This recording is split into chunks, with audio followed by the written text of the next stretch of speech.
Chapter 1. The Abominable History of the Man with Copper Fingers. The Egotists' Club is one of the most genial places in London. It is a place to which you may go when you want to tell that odd dream you had last night, or to announce what a good dentist you have discovered.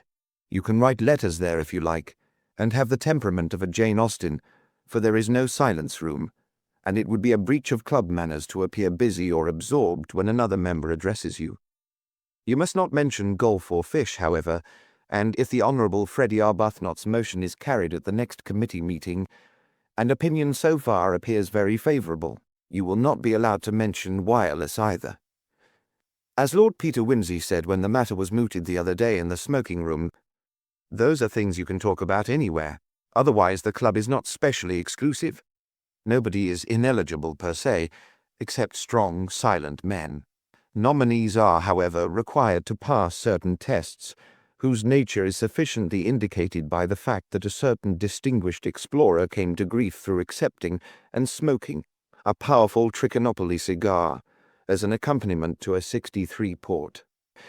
On the other hand, dear old Sir Roger Bunt, the Coster millionaire who won the £20,000 ballot offered by the Sunday Shriek, and used it to found his immense catering business in the Midlands, was highly commended and unanimously elected after declaring frankly that beer and a pipe were all he really cared for in that way. As Lord Peter said again, nobody minds coarseness, but one must draw the line at cruelty.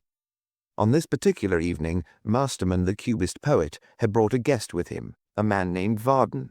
Varden had started life as a professional athlete, but a strained heart had obliged him to cut short a brilliant career, and turn his handsome face and remarkably beautiful body to account in the service of the cinema screen. He had come to London from Los Angeles to stimulate publicity for his great new film, Marathon, and turned out to be quite a pleasant, unspoiled person, greatly to the relief of the club. Since Masterman's guests were apt to be something of a toss-up, there were only 8 men, including Varden, in the Brown Room that evening. This, with its panelled walls, shaded lamps, and heavy blue curtains, was perhaps the cosiest and pleasantest of the small smoking rooms, of which the club possessed half a dozen or so. The conversation had begun quite casually by Armstrong's relating a curious little incident which he had witnessed that afternoon at the Temple Station, and Bayes had gone on to say that that was nothing to the really very odd thing which had happened to him, personally, in a thick fog one night in the Euston Road. Masterman said that the more secluded London squares teemed with subjects for a writer, and instanced his own singular encounter with a weeping woman and a dead monkey, and then Judson took up the tale and narrated how, in a lonely suburb, late at night, he had come upon the dead body of a woman stretched on the pavement with a knife in her side, and a policeman standing motionless nearby. He had asked if he could do anything, but the policeman had only said, "I wouldn't interfere if I was you, sir. She deserved what she got." Judson said he had not been able to get the incident out of his mind, and then Pettifer told them of a queer case in his own medical practice, when a totally unknown man had led him to a house in Bloomsbury, where there was a woman suffering from strychnine poisoning. This man had helped him in the most intelligent manner all night, and when the patient was out of danger, had walked straight out of the house and never reappeared. The odd thing being that when Pettifer questioned the woman, she answered in great surprise that she had never seen the man in her life, and had taken him to be Pettifer's assistant. "That reminds me," said Varden, "of something still stranger that happened to me once in New York. I've never been able to make out whether it was a madman or a practical joke, or whether I really had a very narrow shave." This sounded promising, and the guest was urged to go on with his story. "Well, it really started ages ago," said the actor. 7 years it must have been, just before America came into the war. I was 25 at the time, and had been in the film business a little over 2 years. There was a man called Eric P. Loder, pretty well known in New York at that period, who would have been a very fine sculptor if he hadn't had more money than was good for him, or so I understood from the people who go in for that kind of thing. He used to exhibit a good deal and had a lot of one-man shows of his stuff to which the highbrow people went. He did a good many bronzes, I believe. Perhaps you know about him, Masterman." "I've never seen any of his things," said the poet, "but I remember some photographs in the Art of Tomorrow. Clever, but rather overripe." Didn't he go in for a lot of that chryselephantine stuff? Just to show he could afford to pay for the materials, I suppose. Yes, that sounds very like him. Of course. And he did a very slick and very ugly realistic group called Lucina, and had the impudence to have it cast in solid gold and stood in his front hall. Oh, that thing. Yes, simply beastly, I thought it. But then I never could see anything artistic in the idea. Realism, I suppose you'd call it. I like a picture or a statue to make you feel good. Well, what's it there for? Still, there was something very attractive about Loder. How did you come across him? Oh, yes. Well, he saw me in that little picture of mine, Apollo Comes to New York. Perhaps you remember it. It was my first star part. About a statue that's brought to life. One of the old gods, you know. And how he gets on in a modern city. Dear old Rubinson produced it. Now, there was a man who could put a thing through with consummate artistry. You couldn't find an atom of offense from beginning to end. It was all so tasteful. Though in the first part, one didn't have anything to wear except a sort of scarf taken from the classical statue, you know. The Belvedere, I dare say. Well, Loder wrote to me and said as a sculptor he was interested in me because I was a good shape and so on, and would I come and pay him a visit in New York when I was free. So I found out about Loder and decided it would be good publicity, and when my contract was up and I had a bit of time to fill in, I went up east and called on him. He was very decent to me and asked me to stay a few weeks with him while I was looking around. He had a magnificent great house about 5 miles out of the city, crammed full of pictures and antiques and so on. He was somewhere between 35 and 40, I should think, dark and smooth, and very quick and lively in his movements. He talked very well, seemed to have been everywhere and have seen everything and not to have any too good an opinion of anybody. You could sit and listen to him for hours. He'd got anecdotes about everybody, from the Pope to old Phineas E. Groot of the Chicago Ring. The only kind of story I didn't care about hearing from him was the improper sort. Not that I don't enjoy an after-dinner story. No, sir, I wouldn't like you to think I was a prig. But he'd tell it with his eye upon you, as if he suspected you of having something to do with it. I've known women do that, and I've seen men do it to women and seen the women squirm, but he was the only man that's ever given me that feeling. Still, apart from that, Loder was the most fascinating fellow I've ever known. And, as I say, his house surely was beautiful, and he kept a first-class table. He liked to have everything of the best. There was his mistress, Maria Marano. I don't think I've ever seen anything to touch her. And when you work for the screen, you're apt to have a pretty exacting standard of female beauty. She was one of those big, slow, beautifully moving creatures, very placid, with a slow, wide smile. We don't grow them in the States.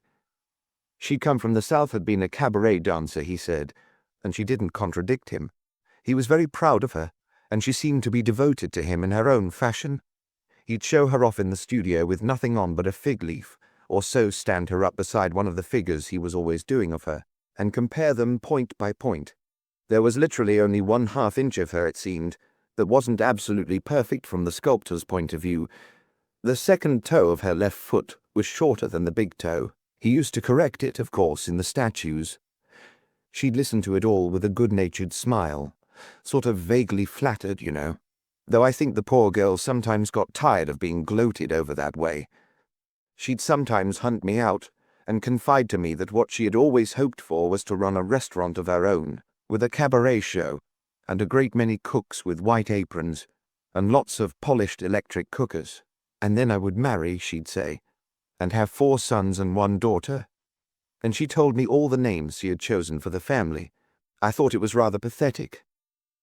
Loder came in at the end of one of these conversations. He had a sort of a grin on, so I dare say he'd overheard. I don't suppose he attached much importance to it, which shows that he never really understood the girl. I don't think he ever imagined any woman would chuck up the sort of life he'd accustomed her to, and if he was a bit possessive in his manner, at least he never gave her a rival.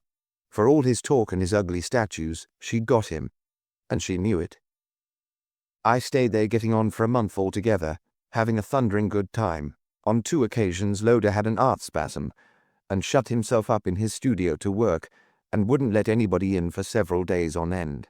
He was rather given to that sort of stunt, and when it was over we would have a party, and all Loder's friends and hangers-on would come to have a look at the work of art.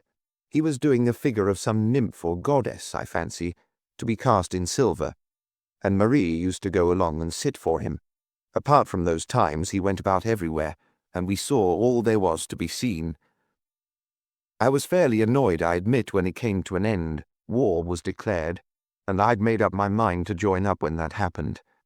My heart put me out of the running for trench service, but I counted on getting some sort of a job, with perseverance, so I packed up and went off. I wouldn't have believed Loder would have been so genuinely sorry to say goodbye to me. He said over and over again that we'd meet again soon. However, I did get a job with the hospital people, and was sent over to Europe, and it wasn't till 1920 that I saw Loder again. He'd written to me before, but I'd had 2 big pictures to make in 19, and it couldn't be done. However, in 20 I found myself back in New York, doing publicity for the Passion Streak, and got a note from Loder begging me to stay with him, and saying he wanted me to sit for him. Well, that was advertisement, that he'd pay for himself, you know. So I agreed. I had accepted an engagement to go out with Mr. Films Limited in Jacob Deadman's Bush the Dwarfman picture, you know, taken on the spot among the Australian bushmen. I wired them that I would join them at Sydney the 3rd week in April, and took my bags out to Loder's. Loder greeted me very cordially, though I thought he looked older than when I last saw him. He had certainly grown more nervous in his manner. He was, how shall I describe it, more and more real, in a way. He brought out his pet cynicisms as if he thoroughly meant them, and more with that air of getting at you personally. I used to think his disbelief in everything was a kind of artistic pose, but I began to feel I had done him an injustice. He was really unhappy. I could see that quite well, and soon I discovered the reason. As we were driving out in the car, I asked after Maria. "She has left me," he said. Well, now, you know, that really surprised me. Honestly, I hadn't thought the girl had that much initiative. "Why?" I said. "Has she gone and set up in that restaurant of her own she wanted so much?" "Oh, she talked to you about restaurants, did she?" said Loder. "I suppose you are one of the men that women tell things to." "No. She made a fool of herself. She's gone." I didn't quite know what to say. He was so obviously hurt in his vanity, you know, as well as in his feelings. I muttered the usual things, and added that it must be a great loss to his work as well as in other ways. He said it was. I asked him when it had happened, and whether he'd finished the nymph he was working on before I left. He said, oh yes, he'd finished that and done another something pretty original, which I should like. Well, we got to the house and dined, and Loder told me he was going to Europe shortly, a few days after I left myself. In fact, the nymph stood in the dining room, in a special niche let into the wall.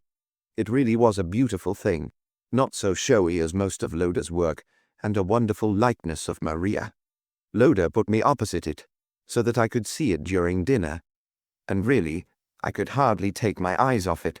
He seemed very proud of it, and kept on telling me over and over again how glad he was that I liked it.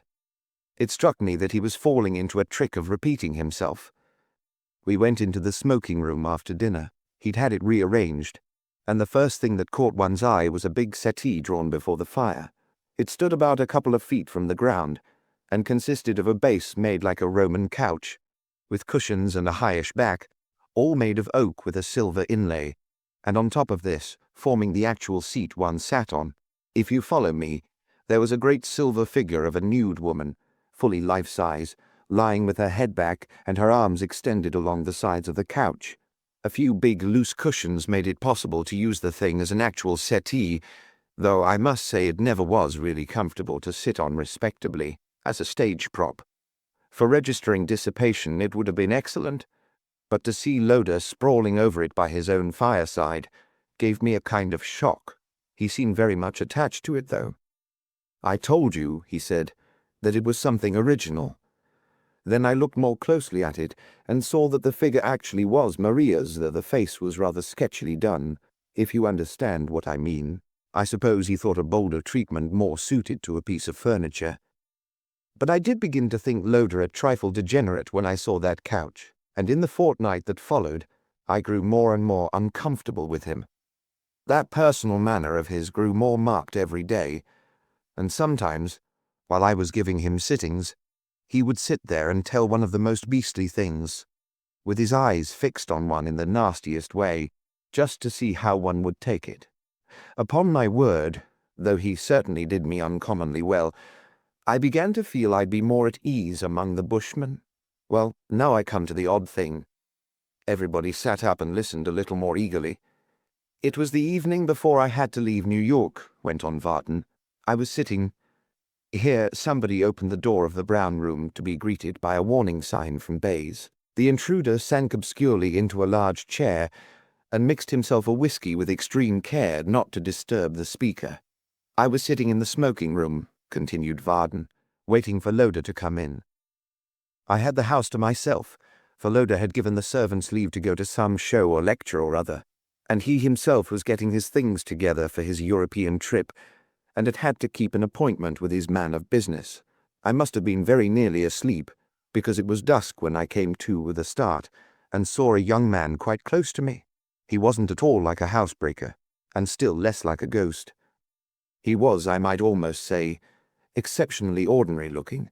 He was dressed in a grey English suit, with a fawn overcoat on his arm, and his soft hat and stick in his hand. He had sleek, pale hair, and one of those rather stupid faces, with a long nose and a monocle. I stared at him, for I knew the front door was locked, but before I could get my wits together he spoke. He had a curious, hesitating, husky voice and a strong English accent. He said surprisingly, "Are you Mr. Varden?" "You have the advantage of me," I said. He said, "Please excuse my butting in. I know it looks like bad manners, but you better clear out of this place very quickly, don't you know?" "What the hell do you mean?" I said. He said, "I don't mean it in any impertinent way, but you must realize that Loder's never forgiven you, and I'm afraid he means to make you into a hat stand or an electric light fitting or something of that sort." My God, I can tell you I felt queer. It was such a quiet voice, and his manners were perfect, and yet the words were quite meaningless. I remembered that madmen are supposed to be extra strong, and edged towards the bell, and then it came over me with rather a chill that I was alone in the house. "How did you get here?" I asked, putting a bold face on it. "I'm afraid I picked the lock," he said, as casually as though he were apologizing for not having a card about him. I couldn't be sure Loder hadn't come back, but I do really think you had better get out as quickly as possible. "See here," I said. "Who are you and what the hell are you driving at? What do you mean about Loder never forgiving me?" "Forgiving me what?" "Why," he said, "about, you will pardon me prancing in on your private affairs, weren't you, about Maria Morano?" "What about her? In the devil's name?" I cried. "What do you know about her, anyway? She went off while I was at the war. What's it to do with me?" "Oh," said the very odd young man, "I beg your pardon. Perhaps I have been relying too much on Loder's judgment. Damned foolish. But the possibility of his being mistaken did not occur to me. He fancies you were Maria Morano's lover when you were here last time." "Maria's lover?" I said. "Preposterous. She went off with her man, whoever he was. He must know she didn't go with me." "Maria never left the house," said the young man. "And if you don't get out of it this moment, I won't answer for your ever leaving, either."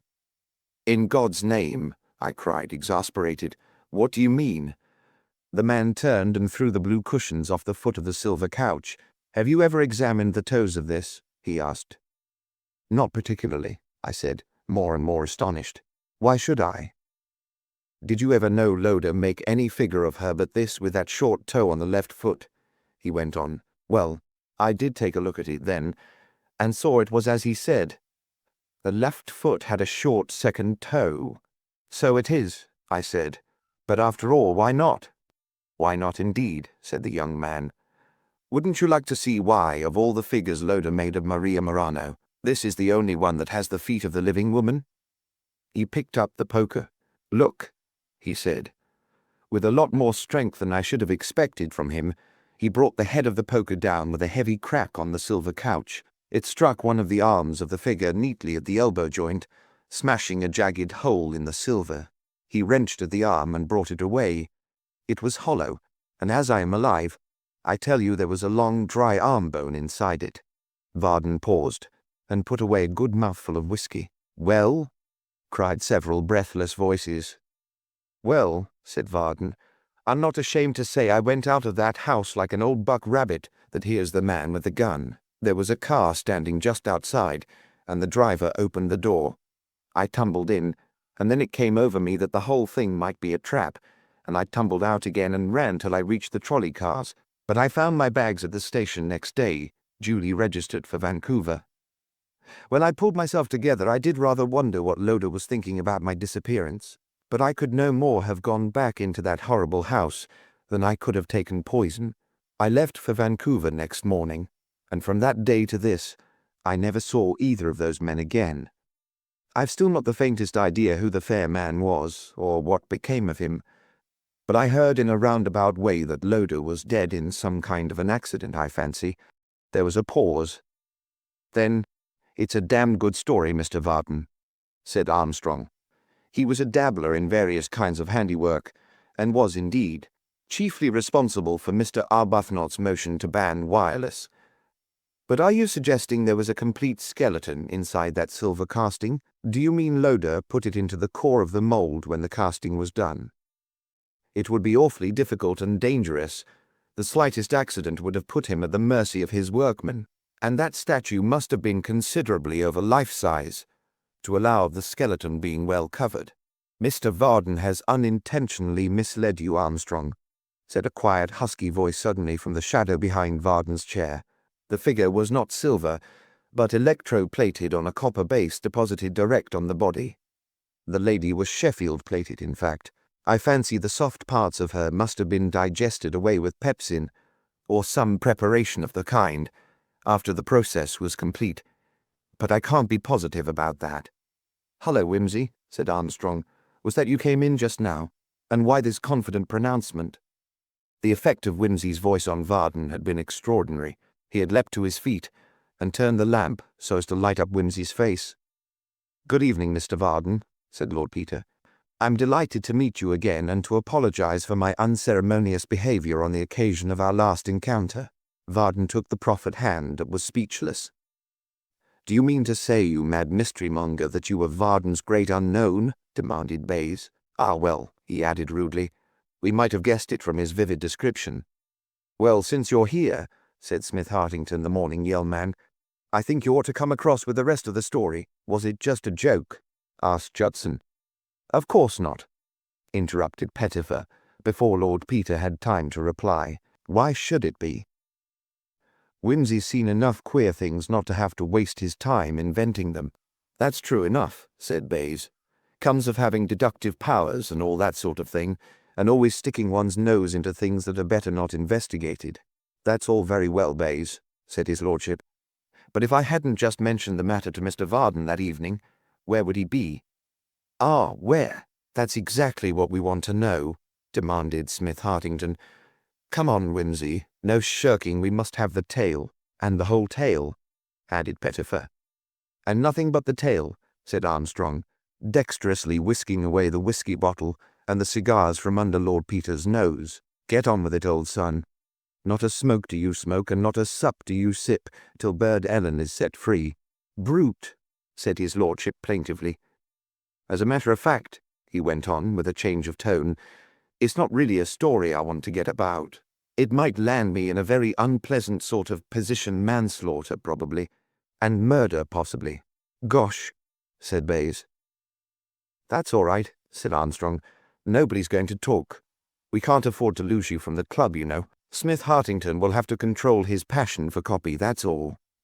Pledges of discretion having been given all round, Lord Peter settled himself back and began his tale. The curious case of Eric P. Loder affords one more instance of the strange manner in which some power beyond our puny human wills arranges the affairs of men.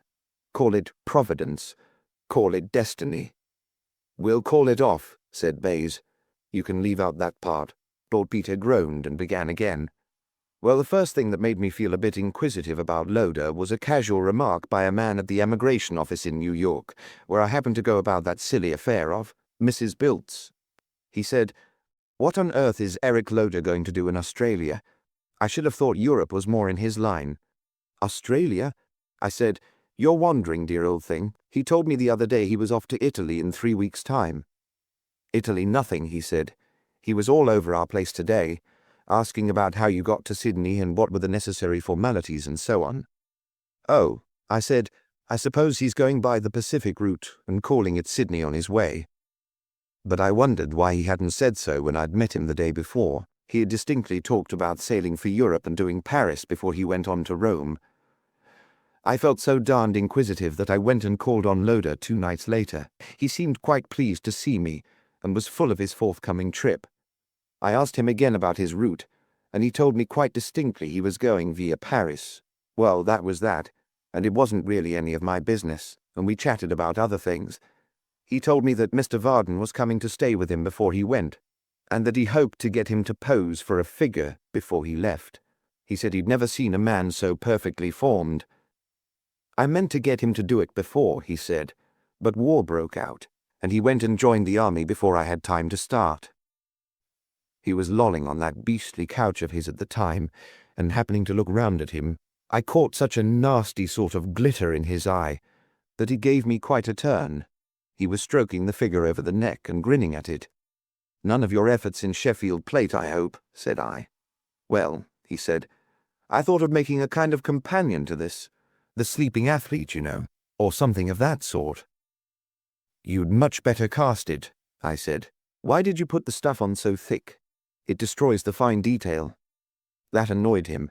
He never liked to hear any objection made to that work of art. This was experimental, he said. I mean, the next to be a real masterpiece. You'll see. We'd got to about that point when the butler came in to ask should he make up a bed for me, as it was such a bad night. We hadn't noticed the weather particularly, though it had looked a bit threatening when I started from New York. However, we now looked out and saw that it was coming down in sheets and torrents. It wouldn't have mattered, only that I'd only brought a little open racing car and no overcoat, and certainly the prospect of 5 miles in that downpour wasn't altogether attractive. Loder urged me to stay, and I said I would. I was feeling a bit fagged, so I went to bed right off. Loder said he wanted to do a bit of work in the studio first, and I saw him depart along the corridor. You won't allow me to mention Providence, so I'll only say it was a very remarkable thing that I should have woken up at 2 in the morning to find myself lying in a pool of water. The man had stuck a hot water bottle into the bed because it hadn't been used just lately, and the beastly thing had gone and unstopped itself. I lay awake for 10 minutes in the deeps of damp misery before I had sufficient strength of mind to investigate. Then I found it was hopeless sheets, blankets, mattress, all soaked. I looked at the armchair, and then I had a brilliant idea. I remembered there was a lovely great divan in the studio, with a big skin rug and a pile of cushions. Why not finish the night there? I took the little electric torch which always goes about with me and started off. The studio was empty, so I supposed Loder had finished and trotted off to roost. The divan was there all right, with a screen drawn partly across it, so I rolled myself up under the rug and prepared to snooze off. I was just getting beautifully sleepy again when I heard footsteps, not in the passage, but apparently on the other side of the room. I was surprised, because I didn't know there was any way out in that direction. I lay low, and presently I saw a streak of light appear from the cupboard, where Loder kept his tools and things. The streak widened, and Loder emerged, carrying an electric torch. He closed the cupboard door very gently after him and padded across the studio. He stopped before the easel and uncovered it. I could see him through a crack in the screen. He stood for some minutes gazing at a sketch on the easel, and then gave one of the nastiest gurgly laughs I've ever had the pleasure of hearing. If I'd ever seriously thought of announcing my unauthorized presence, I abandoned all idea of it then. Presently he covered the easel again and went out by the door at which I had come in. I waited till I was sure he had gone, and then got up, uncommonly quietly, I may say. I tiptoed over to the easel to see what the fascinating work of art was. I saw at once it was the design for the figure of the sleeping athlete, and as I looked at it I felt a sort of horrid conviction stealing over me. It was an idea which seemed to begin in my stomach and work its way up to the roots of my hair. My family say I'm too inquisitive. I can only say that wild horses wouldn't have kept me from investigating that cupboard. with the feeling that something absolutely vile might hop out at me. I was a bit wrought up, and it was a rotten time of night. I put a heroic hand on the doorknob. To my astonishment, the thing wasn't even locked. It opened at once to show a range of perfectly innocent and orderly shelves, which couldn't possibly have held Loda. My blood was up, by this time. So I hunted round for the spring lock which I knew must exist, and found it without much difficulty. The back of the cupboard swung noiselessly inwards, and I found myself at the top of a narrow flight of stairs. I had the sense to stop and see that the door could be opened from the inside before I went any farther, and I also selected a good stout pestle which I found on the shelves as a weapon in case of accident. Then I closed the door and tripped with elf-like lightness down that jolly old staircase. There was another door at the bottom, but it didn't take me long to fathom the secret of that. Feeling frightfully excited, I threw it boldly open, with the pestle ready for action. However, the room seemed to be empty. My torch caught the gleam of something liquid, and then I found the wall switch. I saw a biggish square room, fitted up as a workshop. On the right-hand wall was a big switchboard, with a bench beneath it. From the middle of the ceiling hung a great floodlight, illuminating a glass vat, fully 7 feet long by about 3 wide. I turned on the floodlight, and looked down into the vat. It was filled with a dark brown liquid, which I recognized as the usual compound of cyanide and copper sulfate which they use for copper plating. The rods hung over it with their hooks all empty, but there was a packing case half opened at one side of the room, and pulling the covering aside, I could see rows of copper anodes, enough of them to put a plating over 1/4 of an inch thick on a life-size figure. There was a smaller case, still nailed up, which from its weight and appearance I guessed to contain the silver for the rest of the process. There was something else I was looking for, and I soon found it: a considerable quantity of prepared graphite and a big jar of varnish. Of course, there was no evidence, really, of anything being on the cross. There was no reason why Loda shouldn't make a plaster cast and Sheffield plate it if he had a fancy for that kind of thing.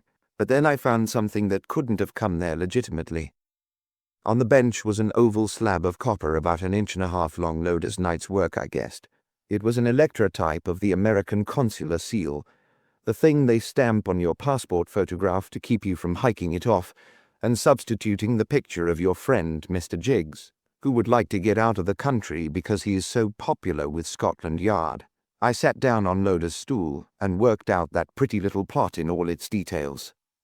I could see it all turned on 3 things. First of all, I must find out if Varden was proposing to make tracks shortly for Australia, because, if he wasn't, it threw all my beautiful theories out. And, secondly, it would help matters greatly if he happened to have dark hair like Loda's, as he has, you see, near enough anyway, to fit the description on a passport. I'd only seen him in that Apollo Belvedere thing with a fair wig on, but I knew if I hung about I should see him presently when he came to stay with Loda. And thirdly, of course, I had to discover if Loda was likely to have any grounds for a grudge against Varden. Well, I figured out I'd stay down in that room about as long as was healthy. Loda might come back at any moment, and I didn't forget that a vat full of copper sulfate and cyanide of potassium would be a highly handy means of getting rid of a too inquisitive guest. And I can't say I had any great fancy for figuring as part of Loda's domestic furniture. I've always hated things made in the shape of volumes of Dickens that turn out to be a biscuit tin, and dodges like that. And, though I take no overwhelming interest in my own funeral, I should like it to be in good taste. I went so far as to wipe away any finger marks I might have left behind me, and then I went back to the studio and rearranged that divan. I didn't feel Loda would care to think I'd been down there. There was just one other thing I felt inquisitive about. I tiptoed back through the hall and into the smoking room. The silver couch glimmered in the light of the torch. I felt I disliked it 50 times more than ever before. However, I pulled myself together and took a careful look at the feet of the figure. I'd heard all about that second toe of Maria Marano's. I passed the rest of the night in the armchair after all. What with Mrs. Bilt's job and one thing and another, and the inquiries I had to make, I had to put off my interference in Loda's little game till rather late. I found out that Varden had been staying with Loda a few months before the beautiful Maria Marano had vanished. I'm afraid I was rather stupid about that, Mr. Varden. I thought perhaps there had been something. Don't apologize, said Varden with a little laugh. Cinema actors are notoriously immoral. Why rub it in, said Whimsy, a trifle hurt. I apologize. Anyway, it came to the same thing as far as Loder was concerned. Then there was one bit of evidence I had to get to be absolutely certain. Electroplating, especially such a ticklish job as the one I had in mind, wasn't a job that could be finished in a night. On the other hand, it seemed necessary that Mr. Varden should be seen alive in New York up to the day he was scheduled to depart. It was also clear that Loder meant to be able to prove that a Mr. Varden had left New York all right, according to plan, and had actually arrived in Sydney.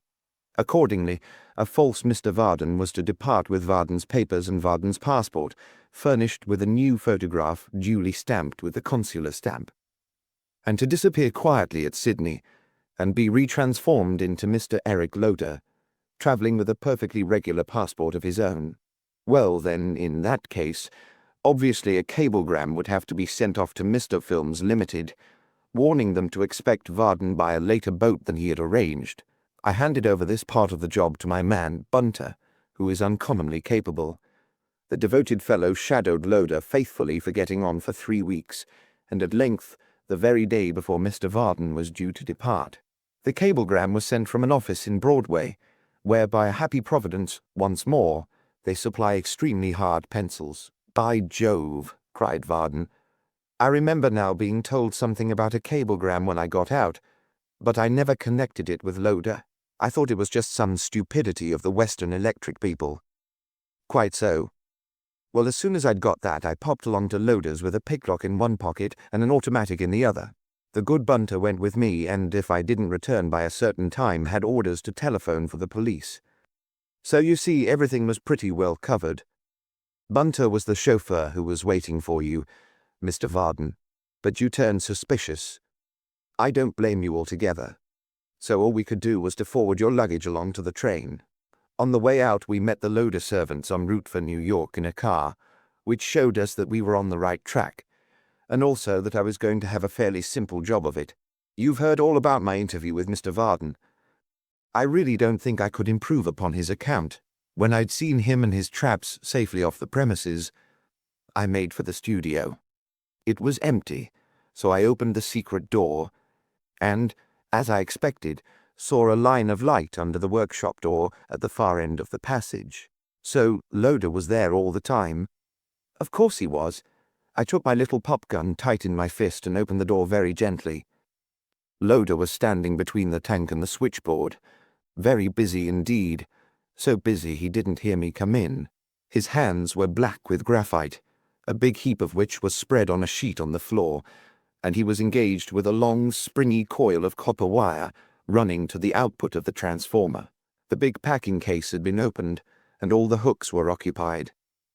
"Loder," I said. He turned on me with a face like nothing human. "Whimsy," he shouted. "What the hell are you doing here?" "I have come," I said, "to tell you that I know how the apple gets into the dumpling," and I showed him the automatic. He gave a great yell and dashed at the switchboard, turning out the light so that I could not see to aim. I heard him leap at me, and then there came in the darkness a crash and a splash, and a shriek such as I never heard, not in 5 years of war, and never want to hear again. I groped forward for the switchboard. Of course, I turned on everything before I could lay my hand on the light, but I got it at last, a great white glare from the floodlight over the vat. He lay there, still twitching faintly. Cyanide, you see, is about the swiftest and painfulest thing out. Before I could move to do anything, I knew he was dead poisoned and drowned and dead. The coil of wire that had tripped him had gone into the vat with him. Without thinking, I touched it, and got a shock that pretty well staggered me. Then I realized that I must have turned on the current when I was hunting for the light. I looked into the vat again. As he fell, his dying hands had clutched at the wire. The coils were tight round his fingers, and the current was methodically depositing a film of copper all over his hands, which were blackened with the graphite. I had just sense enough to realize that Loder was dead, and that it might be a nasty sort of lookout for me if the thing came out, for I'd certainly gone along to threaten him with a pistol. I searched about till I found some solder and an iron. Then I went upstairs and called in Bunter, who had done his 10 miles in record time. We went into the smoking room and soldered the arm of that cursed figure into place again, as well as we could, and then we took everything back into the workshop. We cleaned off every fingerprint and removed every trace of our presence. We left the light and the switchboard as they were, and returned to New York by an extremely roundabout route. The only thing we brought away with us was the facsimile of the consular seal, and that we threw into the river. Loder was found by the butler next morning. We read in the papers how he had fallen into the vat when engaged on some experiments in electroplating. The ghastly fact was commented upon that the dead man's hands were thickly coppered over. They couldn't get it off without irreverent violence, so he was buried like that. That's all. Please, Armstrong, may I have my whiskey and soda now? What happened to the couch? Inquired Smith Hartington presently.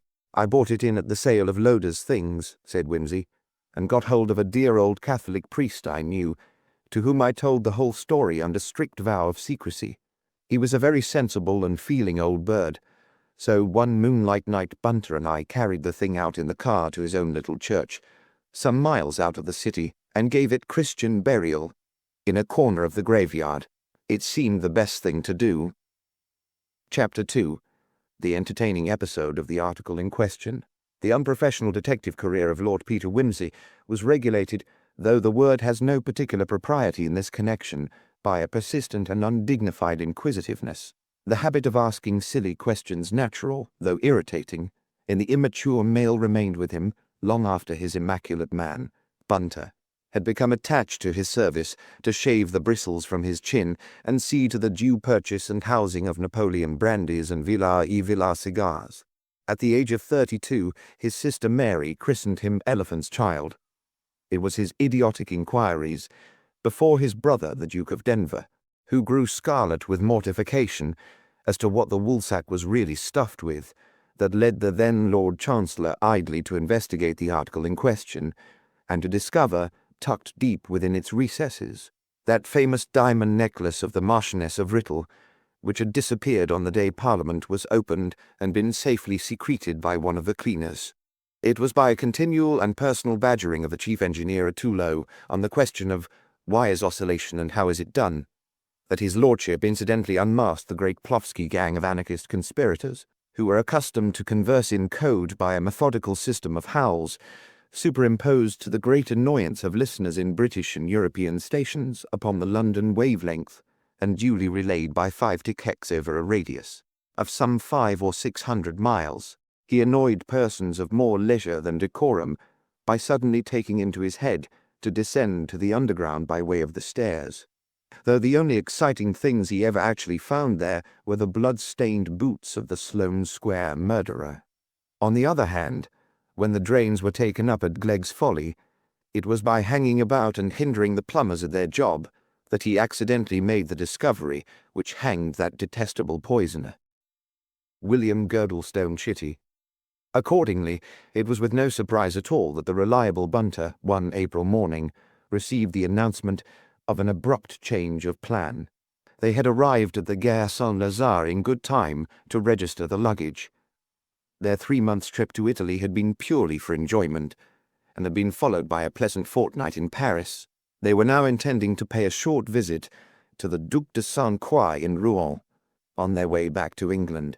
Lord Peter paced the Salle des Pas Perdus for some time, buying an illustrated paper or two and eyeing the crowd.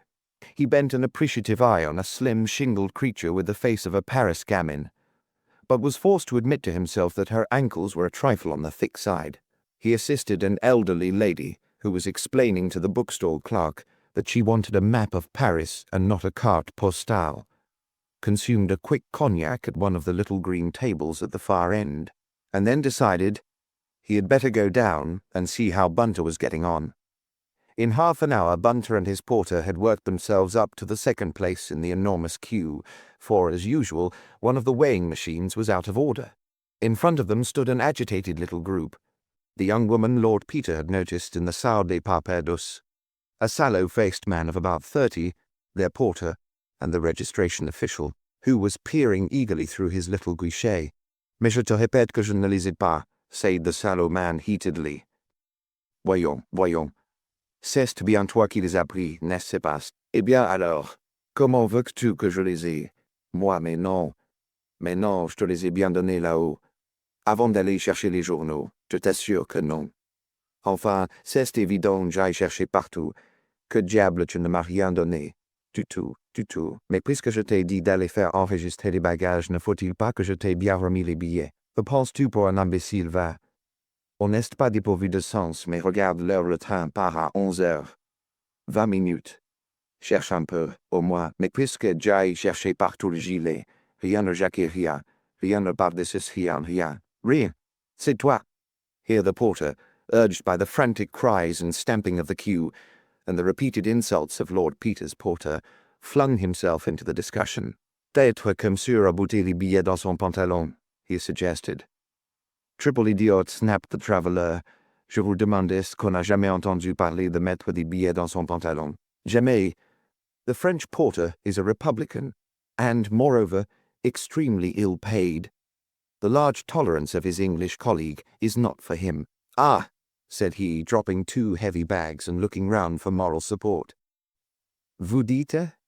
En voilà du joli. Allons, mon petit. Ce n'est pas parce qu'on porte un faux col qu'on a le droit d'insulter les gens. The discussion might have become a full-blown row, had not the young man suddenly discovered the missing tickets. Incidentally, they were in his trousers pocket after all, and continued the registration of his luggage, to the undisguised satisfaction of the crowd. Bunter, said his lordship, who had turned his back on the group and was lighting a cigarette, I am going to change the tickets. We shall go straight on to London. Have you got that snapshot affair of yours with you? Yes, my lord. The one you can work from your pocket without anyone noticing. Yes, my lord. Get me a picture of those 2. Yes, my lord. I will see to the luggage. Wire to the Duke that I am unexpectedly called home. Very good, my lord. Lord Peter did not allude to the matter again till Bunter was putting his trousers in the press in their cabin on board the Normannia. Beyond ascertaining that the young man and woman who had aroused his curiosity were on the boat as second-class passengers, he had sedulously avoided contact with them. Did you get that photograph? I hope so, my lord. As your lordship knows, the aim from the breast pocket tends to be unreliable. I have made 3 attempts, and trust that one at least may prove to be not unsuccessful. How soon can you develop them? At once, if your lordship pleases. I have all the materials in my suitcase. What fun, said Lord Peter, eagerly tying himself into a pair of mauve silk pyjamas. May I hold the bottles and things? Mr. Bunter poured 3 ounces of water into an 8-ounce measure, and handed his master a glass rod and a minute packet. If your lordship would be so good as to stir the contents of the white packet slowly into the water, he said, bolting the door, and when dissolved, add the contents of the blue packet, just like a Seidlitz powder, said his lordship happily. Does it fizz? Not much, my lord, replied the expert, shaking a quantity of hypo-crystals into the hand-basin. That's a pity, said Lord Peter. I say, Bunter, it's no end of a bore to dissolve. Yes, my lord, returned Bunter sedately. I have always found that part of the process exceptionally tedious, my lord. Lord Peter jabbed viciously with the glass rod. Just you wait, he said, in a vindictive tone, till we get to Waterloo. 3 days later, Lord Peter Wimsey sat in his book-lined sitting-room at 110 of Piccadilly. The tall bunches of daffodils on the table smiled in the spring sunshine and nodded to the breeze which danced in from the open window. The door opened, and his lordship glanced up from a handsome edition of the Comtesse de la Fontaine, whose handsome hand-coloured Fragonard plates he was examining with the aid of a lens. Morning, Bunter. Anything doing? I have ascertained, my lord, that the young person in question has entered the service of the elder Duchess of Medway. Her name is Celestine Burger. You are less accurate than usual, Bunter. Nobody off the stage is called Celestine. You should say, under the name of Celestine Burger. And the man? He's domiciled at this address in Guildford Street, Bloomsbury, my lord. Excellent, my Bunter. Now give me who's who. Was it a very tiresome job? Not exceptionally so, my lord. One of these days I suppose I shall give you something to do which you will jib at, said his lordship, and you will leave me, and I shall cut my throat. Thanks. Run away and play. I shall lunch at the club. The book which Bunter had handed his employer indeed bore the words Who's Who engrossed upon its cover, but it was to be found in no public library and in no bookseller's shop. It was a bulky manuscript, closely filled, in part with a small print-like handwriting of Mr. Bunter, in part with Lord Peter's neat and altogether illegible hand. It contained biographies of the most unexpected people, and the most unexpected facts about the most obvious people. Lord Peter turned to a very long entry under the name of the Dowager Duchess of Medway. It appeared to make satisfactory reading, for after a time he smiled, closed the book, and went to the telephone. Yes, this is the Duchess of Medway. Who is it? The deep, harsh old voice pleased Lord Peter.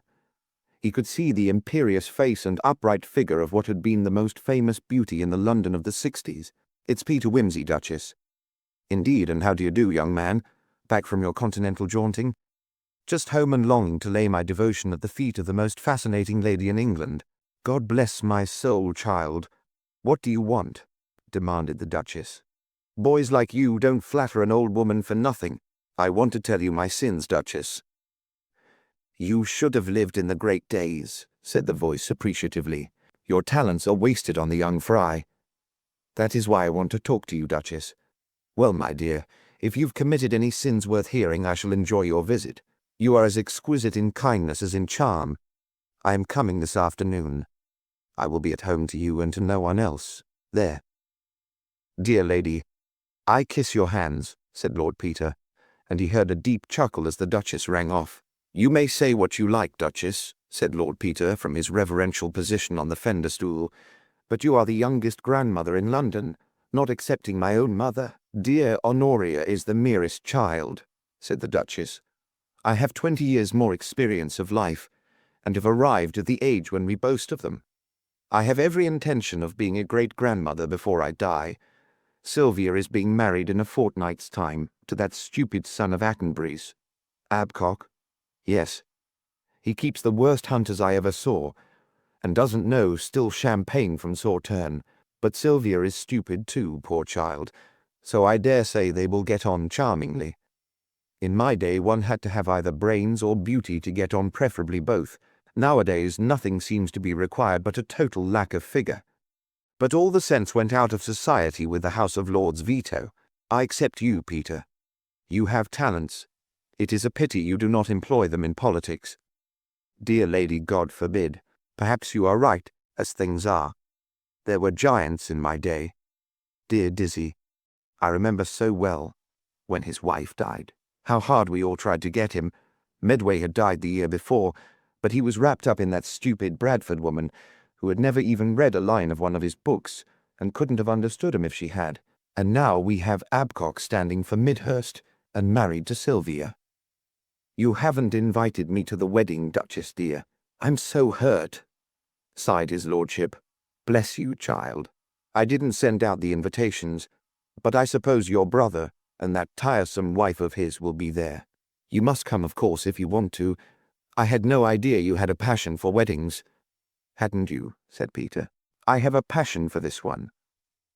I want to see Lady Sylvia wearing white satin and the family lace and diamonds, and to sentimentalize over the days when my fox terrier bit the stuffing out of her doll. Very well, my dear, you shall. Come early and give me your support. As for the diamonds, if it weren't a family tradition, Sylvia shouldn't wear them. She has the impudence to complain of them. I thought they were some of the finest in existence. So they are, but she says the settings are ugly and old-fashioned, and she doesn't like diamonds, and they won't go with her dress. Such nonsense. Whoever heard of a girl not liking diamonds? She wants to be something romantic and moonshiny in pearls. I have no patience with her. I'll promise to admire them, said Peter. Use the privilege of early acquaintance, and tell her she's an ass and so on. I'd love to have a view of them. When do they come out of cold storage? Mr. Whitehead will bring them up from the bank the night before, said the Duchess, and they'll go into the safe in my room. Come round at 12 o'clock, and you shall have a private view of them. That would be delightful. Mind they don't disappear in the night, won't you? Oh, my dear, the house is going to be overrun with policemen. Such a nuisance. I suppose it can't be helped." "Oh, I think it's a good thing," said Peter. "I have rather an unwholesome weakness for policemen." On the morning of the wedding day, Lord Peter emerged from Bunter's hands a marvel of sleek brilliance. His primrose-coloured hair was so exquisite a work of art that to eclipse it with his glossy hat was like shutting up the sun in a shrine of polished jet. His spats, light trousers, and exquisitely polished shoes formed a tone symphony in monochrome. It was only by the most impassioned pleading that he persuaded his tyrant to allow him to place 2 small photographs and a thin foreign letter in his breast pocket. Mr. Bunter, likewise immaculately attired, stepped into the taxi after him. At noon precisely they were deposited beneath the striped awning which adorned the door of the Duchess of Medway's house in Park Lane. Bunter promptly disappeared in the direction of the back entrance, while his lordship mounted the steps and asked to see the dowager. The majority of the guests had not yet arrived, but the house was full of agitated people, flitting hither and thither, with flowers and prayer books, while a clatter of dishes and cutlery from the dining room proclaimed the laying of a sumptuous breakfast.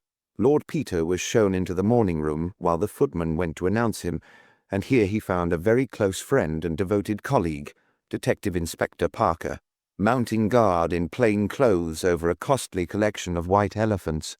Lord Peter greeted him with an affectionate hand grip. "All serene so far?" he inquired. "Perfectly okay. You got my note?" "Sure thing. I've got 3 of our men shadowing your friend in Guildford Street. The girl is very much in evidence here. Does the old lady's wig and that sort of thing. Bit of a coming-on disposition, isn't she?" "You surprise me," said Lord Peter. "No," as his friend grinned sardonically. "You really do." "Not seriously?" "That would throw all my calculations out." "Oh, no. Saucy with her eyes and her tongue, that's all. Do her job well." "I've heard no complaints. What put you on to this?" "Pure accident. Of course I may be quite mistaken." "Did you receive any information from Paris?" "I wish you wouldn't use that phrase," said Lord Peter peevishly. "It's so of the yard-yardy. One of these days it'll give you away." "Sorry," said Parker. "Second nature, I suppose. Those are the things to beware of," returned his lordship, with an earnestness that seemed a little out of place. "One can keep guard on everything but just those second-nature tricks." He moved across to the window, which overlooked the tradesman's entrance. "Hello," he said. "Here's our bird." Parker joined him and saw the neat, shingled head of the French girl from the Gare Saint-Lazare, topped by a neat black bandeau and bow. A man with a basket full of white narcissi had rung the bell, and appeared to be trying to make a sale. Parker gently opened the window, and they heard Celestine say with a marked French accent, "No, nothing today, thank you." The man insisted in the monotonous whine of his type, thrusting a big bunch of the white flowers upon her, but she pushed them back into the basket with an angry exclamation and flirted away, tossing her head and slapping the door smartly to. The man moved off muttering. As he did so, a thin, unhealthy-looking lounger in a check cap detached himself from a lamp-post opposite and mouched along the street after him, at the same time casting a glance up at the window. "Mr." Parker looked at Lord Peter, nodded, and made a slight sign with his hand. At once the man in the check cap removed his cigarette from his mouth, extinguished it, and tucking the stub behind his ear, moved off without a second glance. "Very interesting," said Lord Peter, when both were out of sight. "Hark!" There was a sound of running feet overhead, a cry, and a general commotion. The 2 men dashed to the door as the bride, rushing frantically downstairs with her bevy of bridesmaids after her, proclaimed in a hysterical shriek, "The diamonds! They're stolen! They're gone!" Instantly the house was in an uproar. The servants and the caterer's men crowded into the hall. The bride's father burst out from his room in a magnificent white waistcoat and no coat. The Duchess of Medway descended upon Mr. Parker, demanding that something should be done, while the butler, who never to the day of his death got over the disgrace, ran out of the pantry with a corkscrew in one hand and a priceless bottle of crusted port in the other, which he shook with all the vehemence of a town crier ringing a bell. The only dignified entry was made by the Dowager Duchess, who came down like a ship in sail, dragging Celestine with her, and admonishing her not to be so silly. "Be quiet, girl," said the Dowager. Anyone would think you were going to be murdered." "Allow me, your grace," said Mr. Bunter, appearing suddenly from nowhere in his usual unperturbed manner, and taking the agitated Celestine firmly by the arm. "Young woman, calm yourself. But what is to be?" cried the bride's mother. "How did it happen?" It was at this moment that Detective Inspector Parker took the floor. It was the most impressive and dramatic moment in his whole career. His magnificent calm rebuked the clamorous nobility surrounding him. "Your Grace," he said, "there is no cause for alarm. Our measures have been taken. We have the criminals and the gems, thanks to Lord Peter Wimsey, from whom we received Charles," said Lord Peter in an awful voice, warning of the attempt. "One of our men is just bringing in the male criminal at the front door, taken red-handed with your Grace's diamonds in his possession." All gazed round, and perceived indeed the check-capped lounger and a uniformed constable entering with the flower seller between them. "The female criminal who picked the lock of your Grace's safe is here. No, you don't," he added, as Celestine, amid a torrent of Apache language, which nobody, fortunately, had French enough to understand, attempted to whip out a revolver from the bosom of her demure black dress. "Celestine Berger," he continued, pocketing the weapon, "I arrest you in the name of the law, and I warn you that anything you say will be taken down and used as evidence against you." "Heaven help us," said Lord Peter. "The roof would fly off the court. And you've got the name wrong, Charles. Ladies and gentlemen, allow me to introduce to you Jacques Larouge, known as Sans-Culotte, the youngest and cleverest thief, safe-breaker, and female impersonator that ever occupied a dossier in the Palais de Justice." There was a gasp. Jacques Sans-Culotte gave vent to a low oath and cocked a gamin grimace at Peter. "C'est parfait," said he. "Toutes mes félicitations, my lord. What you call a fair cop, Hein? And now I know him," he added, grinning at Bunter, "the so-patient Englishman who stand behind us in the queue at Saint-Lazare. But tell me, please, how you know me, that I may correct it next time." "I have mentioned to you before, Charles," said Lord Peter, "the unwisdom of falling into habits of speech. They give you away. Now, in France, every male child is brought up to use masculine adjectives about himself. He says, 'Que je suis beau,' but a little girl has it rammed home to her that she is female. She must say, 'Que je suis belle.' It must make it beastly hard to be a female impersonator. When I am at a station and I hear an excited young woman say to her companion, 'Me prends-tu pour un imbécile?' the masculine article arouses curiosity. And that's that," he concluded briskly. "The rest was merely a matter of getting Bunter to take a photograph and communicating with our friends of the Sûreté in Scotland Yard." Jacques Sans-Culotte bowed again. "Once more I congratulate my lord. He is the only Englishman I have ever met who is capable of appreciating our beautiful language. I will pay great attention in future to the article in question." With an awful look, the Dowager Duchess of Medway advanced upon Lord Peter. "Peter," she said, "do you mean to say you knew about this, and that for the last 3 weeks you have allowed me to be dressed and undressed and put to bed by a young man?" His lordship had the grace to blush. "Duchess," he said humbly, "on my honor I didn't know absolutely for certain till this morning, and the police were so anxious to have these people caught red-handed. What can I do to show my penitence? Shall I cut the privileged beast in pieces?" The grim old mouth relaxed a little. "After all," said the Dowager Duchess, with a delightful consciousness that she was going to shock her daughter-in-law, "there are very few women of my age who could make the same boast. It seems that we die as we have lived, my dear." For indeed the Dowager Duchess of Medway had been notable in her day. Chapter 3. The Fascinating Problem of Uncle Meleager's Will. "You look a little worried, Bunter," said his lordship kindly to his manservant. "Is there anything I can do?" The valet's face brightened as he released his employer's grey trousers from the press. "Perhaps your lordship could be so good as to think," he said hopefully, "of a word in 7 letters with S in the middle, meaning 2. Also," suggested Lord Peter thoughtlessly, "I beg your lordship's pardon, TWO and 7 letters. Nonsense," said Lord Peter. "How about that bath?" "It should be just about ready, my lord." Lord Peter Wimsey swung his mauve silk legs lightly over the edge of the bed and stretched appreciatively. It was a beautiful June that year. Through the open door, he saw the delicate coils of steam wreathing across a shaft of yellow sunlight. Every step he took into the bathroom was a conscious act of enjoyment. In a husky light tenor, he caroled a few bars of Maman, dites-moi. Then a thought struck him, and he turned back. Bunter. My lord?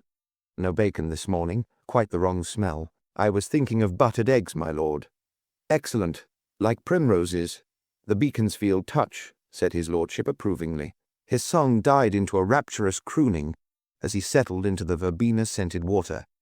His eyes roamed vaguely over the pale blue and white tiles of the bathroom walls. Mr. Bunter had retired to the kitchen to put the coffee on the stove when the bell rang. Surprised, he hastened back to the bedroom. It was empty. With increased surprise, he realized that it must have been the bathroom bell. The words heart attack formed swiftly in his mind, to be displaced by the still more alarming thought, no soap. He opened the door almost nervously.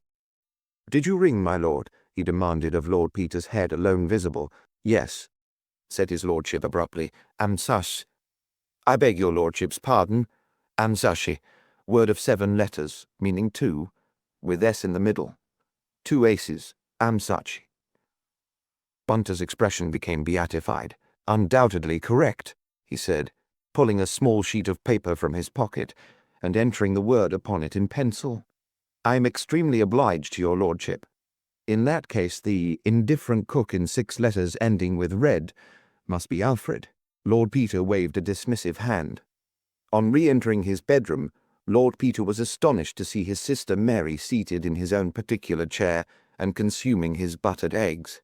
He greeted her with a friendly acerbity, demanding why she should look him up at that unearthly hour. "I'm riding with Freddie Arbuthnot," said her ladyship, "as you might see by my legs, if you were really as big a Sherlock as you make out." "Riding," replied her brother. "I had already deduced, though I admit that Freddie's name was not writ large to my before-breakfast eye upon the knees of your breeches. But why this visit?" "Well, because you were on the way," said Lady Mary, "and I'm booked up all day, and I want you to come and dine at the Soviet Club with me tonight." "Good God, Mary, why? You know I hate the place. Cooking's beastly, the men don't shave, and the conversation gets my goat. Besides, last time I went there, your friend Goyles plugged me in the shoulder. I thought you'd chucked the Soviet Club. It isn't me, it's Hannah Marryat." "What, the intense young woman with the badly bobbed hair and the brogues? Well, she's never been able to afford a good hairdresser. That's just what I want your help about." "My dear child, I can't cut her hair for her. Bunter might. He can do most things." "Silly, no. But she's got, that is, she used to have, an uncle, the very rich curmudgeon-y sort, you know, who never gave anyone a penny. Well, he's dead, and they can't find his will. Perhaps he didn't make one. Oh, yes, he did. He wrote and told her so. But the nasty old thing hid it, and it can't be found." "Is the will in her favor?" "Yes." "Who's the next of kin?" "She and her mother are the only members of the family left. Well then, she's only got to sit tight and she'll get the goods." "No, because the horrid old man left 2 wills, and if she can't find the latest one, they'll prove the first one. He explained that to her carefully."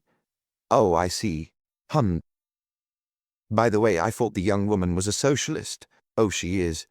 Terrifically so. One really can't help admiring her. She's done some wonderful work." "Yes, I dare say. But in that case, I don't see why she need be so keen on getting Uncle's dollars." Mary began to chuckle. "Ah, but that's where Uncle Milliger—" "Uncle Milliger, that's his name. Milliger Finch. Oh. Yes, well, that's where he's been so clever.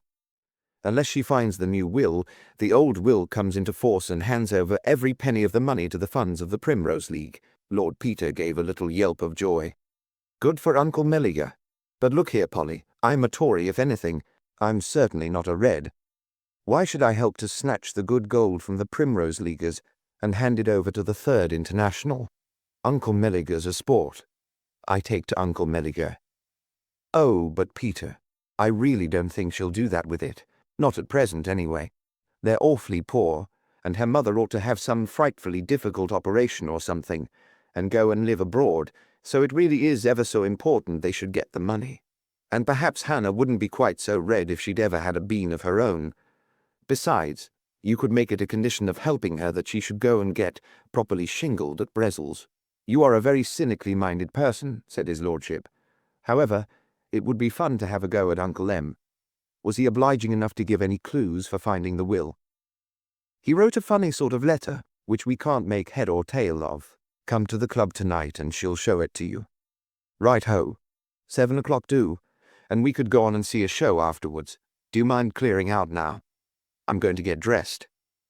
Amid a deafening babble of voices in a low-pitched cellar, the Soviet Club meets and dines. Ethics and sociology, the latest vortices of the whirligig school of verse, combine with the smoke of countless cigarettes to produce an inspissated atmosphere, through which flat, angular mural paintings dimly lower upon the revellers. There is painfully little room for the elbows, or indeed for any part of one's body. Lord Peter, his feet curled under his chair to avoid the stray kicks of the heavy brogues opposite him, was acutely conscious of an unbecoming attitude and an overheated feeling about the head. He found it difficult to get any response from Hannah Marryat. Under her heavy, ill-cut fringe, her dark eyes gloomed somberly at him. At the same time, he received a strong impression of something enormously vital. He had a sudden fancy that if she were set free from self-defensiveness and the importance of being earnest, she would exhibit unexpected powers of enjoyment. He was interested, but oppressed. Mary, to his great relief, suggested that they should have their coffee upstairs. They found a quiet corner with comfortable chairs. Well now, said Mary encouragingly. Of course you understand, said Miss Marryat mournfully, that if it were not for the monstrous injustice of Uncle Meliger's other will, and Mother being so ill, I shouldn't take any steps. But when there is £250,000, and the prospect of doing real good with it— Naturally, said Lord Peter, it isn't the money you care about. As the dear old bromide says, it's the principle of the thing. Right you are. Now supposing we have a look at Uncle Meliger's letter. Miss Marryat rummaged in a very large handbag and passed the paper over. This was Uncle Meliger's letter, dated from Siena 12 months previously. My dear Hannah, when I die, which I propose to do at my own convenience and not at that of my family, you will at last discover my monetary worth. It is, of course, considerably less than you had hoped, and quite fails, I assure you, adequately to represent my actual worth in the eyes of the discerning. I made my will yesterday, leaving the entire sum, such as it is, to the Primrose League, a body quite as fatuous as any other in our preposterous state, but which has the advantage of being peculiarly obnoxious to yourself. This will be found in the safe in the library. I am not, however, unmindful of the fact that your mother is my sister, and you and she my only surviving relatives. I shall accordingly amuse myself by drawing up today a second will, superseding the other, and leaving the money to you. I have always held that woman is a frivolous animal. A woman who pretends to be serious is wasting her time and spoiling her appearance. I consider that you have wasted your time to a really shocking extent. Accordingly, I intend to conceal this will, and that in such a manner that you will certainly never find it, unless by the exercise of a sustained frivolity. I hope you will contrive to be frivolous enough to become the heiress of your affectionate Uncle Meliger. Couldn't we use that letter as proof of the testator's intention and fight the will? Asked Mary anxiously. Afraid not, said Lord Peter. You see, there's no evidence here that the will was ever actually drawn up, though I suppose we could find the witnesses. We've tried, said Miss Marryat. But as you see, Uncle Meliger was travelling abroad at the time, and he probably got some obscure people in some obscure Italian town to witness it for him. We advertised, but got no answer. Uncle Meliger doesn't seem to have left things to chance, and anyhow, wills are queer things, and so are the probate and divorce wallers. Obviously, the thing to do is to find the other will. Did the clues he speaks of turn up among his papers? We hunted through everything, and of course we had the whole house searched from top to bottom for the will, but it was quite useless. You've not destroyed anything, of course. Who were the executors of the Primrose League will? Mother and Mr. Sands, Uncle Meliger's solicitor. The will left Mother a silver teapot for her trouble. I like Uncle Meliger more and more. Anyhow, he did the sporting thing. I'm beginning to enjoy this case like anything. Where did Uncle Meliger hang out? It's an old house down at Dorking. It's rather quaint. Somebody had a fancy to build a little Roman villa sort of thing there, with a veranda behind, with columns and a pond in the front hall, and statues. It's very decent there just now, though it's awfully cold in the winter, with all those stone floors and stone stairs and the skylight over the hall. Mother said perhaps you would be very kind and come down and have a look at it. I'd simply love to. Can we start tomorrow?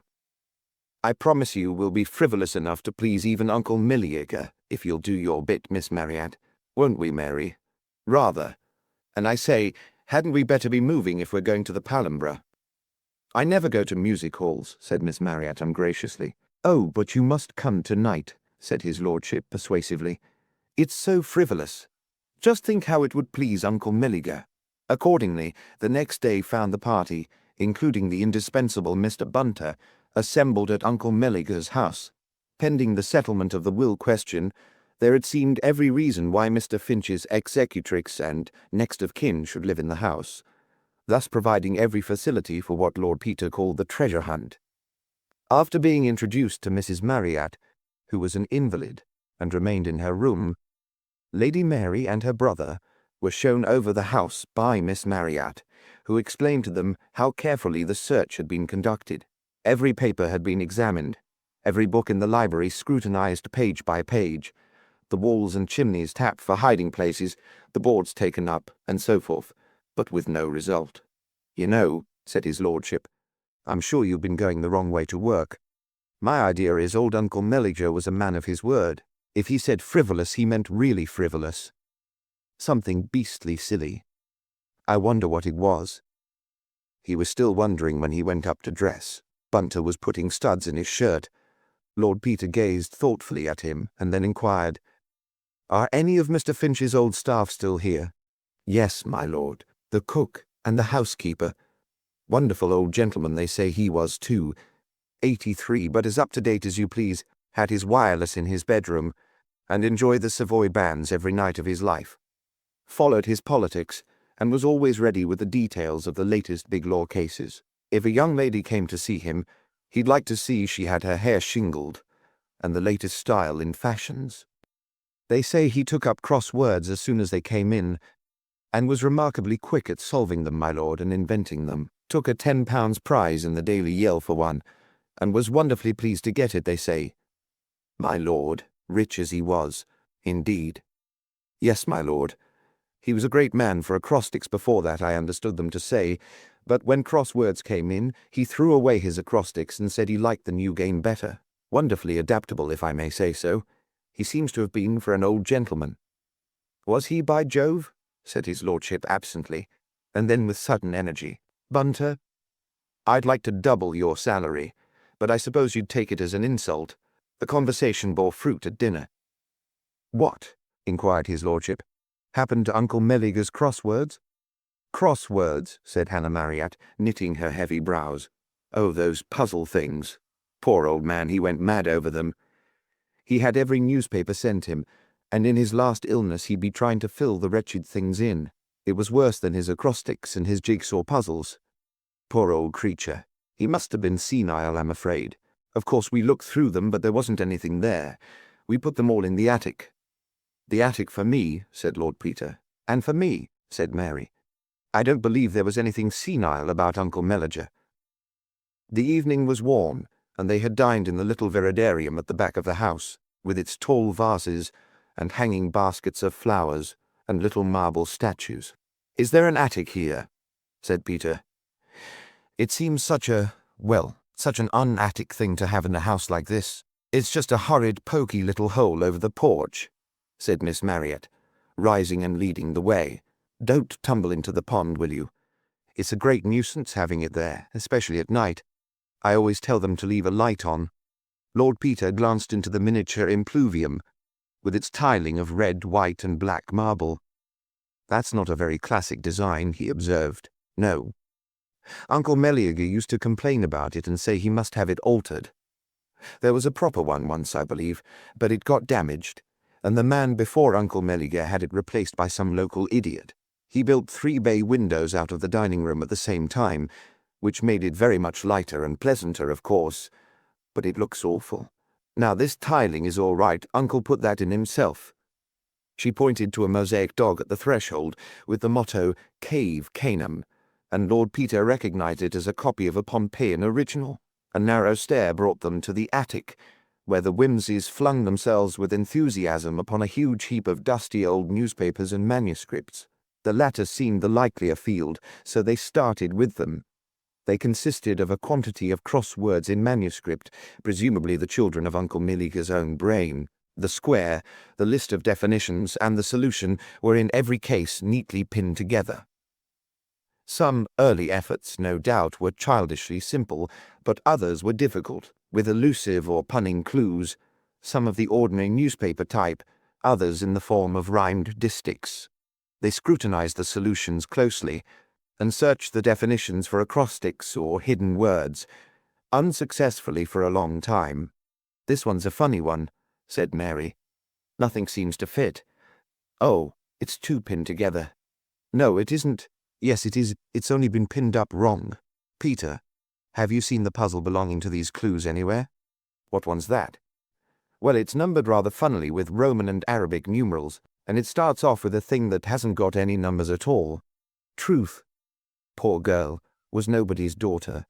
She took off her clothes and jumped into the water." "Frivolous old wretch," said Miss Marriott. "Friv here, give me that," cried Lord Peter. "Look here, I say, Miss Marriott, you oughtn't to have overlooked this. I thought it just belonged to that other square." "Not it. It's different. I believe it's our thing. Listen, your expectation to be rich here will reach its highest pitch. That's one for you, Miss Marriott. Mary, hunt about. We must find the square that belongs to this." But, though they turned everything upside down, they could find no square with Roman and Arabic numerals. "Hang it all," said Peter. "It must be made to fit one of these others. Look, I know what he's done. He's just taken a 15-letter square and numbered it with Roman figures one way and Arabic the other. I bet it fits into that one it was pinned up with." But the one it was pinned up with turned out to have only 13 squares. "Dash it all," said his lordship. "We'll have to carry the whole lot down, and work away at it till we find the one it does fit." He snatched up a great bundle of newspapers and led the way out. The others followed, each with an armful. The search had taken some time, and the atrium was in semi-darkness. "Where shall I take them?" asked Lord Peter, calling back over his shoulder. "Hi!" cried Mary. "And look where you're going," cried her friend. They were too late. A splash and a flounder proclaimed that Lord Peter had walked, like Johnny head in air over the edge of the impluvium, papers and all. "You ass," said Mary. His lordship scrambled out, spluttering, and Hannah Marriott suddenly burst out into the first laugh Peter had ever heard her give. Truth, they say, was nobody's daughter. She took off her clothes and fell into the water, she proclaimed. "Well, I couldn't take my clothes off with you here, could I?" grumbled Lord Peter. "We'll have to fish out the papers. I'm afraid they've got a bit damp." Miss Marriott turned on the lights and they started to clear the basin. "Truth, poor girl," began Lord Peter, and suddenly, with a little shriek, began to dance on the marble edge of the impluvium. 1, 2, 3, 4, 5, 6. Quite demented," said Mary. "How shall I break it to mother?" 13, 14, cried his lordship, and sat down suddenly and damply, exhausted by his own excitement. "Feeling better?" asked his sister acidly. "I'm well. I'm all right. Everything's all right. I love Uncle Meliga. 15 squares each way. Look at it. Look at it. The truth's in the water. Didn't he say so?" "Oh, frabjous day! Calu, Cali, I chortle. Mary, what became of those definitions?" "They're in your pocket, all damp," said Mary. Lord Peter snatched them out hurriedly.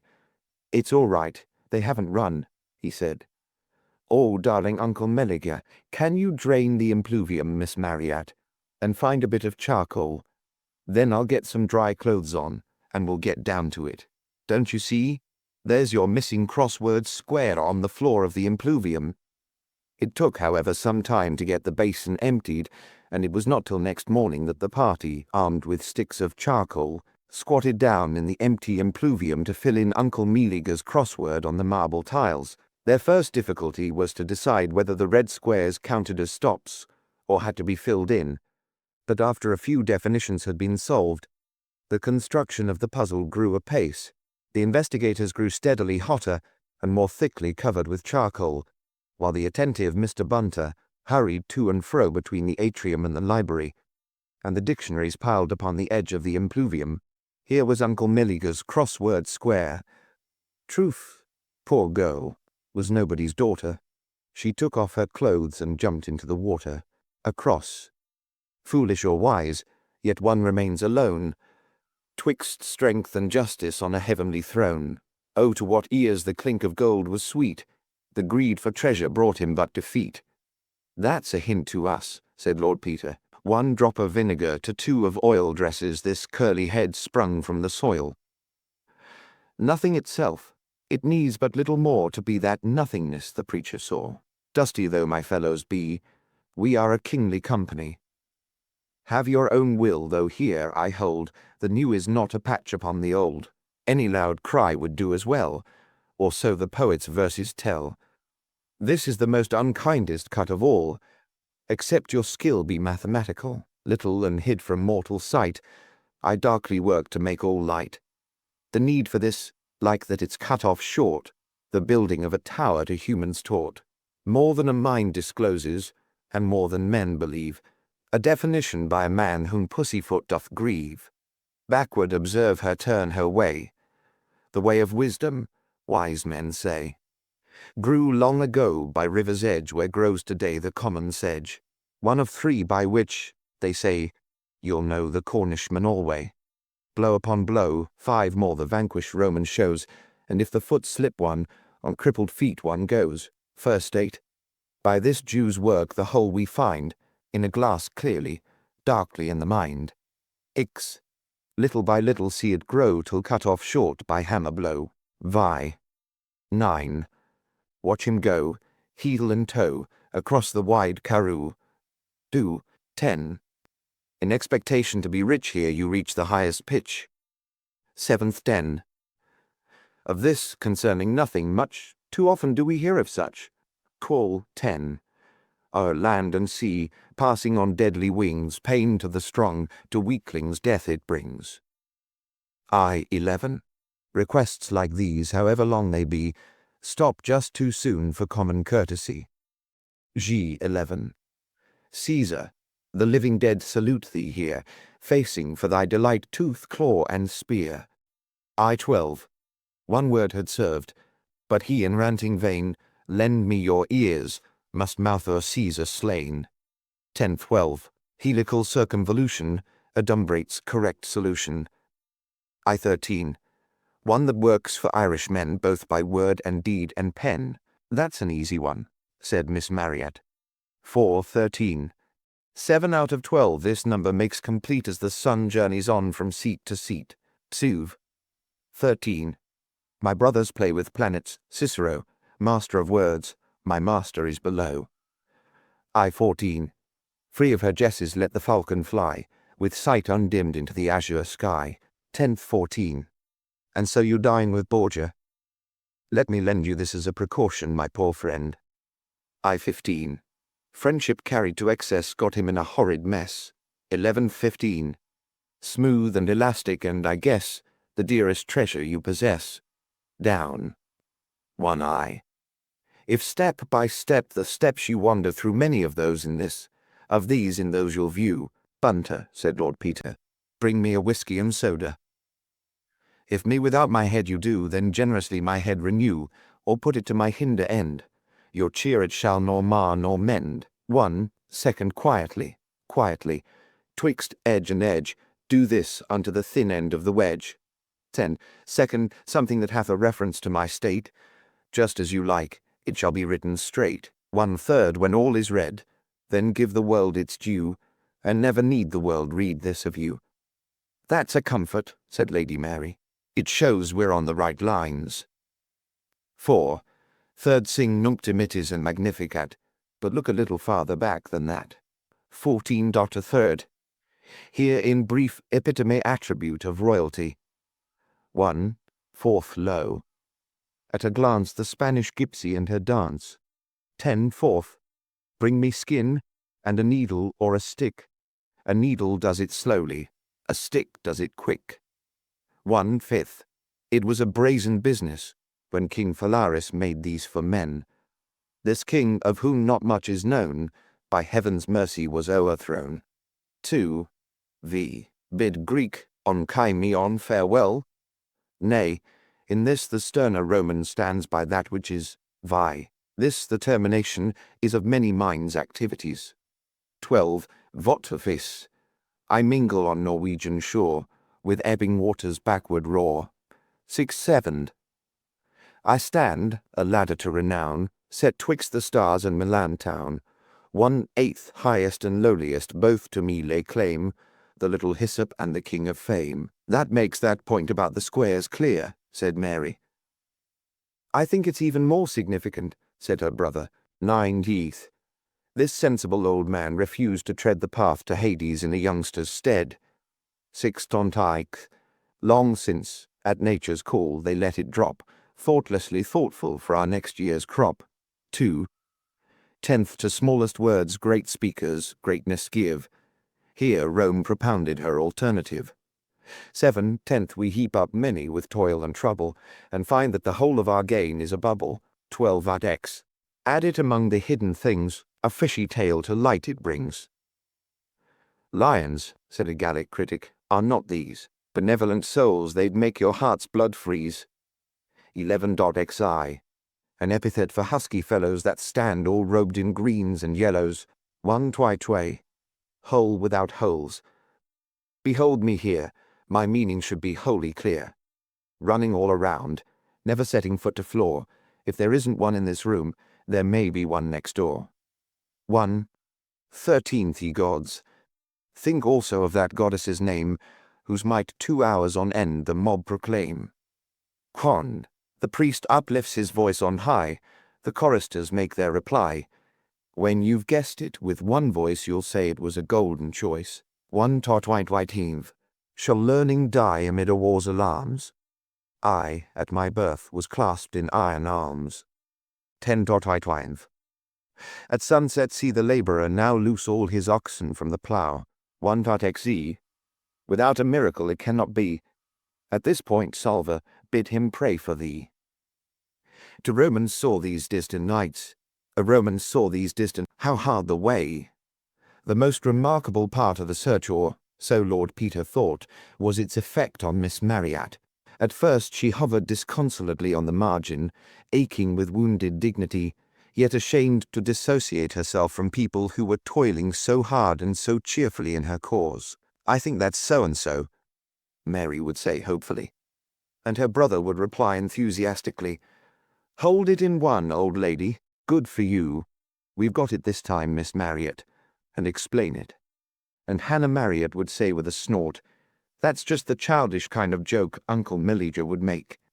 Gradually, however, the fascination of seeing the squares fit together caught her, and when the first word appeared which showed that the searchers were definitely on the right track, she lay down flat on the floor and peered over Lord Peter's shoulder as he grovelled below, writing letters in charcoal, rubbing them out with his handkerchief and mopping his heated face, till the Moor of Venice had nothing on him in the matter of blackness. Once, half scornfully, half timidly, she made a suggestion. Twice she made a suggestion. The third time she had an inspiration. The next minute she was down in the melee, crawling over the tiles, flushed and excited, wiping important letters out with her knees as fast as Peter could write them in, poring over the pages of Roger, her eyes gleaming under her tumbled black fringe. Hurried meals of cold meat and tea sustained the exhausted party, and toward sunset Peter, with a shout of triumph, added the last letter to the square. They crawled out and looked at it. All the words can't be clues, said Mary. I think it must be just those 4. Yes, undoubtedly. It's quite clear. We've only got to look it up. Where's a Bible? Miss Marryat hunted it out from the pile of reference books. But that isn't the name of a Bible book, she said. It's those things they have at evening service. That's all you know, said Lord Peter. I was brought up religious, I was. It's vulgate, that's what that is. You're quite right, of course, but, as Uncle Melliger says, we must look a little farther back than that. Here you are. Now then. But it doesn't say what chapter, so it doesn't. I mean, nor it does. And anyhow, all the chapters are too short. Damn. Oh. Here, suppose we just count right on from the beginning. 1, 2, 3, 17 in chapter 1, 18, 19. This must be it. 2 fair heads and 1 dark one peered excitedly at the small print, Bunter hovering decorously on the outskirts. Oh, my dove, that art in the clefts of the rock in the covert of the steep place. Oh, dear, said Mary, disappointed.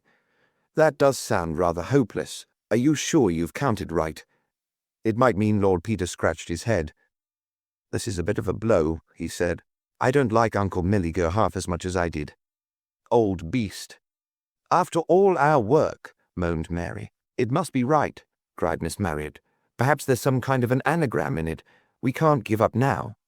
Bravo, said Lord Peter. That's the spirit. Afraid we're in for another outburst of frivolity, Miss Marriott. Well, it's been great fun, said Hannah Marriott. If you will excuse me, began the deferential voice of Bunter. I'd forgotten you, Bunter, said his lordship. Of course you can put us right, you always can. Where have we gone wrong? I was about to observe, my lord, that the words you mentioned do not appear to agree with my recollection of the passage in question. In my mother's Bible, my lord, it ran, I fancy, somewhat differently. Lord Peter closed the volume and looked at the back of it. Naturally, he said. You are right again, of course. This is a revised version. It's your fault, Miss Marriott. You would have a revised version. But can we imagine Uncle Milliger with one? No. Bring me Uncle Milliger's Bible.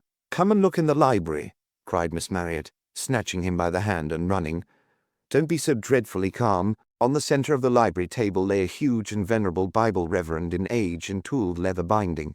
Lord Peter's hands caressed it, for a noble old book was like a song to his soul.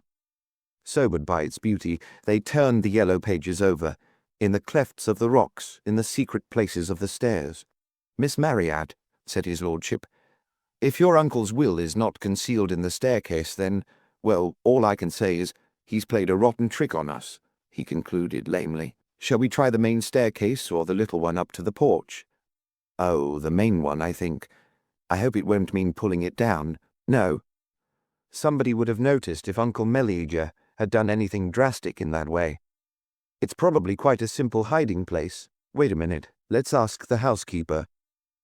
Mrs. Meekers was called and perfectly remembered that about 9 months previously Mr. Finch had pointed out to her a kind of a crack-like on the undersurface of the staircase, and had had a man in to fill it up. Certainly she could point out the exact place. There was the mark of the plaster, filling quite clear. Hooray! Cried Lord Peter. Bunter a chisel or something. Uncle Melliger, we've got you. Miss Marriott, I think yours should be the hand to strike the blow.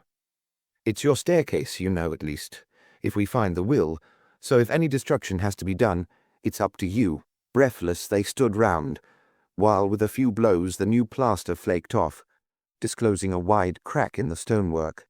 Hannah Marriott flung down hammer and chisel and groped in the gap. There's something, she gasped. Lift me up, I can't reach. Oh, it is. It is it. And she withdrew her hand, grasping a long sealed envelope, bearing the superscription, positively the last will and testament of Milliger Finch. Miss Marriott gave a yodel of joy and flung her arms round Lord Peter's neck. Mary executed a joy dance. I'll tell the world, she proclaimed. Come and tell Mother, cried Miss Marriott. Mr. Bunter interposed. Your lordship will excuse me, he said firmly, but your lordship's face is all over charcoal, black but comely, said Lord Peter. But I submit to your reproof. How clever we've all been, how topping everything is, how rich you are going to be, how late it is and how hungry I am. Yes, Bunter, I will wash my face. Is there anything else I can do for anybody while I feel in the mood? If your lordship would be so kind, said Mr. Bunter, producing a small paper from his pocket. I should be grateful if you could favour me with a South African quadruped in 6 letters beginning with Q. Chapter 4. The fantastic horror of the cat in the bag. The great North Road wound away like a flat steel-grey ribbon. Up it, with the sun and wind behind them, two black specks moved swiftly. To the yokel in charge of the hay wagon, they were only two of they dratted motorcyclists, as they barked and zoomed past him in rapid succession. A little farther on, a family man, driving delicately with a two-seater sidecar, grinned as the sharp rattle of the OHV. Norton was succeeded by the feline shriek of an angry Scot flying squirrel. He, too, in bachelor days, had taken a side in that perennial feud. He sighed regretfully as he watched the racing machines dwindle away northwards. At that abominable and unexpected bend across the bridge above Hatfield, the Norton man, in the pride of his heart, turned to wave a defiant hand at his pursuer. In that second, the enormous bulk of a loaded charabanc loomed down upon him from the bridgehead. He wrenched himself away from it in a fierce wobble, and the Scot, cornering melodramatically, with left and right footrests alternately skimming the tarmac, gained a few triumphant yards. The Norton leapt forward with wide-open throttle. A party of children, seized with sudden panic, rushed helter-skelter across the road. The Scot lurched through them in drunken swerves. The road was clear, and the chase settled down once more. It is not known why motorists, who sing the joys of the open road, spend so much petrol every weekend grinding their way to Southend and Brighton and Margate. In the stench of each other's exhausts, one hand on the horn and one foot on the brake, their eyes starting from their orbits in the nerve-wracking search for cops, corners, blind turnings and crossroad suicides. They ride in a baffled fury, hating each other. They arrive with shattered nerves and fight for parking places. They return, blinded by the headlights of fresh arrivals, whom they hate even worse than they hate each other. And all the time, the Great North Road winds away like a long, flat, steel-grey ribbon of surface, like a racetrack, without traps, without hedges, without side roads, and without traffic. True, it leads to nowhere in particular, but after all, one pub is very much like another.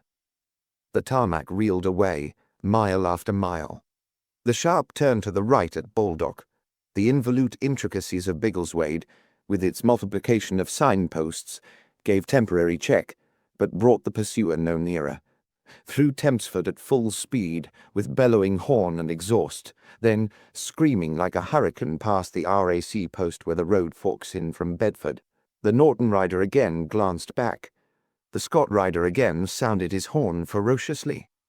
Flat as a chessboard, dyke and field revolved about the horizon. The constable at Eton-so-Con was by no means an anti-motor fiend. In fact, he had just alighted from his push-bike to pass the time of day with the AA man on point duty at the crossroads, but he was just and God-fearing.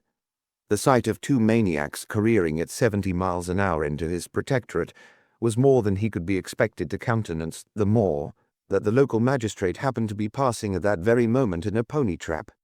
He advanced to the middle of the road, spreading his arms in a majestic manner. The Norton rider looked, saw the road beyond complicated by the pony trap and the traction engine, and resigned himself to the inevitable. He flung the throttle lever back, stamped on his squealing brakes, and skidded to a standstill.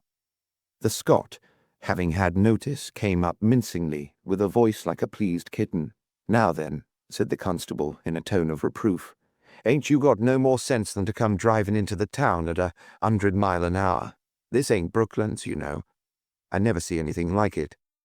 I have to take your names and numbers, if you please. You'll bear witness, Mr. Nadgett, as they was doing over 80. The AA man, after a swift glance over the two sets of handlebars to assure himself that the black sheep were not of his flock, said, with an air of impartial accuracy, "About 66.5, I should say, if he was to ask me in court." "Look here, you blighter," said the Scot man indignantly to the Norton man. "Why the hell couldn't you stop when you heard me hoot? I've been chasing you with your beastly bag nearly 30 miles. Why can't you look after your own rotten luggage?" He indicated a small stout bag, tied with string to his own carrier. "That?" said the Norton man with scorn. "What do you mean? It's not mine. Never saw it in my life. This barefaced denial threatened to render the Scot rider speechless. "Of all the—" he gasped. "Why, you crimson idiot, I saw it fall off just the other side of Hatfield." I yelled and blew like fury. "I suppose that overhead gear of yours makes so much noise you can't hear anything else. I take the trouble to pick the thing up and go after you, and all you do is to race off like a lunatic and run me into a cop. Fat lot of thanks one gets for trying to be decent to fools on the road." "That ain't neither here nor there," said the policeman. "Your license, please, sir." "Here you are," said the Scot man, ferociously flapping out his pocketbook. "My name's Walters, and it's the last time I'll try to do anybody a good turn. You can lay your shirt."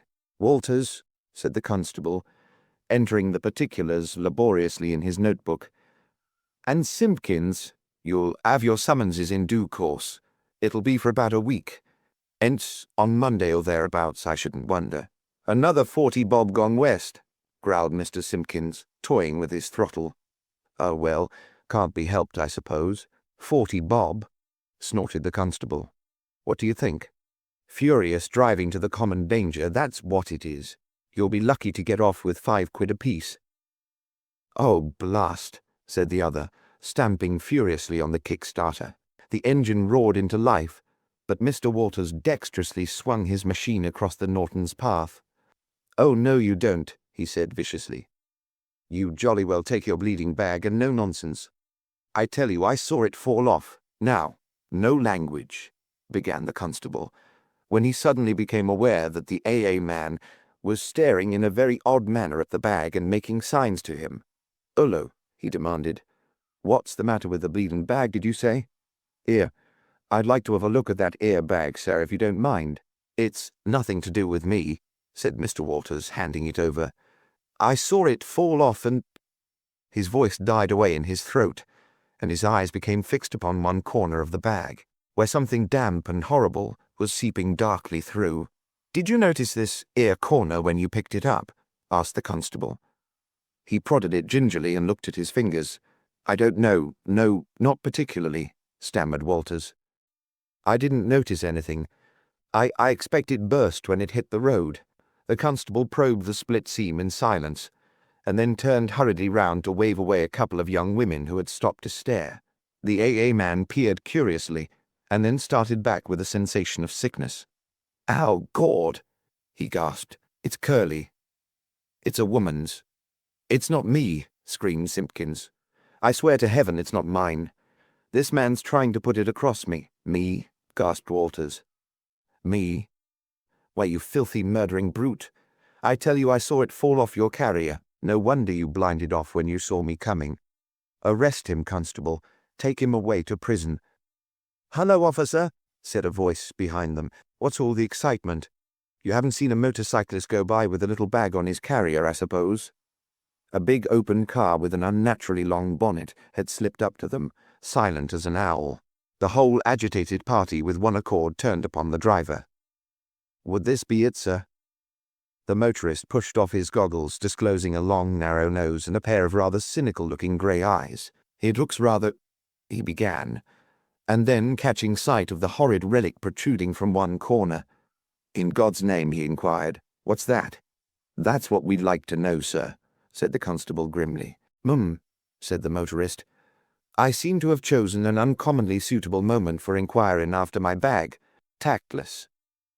To say now that it is not my bag is simple, though in no way convincing. As a matter of fact, it is not mine, and I may say that, if it had been, I should not have been at any pains to pursue it." The constable scratched his head. "Both these gentlemen," he began. The two cyclists burst into simultaneous and heated disclaimers. By this time a small crowd had collected, which the AA scout helpfully tried to shoo away. "You'll all have to come with me to the station," said the harassed constable. "Can't stand here holding up the traffic. No tricks now. You wheel them bikes and I'll come in the car with you, sir."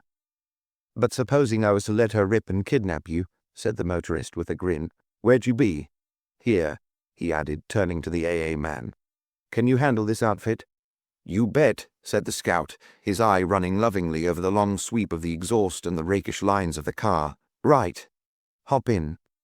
Now, officer, You can toddle along with the other suspects and keep an eye on them. Wonderful head I've got for detail.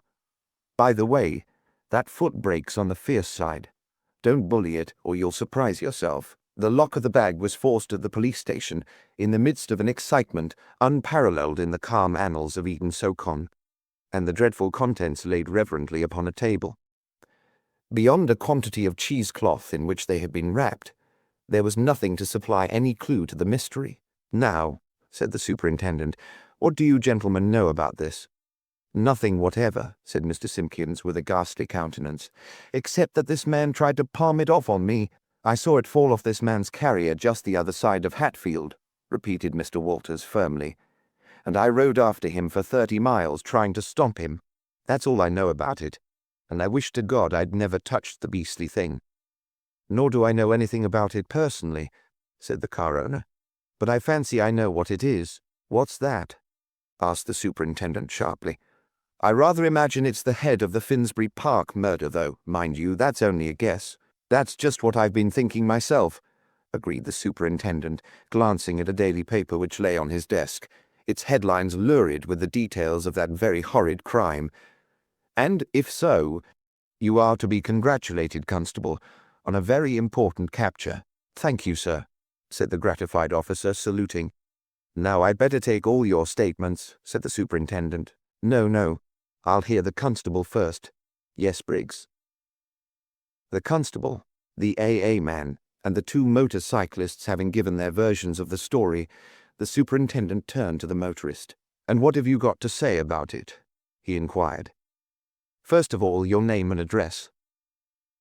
The other produced a card, which the superintendent copied out and returned to him respectfully. "A bag of mine, containing some valuable jewelry, was stolen from my car yesterday in Piccadilly," began the motorist. "It is very much like this, but has a cipher lock. I made inquiries through Scotland Yard, and was informed today that a bag of precisely similar appearance had been cloak-roomed yesterday afternoon at Paddington, Main Line. I hurried round there, and was told by the clerk that just before the police warning came through, the bag had been claimed by a man in motorcycling kit.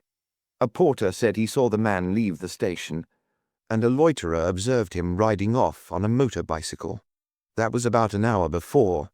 It seemed pretty hopeless, as of course nobody had noticed even the make of the bike, let alone the number. Fortunately, however, there was a smart little girl. The smart little girl had been dawdling round outside the station, and had heard a motorcyclist ask a taxi driver the quickest route to Finchley.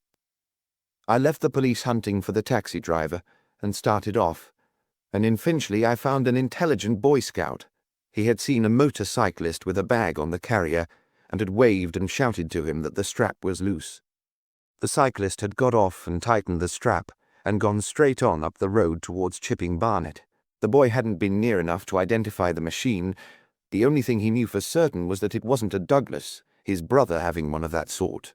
At Barnet I got an odd little story of a man in a motor coat who had staggered into a pub with a ghastly white face and drunk 2 double brandies and gone out and ridden off furiously. Number? Of course not. The barmaid told me. She didn't notice the number. After that it was a tale of furious driving all along the road. After Hatfield, I got the story of a road race. And here we are. "It seems to me, my lord," said the superintendent, "that the furious driving can't have been all on one side." "I admit it," said the other, "though I do plead in extenuation that I spared the women and children and hit up the miles in the wide open spaces. The point at the moment is—" "Well, my lord," said the superintendent, "I've got your story, and if it's all right it can be verified by inquiry at Paddington and Finchley and so on. Now, as for these two gentlemen—" "It's perfectly obvious," broke in Mr. Walters. "The bag dropped off this man's carrier, and when he saw me coming after him with it, he thought it was a good opportunity to saddle me with the cursed thing. Nothing could be clearer." "It's a lie," said Mr. Simpkins. "Here's this fellow has got hold of the bag. I don't say how, but I can guess, and he has the bright idea of shoving the blame on me. It's easy enough to say a thing's fallen off a man's carrier. Where's the proof? Where's the strap? If his story's true, you'd find the broken strap on my bus. The bag was on his machine tied on tight, yes, with string, retorted the other. "If I'd gone and murdered someone and run off with their head, do you think I'd be such an ass as to tie it on with a bit of twopenny twine? The strap's worked loose and fallen off on the road somewhere, that's what's happened to that." "Well, look here," said the man addressed as my lord. "I've got an idea for what it's worth. Suppose, Superintendent, you turn out as many of your men as you think adequate to keep an eye on 3 desperate criminals, and we all tool down to Hatfield together. I can take 2 in my bus at a pinch, and no doubt you have a police car. If this thing did fall off the carrier, somebody beside Mr. Walters may have seen it fall." "They didn't," said Mr. Simpkins. "There wasn't a soul," said Mr. Walters. "But how do you know there wasn't, eh? I thought you didn't know anything about it." "I mean, it didn't fall off so nobody could have seen it," gasped the other. "Well, my lord," said the superintendent, "I'm inclined to accept your suggestion, as it gives us a chance of inquiring into your story at the same time. Mind you, I'm not saying I doubt it, you being who you are. I've read about some of your detective work, my lord, and very smart I considered it. But still, it wouldn't be my duty not to get corroborative evidence if possible." "Good egg. Quite right," said his lordship. "Forward the light brigade. We can do it easily. That is to say, at the legal rate of progress, it needn't take us much over an hour and a half." About 3/4 of an hour later, the racing car and the police car loped quietly side by side into Hatfield. Henceforward, the 4-seater, in which Walters and Simpkins sat glaring at each other, took the lead, and presently Walters waved his hand, and both cars came to a stop. "It was just about here, as near as I can remember, that it fell off," he said. "Of course, there's no trace of it now." "You're quite sure as there wasn't a strap fell off with it?" suggested the superintendent. "Because, you see, there must have been something holding it on." "Of course there wasn't a strap," said Simpkins, white with passion. "You haven't any business to ask him leading questions like that." "Wait a minute," said Walters slowly. "No, there was no strap, but I've got a sort of a recollection of seeing something on the road about 1/4 of a mile farther up." "It's a lie," screamed Simpkins. "He's inventing it." "Just about where we passed that man with the sidecar a minute or 2 ago," said his lordship. "I told you we ought to have stopped and asked if we could help him, Superintendent. Courtesy of the road, you know, and all that." "He couldn't have told us anything," said the superintendent. "He'd probably only just stopped." "I'm not so sure," said the other. "Didn't you notice what he was doing?" "Oh, dear, dear, where were your eyes?" "Hullo, here he comes." He sprang out into the road and waved to the rider who, seeing 4 policemen, thought it better to pull up. "Excuse me," said his lordship. "Thought we'd just like to stop you and ask if you were all right and all that sort of thing, you know. Wanted to stop in passing, throttle jammed open, couldn't shut the confounded thing. Little trouble, what?" "Oh yes, perfectly all right, thanks. Except that I would be glad if you could spare a gallon of petrol. Tank came adrift. Beastly nuisance. Had a bit of a struggle. Happily, Providence placed a broken strap in my way, and I fixed it. Split a bit, though, where that bolt came off. Lucky not to have an explosion, but there's a special cherub for motorcyclists." "Strap, eh?" said the superintendent. "Afraid I'll have to trouble you to let me have a look at that." "What?" said the other. "And just as I've got the damned thing fixed? What the—" "All right, dear, all right," to his passenger. "Is it something serious, officer?" "Afraid so, sir. Sorry to trouble you." "Hi!" yelled one of the policemen, neatly fielding Mr. Simpkins as he was taking a dive over the back of the car. "No use doing that. You're for it, my lad." "No doubt about it," said the superintendent triumphantly, snatching at the strap which the sidecar rider held out to him. "Here's his name on it. J. Simpkins, written on in ink as large as life." "Very much obliged to you, sir, I'm sure. You've helped us effect a very important capture." "No. Who is it?" cried the girl in the sidecar. "How frightfully thrilling. Is it a murder?" "Look in your paper tomorrow, miss," said the superintendent, "and you may see something. Here, Briggs. Better put the handcuffs on him." "And how about my tank?" said the man mournfully. "It's all right for you to be excited, Babs, but you'll have to get out and help push." "Oh, no," said his lordship. "Here's a strap, a much nicer strap, a really superior strap, and petrol, and a pocket flask." Everything a young man ought to know. And when you're in town, mind you both look me up. Lord Peter Winsey, 110 at Piccadilly. Delighted to see you any time. Chin, chin. Cheerio, said the other, wiping his lips and much mollified, only too charmed to be of use. Remember it in my favour, officer, next time you catch me speeding. Very fortunate we spotted him, said the superintendent complacently, as they continued their way into Hatfield. Quite providential, as you might say. I'll come across with it, said the wretched Simpkins, sitting handcuffed in the Hatfield police station. I swear to God I know nothing whatever about it. About the murder, I mean. There's a man I know who's a jewellery business in Birmingham. I don't know him very well. In fact, I only met him at Southend last Easter, and we got pally. His name's Owen, Thomas Owen. He wrote me yesterday and said he'd accidentally left a bag in the cloakroom at Paddington and asked if I'd take it out. He enclosed the ticket and bring it up next time I came that way. I'm in transport service, you see, you've got my card, and I'm always up and down the country. As it happened, I was just going up in that direction with this Norton. So I fetched the thing out at lunchtime and started off with it. I didn't notice the date on the cloakroom ticket. I know there wasn't anything to pay on it, so it can't have been there long. Well, it all went just as you said up to Finchley, and there that boy told me my strap was loose, and I went to tighten it up. And then I noticed that the corner of the bag was split, and it was damp and... Well, I saw what you saw. That sort of turned me over, and I lost my head.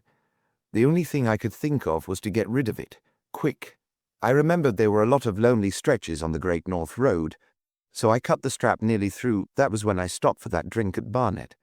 And then, when I thought there wasn't anybody in sight, I just reached back and gave it a tug, and it went strap and all. I hadn't put it through the slots. It fell off, just like a great weight dropping off my mind. I suppose Walters must just have come round into sight as it fell. I had to slow down a mile or two farther on for some sheep going into a field, and then I heard him hooting at me, and, oh my God, he groaned, and buried his head in his hands. I see, said the Eton-Socon superintendent. Well, that's your statement. Now, about this Thomas Owen. Oh, cried Lord Peter Winsey, never mind Thomas Owen. He's not the man you want. You can't suppose that a bloke who'd committed a murder would want a fellow tailing after him to Birmingham with the head. It stands to reason that was intended to stay in Paddington cloakroom till the ingenious perpetrator had skipped, or till it was unrecognizable, or both, which, by the way, is where we'll find those family heirlooms of mine, which your engaging friend Mr. Owen lifted out of my car. Now, Mr. Simpkins, just pull yourself together and tell us who was standing next to you at the cloakroom when you took out that bag. Try hard to remember, because this jolly little island is no place for him, and he'll be taking the next boat while we stand talking. I can't remember, moaned Simpkins. I didn't notice. My head's all in a whirl. Never mind. Go back. Think quietly. Make a picture of yourself getting off your machine, leaning it up against something. No, I put it on the stand. Good. That's the way. Now think you're taking the cloakroom ticket out of your pocket and going up, trying to attract the man's attention. I couldn't at first. There was an old lady trying to cloakroom a canary, and a very bustling man in a hurry with some golf clubs. He was quite rude to a quiet little man with a by Jove. Yes, a handbag like that one. Yes, that's it. The timid man had had it on the counter quite a long time, and the big man pushed him aside. I don't know what happened, quite, because mine was handed out to me just then. The big man pushed his luggage in front of both of us, and I had to reach over it. And I suppose, yes, I must have taken the wrong one. Good God, do you mean to say that that timid little insignificant-looking man was a murderer? Lots of them like that, put in the Hatfield superintendent. But what was he like, come? He was only about 5'5", and he wore a soft hat and a long dust-coloured coat. He was very ordinary, with rather weak, prominent eyes, I think. But I'm not sure I should know him again. Oh, wait a minute. I do remember one thing. He had an odd scar crescent-shaped under his left eye. That settles it, said Lord Peter. I thought as much. Did you recognize the face when we took it out, Superintendent? No, I did. It was Dahlia Dallmeyer, the actress, who is supposed to have sailed for America last week, and the short man with the crescent-shaped scar is her husband, Philip Story. Sordid tale and all that. She ruined him, treated him like dirt, and was unfaithful to him, but it looks as though he had had the last word in the argument, and now, I imagine, the law will have the last word with him.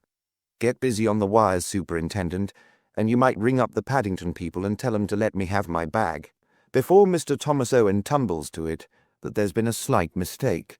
Well, anyhow, said Mr. Waters, extending a magnanimous hand to the abashed Mr. Simpkins. It was a top-hole race well worth a summons. We must have a return match one of these days. Early the following morning, a little, insignificant-looking man stepped aboard the transatlantic liner Volucria. At the head of the gangway, two men blundered into him. The younger of the two, who carried a small bag, was turning to apologize, when a light of recognition flashed across his face. "Why, if it isn't Mr. Story," he exclaimed loudly. "Where are you off to? I haven't seen you for an age." "I'm afraid," said Philip Story, "I haven't the pleasure." "Cut it out," said the other, laughing. "I'd know that scar of yours anywhere." "Going out to the States?" "Well, yes," said the other, seeing that his acquaintance's boisterous manner was attracting attention. "I beg your pardon. It's Lord Peter Wimsey, isn't it?" "Yes, I'm joining the wife out there." "And how is she?" inquired Wimsey, steering the way into the bar and sitting down at a table. "Left last week, didn't she?" "I saw it in the papers." "Yes.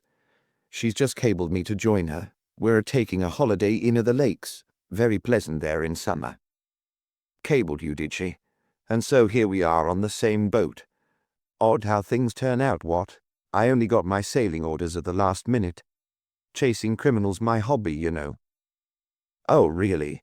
Mr. Story licked his lips. "Yes. This is Detective Inspector Parker of Scotland Yard, great pal of mine. Yes. Very unpleasant matter, annoying and all that. Bag that ought to have been reposing peacefully at Paddington Station turns up at Eton-so-Con. No business there, what?" He smacked the bag on the table so violently that the lock sprang open. Story leapt to his feet with a shriek, flinging his arms across the opening of the bag as though to hide its contents. "How did you get that?" he screamed. "Eton-so-Con. It's mine," said Wimsey quietly, as the wretched man sank back, realizing that he had betrayed himself. "Some jewelry of my mother's." "What did you think it was?" Detective Parker touched his charge gently on the shoulder. "You needn't answer that," he said. "I arrest you, Philip Story, for the murder of your wife. Anything that you say may be used against you. Chapter 5. The unprincipled affair of the practical joker. The Zambesi, they said, was expected to dock at 6 in the morning. Mrs. Ricelander booked a bedroom at the Magnifical, with despair in her heart. A bare 9 hours and she would be greeting her husband. After that would begin the sickening period of waiting. It might be days, it might be weeks, possibly even months, for the inevitable discovery. The reception clerk twirled the register towards her.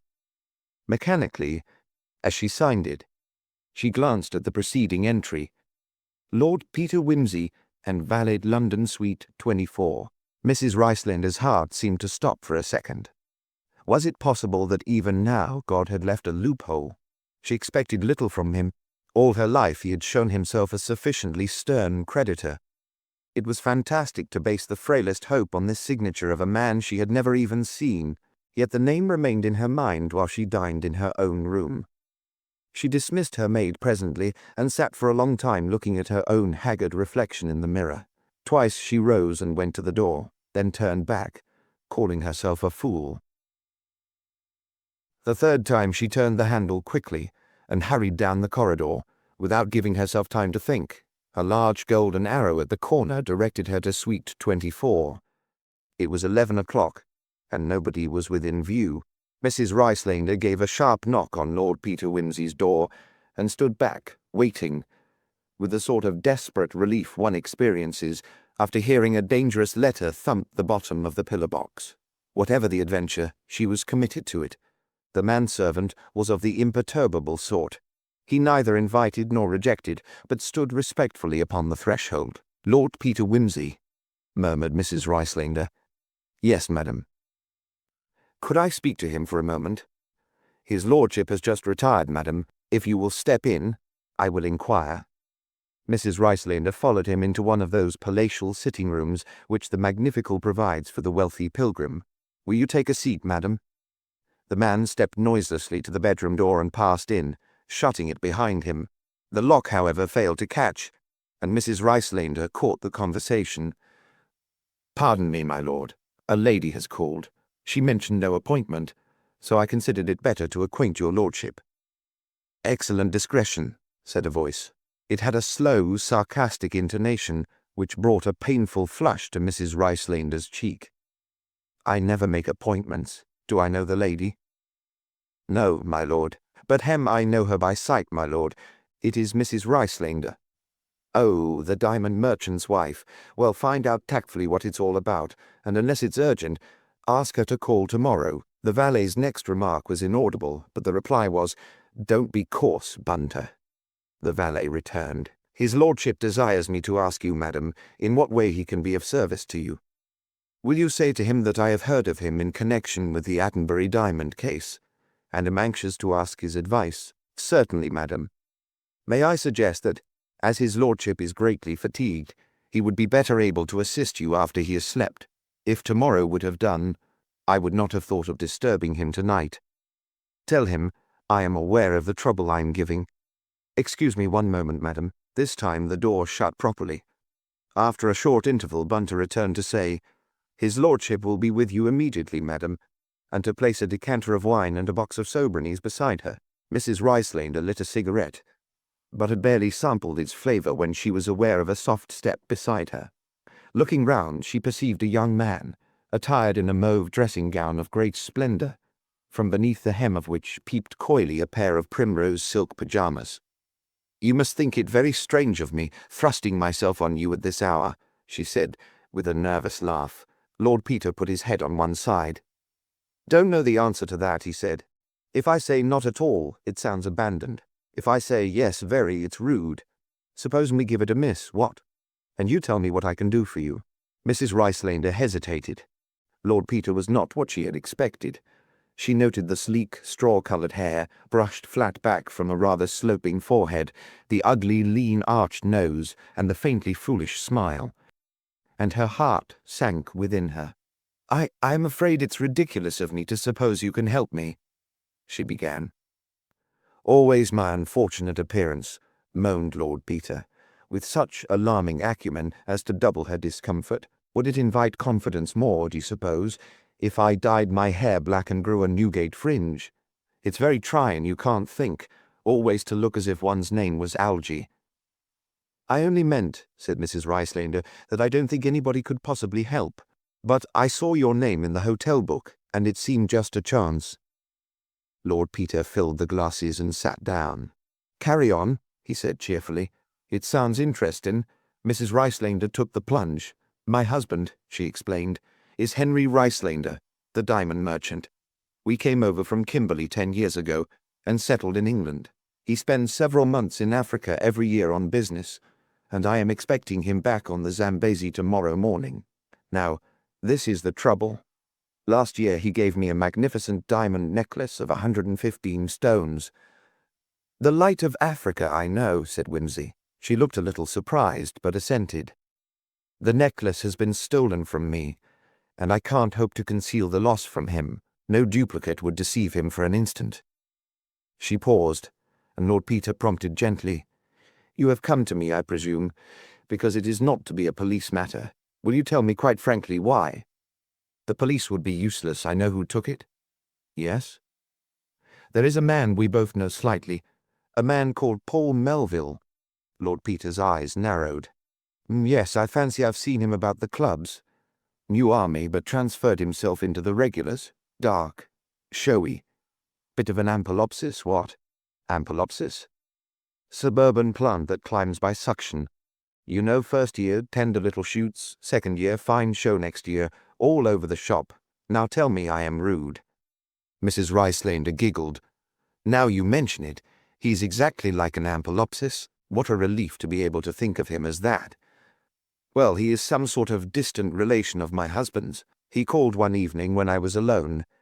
We talked about jewels, and I brought down my jewel box and showed him the light of Africa. He knows a good deal about stones. I was in and out of the room 2 or 3 times, but didn't think to lock up the box. After he left, I was putting the things away, and I opened the jeweler's case the diamonds were in, and they had gone. I'm pretty barefaced. Look here, Mrs. Ricelander. You agree he's an ampelopsis, but you won't call in the police. Honestly, now forgive me. You're asking my advice, is he worth bothering about? It's not that, said the woman in a low tone. Oh, no. But he took something else as well. He took a portrait, a small painting set with diamonds. Oh, yes.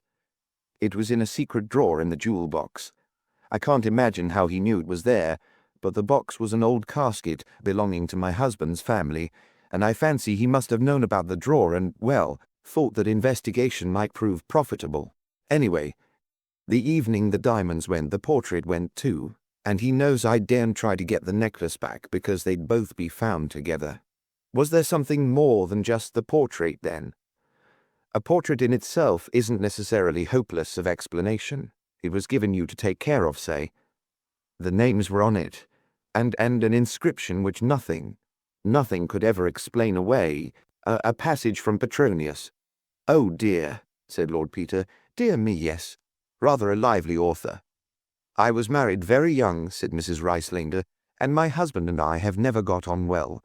Then one year, when he was in Africa, it all happened. We were wonderful and shameless. It came to an end. I was bitter. I wish I had not been. He left me, you see, and I couldn't forgive it. I prayed day and night for revenge, only now I don't want it to be through me. Wait a moment, said Whimsy. You mean that if the diamonds are found and the portrait is found too, all this story is bound to come out. My husband would get a divorce. He would never forgive me or him. It is not so much that I mind paying the price myself, but— she clenched her hands. I have cursed him again and again, and the clever girl who married him. She played her cards so well, this would ruin them both. But if you were the instrument of vengeance, said Whimsy gently, you would hate yourself, and it would be terrible to you because he would hate you. A woman like you couldn't stoop to get your own back. I see that. If God makes a thunderbolt, how awful and satisfying. If you help to make a beastly row, what a rotten business it would be. You seem to understand, said Mrs. Ricelander. How unusual. I understand perfectly. Though let me tell you, said Whimsy, with a wry little twist of the lips, that it's sheer foolishness for a woman to have a sense of honor in such matters. It only gives her excruciating pain, and nobody expects it anyway. Look here, don't let's get all worked up. You certainly shan't have your vengeance thrust upon you by an ampelopsis. Why should you? Nasty fellow. We'll have him uproot, branch, and little suckers. Don't worry. Let's see. My business here will only take a day. Then I've got to get to know Melville, say, a week. Then I've got to get the doings, say, another week, provided he hasn't sold them yet, which isn't likely. Can you hold your husband off him for a fortnight, do you think? Oh, yes. I'll say they're in the country, or being cleaned or something. But do you really think you can— I'll have a jolly good try anyhow, Mrs. Ricelander. Is the fellow hard up to start stealing diamonds? I fancy he has got into debt over horses lately, and possibly poker. Oh, poker player, is he? That makes an excellent excuse for getting to know him. Well, cheer up, we'll get the goods, even if we have to buy 'em. But we won't, if we can help it. Bunter. My lord? The valet appeared from the inner room. Just go and give the all clear, will you? Mr. Bunter accordingly stepped into the passage, and having seen an old gentleman safely away to the bathroom, and a young lady in a pink kimono pop her head out of an adjacent door, and hurriedly pop it back on beholding him, blew his nose with a loud trumpeting sound. Good night, said Mrs. Ricelander, and thank you. She slipped back to her room unobserved. Whatever has induced you, my dear boy, said Colonel Marchbanks, to take up with that very objectionable fellow Melville? Diamonds, said Lord Peter. Do you find him so, really? Perfectly dreadful man, said the Honourable Frederick Arbuthnot. Hearts, What did you want to go and get him a room here for? This used to be a quite decent club. 2 clubs? Said Sir Impey Biggs, who had been ordering a whisky and had only caught the last word. No, 1 heart. I beg your pardon. Well, partner, how about spades? Perfectly good suit. Pass, said the Colonel. I don't know what the army's coming to nowadays. No trumps, said Whimsy. It's all right, children. Trust your Uncle Pete. Come on, Freddie. How many of those hearts are you going to shout for? None, the Colonel haven't let me down so horrid, said the Honourable Freddie. Cautious blighter. All content? Righty-ho. Bring out your dead, partner. Oh, very pretty indeed. We'll make it a slam this time. I'm rather glad to hear that expression of opinion from you, Colonel, because I particularly want you and Biggie to hang on this evening and take a hand with Melville and me. What happens to me? Inquired the Honourable Freddie. You have an engagement and go home early, dear old thing. I've specially invited friend Melville to meet the redoubtable Colonel Marchbanks and our greatest criminal lawyer. Which hand am I supposed to be playing this from? Oh, yes. Come on, Colonel. You've got to hike that old king out some time. Why not now? It's a plot, said Mr. Arbuthnot, with an exaggerated expression of mystery. Carry on, don't mind me. I take it you have your own reasons for cultivating the man, said Sir Impey. The rest are mine, I fancy. Well, yes, I have. You and the Colonel would really do me a favour by letting Melville cut in tonight. If you wish it, growled the Colonel. But I hope the impudent young beggar won't presume on the acquaintance. I'll see to that, said his lordship. Your cards, Freddie. Who had the ace of hearts? Oh, I had it myself, of course. Our honours. Hullo. Evening, Melville. The Ampelopsis was rather a good-looking creature in his own way, tall and bronzed, with a fine row of very persuasive teeth. He greeted Whimsy and Arbuthnot heartily, the Colonel with a shade too much familiarity, and expressed himself delighted to be introduced to Sir Impey Biggs. You're just in time to hold Freddie's hand, said Whimsy. He's got a date. Not his little paddy paw, I don't mean, but the damned rotten hand he generally gets dealt him. Joke. Oh, well, said the obedient Freddie, rising. I suppose I'd better make a noise like a hoop and roll away. Night-night, everybody. Melville took his place, and the game continued with varying fortunes for 2 hours, at the end of which time Colonel Marchbanks, who had suffered much under his partner's eloquent theory of the game, was beginning to wilt visibly. Whimsy yawned. Getting a bit bored, Colonel. Wish they'd invent something to liven this game up a bit. Oh, bridge is a one-horse show, anyway, said Melville. Why not have a little flutter at poker, Colonel? Do you all the good in the world. What do you say, Biggs? Sir Impey turned on Whimsy a thoughtful eye, accustomed to the sizing up of witnesses. Then he replied, I'm quite willing, if the others are. Damn good idea, said Lord Peter. Come now, Colonel, be a sport. You'll find the chips in that drawer, I think. I always lose money at poker, but what's the odds so long as you're happy? Let's have a new pack. Any limit?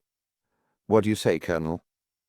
The Colonel proposed a 20-shilling limit. Melville, with a grimace, amended this to 1/10 of the pool. The amendment was carried, and the cards cut, the deal falling to the Colonel. Contrary to his own prophecy, Whimsy began by winning considerably, and grew so garrulously imbecile in the process that even the experienced Melville began to wonder whether this indescribable fatuity was the cloak of ignorance or the mask of the hardened poker player. Soon, however, he was reassured. The luck came over to his side, and he found himself winning hands down, steadily from Sir Impey and the Colonel, who played cautiously, and took little risk heavily from Whimsy, who appeared reckless and slightly drunk, and was staking foolishly on quite impossible cards. I never knew such luck as yours, Melville, said Sir Impey, when that young man had scooped in the proceeds from a handsome straight flush. My turn tonight. Yours tomorrow, said Melville, pushing the cards across to Biggs, whose deal it was. Colonel Marchbanks required 1 card. Whimsy laughed vacantly and demanded an entirely fresh hand. Biggs asked for 3, and Melville, after a pause for consideration, took 1. It seemed as though everybody had something respectable this time, though Whimsy was not to be depended upon, frequently going the limit upon a pair of jacks in order, as he expressed it, to keep the pot a-boiling. He became peculiarly obstinate now, throwing his chips in with a flushed face, in spite of Melville's confident air. The Colonel got out, and after a short time Biggs followed his example. Melville held on till the pool mounted to something under £100, when Whimsy suddenly turned restive and demanded to see him. 4 kings, said Melville. Blast you, said Lord Peter, laying down 4 queens. No hold in this fella tonight, is there? Here, take the ruddy cards, Melville, and give somebody else a look in, will you? He shuffled them as he spoke, and handed them over. Melville dealt, satisfied the demands of the other 3 players, and was in the act of taking 3 new cards for himself, when Whimsy gave a sudden exclamation and shot a swift hand across the table. "Hullo, Melville," he said, in a chill tone which bore no resemblance to his ordinary speech. "What exactly does this mean?" He lifted Melville's left arm clear of the table, and with a sharp gesture shook it. From the sleeve something fluttered to the table and glided away to the floor. Colonel Marchbanks picked it up, and in a dreadful silence laid the joker on the table. "Good God," said Sir Impey. "You young blackguard," gasped the Colonel, recovering speech. "What the hell do you mean by this?" gasped Melville, with a face like chalk. "How dare you?" "This is a trick, a plant." A horrible fury gripped him. "You dare to say that I have been cheating? You liar! You filthy sharper! You put it there! I tell you, gentlemen," he cried, looking desperately round the table, "he must have put it there." "Come, come," said Colonel Marchbanks. "No good carrying on that way, Melville. Dear me, no good at all. Only makes matters worse. We all saw it, you know." "Dear, dear, I don't know what the army's coming to." "Do you mean you believe it?" shrieked Melville. "For God's sake, Whimsy, is this a joke or what? Biggs, you've got a head on your shoulders. Are you going to believe this half-drunk fool and this doddering old idiot who ought to be in his grave?" "That language won't do you any good, Melville," said Sir Impey. "I'm afraid we all saw it clearly enough." "I've been suspecting this some time, you know," said Whimsy. "That's why I asked you two to stay tonight. We don't want to make a public row, but—" "Gentlemen," said Melville more soberly, "I swear to you that I am absolutely innocent of this ghastly thing. Can't you believe me?" "I can believe the evidence of my own eyes, sir," said the Colonel with some heat. "For the good of the club," said Whimsy, "this couldn't go on. But also for the good of the club, I think we should all prefer the matter to be quietly arranged. In the face of what Sir Impey and the Colonel can witness, Melville, I'm afraid your protestations are not likely to be credited." Melville looked from the soldier's face to that of the great criminal lawyer. "I don't know what your game is," he said sullenly to Whimsy, "but I can see you've laid a trap and pulled it off all right. I think, gentlemen," said Whimsy, "that if I might have a word in private with Melville in his own room, I could get the thing settled satisfactorily without undue fuss." "He'll have to resign his commission," growled the Colonel. "I'll put it to him in that light," said Peter. "May we go to your room for a minute, Melville?" With a lowering brow, the young soldier led the way. Once alone with Whimsy, he turned furiously on him. "What do you want? What do you mean by making this monstrous charge?" "I'll take action for libel." "Do," said Whimsy coolly, "if you think anybody is likely to believe your story." He lit a cigarette and smiled lazily at the angry young man. "Well, what's the meaning of it anyway?"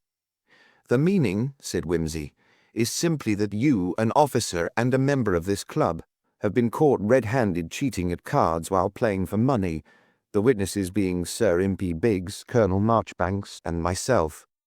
Now I suggest to you, Captain Melville, that your best plan is to let me take charge of Mrs. Ricelander's diamond necklace and portrait, and then just to trickle away quiet-like from these halls of dazzling light without any questions asked." Melville leapt to his feet. "My God," he cried, "I can see it now, it's blackmail." "You may certainly call it blackmail and theft too," said Lord Peter with a shrug. "But why use ugly names? I hold 5 aces, you see. Better chuck in your hand. Suppose I say I never heard of the diamonds?" "It's a bit late now, isn't it?" said Whimsy affably. "But, in that case, I'm beastly sorry and all that, of course. But we shall have to make tonight's business public." "Damn you," muttered Melville. "You sneering devil." He showed all his white teeth half springing, with crouched shoulders. Whimsy waited quietly, his hands in his pockets. The rush did not come. With a furious gesture, Melville pulled out his keys and unlocked his dressing case. "Take them," he growled, flinging a small parcel on the table. "You've got me. Take 'em and go to hell. Eventually, why not now?" murmured his lordship. "Thanks frightfully. Man of peace myself. You know hate unpleasantness and all that." He scrutinized his booty carefully, running the stones expertly between his fingers. Over the portrait he pursed up his lips. "Yes," he murmured. "That would have made a row." He replaced the wrapping and slipped the parcel into his pocket. "Well, good night, Melville, and thanks for a pleasant game." "I say, Biggs," said Whimsy, when he had returned to the card-room, "you've had a lot of experience. What tactics do you think one's justified in using with a blackmailer?" "Oh," said the K.C., "there you put your finger on society's sore place where the law is helpless. Speaking as a man, I'd say nothing could be too bad for the brute. It's a crime crueler and infinitely worse in its results than murder. As a lawyer, I can only say that I have consistently refused to defend a blackmailer or to prosecute any poor devil who does away with his tormentor." Replied Whimsy. "What do you say, Colonel?" "A man like that's a filthy pest," said the little warrior stoutly. "Shooting's too good for him. I knew a man close personal friend, in fact hounded to death, blew his brains out, one of the best. Don't like to talk about it." "I want to show you something," said Whimsy. He picked up the pack which still lay scattered on the table and shuffled it together. "Catch hold of these, Colonel, and lay 'em out face downwards. That's right. First of all, you cut 'em at the 20th card. You'll see the 7 of diamonds at the bottom. Correct? Now I'll call 'em. 10 of hearts, ace of spades, 3 of clubs, 5 of clubs, king of diamonds, 9, jack, 2 of hearts. Right? I could pick 'em all out, you see, except the ace of hearts, and that's here." He leaned forward and produced it dexterously from Sir Impey's breast pocket. "I learnt it from a man who shared my dug-out near Ypres," he said. "You needn't mention tonight's business, you two. There are crimes which the law cannot reach." Chapter 6. The undignified melodrama of the bone of contention. "I am afraid you have brought shocking weather with you, Lord Peter," said Mrs. Frobisher Pym with playful reproof. "If it goes on like this, they will have a bad day for the funeral." Lord Peter Wimsey glanced out of the morning-room window to the soaked green lawn and the shrubbery, where the rain streamed down remorselessly over the laurel leaves, stiff and shiny like mackintoshes. "Nasty exposed business, standing round at funerals," he agreed. "Yes, I always think it's such a shame for the old people. In a tiny village like this, it's about the only pleasure they get during the winter. It makes something for them to talk about for weeks. Is it anybody's funeral in particular?" "My dear Whimsy," said his host, "it is plain that you, coming from your little village of London, are quite out of the swim. There has never been a funeral like it in Little Doddering before. It's an event." "Really?" "Oh dear, yes. You may possibly remember old Burdock." "Burdock? Let me see. Isn't he a sort of local squire or something?" "He was," corrected Mr. Frobisher Pym. "He's died in York about 3 weeks ago, and they're sending him over to be buried. The Burdocks have lived in the big house for hundreds of years, and they're all buried in the churchyard, except, of course, the one who was killed in the war. Burdock's secretary cabled the news of his death across, and said the body was following as soon as the embalmers had finished with it. The boat gets into Southampton this morning, I believe. At any rate, the body will arrive here by the 6.3 from town. Are you going down to meet it, Tom?" "No, my dear. I don't think that is called for. There will be a grand turn out of the village, of course. Jolliffe's people are having the time of their lives. They borrowed an extra pair of horses from young Mortimer for the occasion. I only hope they don't kick over the traces and upset the hearse. Mortimer's horseflesh is generally on the spirited side." "But, Tom, we must show some respect to the Burdocks. We're attending the funeral tomorrow, and that's quite enough." "We must do that, I suppose, out of consideration for the family, though, as far as the old man himself goes. Respect is the very last thing anybody would think of paying him." Oh, Tom, he's dead. And quite time too.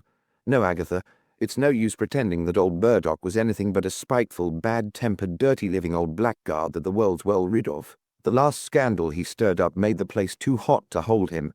He had to leave the country and go to the States, and even so, if he hadn't had the money to pay the people off, he'd probably have been put in jail. That's why I'm so annoyed with Hancock. I don't mind his calling himself a priest, though clergyman was always good enough for dear old Weeks, who, after all, was a canon, and I don't mind his vestments. He can wrap himself up in a Union Jack if he likes. It doesn't worry me. But when it comes to having old Burdock put on trestles in the South Aisle, with candles round him, and Hubbard from the Red Cow and Duggins's boy praying over him half the night, I think it's time to draw the line. The people don't like it, you know, as least. The older generation don't. It's all right for the young ones, I dare say. They must have their amusement. But it gives offence to a lot of the farmers. After all, they knew Burdock a bit too well. Simpson, he's people's warden, you know, came up quite in distress to speak to me about it last night. You couldn't have a sounder man than Simpson. I said I would speak to Hancock. I did speak to him this morning, as a matter of fact, but you might as well talk to the west door of the church. Mr. Hancock is one of those young men who fancy they know everything, said his wife. A sensible man would have listened to you, Tom. You're a magistrate and have lived here all your life, and it stands to reason you know considerably more about the parish than he does.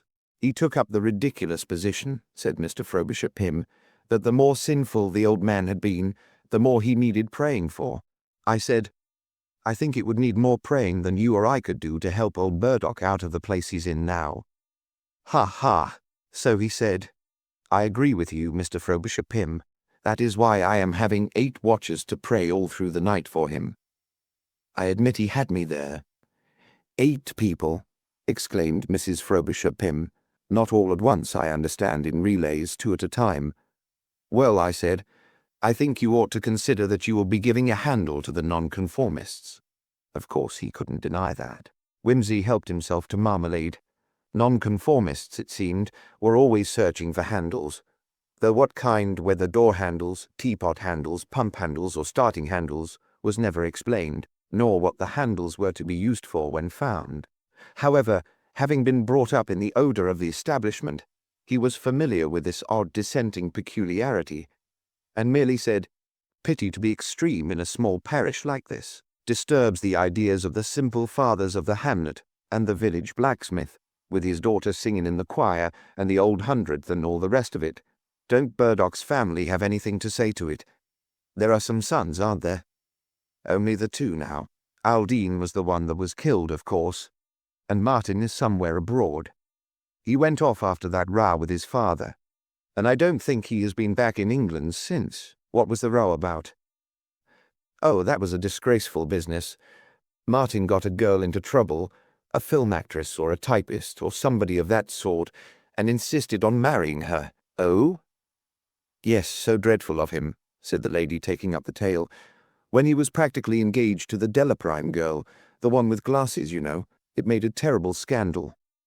Some horribly vulgar people came down and pushed their way into the house and insisted on seeing old Mr. Burdock. I will say for him he stood up to them. He wasn't the sort of person you could intimidate. He told them the girl had only herself to blame, and they could sue Martin if they liked. He wouldn't be blackmailed on his son's account. The butler was listening at the door, naturally, and told the whole village about it. And then Martin Burdock came home and had a quarrel with his father you could have heard for miles. He said that the whole thing was a lie, and that he meant to marry the girl anyway. I cannot understand how anybody could marry into a blackmailing family like that. My dear, said Mr. Frobisher Pym gently, I don't think you're being quite fair to Martin, or his wife's parents either. From what Martin told me, they were quite decent people, only not his class, of course, and they came in a well-meaning way to find out what Martin's intentions were. You would want to do the same yourself, if it were a daughter of ours. Old Burdock, naturally, thought they meant blackmail. He was the kind of man who thinks everything can be paid for, and he considered a son of his had a perfect right to seduce a young woman who worked for a living. I don't say Martin was altogether in the right. Martin is a chip off the old block, I'm afraid, retorted the lady. He married the girl anyway. And why should he do that unless he had to? Well, they've never had any children, you know, said Mr. Frobisher Pym. That's as may be. I've no doubt the girl was in league with her parents. And you know the Martin Burdocks have lived in Paris ever since. That's true, admitted her husband. It was an unfortunate affair altogether. They've had some difficulty in tracing Martin's address too, but no doubt he'll be coming back shortly. He's engaged in producing some film play, they tell me, so possibly he can't get away in time for the funeral. If he had any natural feeling, he would not let a film play stand in his way, said Mrs. Frobisher Pym. My dear, there are such things as contracts, with very heavy monetary penalties for breaking them, and I don't suppose Martin could afford to lose a big sum of money. It's not likely that his father will have left him anything. Martin is the younger son, then? Asked Whimsy, politely showing more interest than he felt in the rather well-worn plot of this village melodrama. No, he is the eldest of the lot. The house is entailed, of course, and so is the estate, such as it is. But there's no money in the land. Old Burdock made his fortune in rubber shares during the boom, and the money will go as he leaves it, wherever that may be, for they haven't found any will yet. He's probably left it all to Haviland. The younger son? Yes. He's something in the city, a director of a company connected with silk stockings, I believe. Nobody has seen very much of him. He came down as soon as he heard of his father's death. He's staying with the Hancocks. The big house has been shut up since old Burdock went to the States 4 years ago. I suppose Haviland thought it wasn't worthwhile opening it up till they knew what Martin was going to do about it. That's why the body is being taken to the church. Much less trouble, certainly, said Whimsy. Oh, yes, though, mind you, I think Haviland ought to take a more neighbourly view of it. Considering the position the Burdocks have always held in the place, the people had a right to expect a proper reception after the funeral. It's usual. But these business people think less of tradition than we do down here, and naturally, since the Hancocks are putting Haviland up, he can't raise much objection to the candles and the prayers and things. Perhaps not, said Mrs. Frobisher Pym, but it would have been more suitable if Haviland had come to us rather than to the Hancocks, whom he doesn't even know. My dear, you forget the very unpleasant dispute I had with Haviland Burdock about shooting over my land, after the correspondence that passed between us. Last time he was down here, I could scarcely offer him hospitality. His father took a perfectly proper view of it, I will say that for him, but Haviland was exceedingly discourteous to me, and things were said which I could not possibly overlook. However, we mustn't bore you, Lord Peter, with our local small talk. If you've finished your breakfast, what do you say to a walk round the place? It's a pity it's raining so hard, and you don't see the garden at its best this time of the year, of course, but I've got some cocker spaniels you might like to have a look at. Lord Peter expressed eager anxiety to see the spaniels, and in a few minutes' time found himself squelching down the gravel path which led to the kennels. Nothing like a healthy country life, said Mr. Frobisher Pym. I always think London is so depressing in the winter, nothing to do with oneself. All right to run up for a day or two and see a theatre now and again, but how you people stick it week in, week out, beats me. I must speak to Plunkett about this archway, he added. It's getting out of trim. He broke off a dangling branch of ivy as he spoke. The plant shuddered revengefully, tipping a small shower of water down Whimsy's neck. The cocker spaniel and her family occupied a comfortable and airy stall in the stable buildings. A youngish man in breeches and leggings emerged to greet the visitors, and produced the little bundles of puppyhood for their inspection. Whimsy sat down on an upturned bucket and examined them gravely one by one. The bitch, after cautiously reviewing his boots and grumbling a little, decided that he was trustworthy and slobbered genially over his knees. Let me see, said Mr. Frobisher Pym. How old are they? 13 days, sir. Is she feeding them all right? Fine, sir. She's having some of the malt food. Seems to suit her very well, sir. Ah, yes. Plunkett was a little doubtful about it, but I heard it spoken very well of. Plunkett doesn't care for experiments, and in a general way I agree with him. Where is Plunkett, by the way? He's not very well this morning, sir. Sorry to hear that, Merridew. The rheumatics again? No, sir. From what Mrs. Plunkett tells me, he's had a bit of a shock. A shock? What sort of a shock?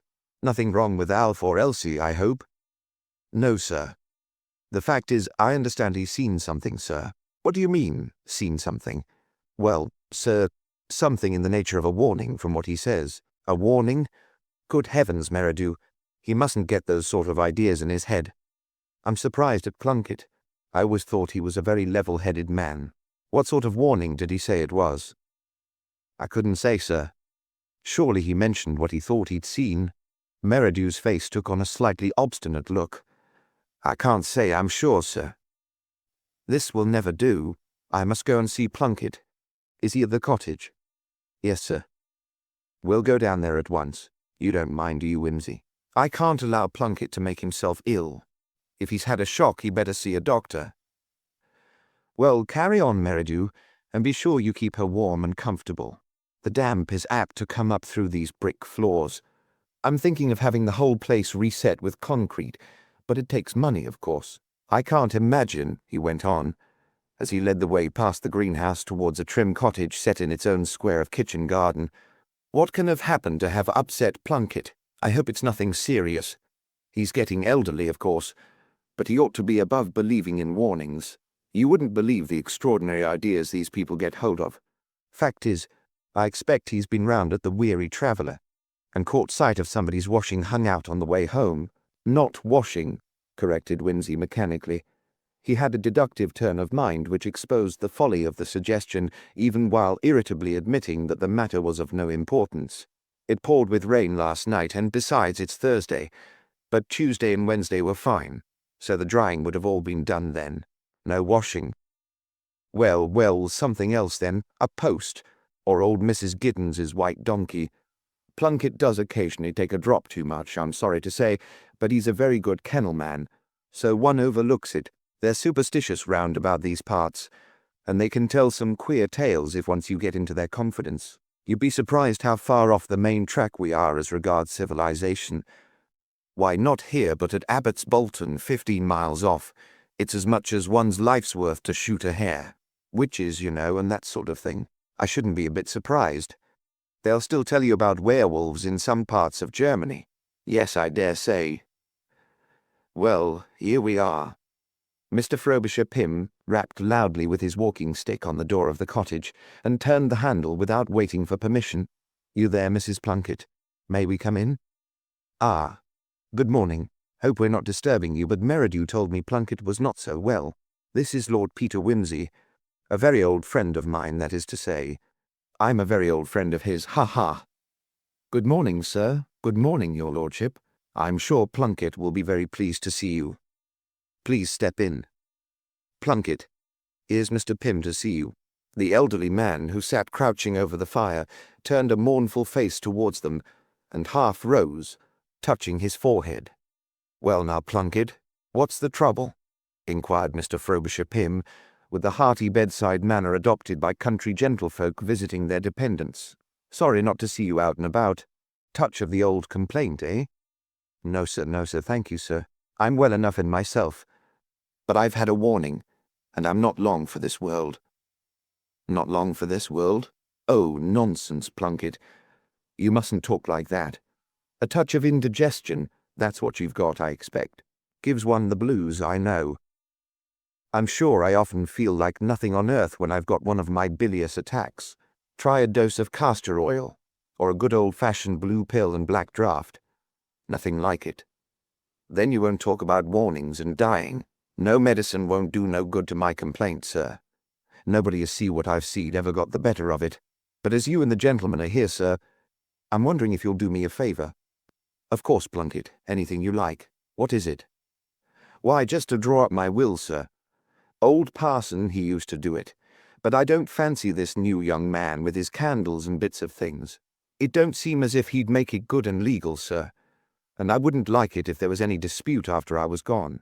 So as there ain't much time left me, I'd be grateful if you'd put it down clear for me in pen and ink that I wants my little bit all to go to Sarah here, and after her to Alf and Elsie, divided up equal. Of course I'll do that for you, Plunkett, any time you like. But it's all nonsense to be talking about wills. Bless my soul.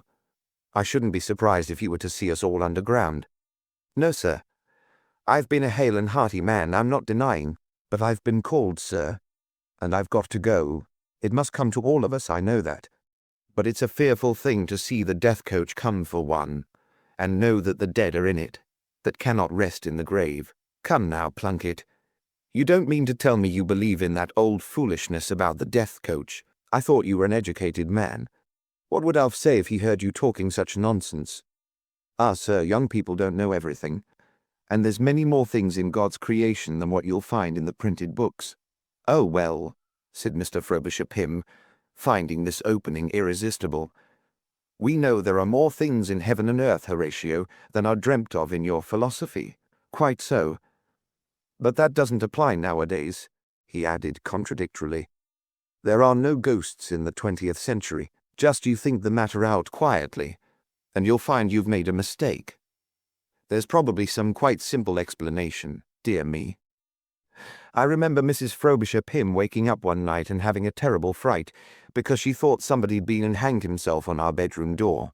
Such a silly idea, because I was safe in bed beside her snoring. She said, "Ha ha," and if anybody was feeling like hanging himself, he wouldn't come into our bedroom to do it.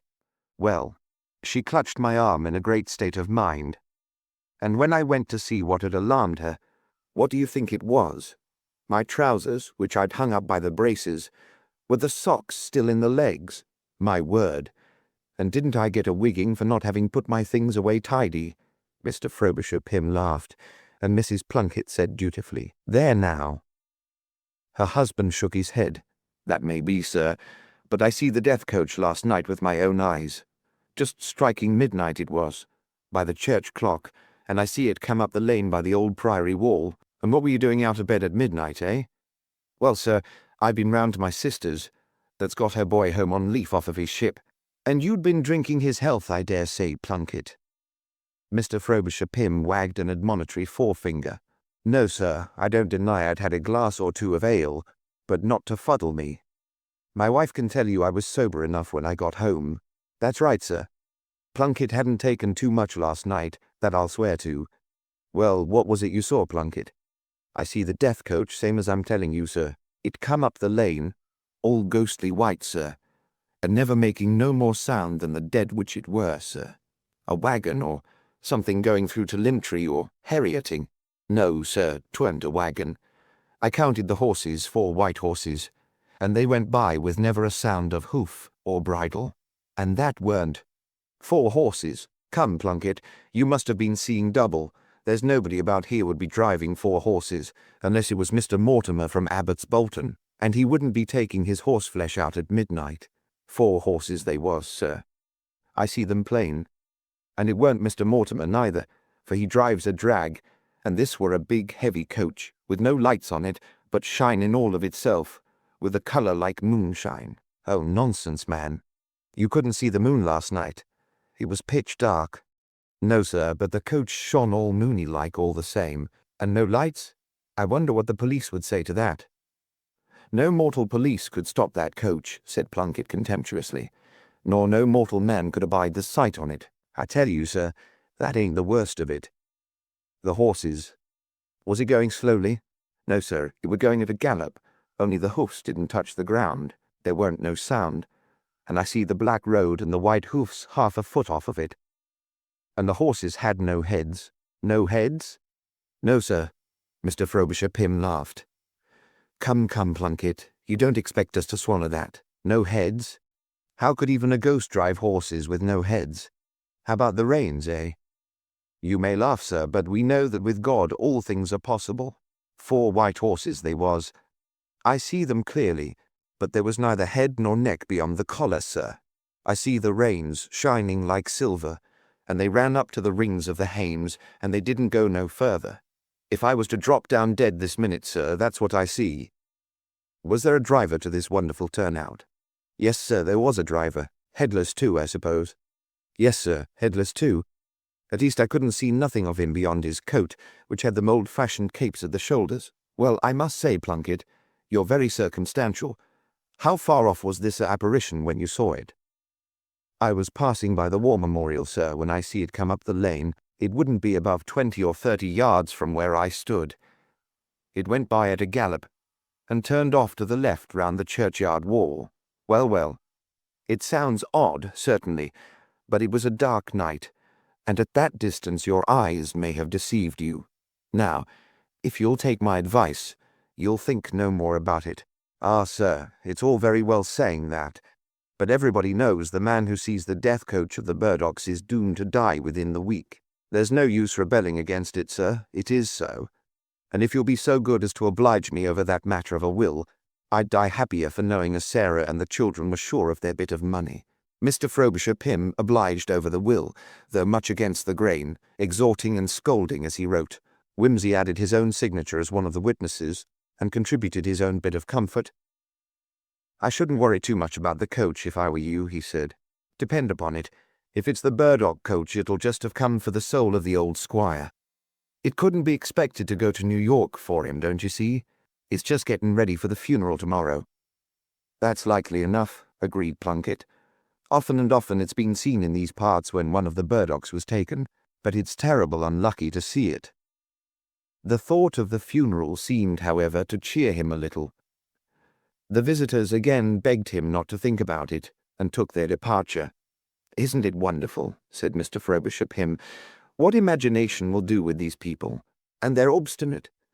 You could argue with them till you were black in the face. Yes, I say, let's go down to the church and have a look at the place. I'd like to know how much he could really have seen from where he was standing." The parish church of Little Doddering stands, like so many country churches, at some distance from the houses. The main road from Herioting, Abbots Bolton, and Frimpton runs past the west gate of the churchyard, a wide God's acre, crowded with ancient stones. On the south side is a narrow and gloomy lane, heavily overhung with old elm trees, dividing the church from the still more ancient ruins of Doddering Priory. On the main road, a little beyond the point where Old Priory Lane enters, stands the War Memorial, and from here the road runs straight on into Little Doddering. Round the remaining two sides of the churchyard winds another lane, known to the village simply as the Back Lane. This branches out from the Herioting Road about 100 yards north of the church, connects with the far end of Priory Lane, and thence proceeds deviously to Shootering Underwood, Hampsey, Thripsey, and Wick. "Whatever it was Plunkett thinks he saw," said Mr. Frobisher Pym, "it must have come from Shootering. The back lane only leads round by some fields and a cottage or two, and it stands to reason anybody coming from Frimpton would have taken the main road, going and coming. The lane is in a very bad state with all this rain. I'm afraid even your detective ability, my dear Wimsey, would not avail to find wheel marks on this modern tarmac." "Hardly," said Wimsey, "especially in the case of a ghostly chariot, which gets along without touching the ground. But your reasoning seems perfectly sound, sir." "It was probably a couple of belated wagons going to market," pursued Mr. Frobisher Pym, "and the rest of it is superstition and I am afraid the local beer. Plunkett couldn't have seen all those details about drivers and hames and so on at this distance. And if it was making no noise, how did he come to notice it at all, since he'd got past the turn and was walking in the other direction? Depend upon it, he heard the wheels and imagined the rest." "Probably," said Wimsey. "Of course," went on his host, "if the wagons really were going about without lights, it ought to be looked into. It is a very dangerous thing, with all these motor vehicles about, and I've had to speak severely about it before now. I fined a man only the other day for the very same thing. Do you care to see the church while we're here?" Knowing that in country places it is always considered proper to see the church, Lord Peter expressed his eagerness to do so. "It's always open nowadays," said the magistrate, leading the way to the west entrance. "The vicar has an idea that churches should be always open for private prayer. He comes from a town living, of course. Round about here the people are always out on the land, and you can't expect them to come into church in their working clothes and muddy boots. They wouldn't think it respectful, and they've other things to do. Besides," I said to him, "consider the opportunity it gives for undesirable conduct. But he's a young man, and he'll have to learn by experience." He pushed the door open. A curious stuffy waft of stale incense, damp, and stoves rushed out at them as they entered, a kind of concentrated extract of Church of England. The two altars, bright with flowers and gilding, and showing as garish splashes among the heavy shadows and oppressive architecture of the little Norman building, sounded the same note of contradiction. It was the warm and human that seemed exotic and unfamiliar, the cold and unwelcoming that seemed native to the place and people. This Lady Chapel, as Hancock calls it, in the South Aisle, is new, of course, said Mr. Frobisher Pym. It aroused a good deal of opposition, but the bishop is lenient with the High Church party, too lenient, some people think. But, after all, what does it matter? I'm sure I can say my prayers just as well with 2 communion tables as with 1. And, I will say for Hancock, he's very good with the young men and the girls. In these days of motorcycles, it's something to get them interested in religion at all. Those trestles in the chapel are for old Burdock's coffin, I suppose. Ah, here is the vicar. A thin man in a cassock emerged from a door beside the high altar and came down towards them, carrying a tall oaken candlestick in his hand. He greeted them with a slightly professional smile of welcome. Whimsy diagnosed him promptly as earnest, nervous, and not highly intellectual. "The candlesticks have only just come," he observed after the usual introductions had been made. "I was afraid they would not be here in time. However, all is now well." He set the candlestick beside the coffin trestles, and proceeded to decorate its brass spike with a long candle of unbleached wax, which he took from a parcel in a neighbouring pew. Mr. Frobisher Pym said nothing. Whimsy felt it incumbent on him to express his interest, and did so. "It is very gratifying," said Mr. Hancock, thus encouraged, "to see the people beginning to take a real interest in their church. I have really had very little difficulty in finding watchers for tonight. We are having 8 watchers, 2 by 2, from 10 o'clock this evening, till which time I shall be myself on duty till 6 in the morning. When I come in to say Mass, the men will carry on till 2 o'clock. Then my wife and daughter will relieve them, and Mr. Hubbard and young Rawlinson have kindly consented to take the hours from 4 till 6. "What Rawlinson is that?" demanded Mr. Frobisher Pym. "Mr. Graham's clerk from Herioting. It is true he is not a member of the parish, but he was born here, and was good enough to wish to take his turn in watching. He is coming over on his motorcycle. After all, Mr. Graham has had charge of Burdock's family affairs for very many years, and no doubt they wish to show their respect in some way.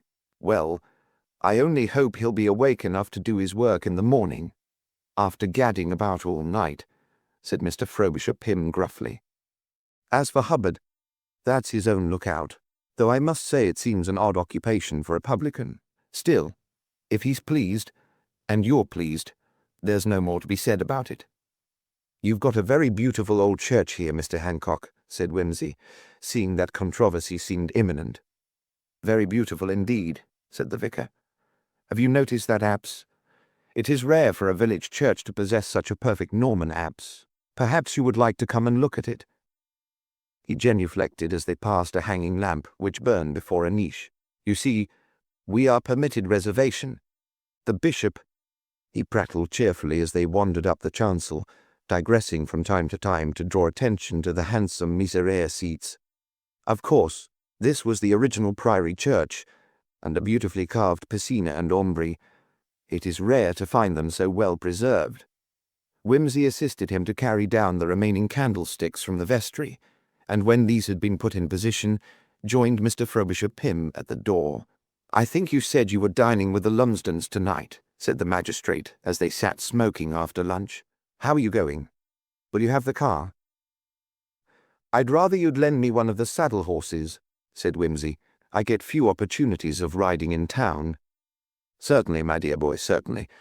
Only I'm afraid you'll have rather a wet ride. Take Polly Flinders. It will do her good to get some exercise. You are quite sure you would prefer it. Have you got your kit with you?" "Yes. I brought an old pair of bags down with me, and with this raincoat I shan't come to any harm. They won't expect me to dress. How far is it to Frimpton, by the way?" 9 miles by the main road and tarmac all the way, I'm afraid, but there's a good wide piece of grass each side. And, of course, you can cut off a mile or so by going across the common. What time will you want to start?" "Oh, about 7 o'clock, I should think. And, I say, so will Mrs. Frobisher Pym think it very rude if I'm rather late back?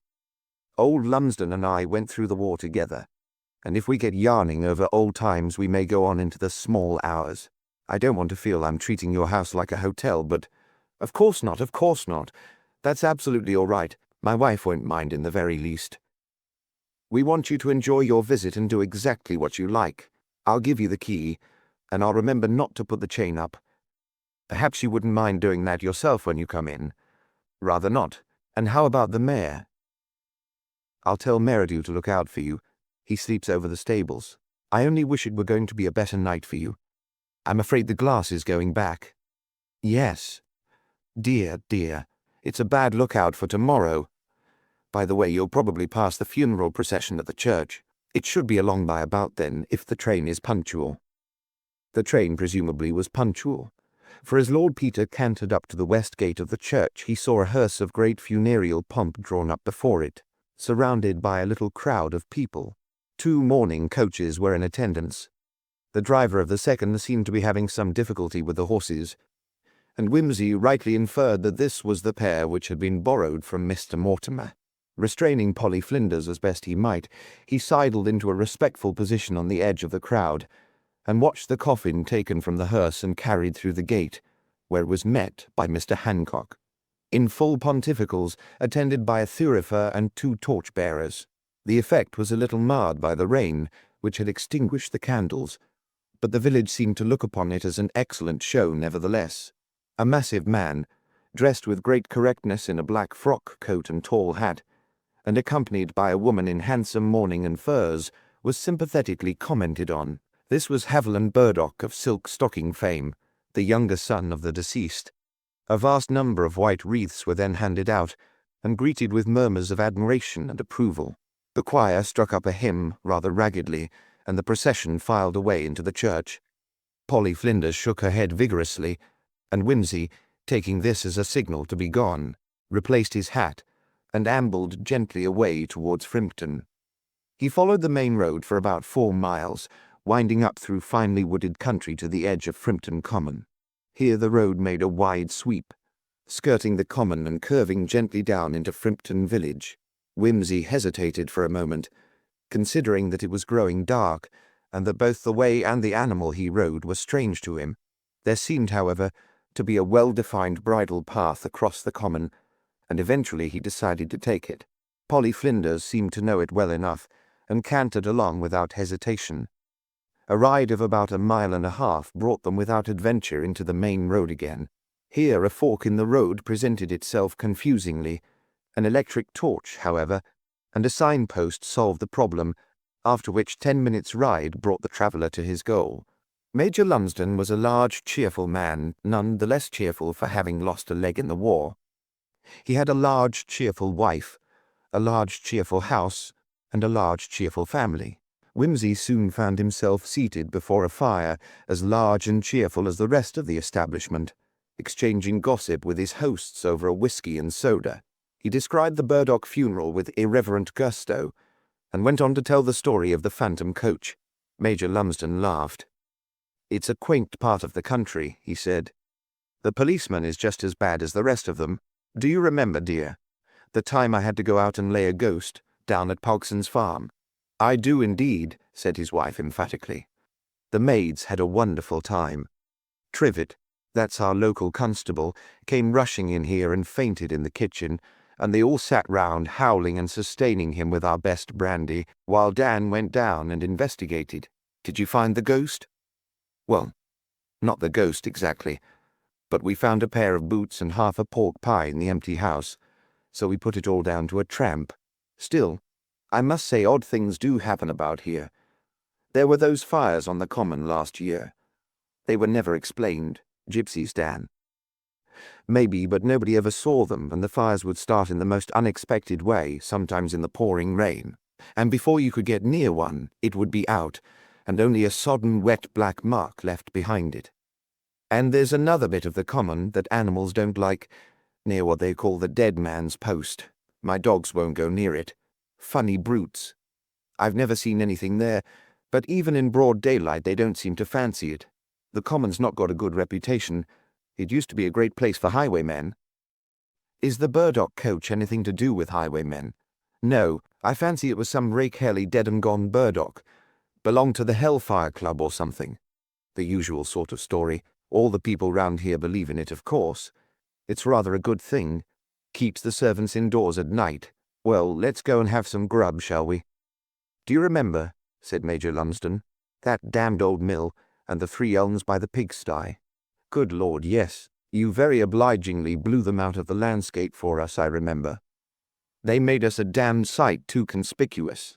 We rather missed them when they were gone. Thank heaven you didn't miss them when they were there. I'll tell you what you did miss, though. What's that? The old sow. By Jove, yes. Do you remember old Piper fetching her in? I'll say I do. That reminds me. You knew Bunthorne. I'll say good night, said Mrs. Lumsden, and leave you people to it. Do you remember, said Lord Peter Wimsey, that awkward moment when Popham went off his rocker? No. I'd been sent back with a batch of prisoners. I heard about it, though. I never knew what became of him. I got him sent home. He's married now and living in Lincolnshire. Is he? Well, he couldn't help himself, I suppose. He was only a kid. What's happened to Philpotts? Oh, Philpotts. Where's your glass, old man? Oh, rot, old man. The night is still young. Really? Well, but look here. Why not stay the night? My wife will be delighted. I can fix you up in no time. No, thanks most awfully. I must be rolling off home. I said I'd be back, and I'm booked to put the chain on the door. As you like, of course, but it's still raining. Not a good night for a ride on an open horse.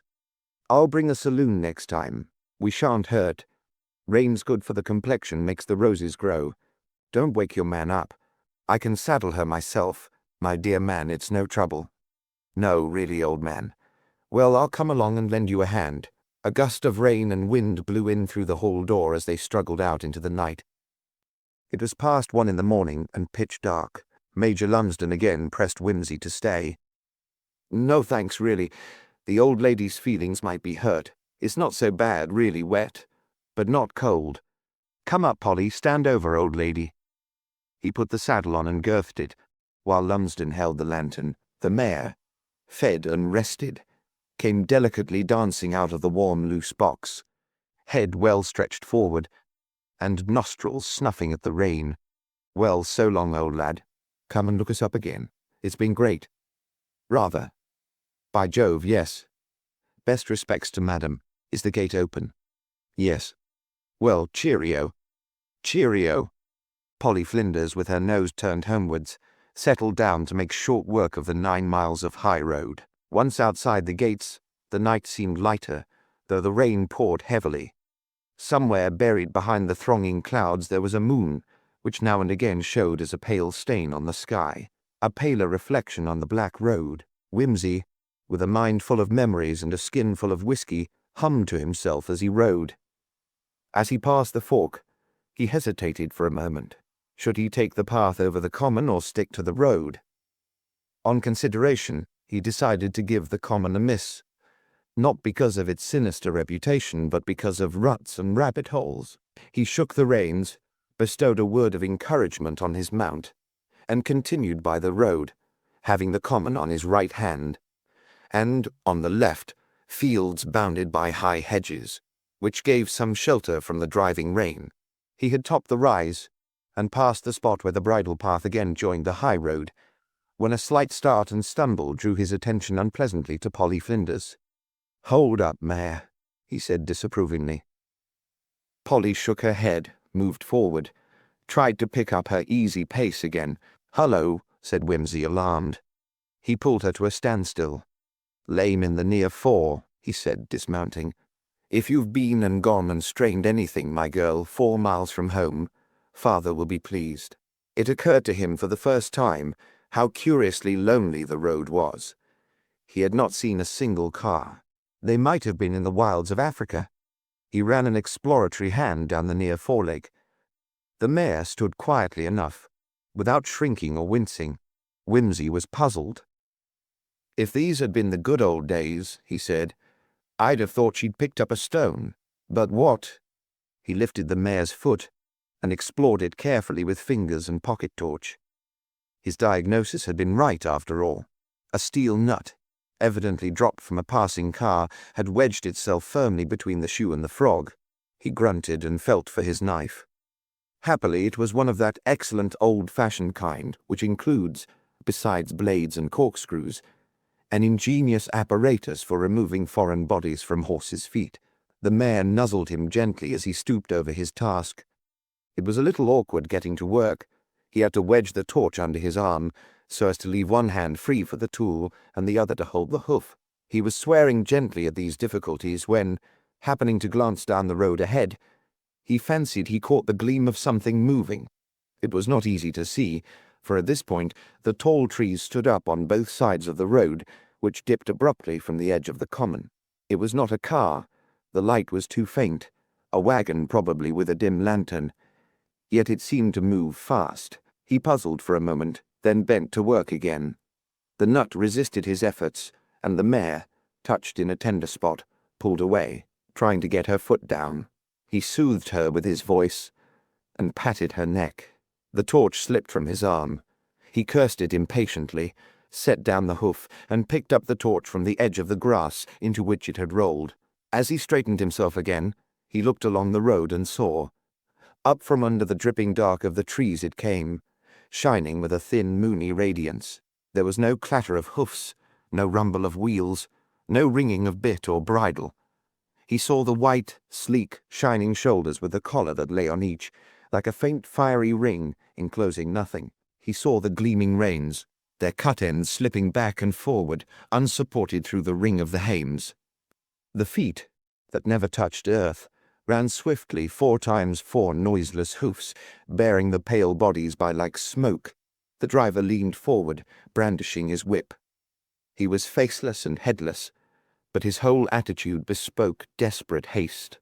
The coach was barely visible through the driving rain, but Whimsy saw the dimly spinning wheels and a faint whiteness, still and stiff, at the window. It went past at a gallop headless driver and headless horses and silent coach. Its passing left a stir, a sound that was less a sound than a vibration, and the wind roared suddenly after it, with a great sheet of water blown up out of the south. "Good God," said Whimsy, and then, "How many whiskies did we have?" He turned and looked back along the road, straining his eyes. Then suddenly he remembered the mare, and, without troubling further about the torch, picked up her foot and went to work by touch. The nut gave no more trouble, but dropped out into his hand almost immediately. Polly Flinders sighed gratefully and blew into his ear. Whimsy led her forward a few steps. She put her feet down firmly and strongly. The nut, removed without delay, had left no tenderness. Whimsy mounted, let her go, then pulled her head round suddenly. "I'm going to see," he said resolutely. "Come up, mare. We won't let any headless horses get the better of us. Perfectly indecent, going about without heads. Get on, old lady. Over the common with you. We'll catch 'em at the crossroads." Without the slightest consideration for his host or his host's property, he put the mare to the bridle path again and urged her into a gallop. At first he thought he could make out a pale, fluttering whiteness, moving away ahead of him on the road. Presently, as high road and bridle path diverged, he lost it altogether. But he knew there was no side road. Bar any accident to his mount, he was bound to catch it before it came to the fork. Polly Flinders, answering easily to the touch of his heel, skimmed over the rough track with the indifference born of familiarity. In less than 10 minutes her feet rang out again on the tarmac. He pulled her up, faced round in the direction of Little Doddering, and stared down the road. He could see nothing yet. Either he was well ahead of the coach, or it had already passed at unbelievable speed, or else he waited. Nothing. The violent rain had ceased, and the moon was struggling out again. The road appeared completely deserted. He glanced over his shoulder. A small beam of light near the ground moved, turned, flashed green and red and white again, and came towards him. Presently he made out that it was a policeman wheeling a bicycle. "A bad night, sir," said the man civilly, but with a faint note of inquiry in his voice. "Rotten," said Whimsy. "Just had to mend a puncture to make it all the pleasanter," added the policeman. Whimsy expressed sympathy. "Have you been here long?" he added. "Best part of 20 minutes. Did you see anything pass along this way from Little Doddering?" "Ain't been nothing along while I've been here." "What sort of thing did you mean, sir?" "I thought I saw—" Whimsy hesitated. He did not care about the idea of making a fool of himself. "A carriage with 4 horses," he said hesitatingly. "It passed me on this road not a quarter of an hour ago down at the other end of the common. I came back to see. It seemed unusual." He became aware that his story sounded very lame. The policeman spoke rather sharply and rapidly. "There ain't been nothing past here." "You're sure?" "Yes, sir. And if you don't mind me saying so, you'd best be getting home. It's a lonesome bit of road." "Yes, isn't it?" said Whimsy. "Well, good night, Sergeant." He turned the mare's head back along the little doddering road, going very quietly. He saw nothing, heard nothing, and passed nothing. The night was brighter now, and as he rode back, he verified the entire absence of side roads. Whatever the thing was which he had seen, it had vanished somewhere along the edge of the common. It had not gone by the main road, nor by any other. Whimsy came down rather late for breakfast in the morning, to find his hosts in a state of some excitement. "The most extraordinary thing has happened," said Mrs. Frobisher Pym. "Outrageous," added her husband. "I warned Hancock. He can't say I didn't warn him. Still, however much one may disapprove of his goings-on, there is no excuse whatever for such abominable conduct. Once let me get hold of the beggars, whoever they are." "What's up?" said Whimsy, helping himself to broiled kidneys at the sideboard. "A most scandalous thing," said Mrs. Frobisher Pym. "The vicar came up to Tom at once. I hope we didn't disturb you, by the way, with all the excitement. It appears that when Mr. Hancock got to the church this morning at 6 o'clock to take the early service—" "No, no, my dear, you've got it wrong. Let me tell it. When Joe Grinch, that's the sexton, you know, and he has to get there first to ring the bell, when he arrived, he found the south door wide open and nobody in the chapel, where they should have been, beside the coffin. He was very much perplexed, of course, but he supposed that Hubbard and young Rawlinson had got sick of it and gone off home. So he went on to the vestry to get the vestments and things ready, and to his amazement he heard women's voices, calling out to him from inside. He was so astonished, didn't know where he was, but he went on and unlocked the door." "With his own key?" put in Whimsy. "The key was in the door. As a rule, it's kept hanging up on a nail under a curtain near the organ, but it was in the lock where it ought not to have been. And inside the vestry he found Mrs. Hancock and her daughter, nearly dead with fright and annoyance. Great Scott! Yes, indeed. They had a most extraordinary story to tell. They'd taken over at 2 o'clock from the other pair of watchers, and had knelt down by the coffin in the Lady Chapel according to plan, to say the proper sort of prayers, whatever they are.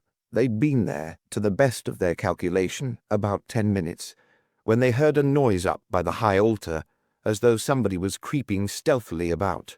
Miss Hancock is a very plucky girl, and she got up and walked up the aisle in the dark, with Mrs. Hancock following on behind, because, as she said, she didn't want to be left alone. When they'd got as far as the rood screen, Miss Hancock called out aloud, "Who's there?" At that they heard a sort of rustling sound, and a noise like something being knocked over. Miss Hancock most courageously snatched up one of the churchwarden's staffs, which was clipped onto the choir stalls, and ran forward, thinking, she says, that somebody was trying to steal the ornaments off the altar. There's a very fine 15th-century cross— Never mind the cross, Tom. That hasn't been taken, at any rate. No, it hasn't, but she thought it might be. Anyhow, just as she got up to the sanctuary steps, with Mrs.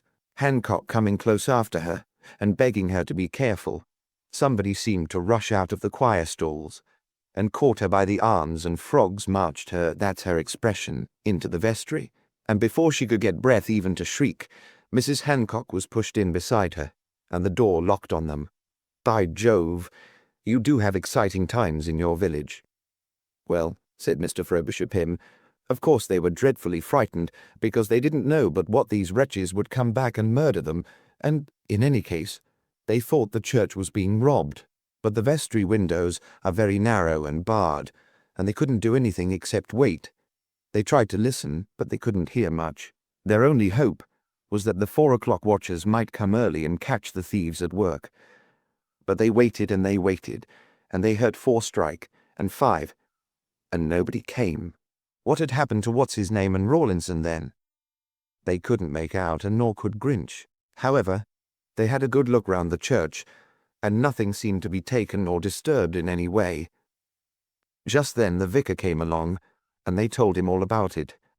He was very much shocked, naturally, and his first thought, when he found the ornaments were safe and the poor box all right, was that some Kensington people had been stealing the wafers from the what-do-you-call-it? The tabernacle, suggested Whimsy. Yes, that's his name for it. That worried him very much, and he unlocked it and had a look, but the wafers were all there all right, and as there's only one key, and that was on his own watch chain. It wasn't a case of anyone substituting unconsecrated wafers for consecrated ones, or any practical joke of that kind. So he sent Mrs. and Miss Hancock home, and had a look round the church outside, and the first thing he saw, lying in the bushes near the south door, was young Rawlinson's motorcycle. Oh! So his next idea was to hunt for Rawlinson and Hubbard. However, he didn't have to look far. He got round the church as far as the furnace house on the north side, when he heard a terrific hullabaloo going on, and people shouting and thumping on the door, so he called Grinch, and they looked in through the little window, and there, if you please, were Hubbard and young Rawlinson, bawling and going on and using the most shocking language. It seems they were set on in exactly the same way, only before they got inside the church.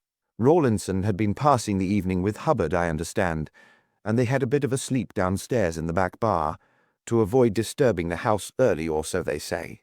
Though I dare say if the truth was known they were having drinks, and if that's Hancock's idea of a suitable preparation for going to church and saying prayers, all I can say is, it isn't mine. Anyway, they started off just before 4, Hubbard going down on the carrier of Rawlinson's bicycle. They had to get off at the south gate, which was pushed to, and while Rawlinson was wheeling the machine up the path, 2 or 3 men, they couldn't see exactly, jumped out from the trees. There was a bit of a scuffle, but what with the bicycle and its being so unexpected, they couldn't put up a very good fight, and the men dropped blankets over their heads or something. I don't know all the details. At any rate, they were bundled into the furnace house and left there. They may be there still, for all I know, if they haven't found the key. There should be a spare key, but I don't know what's become of it. They sent up for it this morning, but I haven't seen it about for a long time. It wasn't left in the lock this time, then? No, it wasn't. They've had to send for the locksmith. I'm going down now to see what's to be done about it. Like to come, if you're ready. Whimsy said he would. Anything in the nature of a problem always fascinated him. You were back pretty late, by the way, said Mr. Frobisher Pym jovially as they left the house, yarning over old times, I suppose. We were indeed, said Whimsy. Hope the old girl carried you all right. Lonely bit of road, isn't it? I don't suppose you saw anybody worse than yourself, as the saying goes. Only a policeman, said Whimsy untruthfully. He had not yet quite decided about the phantom coach. No doubt Plunkett would be relieved to know that he was not the only person to whom the warning had come. But then, had it really been the phantom coach, or merely a delusion begotten by whiskey upon reminiscence? Whimsy, in the cold light of day, was none too certain. On arriving at the church, the magistrate and his guest found quite a little crowd collected, conspicuous among whom were the vicar, in cassock and biretta, gesticulating freely, and the local policeman, his tunic buttoned awry and his dignity much impaired by the small fry of the village, who clustered round his legs. He had just finished taking down the statements of the 2 men who had been released from the stokehole. The younger of these, a fresh-faced, impudent-looking fellow of 25 or so, was in the act of starting up his motorcycle. He greeted Mr. Frobisher Pym pleasantly. "Afraid they've made us look a bit small, sir. You'll excuse me, won't you? I'll have to be getting back to Harrietting. Mr. Graham won't be any too pleased if I'm late for the office. I think some of the bright lads have been having a joke with us." He grinned as he pushed the throttle lever over and departed in a smother of unnecessary smoke that made Mr. Frobisher Pym sneeze. His fellow victim, a large, fat man, who looked the sporting publican that he was, grinned shamefacedly at the magistrate. "Well, Hubbard," said the latter, "I hope you've enjoyed your experience. I must say I'm surprised at a man of your size letting himself be shut up in a coal-hole like a naughty urchin." "Yes, sir, I was surprised myself at the time," retorted the publican good-humouredly enough. "When that there blanket came down on my head, I was the most surprised man in this here country. I gave 'em a hack or two on the shins, though, to remember me by," he added, with a reminiscent chuckle. "How many of them were there?" asked Whimsy. "3 or 4, I should say, sir. But not having seen 'em, I can only tell from hearing 'em talk. There was 2 laid hold of me, I'm pretty sure, and young Rawlinson thinks there was only 1 had hold of him, but he was a wonderful strong 'un. We must leave no stone unturned to find out who these people were," said the vicar excitedly. "Ah, Mr. Frobisher Pym, come and see what they have done in the church. It is, as I thought, an anti-Catholic protest. We must be most thankful that they have done no more than they have." He led the way in. Someone had lit 2 or 3 hanging lamps in the gloomy little chancel. By their light, Whimsy was able to see that the neck of the eagle lectern was decorated with an enormous red, white, and blue bow, and bore a large placard, obviously pinched from the local newspaper offices, "Vatican bans immodest dress." In each of the choir stalls a teddy bear sat, lumpishly amiable, apparently absorbed in reading the choir books upside down, while on the ledge before them copies of the Pink-On were obtrusively displayed. In the pulpit, a waggish hand had set up a pantomime ass's head, elegantly arrayed in a nightgown and crowned with a handsome nimbus cut from gold paper. "Disgraceful, isn't it?" said the vicar. "Well, Hancock," replied Mr. Frobisher Pym, "I must say I think you have brought it upon yourself, though I quite agree, of course, that this sort of thing cannot possibly be allowed, and the offenders must be discovered and severely punished. But you must see that many of your practices appear to these people to be papistical nonsense at best, and while that is no excuse," his reprimanding voice barked on, "what I really can only look upon as this sacrilegious business with old Burdock, a man whose life—" The policeman had by this time shoved away the attendant villagers and was standing beside Lord Peter at the entrance of the rood screen. "Was that you was out on the road this morning, sir?" "Ah, I thought I recognized your voice. Did you get home all right, sir? Didn't meet nothing?" There seemed to be a shade more than idle questioning in the tone of his voice. Whimsy turned quickly. "No, I met nothing more. Who is it drives a coach with 4 white horses about this village of a night, Sergeant?"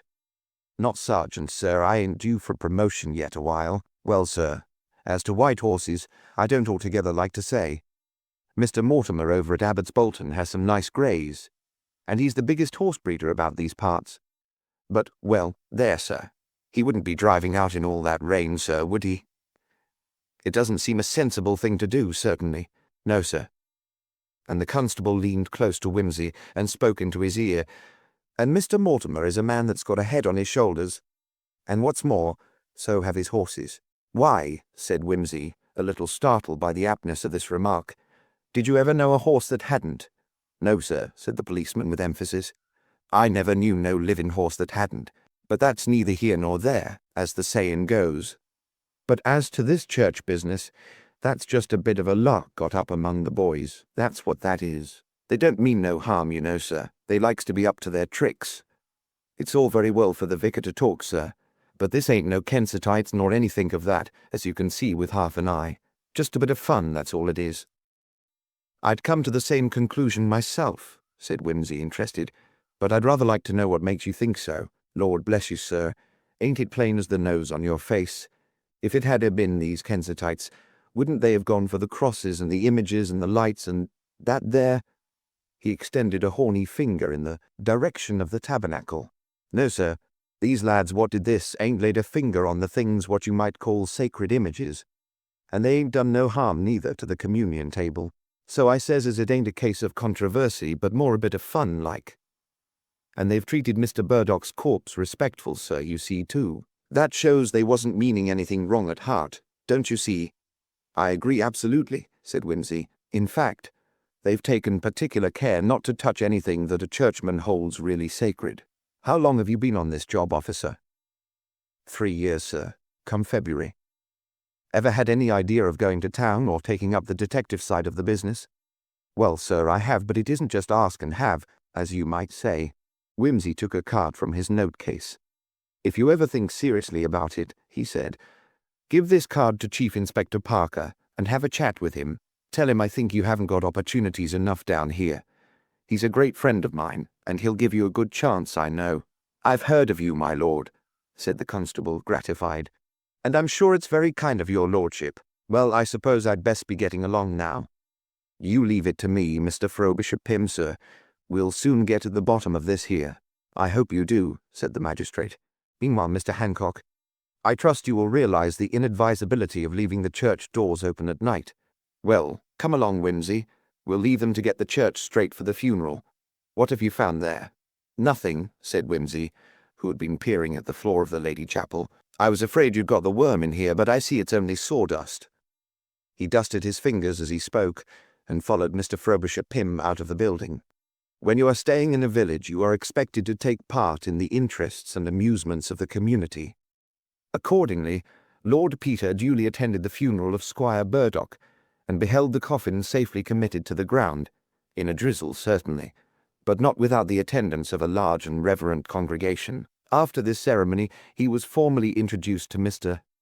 and Mrs. Haviland Burdock, and was able to confirm his previous impression that the lady was well, not to say too well, dressed, as might be expected from one whose wardrobe was based upon silk stockings.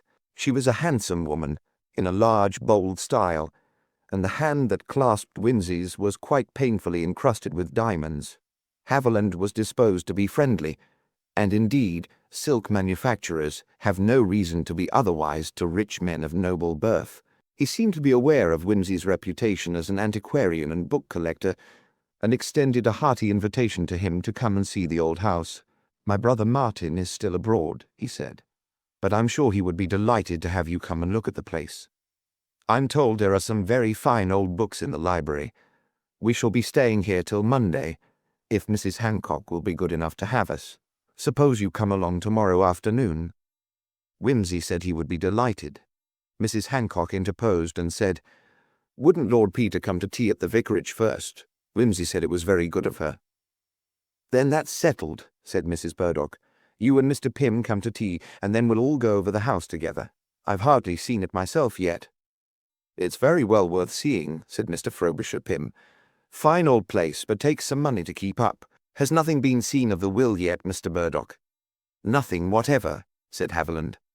"It's curious, because Mr. Graham, the solicitor, you know, Lord Peter certainly drew one up, just after poor Martin's unfortunate difference with our father. He remembers it perfectly." "Can't he remember what's in it?" "He could, of course, but he doesn't think it etiquette to say. He's one of the crusted old type. Poor Martin always called him an old scoundrel, but then, of course, he never approved of Martin, so Martin was not altogether unprejudiced.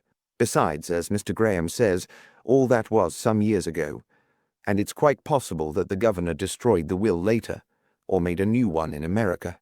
Poor Martin doesn't seem to have been popular hereabouts," said Whimsy to Mr. Frobisher Pym, as they parted from the Burdocks and turned homewards. "No," said the magistrate. "Not with Graham, anyway. Personally, I rather liked the lad, though he was a bit harum-scarum. I dare say he's sobered up with time and marriage.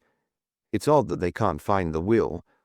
But if it was made at the time of the rumpus, it's bound to be in Haviland's favour." "I think Haviland thinks so," said Whimsy. "His manner seemed to convey a chastened satisfaction. I expect the discreet Graham made it fairly clear that the advantage was not with the unspeakable Martin." The following morning turned out fine, and Whimsy, who was supposed to be enjoying a rest and fresh air cure in Little Doddering, petitioned for a further loan of Polly Flinders. His host consented with pleasure, and only regretted that he could not accompany his guest, being booked to attend a Board of Guardians meeting in connection with the workhouse. "But you could go up and get a good blow on the common," he suggested. "Why not go round by Petering Friars? Turn off across the common till you get to Dead Man's Post, and come back by the Frimpton Road. It makes a very pleasant roundabout 19 miles. You'll be back in nice time for lunch if you take it easy." Whimsy fell in with the plan, the more readily that it exactly coincided with his own inward purpose. He had a reason for wishing to ride over the Frimpton Road by daylight. "You'll be careful about Dead Man's Post," said Mrs. Frobisher Pym a little anxiously. "The horses have a way of shying at it." "I don't know why. People say, of course." "All nonsense," said her husband. "The villagers dislike the place, and that makes the horses nervous." It's remarkable how a rider's feelings communicate themselves to his mount. I've never had any trouble at Dead Man's Post. It was a quiet and pretty road, even on a November day, that led to Petering Friars. Jogging down the winding Essex lanes in the wintry sunshine, Whimsy felt soothed and happy. A good burst across the common raised his spirits to exhilaration pitch. He had entirely forgotten Dead Man's Post and its uncanny reputation when a violent start and swerve, so sudden that it nearly unseated him, recalled him to what he was doing. With some difficulty, he controlled Polly Flinders and brought her to a standstill. He was at the highest point of the common, following a bridle path which was bordered on each side by gorse and dead bracken. A little way ahead of him, another bridle path seemed to run into it, and at the junction of the two was something which he had vaguely imagined to be a decayed signpost. Certainly it was short and thick for a signpost, and had no arms. It appeared, however, to bear some sort of inscription on the face that was turned towards him. He soothed the mare and urged her gently towards the post. She took a few hesitating steps and plunged sideways, snorting and shivering. "Queer," said Whimsy. "If this is my state of mind communicating itself to my mount, I'd better see a doctor. My nerves must be in a rotten state. Come up, old lady. What's the matter with you?" Polly Flinders, apologetic but determined, refused to budge. He urged her gently with his heel. She sidled away, with ears laid back, and he saw the white of a protesting eye. He slipped from the saddle, and putting his hand through the bridle, endeavored to lead her forward. After a little persuasion, the mare followed him, with stretched neck and treading as though on eggshells. After a dozen hesitating paces, she stopped again, trembling in all her limbs. He put his hand on her neck and found it wet with sweat. "Damn it all," said Whimsy. "Look here, I'm jolly well going to read what's on that post. If you won't come, will you stand still?" He dropped the bridle. The mare stood quietly, with hanging head. He left her and went forward, glancing back from time to time, to see that she showed no disposition to bolt. She stood quietly enough, however, only shifting her feet uneasily. Whimsy walked up to the post. It was a stout pillar of ancient oak, newly painted white. The inscription, too, had been recently blacked in. It read, "On this spot, George Winter was foully murdered in defence of his master's goods by Black Ralph of Herioting, who was afterward hanged in chains on the place of. His crime, November 9th, 1674, fear justice." "And very nice, too," said Whimsy. "Dead Man's Post, without a doubt. Polly Flinders seems to share the local feeling about the place." "Well, Polly, if them's your sentiments, I won't do violence to them. But may I ask why, if you're so sensitive about a mere post, you should swallow a death coach and 4 headless horses with such hardened equanimity?" The mare took the shoulder of his jacket gently between her lips and mumbled at it. "Just so," said Whimsy. "I perfectly understand. You would if you could, but you really can't. But those horses, Polly, did they bring with them no brimstone blast from the nethermost pit? Can it be that they really exuded nothing but an honest and familiar smell of stables?" He mounted, and turning Polly's head to the right, guided her in a circle, so as to give Dead Man's Post a wide berth before striking the path again. The supernatural explanation is, I think, excluded, not on a priori grounds, which would be unsound, but on the evidence of Polly's senses. There remain the alternatives of whiskey and jiggery-pokery. Further investigation seems called for. He continued to muse as the mare moved quietly forward. "Supposing I wanted, for some reason, to scare the neighborhood with the apparition of a coach and headless horses, I should choose a dark, rainy night. Good. It was that kind of night. Now, if I took black horses and painted their bodies white, poor devils, what a state they'd be in. No. How do they do these masculine and devant stunts where they cut off people's heads? White horses, of course, and black felt clothing over their heads. Right. And luminous paint on the harness, with a touch here and there on their bodies, to make good contrast and ensure that the whole show wasn't invisible. No difficulty about that. But they must go silently. Well, why not? 4 stout black cloth bags filled with bran, drawn well up and tied round the fetlocks, would make any horse go quietly enough, especially if there was a bit of a wind going. rags round the bridle rings to prevent clinking, and round the ends of the traces to keep 'em from squeaking. Give 'em a coachman in a white coat and a black mask, hitch 'em to a rubber-tired fly, picked out with phosphorus and well-oiled at the joints, and I swear I'd make something quite ghostly enough to startle a rather well-irrigated gentleman on a lonely road at 2:30 in the morning. He was pleased with this thought, and tapped his boot cheerfully with his whip. But damn it all, they never passed me again. Where did they go to?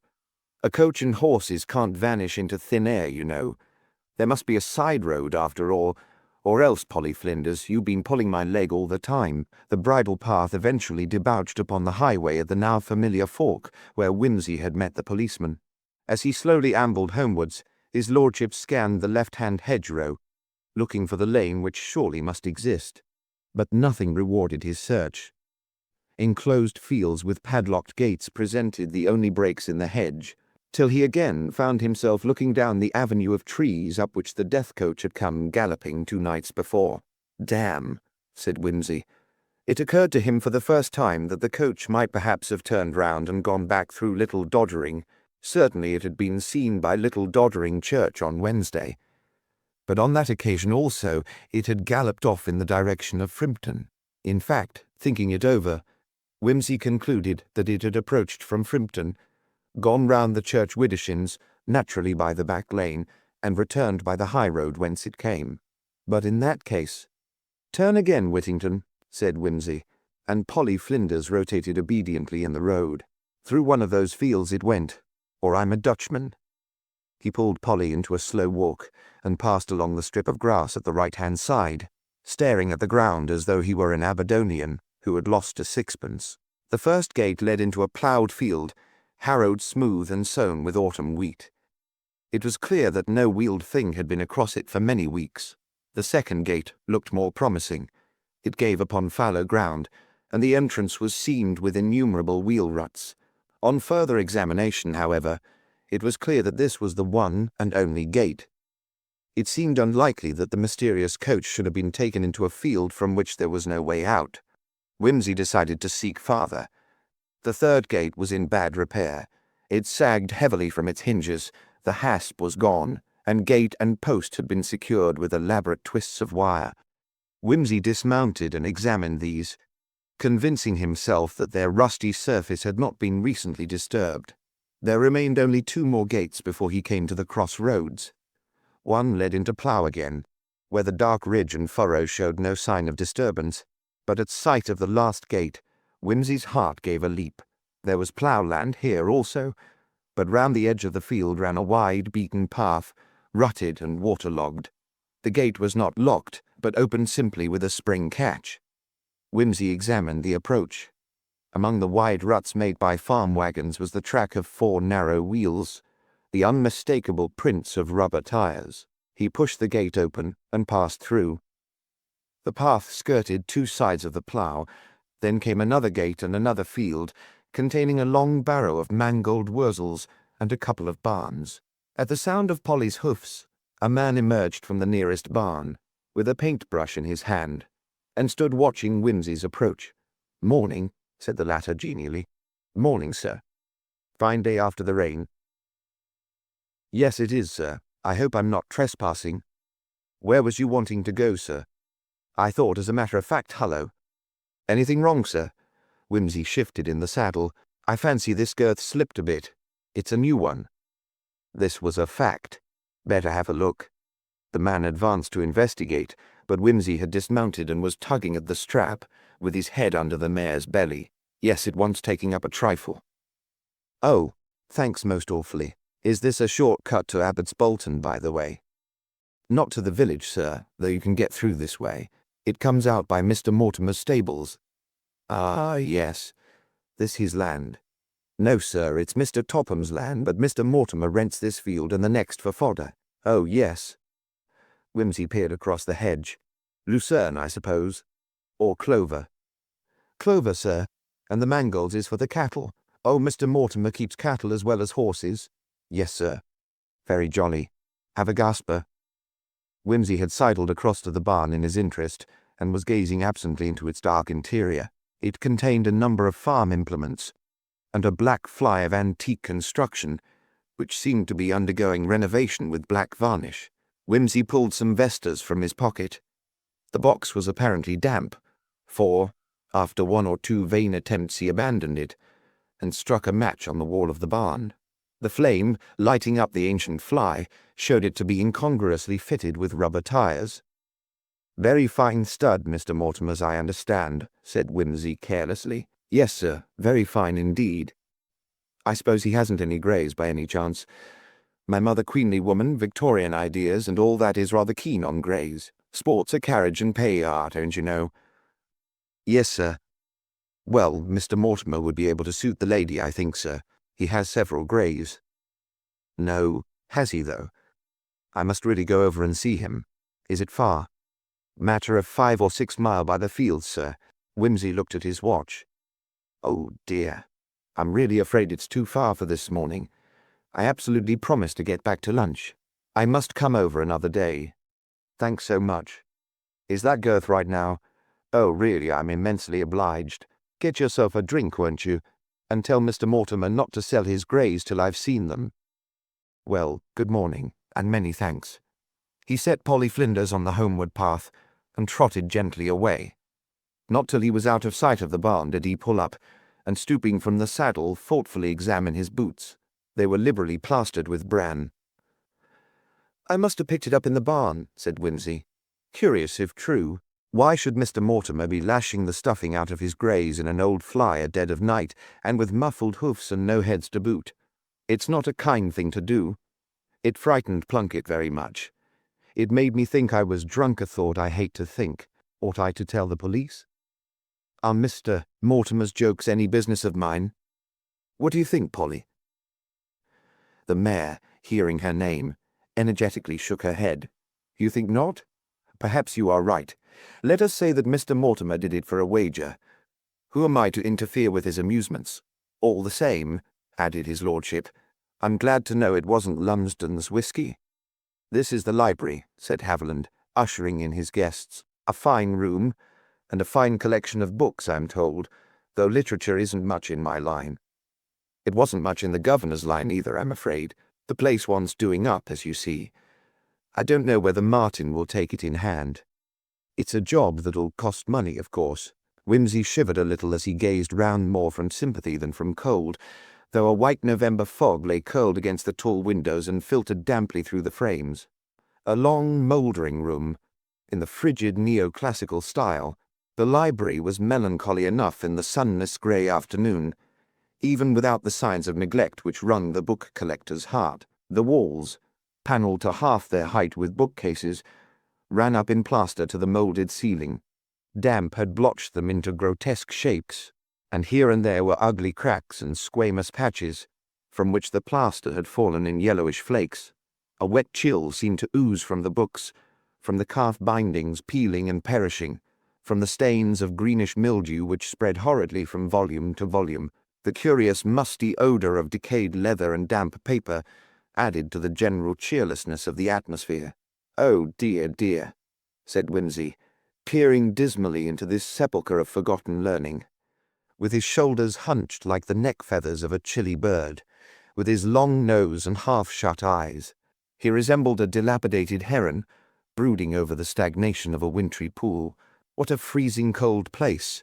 exclaimed Mrs. Hancock. "You really ought to scold Mrs. Laval, Mr. Burdock. When she was put in here as caretaker, I said to my husband, didn't I, Philip, that your father had chosen the laziest woman in Little Doddering. She ought to have kept up big fires here at least twice a week. It's really shameful, the way she has let things go." "Yes, isn't it?" agreed Haviland. Whimsy said nothing. He was nosing along the shelves, every now and then taking a volume down and glancing at it. "It was always rather a depressing room," went on Haviland. "I remember, when I was a kid, it used to overawe me rather. Martin and I used to browse about among the books, you know, but I think we were always afraid that something or somebody would stalk out upon us from the dark corners. What's that you've got there, Lord Peter?" "Oh, Fox's Book of Martyrs. Dear me, how those pictures did terrify me in the old days. And there was a Pilgrim's Progress. with a most alarming picture of Apollyon straddling over the whole breadth of the way, which gave me many nightmares. Let me see. It used to live over in this bay, I think. Yes, here it is. How it does bring it all back, to be sure. Is it valuable, by the way? No, not really. But this first edition of Burton is worth money, badly spotted, though you'd better send it to be cleaned. And this is an extremely fine Boccaccio. Take care of it. John Boccace, The Dance of Macabre. It's a good title, anyhow. Is that the same Boccaccio that wrote the naughty stories? Yes, said Whimsy a little shortly. He resented this attitude towards Boccaccio. Never read them, said Haviland with a wink at his wife, but I've seen 'em in the windows of those surgical shops. So I suppose they're naughty, eh? The vicar's looking shocked. Oh, not at all, said Mr. Hancock, with a conscientious assumption of broad-mindedness. Et ego in Arcadia, that is to say, one doesn't enter the church without undergoing a classical education, and making the acquaintance of much more worldly authors even than Boccaccio. Those woodcuts are very fine to my uninstructed eye. Very fine indeed, said Whimsy. There's another old book I remember with jolly pictures, said Haviland, a chronicle of some sort. What's his name-place in Germany? You know where that hangman came from. They published his diary the other day. I read it, but it wasn't really exciting, not half as gruesome as old Harrison Ainsworth. What's the name of the place? Nuremberg, suggested Whimsy. That's it, of course, the Nuremberg Chronicle. I wonder if that's still in its old place. It was over here by the window, if I remember rightly. He led the way to the end of one of the bays, which ran up close against a window. Here the damp seemed to have done its worst. A pane of glass was broken, and rain had blown in. Now where has it gone to? A big book it was, with a stamped leather binding. I'd like to see the old Chronicle again. I haven't set eyes on it for donkey's years. His glance roamed vaguely over the shelves. Whimsy, with the book-lover's instinct, was the first to spot the Chronicle, wedged at the extreme end of the shelf against the outer wall. He hitched his finger into the top edge of the spine, but finding that the rotting leather was ready to crumble at a touch, he dislodged a neighboring book and drew the Chronicle gently out, using his whole hand. Here he is, in pretty bad condition, I'm afraid. Hullo. As he drew the book away from the wall, a piece of folded parchment came away with it and fell at his feet. He stooped and picked it up. I say, Burdock, isn't this what you've been looking for? Haviland Burdock, who had been rooting about on one of the lower shelves, straightened himself quickly, his face red from stooping. By Jove, he said, turning first redder and then pale with excitement. Look at this, Winnie. It's the governor's will. What an extraordinary thing. Whoever would have thought of looking for it here of all places? Is it really the will? Cried Mrs. Hancock. No doubt about it, I should say, observed Whimsy coolly. Last will and testament of Simon Burdock. He stood, turning the grimy document over and over in his hands, looking from the endorsement to the plain side of the folded parchment. Well, well, said Mr. Hancock. How strange. It seems almost providential that you should have taken that book down. What does the will say? Demanded Mrs. Burdock in some excitement. I beg your pardon, said Whimsy, handing it over to her. Yes, as you say, Mr. Hancock. It does almost seem as if I was meant to find it. He glanced down again at the Chronicle, mournfully tracing with his finger the outline of a damp stain which had rotted the cover and spread to the inner pages, almost obliterating the colophon.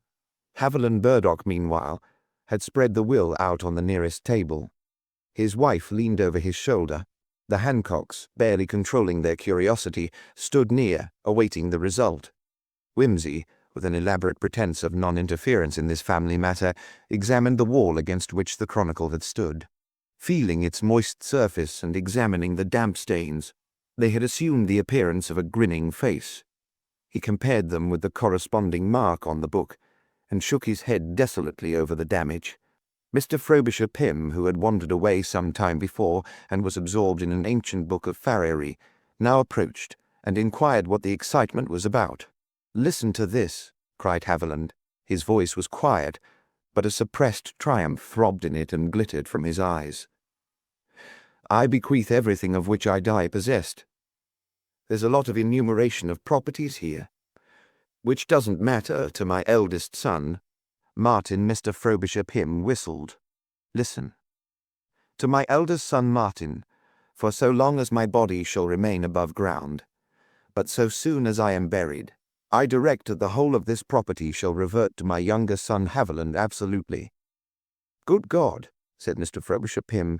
There's a lot more, said Haviland, but that's the gist of it. Let me see, said the magistrate. He took the will from Haviland and read it through with a frowning face. That's right, he said. No possible doubt about it. Martin has had his property and lost it again. How very curious. Up till yesterday everything belonged to him, though nobody knew it. Now it is all yours, Burdock. This certainly is the strangest will I ever saw. Just fancy that. Martin the heir, up to the time of the funeral. And now, well, Burdock, I must congratulate you. Thank you, said Haviland. It is very unexpected. He laughed unsteadily. But what a queer idea, cried Mrs. Burdock. Suppose Martin had been at home. It almost seems a mercy that he wasn't, doesn't it? I mean, it would all have been so awkward. What would have happened if he had tried to stop the funeral, for instance? Yes, said Mrs. Hancock. Could he have done anything? Who decides about funerals? The executors, as a rule, said Mr. Frobisher Pym. Who are the executors in this case? Inquired Whimsy. I don't know. Let me see. Mr. Frobisher Pym examined the document again. Ah, yes. Here we are. I appoint my two sons, Martin and Haviland, joint executors of this my will. What an extraordinary arrangement. I call it a wicked, unchristian arrangement, cried Mrs. Hancock. It might have caused dreadful mischief if the will hadn't been quite providentially lost. Hush, my dear, said her husband. I'm afraid, said Haviland grimly, that was my father's idea. It's no use my pretending he wasn't spiteful. He was, and I believe he hated both Martin and me like poison. Don't say that, pleaded the vicar. I do say it. He made our lives a burden to us, and he obviously wanted to go on making them a burden after he was dead. If he'd seen us cutting each other's throats, he'd only have been too pleased. Come, vicar, it's no use pretending. He hated our mother, and was jealous of us. Everybody knows that. It probably pleased his unpleasant sense of humour to think of us squabbling over his body.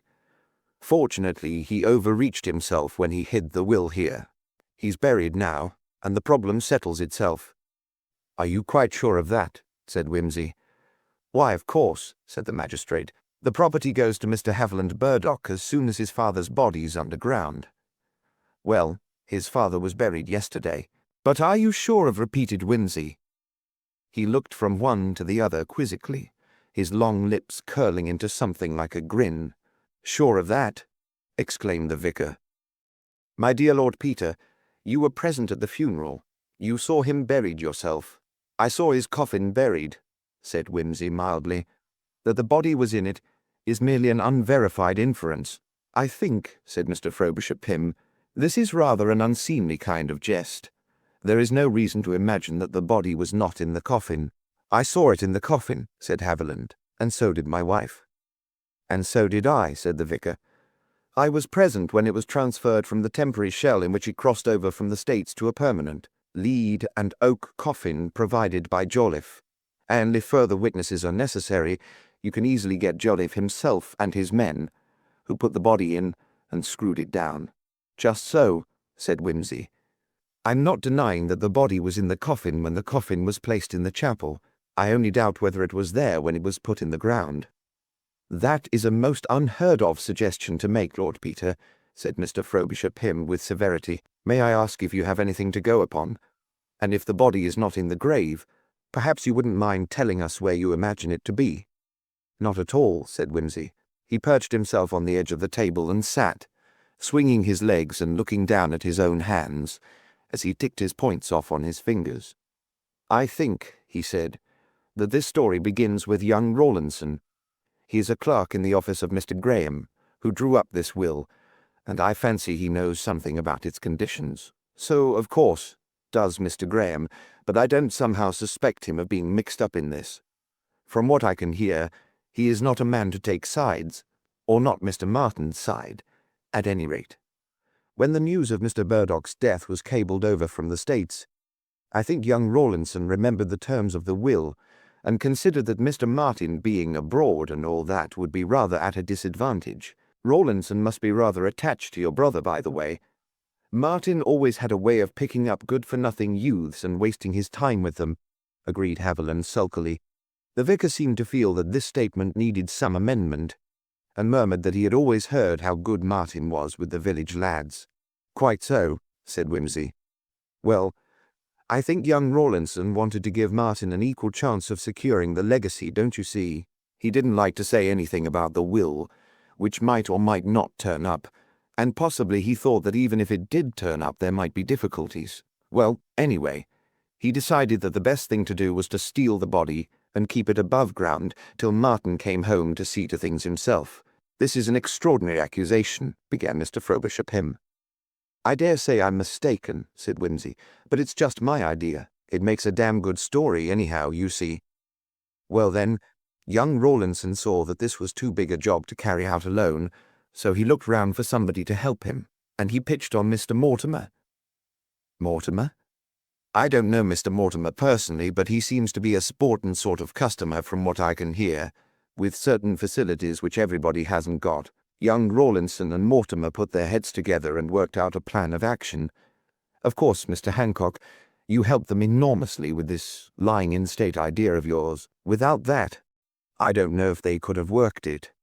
Mr. Hancock made an embarrassed, clucking sound. The idea was this. Mortimer was to provide an antique fly and 4 white horses made up with luminous paint and black cloth to represent the Burdock death coach. The advantage of that idea was that nobody would feel inclined to inspect the turn out too closely if they saw it hanging round the churchyard at unearthly hours. Meanwhile, young Rawlinson had to get himself accepted as a watcher for the chapel, and to find a sporting companion to watch with him and take a hand in the game. He fixed things up with the publican fellow, and spun a tale for Mr. Hancock, so as to get the vigil from 4 to 6. Didn't it strike you as odd, Mr. Hancock, that he should be so keen to come all the way from Herioting? I am accustomed to find keenness in my congregation, said Mr. Hancock stiffly. Yes, but Rawlinson didn't belong to your congregation. Anyway, it was all worked out, and there was a dress rehearsal on the Wednesday night, which frightened your man Plunkett into fits, sir. If I thought this was true, said Mr. Frobisher Pym. On Thursday night, pursued Whimsy, the conspirators were ready, hidden in the chancel at 2 in the morning. They waited till Mrs. and Miss Hancock had taken their places, and then made a row to attract their attention. When the ladies courageously advanced to find out what was up, they popped out and bundled them into the vestry. Good gracious, said Mrs. Hancock. That was when the death coach affair was timed to drive up to the south door. It came round the back lane, I fancy, though I can't be sure. Then Mortimer and the other 2 took the embalmed body out of the coffin and filled its place up with bags of sawdust. I know it was sawdust, because I found the remains of it on the Lady Chapel floor in the morning. They put the body in the fly, and Mortimer drove off with it. They passed me on the Herioting Road at 2:30, so they can't have wasted much time over the job. Mortimer may have been alone, or possibly he had someone with him to see to the body, while he himself did the headless coachman business in a black mask. I'm not certain about that.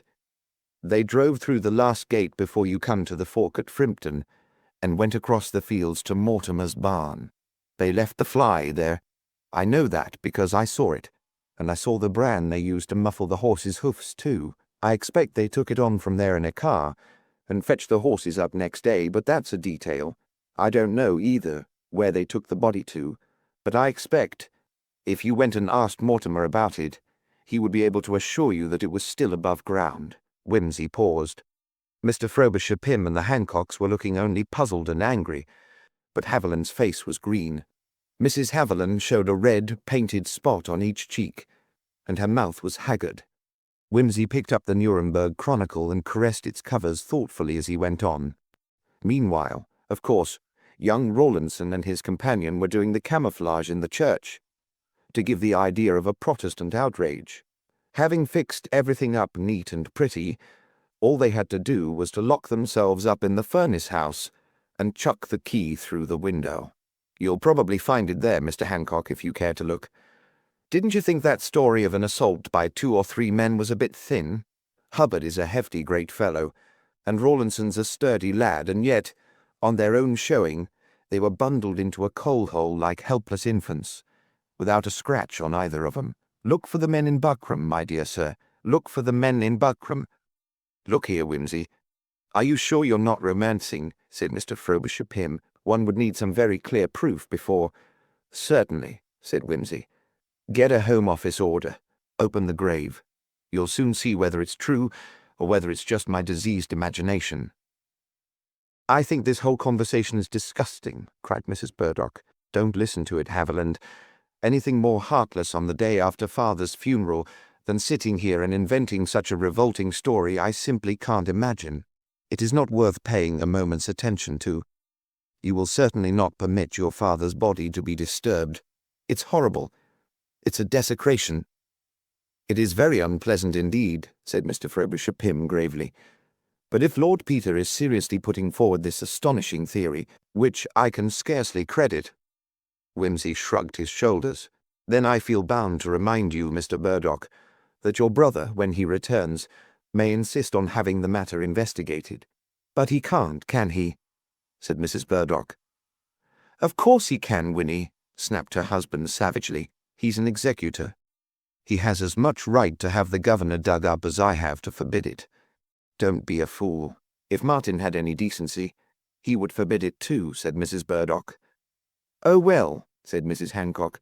Shocking as it may seem, there's the money to be considered. Mr. Martin might think it a duty to his wife and his family if he should ever have any— The whole thing is preposterous, said Haviland decidedly. I don't believe a word of it. If I did, naturally I should be the first person to take action in the matter, not only in justice to Martin, but on my own account. But if you asked me to believe that a responsible man like Mortimer would purloin a corpse and desecrate a church, the thing only has to be put into plain words to show how absurd and unthinkable it is. I suppose Lord Peter Wimsey, who consorts, as I understand, with criminals and police officers, finds the idea conceivable. I can only say that I do not. I am sorry that his mind should have become so blunted to all decent feeling. That's all. Good afternoon. Mr. Frobisher Pym jumped up. Come, come, Burdock, don't take that attitude. I am sure Lord Peter intended no discourtesy. I must say I think he's all wrong, but, 'pon my soul, things have been so disturbed in the village these last few days. I'm not surprised anybody should think there was something behind it. Now, let's forget about it. And hadn't we better be moving out of this terribly cold room? It's nearly dinner time. Bless me. What will Agatha think of us? Whimsy held out his hand to Burdock, who took it reluctantly.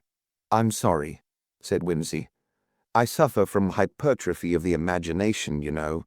Overstimulation of the thyroid, probably. Don't mind me. I apologize and all that.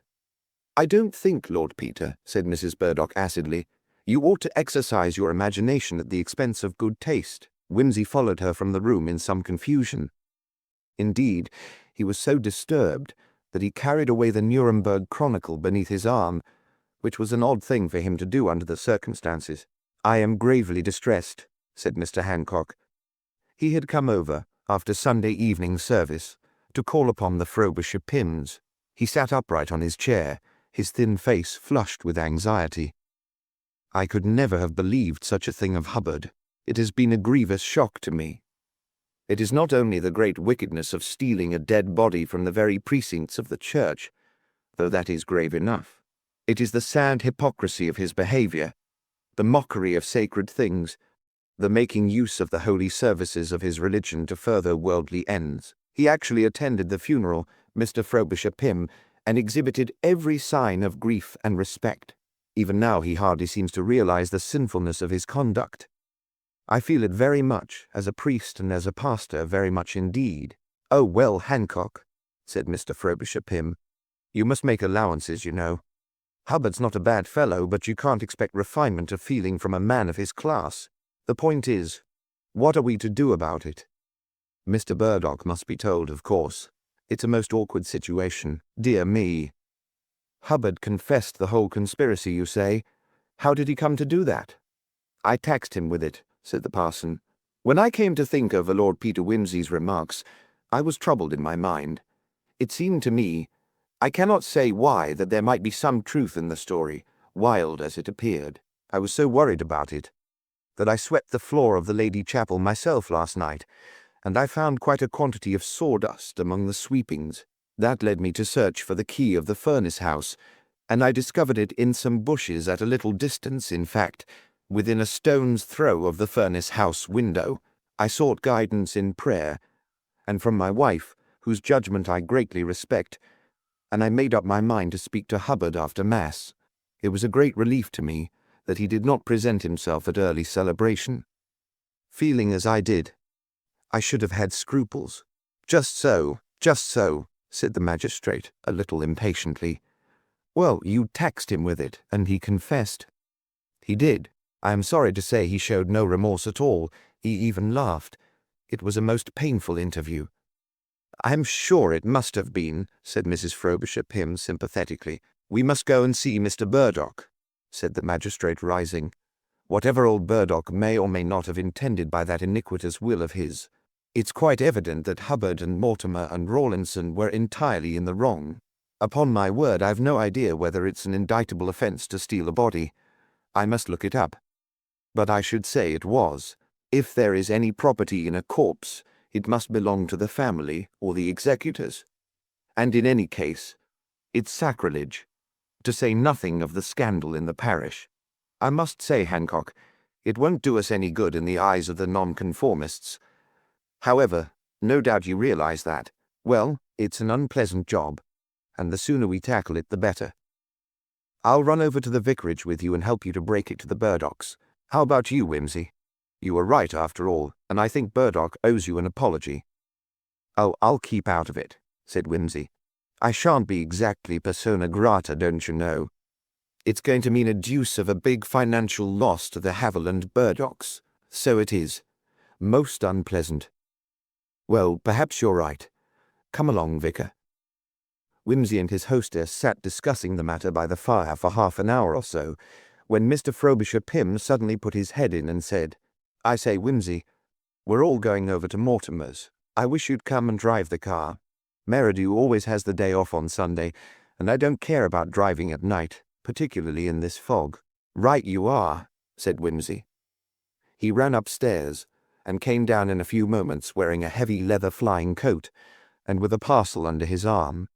He greeted the Burdocks briefly, climbed into the driving seat, and was soon steering cautiously through the mist along the Herioting road. He smiled a little grimly to himself as they came up under the trees to the spot where the phantom coach had passed him. As they passed the gate through which the ingenious apparition had vanished, he indulged himself by pointing it out, and was rewarded by hearing a snarl from Haviland. At the well-remembered fork, he took the right-hand turning into Frimpton, and drove steadily for 6 miles or so, till a warning shout from Mr. Frobisher Pym summoned him to look out for the turning up to Mortimer's.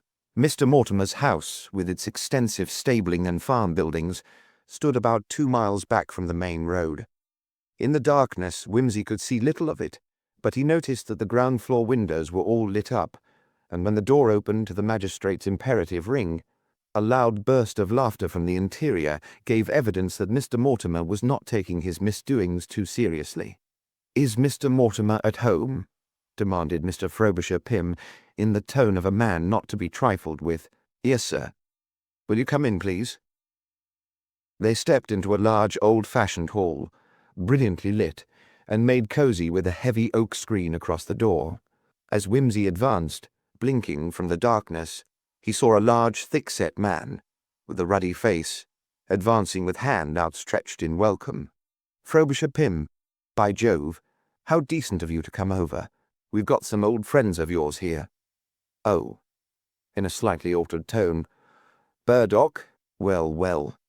"Damn you," said Haviland Burdock, thrusting furiously past the magistrate, who was trying to hold him back. "Damn you, you swine. Chuck this bloody farce. What have you done with the body?" "The body, eh?" said Mr. Mortimer, retreating in some confusion. "Yes, curse you. Your friend Hubbard split. It's no good denying it. What the devil do you mean by it? You've got the body here somewhere. Where is it? Hand it over." He strode threateningly round the screen into the lamplight. A tall, thin man rose up unexpectedly from the depths of an armchair and confronted him. "Hold hard, old man." "Good God," said Haviland, stepping heavily back on Whimsy's toes. "Martin." "Sure," said the other. "Here I am. Come back like a bad halfpenny. How are you?" "So you're at the bottom of this," stormed Haviland. "I might have known it. You damned dirty hound.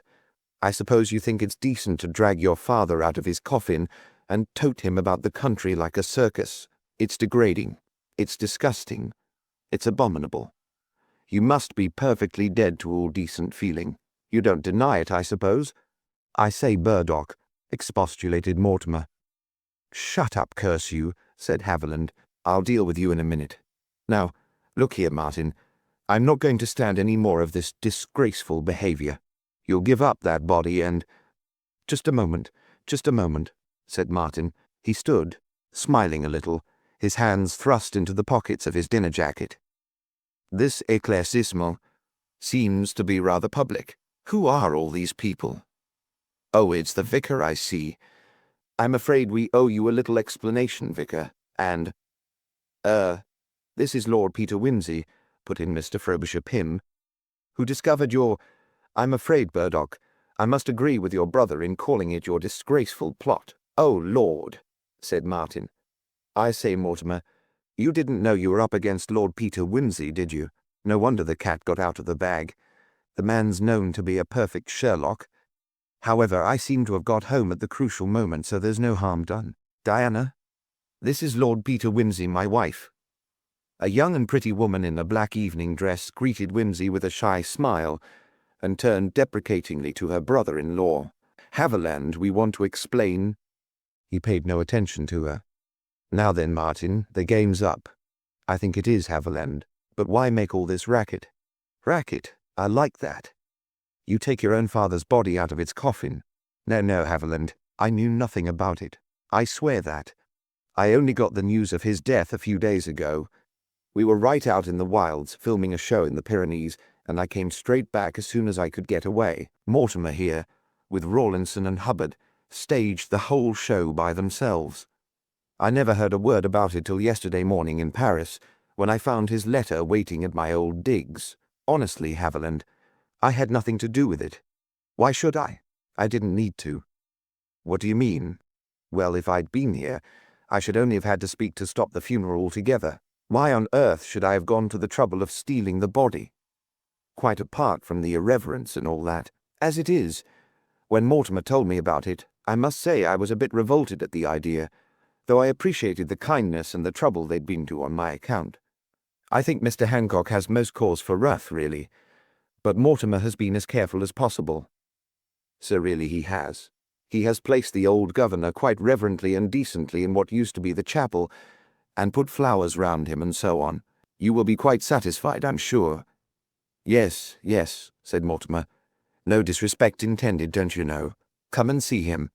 "This is dreadful," said the vicar helplessly. "They had to do the best they could, don't you see, in my absence," said Martin. "As soon as I can, I'll make proper arrangements for a suitable tomb above ground, of course, or possibly cremation would fit the case." "What?" gasped Haviland. "Do you mean to say you imagine I'm going to let my father stay unburied simply because of your disgusting greed about money? My dear chap, do you think I'm going to let you put him underground simply to enable you to grab my property? I'm the executor of his will, and I say he shall be buried, whether you like it or not. And I'm an executor too, and I say he shan't be buried. He can be kept absolutely decently above ground, and he shall be." "But hear me," said the vicar, distracted between these two disagreeable and angry young men. "I'll see what Graham says about you," bawled Haviland. "Oh, yes, the honest lawyer, Graham," sneered Martin. "He knew what was in the will, didn't he? I suppose he didn't mention it to you by any chance?" "He did not," retorted Haviland. "He knew too well the sort of skunk you were to say anything about it, not content with disgracing us with your miserable blackmailing marriage. Mr. Burdock, take care. Haviland, you have no more decency, stop it, than to steal your father's body and my money so that you and your damned wife can carry on your loose living. beastly ways with a parcel of film actors and chorus girls. Now then, Haviland, keep your tongue off my wife and my friends. How about your own? Somebody told me Winnie'd been going the pace pretty well next door to bankruptcy, aren't you? With the geese and the tables and God knows what. No wonder you want to do your brother out of his money. I never thought much of you, Haviland, but by God. One moment. Mr. Frobisher Pym at last succeeded in asserting himself, partly through the habit of authority, and partly because the brothers had shouted themselves breathless. One moment, Martin. I will call you so because I have known you a long time. And your father, too. I understand your anger at the things Haviland has said. They were unpardonable, as I am sure he will realize when he comes to his right mind. But you must remember that he has been greatly shocked and upset, as we all have been, by this very, very painful business. And it is not fair to say that Haviland has tried to do you out of anything. He knew nothing about this iniquitous will, and he naturally saw to it that the funeral arrangements were carried out in the usual way. You must settle the future amicably between you, just as you would have done had the will not been accidentally mislaid. Now, Martin and Haviland, too, think it over, my dear boys. This scene is simply appalling. It really must not happen. Surely the estate can be divided up in a friendly manner between you. It is horrible that an old man's body should be a bone of contention between his own sons, just over a matter of money. I'm sorry, said Martin. I forgot myself. You're quite right, sir. Look here, Haviland, forget it. I'll let you have half the money. Half the money? But it's all mine. You'll let me have half. How damn generous. My own money. No, old man, it's mine at the moment. The governor's not buried yet, you know. That's right, isn't it, Mr. Frobisher Pym? Yes, the money is yours legally at this moment. You must see that, Haviland. But your brother offers you half. And half. I'm damned if I'll take half. The man's tried to swindle me out of it. I'll send for the police and have him put in jail for robbing the church. You see if I don't. Give me the telephone. Excuse me, said Whimsy. I don't want to butt in on your family affairs any more than I have already, but I really don't advise you to send for the police. You don't, eh? What the hell's it got to do with you?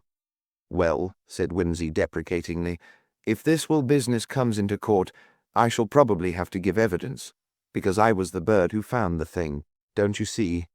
Well then, they might ask how long the will was supposed to have been where I found it. Haviland appeared to swallow something which obstructed his speech. What about it, curse you? Yes. Well, you see, it's rather odd when you come to think of it. I mean, your late father must have hidden that will in the bookcase before he went abroad. That was how long ago? 3 years? 5 years? About 4 years. Quite. And since then your bright caretaker has let the damp get into the library, hasn't she? No fires and the window getting broken. And so on. Ruinous to the books. Very distressing to anybody like myself, you know. Yes.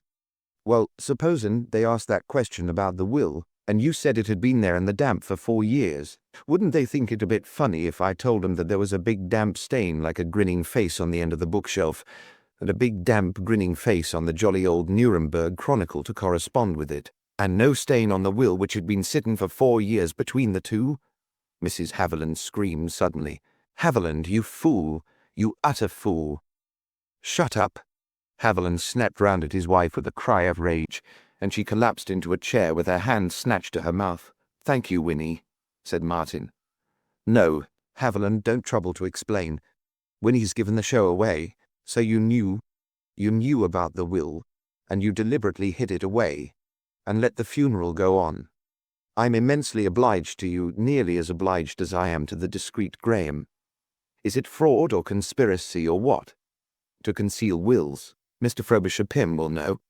Dear, said the magistrate. Are you certain of your facts, Whimsy? Positive, said Whimsy, producing the Nuremberg Chronicle from under his arm. Here's the stain. You can see it yourself. Forgive me for having borrowed your property, Mr. Burdock.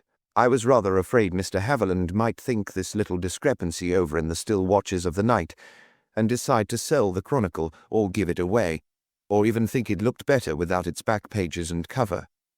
Allow me to return it to you, Mr. Martin, intact. You will perhaps excuse my saying that I don't very much admire any of the roles in this melodrama. It throws, as Mr. Pecksniff would say, a sad light on human nature. But I resent extremely the way in which I was wangled up to that bookshelf and made to be the bright little independent witness who found the will. I may be an ass, Mr. Haviland Burdock, but I'm not a bloody ass. Good night. I will wait in the car till you are all ready." Whimsy stalked out with some dignity. Presently he was followed by the vicar and by Mr. Frobisher Pym.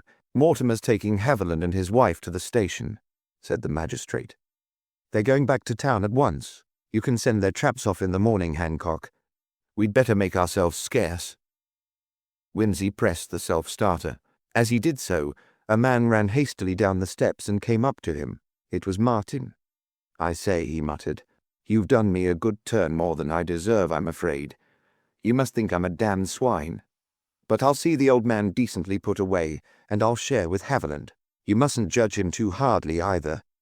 That wife of his is an awful woman. Run him over head and ears in debt. Bust up his business. I'll see it's all squared up. See? Don't want you to think us too awful." "Oh, right-ho," said Whimsy. He slipped in the clutch and faded away into the wet white fog. Chapter 7. The Vindictive Story of the Footsteps That Ran.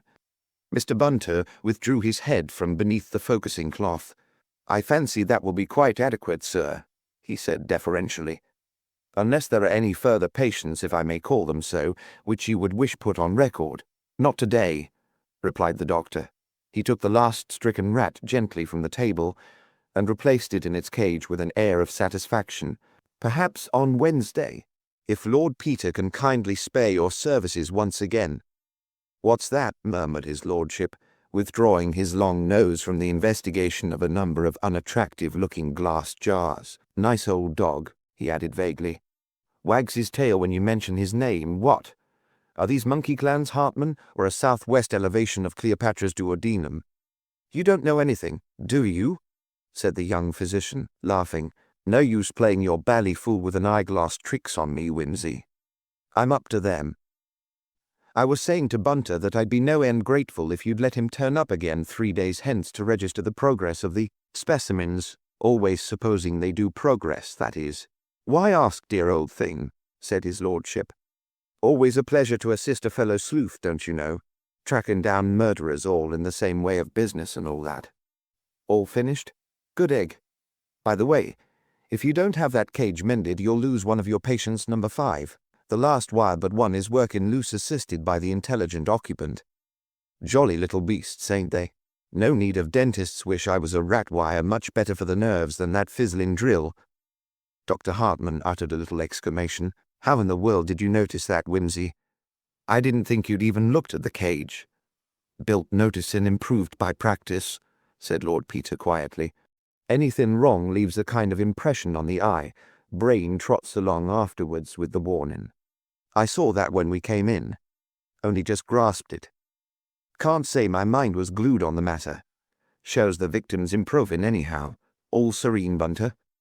"Everything perfectly satisfactory, I trust, my lord," replied the manservant. He had packed up his camera and plates, and was quietly restoring order in the little laboratory, whose fittings, compact as those of an ocean liner, had been disarranged for the experiment. "Well," said the doctor, "I'm enormously obliged to you, Lord Peter, and to Bunter too.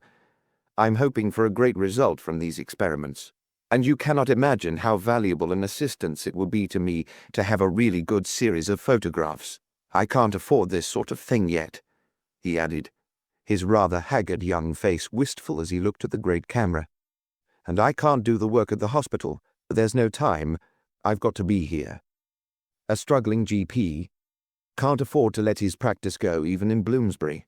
There are times when even a half-crown visit makes all the difference between making both ends meet and having an ugly hiatus." "As Mr. Micawber said," replied Whimsy, "income £20, expenditure 19, 6 result, happiness, expenditure £20, ought, 6 result, misery.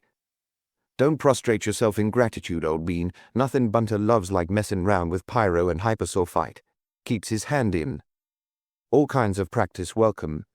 Fingerprints and process plates spell 7th what you may call it of bliss. but focal plane work on scurvy-ridden rodents, good phrase acceptable if no crime forthcoming. Crimes have been rather short lately. Been eating our heads off, haven't we, Bunter? Don't know what's come over London. I've taken to prying into my neighbours' affairs to keep from going stale. Frightened the postman into a fit the other day by asking him how his young lady at Croydon was. He's a married man, living in Great Ormond Street. How did you know? Well, I didn't really, but he lives just opposite to a friend of mine, Inspector Parker, and his wife, not Parker's, he's unmarried. The postman's, asked Parker the other day whether the flying shows at Croydon went on all night. Parker, being flummoxed, said no without thinking. Bit of a giveaway, what? Thought I'd give the poor devil a word in season, don't you know? Uncommonly thoughtless of Parker. The doctor laughed. You'll stay to lunch, won't you? He said. Only cold meat and salad, I'm afraid. My woman won't come Sundays. Have to answer my own door. Deuced unprofessional, I'm afraid, but it can't be helped. Pleasure, said Whimsy, as they emerged from the laboratory and entered the dark little flat by the back door. Did you build this place on? No, said Hartman. The last tenant did that. He was an artist. That's why I took the place. It comes in very useful, ramshackle as it is.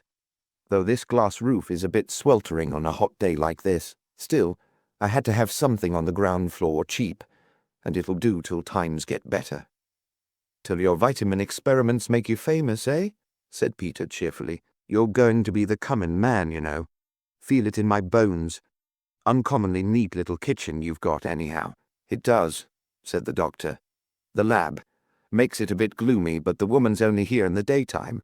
He led the way into a narrow little dining room where the table was laid for a cold lunch. The one window at the end farthest from the kitchen looked out into Great James Street. The room was little more than a passage, and full of doors. The kitchen door, a door in the adjacent wall leading into the entrance hall, and a third on the opposite side, through which his visitor caught a glimpse of a moderate-sized consulting room. Lord Peter Wimsey and his host sat down to table, and the doctor expressed a hope that Mr. Bunter would sit down with them. That correct person, however, deprecated any such suggestion. If I might venture to indicate my own preference, sir, he said, it would be to wait upon you and his lordship in the usual manner. It's no use, said Wimsey. Bunter likes me to know my place. Terracing sort of man, Bunter. Can't call my soul my own. Carry on, Bunter. We wouldn't presume for the world. Mr. Bunter handed the salad and poured out the water with a grave decency appropriate to a crusted old tawny port. It was a Sunday afternoon in that halcyon summer of 1921. The sordid little street was almost empty. The ice-cream man alone seemed thriving and active. He leaned luxuriously on the green post at the corner, in the intervals of driving a busy trade. Bloomsbury's swarm of able-bodied and able-voiced infants was still presumably within doors, eating steamy Sunday dinners inappropriate to the tropical weather. The only disturbing sounds came from the flat above, where heavy footsteps passed rapidly to and fro. "Who's the merry and bright bloke above?" inquired Lord Peter presently. "Not an early riser, I take it. Not that anybody is on a Sunday morning. Why an inscrutable providence ever inflicted such a ghastly day on people living in town I can't imagine. I ought to be in the country, but I've got to meet a friend at Victoria this afternoon. Such a day to choose. Who's the lady? Wife or accomplished friend? Gather she takes a properly submissive view of woman's duties in the home either way. That's the bedroom overhead, I take it." Hartman looked at Lord Peter in some surprise. "'Scuse my beastly inquisitiveness, old thing," said Wimsey. "Bad habit, not my business." "How did you—" "Guesswork," said Lord Peter, with disarming frankness. "I heard the squawk of an iron bedstead on the ceiling and a heavy fellow get out with a bump. But it may quite well be a couch or something. Anyway, he's been pottering about in his stocking feet over these few feet of floor for the last half hour, while the woman has been clattering to and fro, in and out of the kitchen and away into the sitting room, with her high heels on, ever since we've been here, hence deduction as to domestic habits of the first-floor tenants." "I thought," said the doctor with an aggrieved expression, "you've been listening to my valuable exposition of the beneficial effects of vitamin B, and Lynn's treatment of scurvy with fresh lemons in 1755. I was listening, agreed Lord Peter hastily. But I heard the footsteps as well. Fellow's toddled into the kitchen. Only wanted the matches, though. He's gone off into the sitting room and left her to carry on the good work. What was I saying? Oh, yes. You see, as I was saying before, one hears a thing or sees it without knowing or thinking about it. Then, afterwards, one starts meditating, and it all comes back, and one sorts out one's impressions, like those plates of Bunter's. Pictures all there. What's the word I want, Bunter? Latent, my lord. That's it. My right-hand man Bunter couldn't do a thing without him. The picture's latent till you put the developer on. Same with the brain. No mystery. Little grey book's all my respected grandmother. Little grey matter's all you want to remember things with. As a matter of curiosity, was I right about those people above? Perfectly. The man's a gas company's inspector. A bit surly but devoted after his own fashion to his wife. I mean, he doesn't mind hulking in bed on a Sunday morning and letting her do the chores, but he spends all the money he can spare on giving her pretty hats and fur coats and what not. They've only been married about 6 months. I was called in to her when she had a touch of flu in the spring, and he was almost off his head with anxiety. She's a lovely little woman, I must say, Italian. He picked her up in some eating place in Soho, I believe. Glorious dark hair and eyes, Venus sort of figure, proper contours in all the right places, good skin, all that sort of thing. She was a bit of a draw to that restaurant while she was there, I fancy. Lively. She had an old admirer round here one day, awkward little Italian fellow, with a knife active as a monkey. Might have been unpleasant, but I happened to be on the spot, and her husband came along. People are always laying one another out in these streets. Good for business, of course, but one gets tired of tying up broken heads and slits in the jugular. Still, I suppose the girl can't help being attractive, though I don't say she's what you might call standoffish in her manner. She's sincerely fond of Brotherton, I think, though that's his name. Wimsey nodded inattentively. I suppose life is a bit monotonous here, he said. Professionally, yes. Births and drunks and wife-beatings are pretty common, and all the usual ailments, of course. Just at present I'm living on infant diarrhea, chiefly bound to this hot weather, you know. With the autumn, flu and bronchitis set in. I may get an occasional pneumonia. Legs, of course, and varicose veins, God, cried the doctor explosively. If only I could get away and do my experiments. Ah, said Peter, where's that eccentric old millionaire with a mysterious disease, who always figures in the novels? A lightning diagnosis, a miraculous cure. God bless you, doctor. Here are £5,000 Harley Street. That sort doesn't live in Bloomsbury, said the doctor. It must be fascinating, diagnosing things, said Peter thoughtfully. How do you do it? I mean, is there a regular set of symptoms for each disease, like calling a club to show you want your partner to go no trumps? You don't just say, this fellow's got a pimple on his nose, therefore he has fatty degeneration of the heart. I hope not, said the doctor dryly. Or is it more like getting a clue to a crime? Went on Peter. You see something in a room, or a body, say, all knocked about anyhow, and there's a damn sight of symptoms of something wrong, and you've got just to pick out the ones which tell the story. That's more like it, said Dr. Hartman. Some symptoms are significant in themselves, like the condition of the gums in scurvy. Let us say others in conjunction with— He broke off, and both sprang to their feet as a shrill scream sounded suddenly from the flat above, followed by a heavy thud. A man's voice cried out lamentably. Feet ran violently to and fro. Then, as the doctor and his guests stood frozen in consternation, came the man himself falling down the stairs in his haste, hammering at Hartman's door. Help! Help! Let me in! My wife! He's murdered her! They ran hastily to the door and let him in. He was a big, fair man in his shirt-sleeves and stockings. His hair stood up and his face was set in bewildered misery. She is dead, dead. He was her lover, he groaned. Come and look, take her away, doctor. I have lost my wife. My Madalena, he paused, looked wildly for a moment, and then said hoarsely, Someone's been in, somehow stabbed her, murdered her. I'll have the law on him, doctor. Come quickly, she was cooking the chicken for my dinner. Ah, hic! He gave a long, hysterical shriek, which ended in a hiccuping laugh. The doctor took him roughly by the arm and shook him. Pull yourself together, Mr. Brotherton, he said sharply. Perhaps she is only hurt. Stand out of the way." "Only hurt," said the man, sitting heavily down on the nearest chair. No, she is dead, little Madalena." "Oh my God." Dr. Hartman snatched a roll of bandages and a few surgical appliances from the consulting room, and he ran upstairs, followed closely by Lord Peter. Bunter remained for a few moments to combat hysterics with cold water. Then he stepped across to the dining room window and shouted. "Well, what is it?" cried a voice from the street. "Would you be so kind as to step in here a minute, officer?" said Mr. Bunter. "There's been murder done." When Brotherton and Bunter arrived upstairs with the constable, they found Dr. Hartman and Lord Peter in the little kitchen. The doctor was kneeling beside the woman's body. At their entrance he looked up and shook his head. "Death instantaneous," he said. "Clean through the heart. Poor child, she cannot have suffered at all. Oh, constable, it is very fortunate you are here. Murder appears to have been done, though I'm afraid the man has escaped. Probably Mr. Brotherton can give us some help. He was in the flat at the time." The man had sunk down on a chair and was gazing at the body with a face from which all meaning seemed to have been struck out. The policeman produced a notebook. "Now, sir," he said, "don't let's waste any time. Sooner we can get to work, the more likely we are to catch our man. Now, you was here at the time, was you?" Brotherton stared a moment. Then, making a violent effort, he answered steadily, "I was in the sitting room, smoking and reading the paper. She was getting the dinner ready in here. I heard her give a scream, and I rushed in and found her lying on the floor.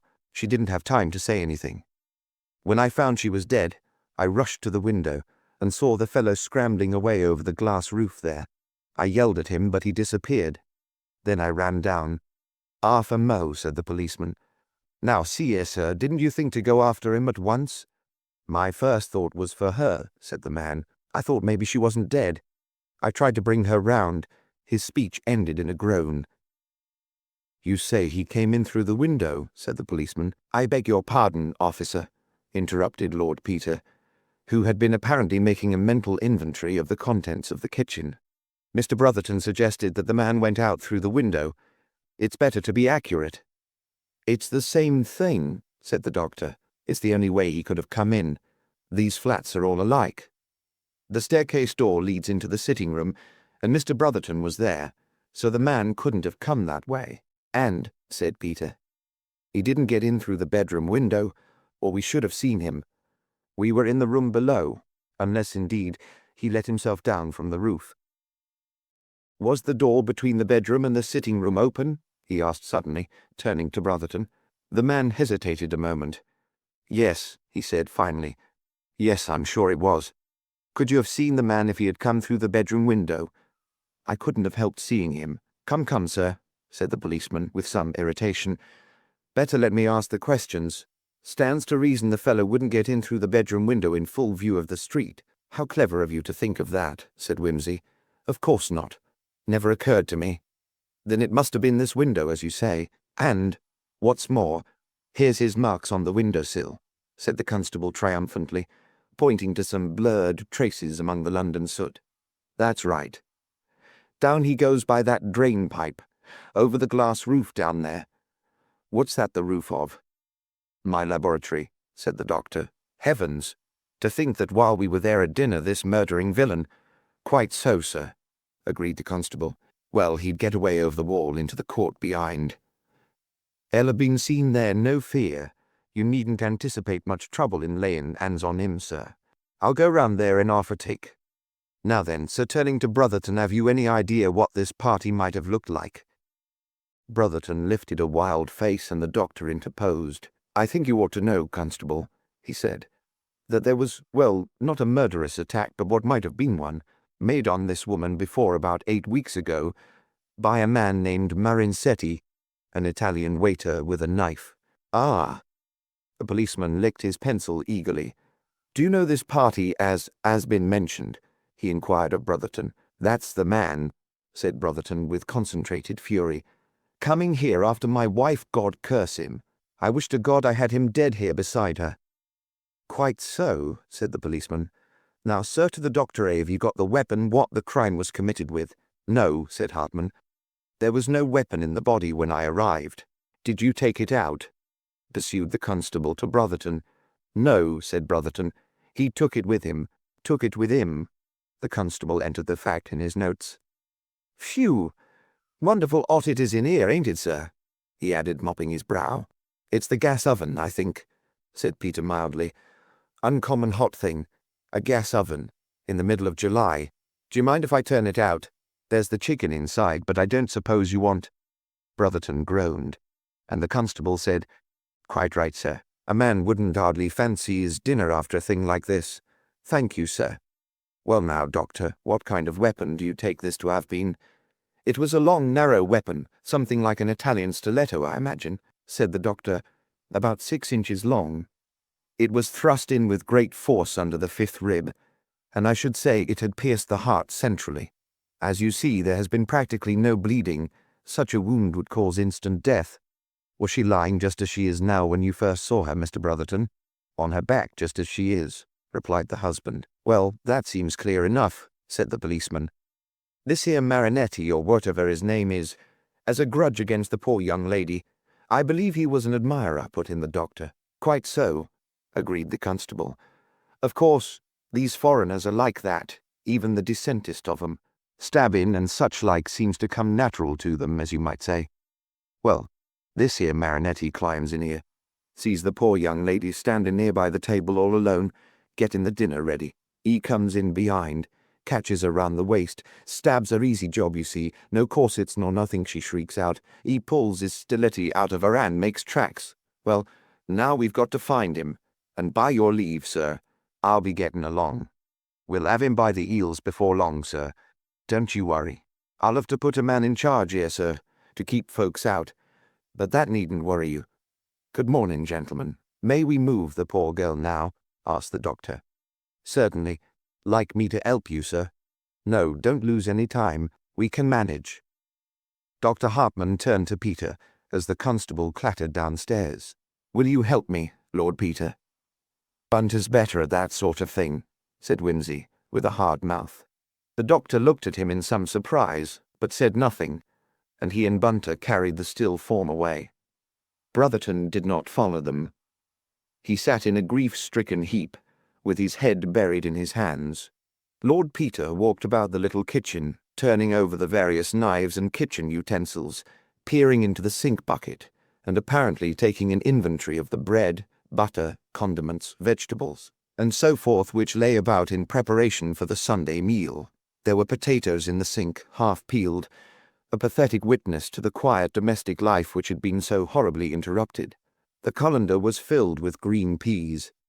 Lord Peter turned these things over with an inquisitive finger, gazed into the smooth surface of a bowl of dripping as though it were a divining crystal, ran his hand several times right through a bowl of flour, then drew his pipe from his pocket and filled it slowly. The doctor returned and put his hand on Brotherton's shoulder. "Come," he said gently. "We have laid her in the other bedroom. She looks very peaceful. You must remember that, except for that moment of terror when she saw the knife, she suffered nothing. It is terrible for you, but you must try not to give way." The police can't bring her back to life," said the man savagely. "She's dead. Leave me alone, curse you. Leave me alone, I say." He stood up with a violent gesture. "You must not sit here," said Hartman firmly. "I will give you something to take, and you must try to keep calm. Then we will leave you.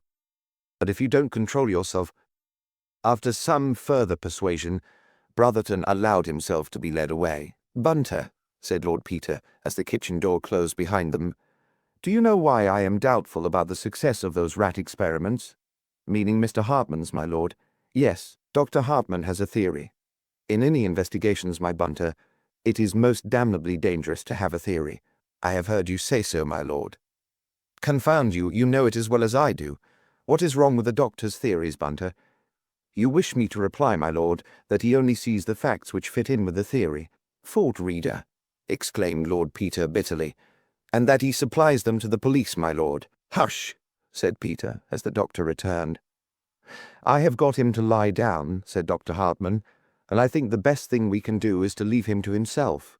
"Do you know," said Whimsy, "I don't cotton to that idea somehow." Why? Do you think he's likely to destroy himself? That's as good a reason to give as any other, I suppose, said Whimsy. When you haven't got any reason which can be put into words, but my advice is don't leave him for a moment. But why? Frequently with a deep grief like this, the presence of other people is merely an irritant. He begged me to leave him. Then for God's sake go back to him, said Peter. Really, Lord Peter, said the doctor, I think I ought to know what is best for my patient. Doctor, said Whimsy, this is not a question of your patient. A crime has been committed. But there is no mystery. There are 20 mysteries. For one thing, when was the window cleaner here last? The window cleaner? Who shall fathom the ebony-black enigma of the window cleaner? Pursued Peter lightly, putting a match to his pipe. You are quietly in your bath, in a state of more or less innocent nature, when an intrusive head appears at the window, like the ghost of Hamilton Teague, and a gruff voice, suspended between earth and heaven, says, Good morning, sir. Where do window cleaners go between visits? Do they hibernate, like busy bees? Do they— Really, Lord Peter, said the doctor, don't you think you're going a bit beyond the limit? Sorry you feel like that, said Peter, but I really want to know about the window cleaner. Look how clear these panes are. He came yesterday, if you want to know, said Dr. Hartman rather stiffly. You are sure? He did mine at the same time. I thought as much, said Lord Peter. In the words of the song, I thought as much. It was a little window cleaner in that case. He added, It is absolutely imperative that Brotherton should not be left alone for a moment. Bunter, confound it all, where's that fellow got to? The door into the bedroom opened. My lord? Mr. Bunter unobtrusively appeared, as he had unobtrusively stolen out to keep an unobtrusive eye upon the patient. Good, said Whimsy. Stay where you are. His lackadaisical manner had gone, and he looked at the doctor as 4 years previously he might have looked at a refractory subaltern. Dr. Hartman, he said, something is wrong. Cast your mind back. We were talking about symptoms. Then came the scream. Then came the sound of feet running. Which direction did they run in? I'm sure I don't know. Don't you? Symptomatic, though, Doctor. They have been troubling me all the time, subconsciously. Now I know why. They ran from the kitchen. Well, and now the window cleaner. What about him? Could you swear that it wasn't the window cleaner who made those marks on the sill, and the man Brotherton saw? Have we examined your laboratory roof for his footsteps? But the weapon? Whimsy, this is madness. Someone took the weapon. I know. But did you think the edge of the wound was clean enough to have been made by a smooth stiletto? It looked ragged to me. Whimsy, what are you driving at? There's a clue here in the flat, and I'm damned if I can remember it. I've seen it. I know I've seen it. It'll come to me presently. Meanwhile, don't let Brotherton— What? Do whatever it is he's going to do. But what is it? If I could tell you that I could show you the clue, why couldn't he make up his mind whether the bedroom door was open or shut? Very good story, but not quite thought out. Anyhow, I say, Doctor, make some excuse, and strip him, and bring me his clothes, and send Bunter to me. The doctor stared at him, puzzled. Then he made a gesture of acquiescence and passed into the bedroom.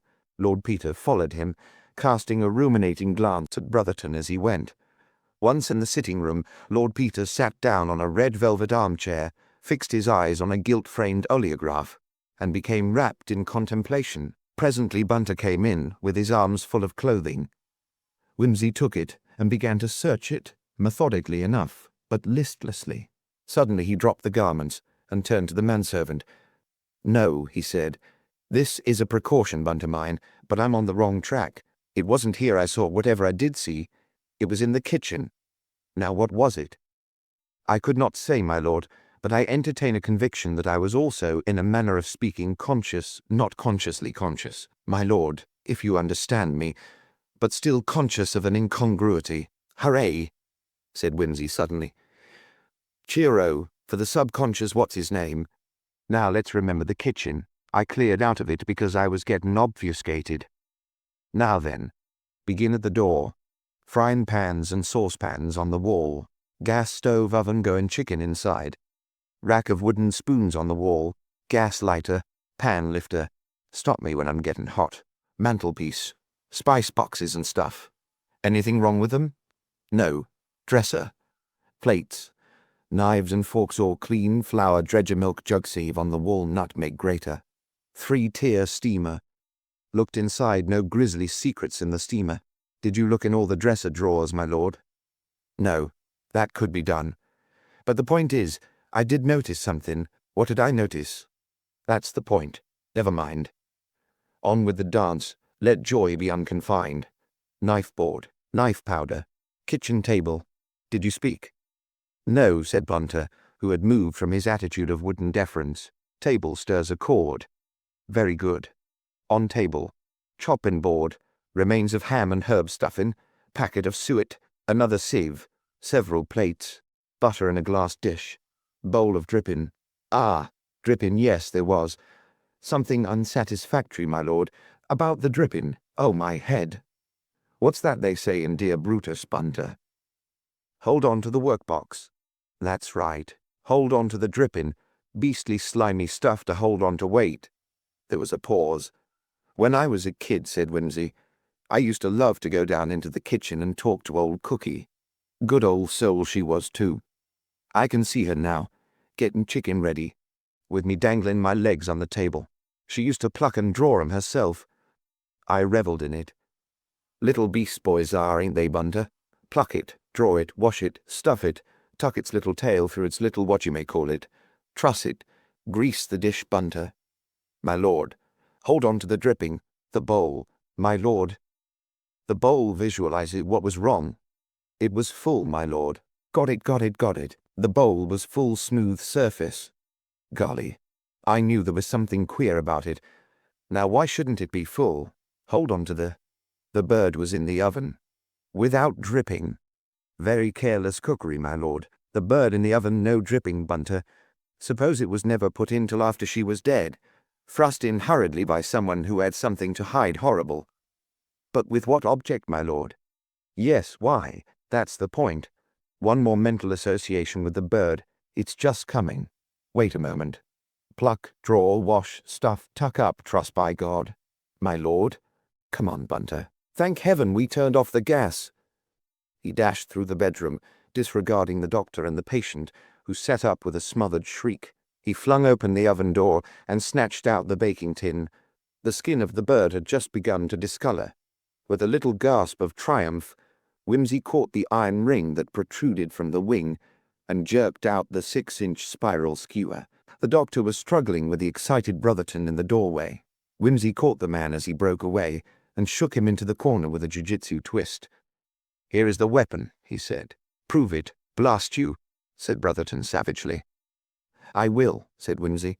Bunter, call in the policeman whom you will find at the door. Doctor, we shall need your microscope.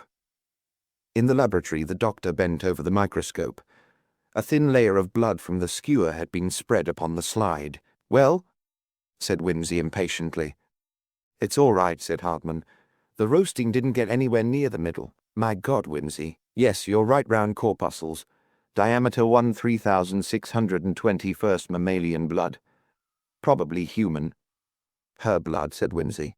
It was very clever, Bunter, said Lord Peter, as the taxi trundled along on the way to his flat in Piccadilly. If that fowl had gone on roasting a bit longer, the blood corpuscles might easily have been destroyed beyond all hope of recognition. It all goes to show that the unpremeditated crime is usually the safest. And what does your lordship take the man's motive to have been? In my youth, said Whimsy meditatively, they used to make me read the Bible. Trouble was, the only books I ever took to naturally were the ones they weren't over and above keen on. But I got to know the Song of Songs pretty well by heart. Look it up, Bunter. At your age it won't hurt you. It talks sense about jealousy. I have perused the work in question, your lordship, replied Mr. Bunter with a sallow blush. It says, if I remember rightly, jealousy is cruel as the grave. Chapter 8. The bibulous business of a matter of taste. Haltla, attention, if E. The young man in the grey suit pushed his way through the protesting porters and leapt nimbly for the footboard of the guard's van. As the Paris Evro Express steamed out of the Invalides, the guard, with an eye to a tip, fielded him adroitly from among the detaining hands. "It is happy for Monsieur that he is so agile," he remarked. "Monsieur is in a hurry." "Somewhat, thank you. I can get through by the corridor. But certainly, the premiers are 2 coaches away beyond the luggage van." The young man rewarded his rescuer and made his way forward, mopping his face. As he passed the piled-up luggage, something caught his eye, and he stopped to investigate. It was a suitcase, nearly new, of expensive-looking leather, labelled conspicuously, "Lord Peter Wimsey, Hotel Samondor, Verneuil-sur-Yeu," and bore witness to its itinerary, thus London, Paris, Waterloo, Gare Saint-Lazare via Southampton, Havre, Paris, Verneuil, de Fer de l'Ouest. The young man whistled and sat down on a trunk to think it out. Somewhere there had been a leakage, and they were on his trail, nor did they care who knew it. There were hundreds of people in London and Paris who would know the name of Wimsey, not counting the police of both countries. In addition to belonging to one of the oldest ducal families in England, Lord Peter had made himself conspicuous by his meddling with crime detection.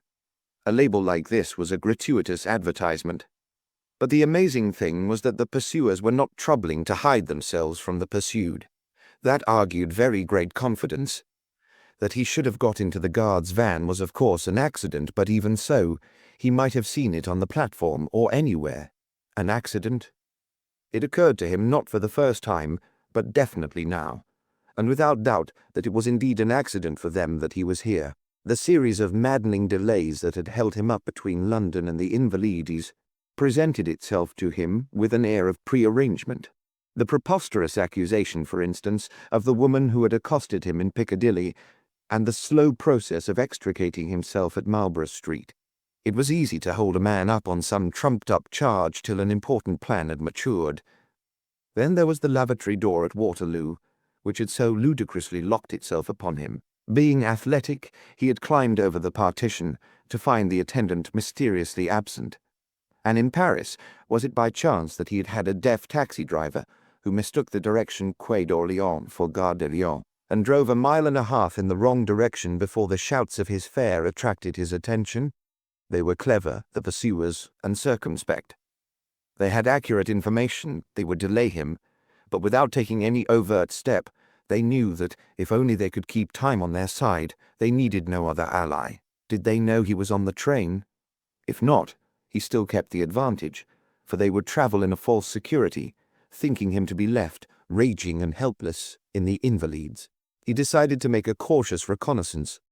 The first step was to change his grey suit for another of inconspicuous navy blue cloth, which he had in his small black bag. This he did in the privacy of the toilet, substituting for his grey soft hat a large travelling cap, which pulled well down over his eyes. There was little difficulty in locating the man he was in search of. He found him seated in the inner corner of a first-class compartment, facing the engine, so that the watcher could approach unseen from behind. On the rack was a handsome dressing case, with the initials PDBW. The young man was familiar with Wimsey's narrow, beaky face, flat yellow hair, and insolent dropped eyelids. He smiled a little grimly. He is confident, he thought, and has regrettably made the mistake of underrating the enemy. Good. This is where I retire into a seconde and keep my eyes open. The next act of this melodrama will take place, I fancy, at Dreux. It is a rule on the Chemin de Fer de l'Ouest that all Paris-Evora trains, whether of grande vitesse, or what Lord Peter Wimsey preferred to call grande baresse, shall halt for an interminable period at Dreux. The young man, now in navy blue, watched his quarry safely into the refreshment room and slipped unobtrusively out of the station. In a quarter of an hour he was back, this time in a heavy motoring coat, helmet and goggles, at the wheel of a powerful hired Peugeot. Coming quietly onto the platform, he took up his station behind the wall of the lampisterie, whence he could keep an eye on the train and the buffet door. After 15 minutes his patience was rewarded by the sight of his man again boarding the express, dressing case in hand. The porters slammed the doors, crying, "Next stop Verneuil."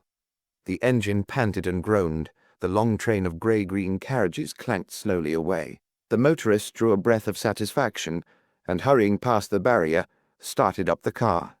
He knew that he had a good 80 miles an hour under his bonnet, and there is no speed limit in France. Montsouci, the seat of that eccentric and eremitical genius the Comte de Rueil, is situated 3 kilometers from Verneuil. It is a sorrowful and decayed chateau, desolate at the termination of its neglected avenue of pines. The mournful state of a nobility without an allegiance surrounds it. The stone nymphs droop greenly over their dry and mouldering fountains. An occasional peasant creaks with a single wagon-load of wood along the ill-forested glades. It has the atmosphere of sunset at all hours of the day. The woodwork is dry and gaping for lack of paint. Through the jalousies one sees the prim salon, with its beautiful and faded furniture.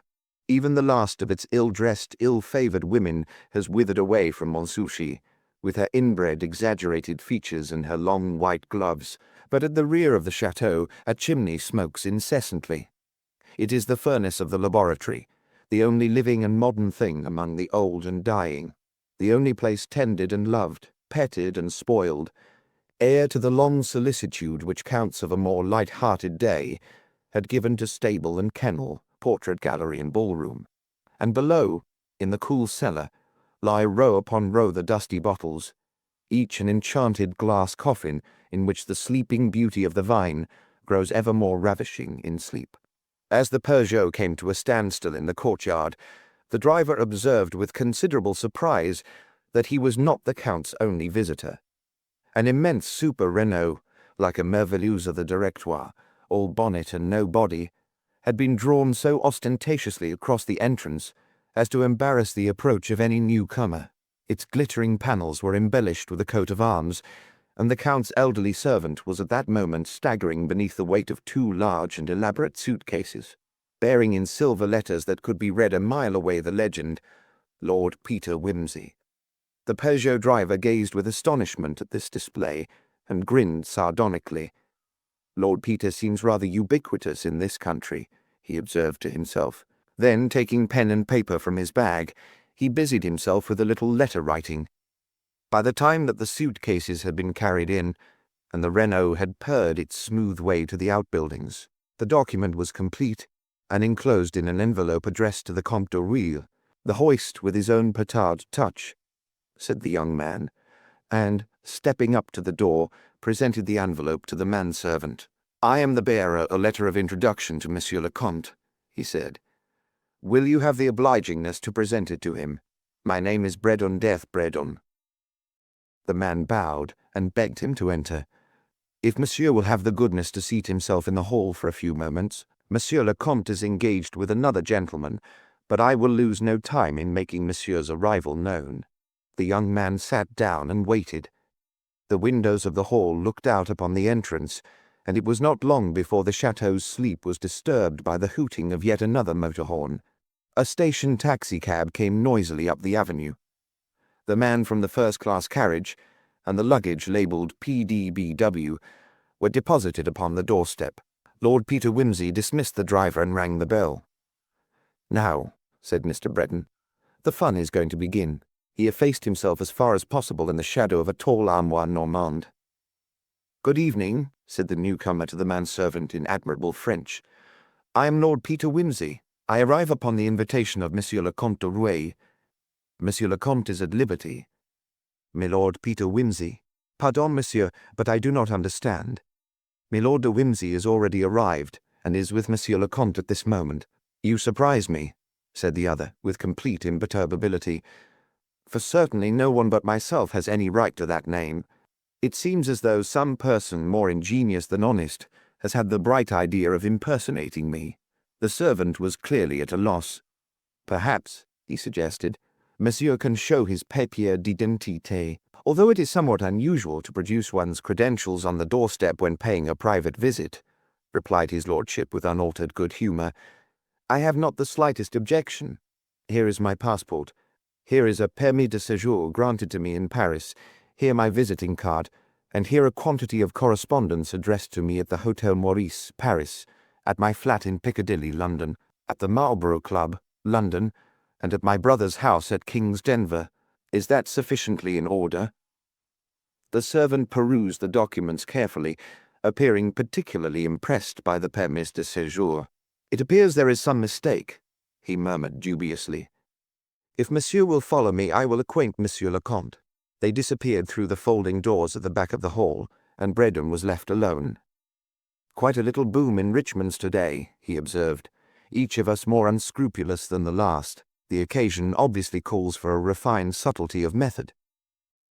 After what he judged to be a hectic 10 minutes in the Count's library, the servant reappeared, searching for him.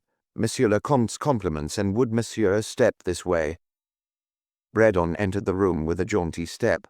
He had created for himself the mastery of this situation. The Count, a thin, elderly man, his fingers deeply stained with chemicals, sat with a perturbed expression at his desk. In 2 armchairs sat the 2 Whimsies. Braddon noted that while the Whimsy he had seen in the train, whom he mentally named Peter I, retained his unruffled smile, Peter II, he of the Renault, had the flushed and indignant air of an Englishman affronted. The 2 men were superficially alike, both fair, lean, and long-nosed, with the nondescript inelastic face which predominates in any assembly of well-bred Anglo-Saxons. "Mr. Braddon," said the Count, "I am charmed to have the pleasure of making your acquaintance, and regret that I must at once call upon you for a service as singular as it is important. You have presented to me a letter of introduction from your cousin, Lord Peter Wimsey. Will you now be good enough to inform me which of these gentlemen he is?"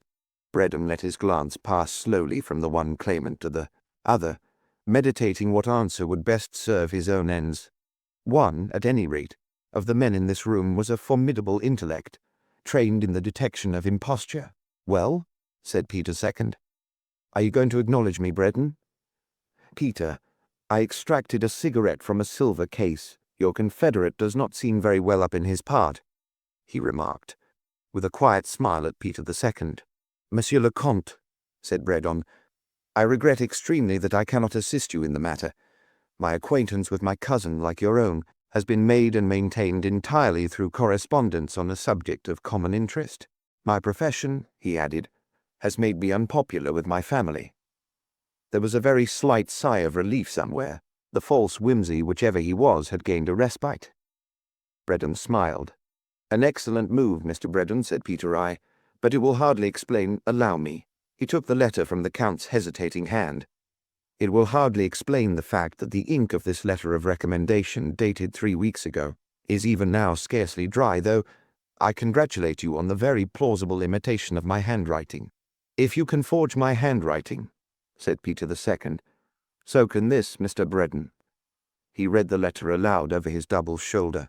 "Monsieur le Comte, I have the honor to present to you my friend and cousin, Mr. Death Braddon, who, I understand, is to be traveling in your part of France next month. He is very anxious to view your interesting library. Although a journalist by profession, he really knows something about books. I am delighted to learn for the first time that I have such a cousin. An interviewer's trick, I fancy, Monsieur le Comte. Fleet Street appears well informed about our family names. Possibly it is equally well informed about the object of my visit to Monsuchy?" "If," said Braddon boldly, "you refer to the acquisition of the Duril formula for poison gas for the British government, I can answer for my own knowledge, though possibly the rest of Fleet Street is less completely enlightened." He weighed his words carefully now, warned by his slip. The sharp eyes and detective ability of Peter alarmed him far more than the caustic tongue of Peter II. The Count uttered an exclamation of dismay. "Gentlemen," he said, "one thing is obvious, that there has been somewhere a disastrous leakage of information. Which of you is the Lord Peter Wimsey to whom I should entrust the formula I do not know. Both of you are supplied with papers of identity, both appear completely instructed in this matter. Both of your handwritings correspond with the letters I have previously received from Lord Peter. And both of you have offered me the sum agreed upon in Bank of England notes. In addition, this third gentleman arrives endowed with an equal facility in handwritings, an introductory letter surrounded by most suspicious circumstances, and a degree of acquaintance with this whole matter which alarms me. I can see but one solution. All of you must remain here at the chateau, while I send to England for some elucidation of this mystery. To the genuine Lord Peter, I offer my apologies, and assure him that I will endeavour to make his stay as agreeable as possible. Will this satisfy you?" "It will," I am delighted to hear it. My servants will show you to your bedrooms, and dinner will be at 7:30. It is delightful to think," said Mr. Braddon, as he fingered his glass and passed it before his nostrils with the air of a connoisseur, "that whichever of these gentlemen has the right to the name which he assumes is assured tonight of a truly Olympian satisfaction." His impudence had returned to him, and he challenged the company with an air. "Your cellars, Monsieur le Comte, are as well known among men endowed with a palate as your talents among men of science. No eloquence could say more." The two Lord Peters murmured assent. "I am the more pleased by your commendation," said the Count, "that it suggests to me a little test which, with your kind cooperation, will, I think, assist us very much in determining which of you gentlemen is Lord Peter Wimsey and which his talented impersonator. Is it not matter of common notoriety that Lord Peter has a palate for wine almost unequalled in Europe?" "You flatter me, Monsieur le Comte," said Peter II modestly. "I wouldn't like to say unequalled," said Peter I, chiming in like a well-trained duet. "Let's call it fair to middling, less liable to misconstruction and all that." "Your lordship does yourself an injustice," said Braddon, addressing both men with impartial deference. "The bet which you won from Mr. Frederick Arbuthnot at the Egotists' Club, when he challenged you to name the vintage years of 17 wines blindfold, received its due prominence in the Evening Wire." "I was in extra form that night," said Peter I. "A fluke," laughed Peter II. "The test I propose, gentlemen, is on similar lines," pursued the Count, "though somewhat less strenuous. There are 6 courses ordered for dinner tonight. With each we will drink a different wine, which my butler shall bring in with the label concealed. You shall each in turn give me your opinion upon the vintage. By this means we shall perhaps arrive at something, since the most brilliant forger, of whom I gather I have at least 2 at my table tonight, can scarcely forge a palate for wine. If too hazardous a mixture of wines should produce a temporary incommodity in the morning, you will, I feel sure, suffer it gladly for this once in the cause of truth." The two Wimseys bowed. "In vino veritas," said Mr. Braddon with a laugh. He at least was well seasoned, and foresaw opportunities for himself. "Accident and my butler, having placed you at my right hand, monsieur," went on the Count, addressing Peter I, "I will ask you to begin by pronouncing as accurately as may be upon the wine which you have just drunk." "That is scarcely a searching ordeal," said the other with a smile. "I can say definitely that it is a very pleasant and well-matured Chablis Mouton, and, since 10 years is an excellent age for a Chablis, a real Chablis. I should vote for 1916, which was perhaps the best of the war vintages in that district. Have you anything to add to that opinion, monsieur?" inquired the Count deferentially of Peter II. "I wouldn't like to be dogmatic to a year or so," said that gentleman critically. "But if I must commit myself, don't you know, I should say 1915, decidedly 1915. The Count bowed and turned to Braddon. "Perhaps you too, monsieur, would be interested to give an opinion," he suggested, with the exquisite courtesy always shown to the plain man in the society of experts. "I'd rather not set a standard which I might not be able to live up to," replied Braddon, a little maliciously. "I know that it is 1915, for I happened to see the label." Peter II looked a little disconcerted. "We will arrange matters better in future," said the Count. "Pardon me." He stepped apart for a few moments' conference with the butler, who presently advanced to remove the oysters and bring in the soup. The next candidate for attention arrived swathed to the lip in damask. "It is your turn to speak first, monsieur," said the Count to Peter II. "Permit me to offer you an olive to cleanse the palate. No haste, I beg. Even for the most excellent political ends, good wine must not be used with disrespect." The rebuke was not unnecessary, for, after a preliminary sip, Peter II had taken a deep draught of the heady white richness. Under Peter I's quizzical eye he wilted quite visibly. It is Sauterne," he began, and stopped. Then, gathering encouragement from Braddon's smile, he said, with more aplomb, "Chateau Yquem, 1911. Ah, the Queen of White Wine, sir, as what's-his-name says." He drained his glass defiantly. The Count's face was a study as he slowly detached his fascinated gaze from Peter II to fix it on Peter I. "If I had to be impersonated by somebody," murmured the latter gently, It would have been more flattering to have had it undertaken by a person to whom all white wines were not alike. Well now, sir, this admirable vintage is, of course, a Montrachet of, let me see, he rolled the wine delicately upon his tongue, of 1911. And a very attractive wine it is, though, with all due deference to yourself, Monsieur le Comte. I feel that it is perhaps slightly too sweet to occupy its present place in the menu. True, with this excellent consommé Marmite, a sweetish wine is not altogether out of place, but in my own humble opinion, it would have shown to better advantage with the— "There now," said Braddon innocently. "It just shows how one may be misled. Had not I had the advantage of Lord Peter's expert opinion, for certainly nobody who could mistake Montrachet for Sauterne has any claim to the name of whimsy. I should have pronounced this to be, not the Montrachet Arne, but the Chevalier Montrachet of the same year, which is a trifle sweeter. But no doubt, as your lordship says, drinking it with the soup has caused it to appear sweeter to me than it actually is." The Count looked sharply at him, but made no comment. "Have another olive," said Peter I kindly.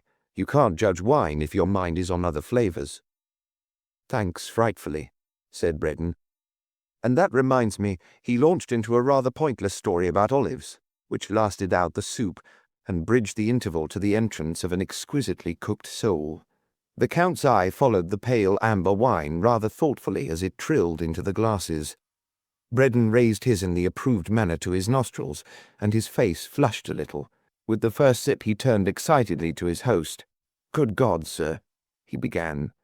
The lifted hand cautioned him to silence. "Peter." I sipped, inhaled, sipped again, and his brows clouded.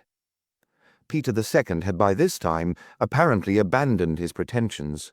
He drank thirstily, with a beaming smile and a lessening hold upon reality. "Eh bien, monsieur?" inquired the Count gently. "This," said Peter I, "is certainly hock, and the noblest hock I have ever tasted, but I must admit that for the moment I cannot precisely place it." "No?" said Braddon. His voice was like bean honey now, sweet and harsh together. "Nor the other gentleman? And yet I fancy I could place it within a couple of miles, though it is a wine I had hardly looked to find in a French cellar at this time. It is hock, as your lordship says, and at that it is Johannisberger. Not the plebeian cousin, but the Echter Schloss Johannisberger from the castle vineyard itself. Your lordship must have missed it to your great loss during the war years. My father laid some down the year before he died, but it appears that the ducal cellars at Denver were less well furnished.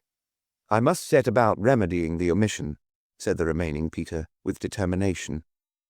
The poulet was served to the accompaniment of an argument over the Lafitte, his lordship placing it at 1878, Braddon maintaining it to be a relic of the glorious 75s, slightly over-matured, but both agreeing as to its great age and noble pedigree. As to the Clos Vougeot, on the other hand, there was complete agreement. After a tentative suggestion of 1915, it was pronounced finally by Peter I to belong to the equally admirable, though slightly lighter 1911 crop.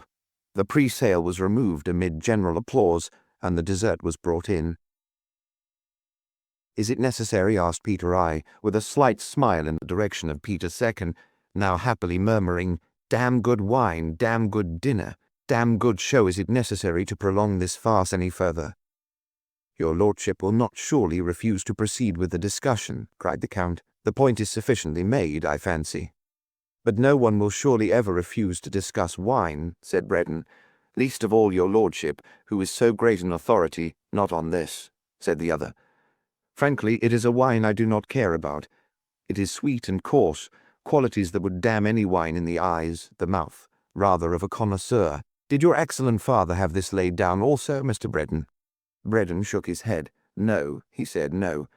Genuine imperial Tokay is beyond the opportunities of Grub Street, I fear, though I agree with you that it is horribly overrated. With all due deference to yourself, Monsieur le Comte." "In that case," said the Count, "we will pass at once to the liqueur. I admit that I had thought of puzzling these gentlemen with the local product, but since one competitor seems to have scratched, it shall be brandy, the only fitting close to a good wine list." In a slightly embarrassing silence, the huge, round-bellied balloon glasses were set upon the table, and the few precious drops poured gently into each, and set lightly swinging to release the bouquet. "This," said Peter Uffers, charmed again into amiability, "is indeed a wonderful old French brandy. Half a century old, I suppose." "Your lordship's praise lacks warmth," replied Bredon. "This is the brandy of brandies, the superb, the incomparable, the true Napoleon. It should be honored like the emperor it is." He rose to his feet, his napkin in his hand. "Sir," said the Count, turning to him, "I have on my right a most admirable judge of wine, but you are unique." He motioned to Pierre, who solemnly brought forward the empty bottles, unswathed now, from the humble Chablis to the stately Napoleon, with the imperial seal blown in the glass. "Every time you have been correct as to growth and year. There cannot be 6 men in the world with such a palate as yours, and I thought that but one of them was an Englishman. Will you not favor us this time with your real name?" "It doesn't matter what his name is," said Peter I. He rose. "Put up your hands, all of you. Count, the formula." Bredon's hands came up with a jerk, still clutching the napkin. The white folds spurted flame as his shot struck the other's revolver cleanly between trigger and barrel, exploding the charge, to the extreme detriment of the glass chandelier. Peter stood shaking his paralyzed hand and cursing. Bredon kept him covered while he cocked a wary eye at Peter II, who, his rosy visions scattered by the report, seemed struggling back to aggressiveness. "Since the entertainment appears to be taking a lively turn," observed Bredon, "perhaps you would be so good, Count, as to search these gentlemen for further firearms." "Thank you. Now why should we not all sit down again and pass the bottle round?" You are," growled Peter I. "Oh, my name is Bredon, all right," said the young man cheerfully. "I loathe aliases. Like another fellow's clothes, you know, never seem quite to fit. Peter Death bred on whimsy. A bit lengthy and all that, but handy when taken in installments. I've got a passport and all those things too, but I didn't offer them, as their reputation here seems a little blown upon, so to speak. As regards the formula, I think I'd better give you my personal cheque for it. All sorts of people seem able to go about flourishing Bank of England notes. Personally, I think all this secret diplomacy work is a mistake, but that's the War Office's pigeon. I suppose we all brought similar credentials."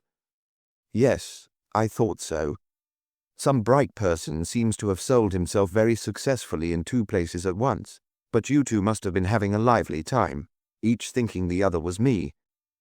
"My lord," said the Count heavily, "these 2 men are, or were, Englishmen, I suppose. I do not care to know what governments have purchased their treachery. But where they stand, I, alas, stand too. To our venal and corrupt republic I, as a royalist, acknowledge no allegiance. But it is in my heart that I have agreed to sell my country to England because of my poverty. Go back to your War Office and say I will not give you the formula. If war should come between our countries, which may God avert, I will be found on the side of France. That, my lord, is my last word." Whimsy bowed. "Sir," said he, "it appears that my mission has after all failed. I am glad of it. This trafficking in destruction is a dirty kind of business after all. Let us shut the door upon these 2, who are neither flesh nor fowl, and finish the brandy in the library." Chapter 9. The Learned Adventure of the Dragon's Head. "Uncle Peter." "Half a jiff, Gherkins. No, I don't think I'll take the Catullus, Mr. Folliot. After all, 13 guineas is a bit steep, without either the title or the lost folio. What? But you might send me round the Vitruvius and the Satyricon when they come in. I'd like to have a look at them anyhow." "Well, old man, what is it?" "Do come and look at these pictures, Uncle Peter. I'm sure it's an awfully old book." Lord Peter Wimsey sighed as he picked his way out of Mr. Folliot's dark back shop, strewn with the flotsam and jetsam of many libraries. An unexpected outbreak of measles at Mr. Boltridge's excellent preparatory school, coinciding with the absence of the Duke and Duchess of Denver on the continent, had saddled his lordship with his 10-year-old nephew, Viscount St. George, more commonly known as young Jerry, Jerrykins, or pickled gherkins. Lord Peter was not one of those born uncles who delight old nurses by their fascinating way with children. He succeeded, however, in earning tolerance on honourable terms by treating the young with the same scrupulous politeness which he extended to their elders.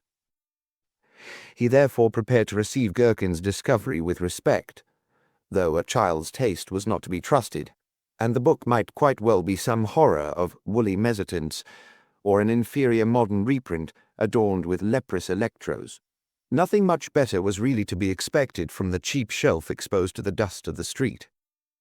"Uncle, there's such a funny man here, with a great long nose and ears and a tail and dog's heads all over his body. Monstrum hoc Cracovia, that's a monster, isn't it? I should jolly well think it was. What's Cracovia, Uncle Peter?" "Oh," said Lord Peter, greatly relieved, "the Krakow monster?" A portrait of that distressing infant certainly argued a respectable antiquity. Let's have a look. Quite right. It's a very old book, Munster's Cosmographia Universalis. I'm glad you know good stuff when you see it, Gherkins. What's the Cosmographia doing out here, Mr. Folliot, at 5 bob? "Well, my lord," said the bookseller, who had followed his customers to the door, "it's in a very bad state. You see, cover's loose, and nearly all the double-page maps missing. It came in a few weeks ago, dumped in with a collection we bought from a gentleman in Norfolk. You'll find his name in it, Doctor. Conyers of Yelsall Manor. Of course, we might keep it and try to make up a complete copy when we get another example, but it's rather out of our line, as you know, classical authors being our speciality, so we just put it out to go for what it would fetch in the status quo, as you might say." "Oh, look," broke in Gherkins. "Here's a picture of a man being chopped up in little bits. What does it say about it? I thought you could read Latin." "Well, but it's all full of sort of pothooks. What do they mean?" "They're just contractions," said Lord Peter patiently. "Solum quoque hujus insulae cultor esit is the custom of the dwellers in this island, when they see their parents stricken in years, and of no further use, to take them down into the marketplace and sell them to the cannibals, who kill them and eat them for food. This they do also with younger persons when they fall into any desperate sickness." "Ha, ha, ha," said Mr. Folliot. "Rather sharp practice on the poor cannibals. They never got anything but tough old joints or diseased meat, eh?" "The inhabitants seem to have had thoroughly advanced notions of business," agreed his lordship. The Viscount was enthralled. "I do like this book," he said. "Could I buy it out of my pocket money, please?" Another problem for uncles, thought Lord Peter, rapidly ransacking his recollections of the Cosmographia to determine whether any of its illustrations were indelicate, for he knew the Duchess to be straight-laced. On consideration, he could only remember one that was dubious, and there was a sporting chance that the Duchess might fail to light upon it. "Well," he said judicially, "in your place, Gherkins, I should be inclined to buy it. It's in a bad state, as Mr. Folliot has honourably told you. Otherwise, of course, it would be exceedingly valuable. But, apart from the lost pages, it's a very nice clean copy, and certainly worth 5 shillings to you if you think of starting a collection." Till that moment, the Viscount had obviously been more impressed by the cannibals than by the state of the margins, but the idea of figuring next term at Mr. Bultridge's as a collector of rare editions had undeniable charm. "None of the other fellows collect books," he said. "They collect stamps, mostly. I think stamps are rather ordinary, don't you, Uncle Peter? I was rather thinking of giving up stamps. Mr. Porter, who takes us for history, has got a lot of books like yours, and he is a splendid man at footer." Rightly interpreting this reference to Mr. Porter, Lord Peter gave it as his opinion that book collecting could be a perfectly manly pursuit. Girls, he said, practically never took it up, because it meant so much learning about dates and typefaces and other technicalities which called for a masculine brain. "Besides," he added, "it's a very interesting book in itself, you know, well worth dipping into." "I'll take it, please," said the Viscount, blushing a little at transacting so important and expensive a piece of business, for the Duchess did not encourage lavish spending by little boys, and was strict in the matter of allowances. Mr. Folliot bowed, and took the Cosmographia away to wrap it up.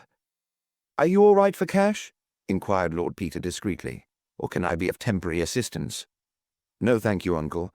I've got Aunt Mary's half-crown and 4 shillings of my pocket money, because, you see, with the measles happening, we didn't have our dormitory spread, and I was saving up for that. The business being settled in this gentlemanly manner, and the budding bibliophile taking personal and immediate charge of the stout, square volume, a taxi was chartered which, in due course of traffic delays, brought the Cosmographia to 110 a Piccadilly. And who, Bunter, is Mr. Wilberforce Pope? I do not think we know the gentleman, my lord. He's asking to see your lordship for a few minutes on business. He probably wants me to find a lost dog for his maiden aunt. What it is to have acquired a reputation as a sleuth. Show him in. Gherkins, if this good gentleman's business turns out to be private, you'd better retire into the dining-room. Yes, Uncle Peter, said the Viscount dutifully. He was extended on his stomach on the library hearthrug, laboriously picking his way through the more exciting-looking bits of the Cosmographia, with the aid of Messrs. Lewis and Short, whose monumental compilation he had hitherto looked upon as a barbarous invention for the annoyance of upper forms. Mr. Wilberforce Pope turned out to be a rather plump, fair gentleman in the late 30s, with a prematurely bald forehead, horn-rimmed spectacles, and an engaging manner. "You will excuse my intrusion, won't you?" he began. "I'm sure you must think me a terrible nuisance, but I wormed your name and address out of Mr. Folliot. Not his fault, really. You won't blame him, will you? I positively badgered the poor man, sat down on his doorstep and refused to go, though the boy was putting up the shutters. I'm afraid you will think me very silly when you know what it's all about. But you really mustn't hold poor Mr. Folliot responsible now, will you?" "Not at all," said his lordship. "I mean, I'm charmed and all that sort of thing. Something I can do for you about books. You're a collector, perhaps? Will you have a drink or anything?" "Well, no," said Mr. Pope with a faint giggle. "No, not exactly a collector. Thank you very much. Just a spot. No, literally a spot. Thank you." No, he glanced round the bookshelves, with their rows of rich old leather bindings.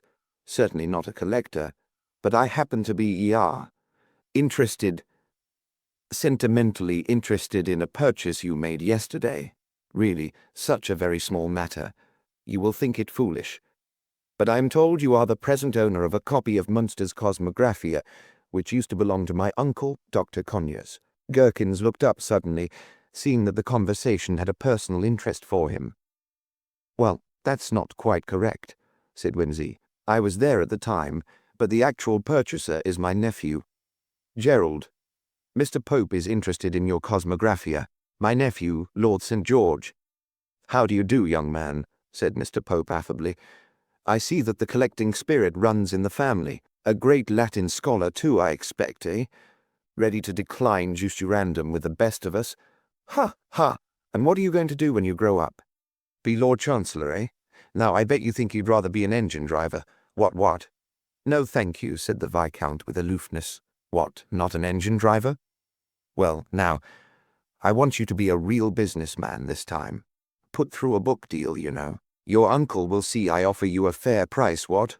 Ha, ha! Now, you see, that picture book of yours has a great value for me that it wouldn't have for anybody else. When I was a little boy of your age, it was one of my very greatest joys. I used to have it to look at on Sundays. Ah, dear.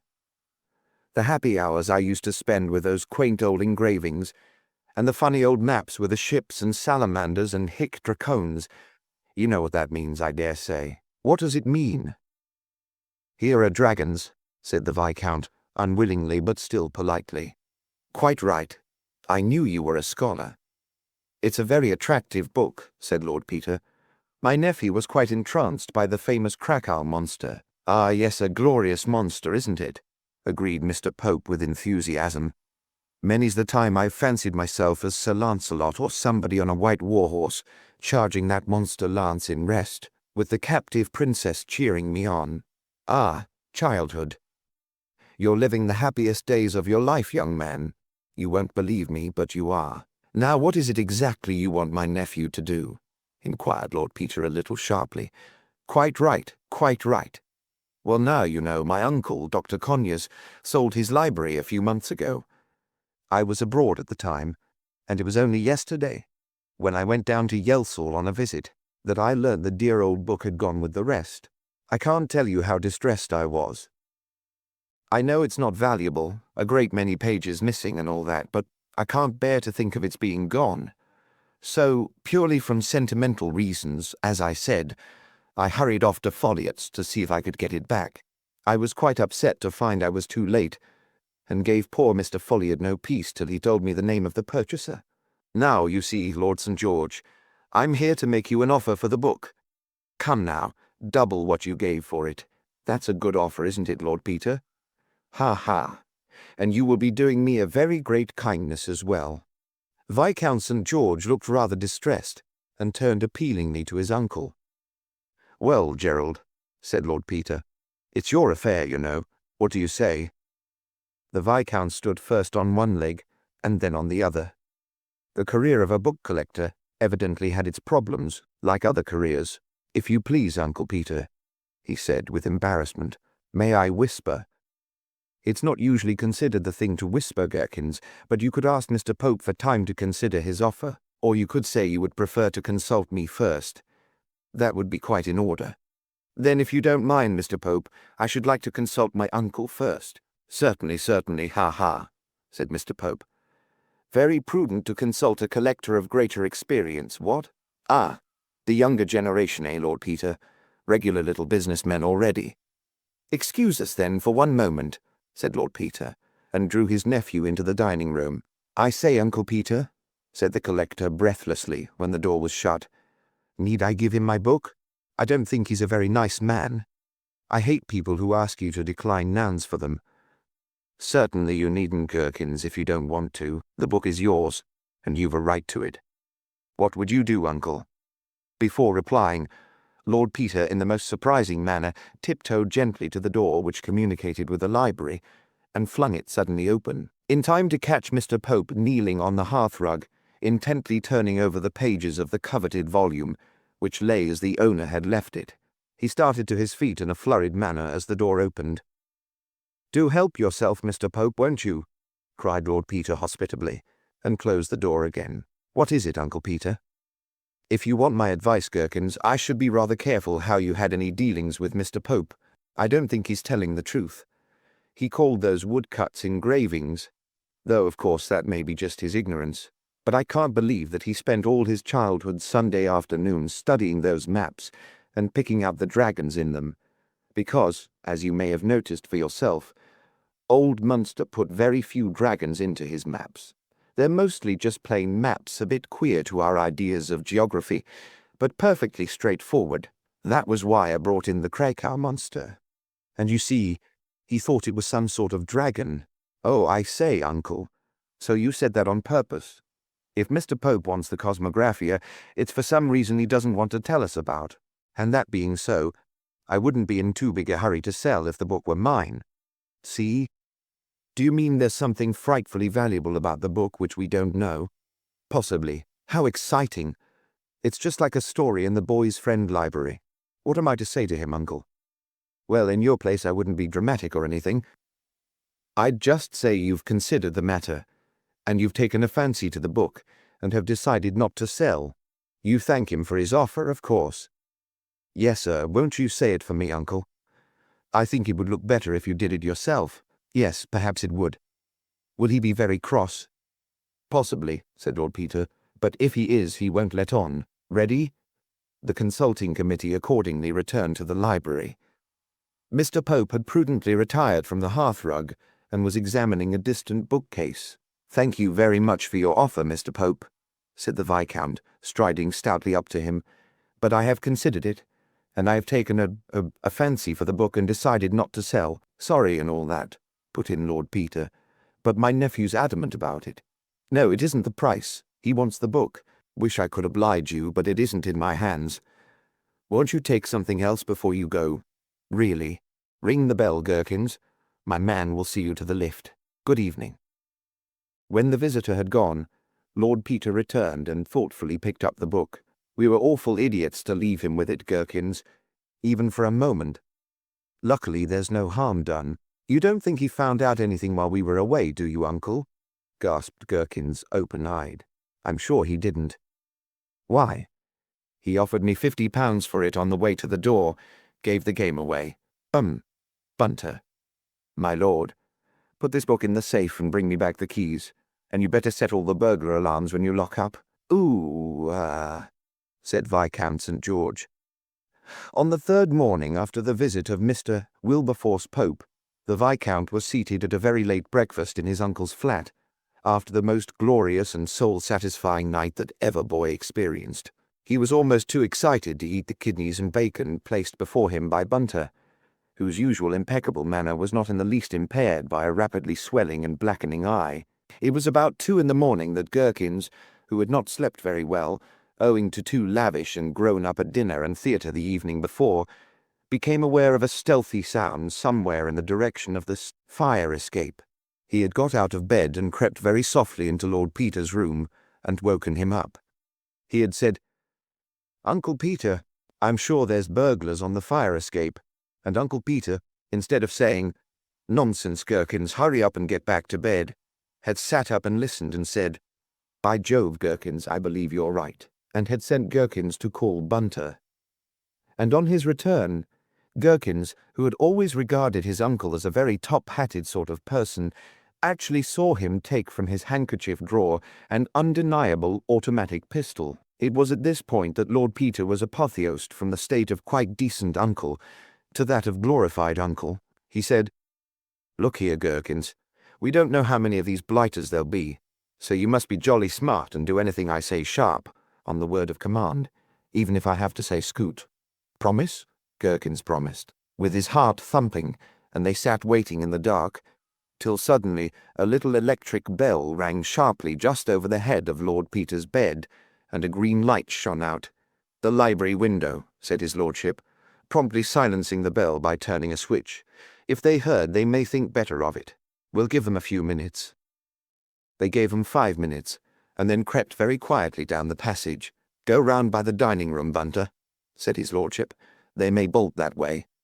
With infinite precaution, he unlocked and opened the library door, and Gherkins noticed how silently the locks moved. A circle of light from an electric torch was moving slowly along the bookshelves.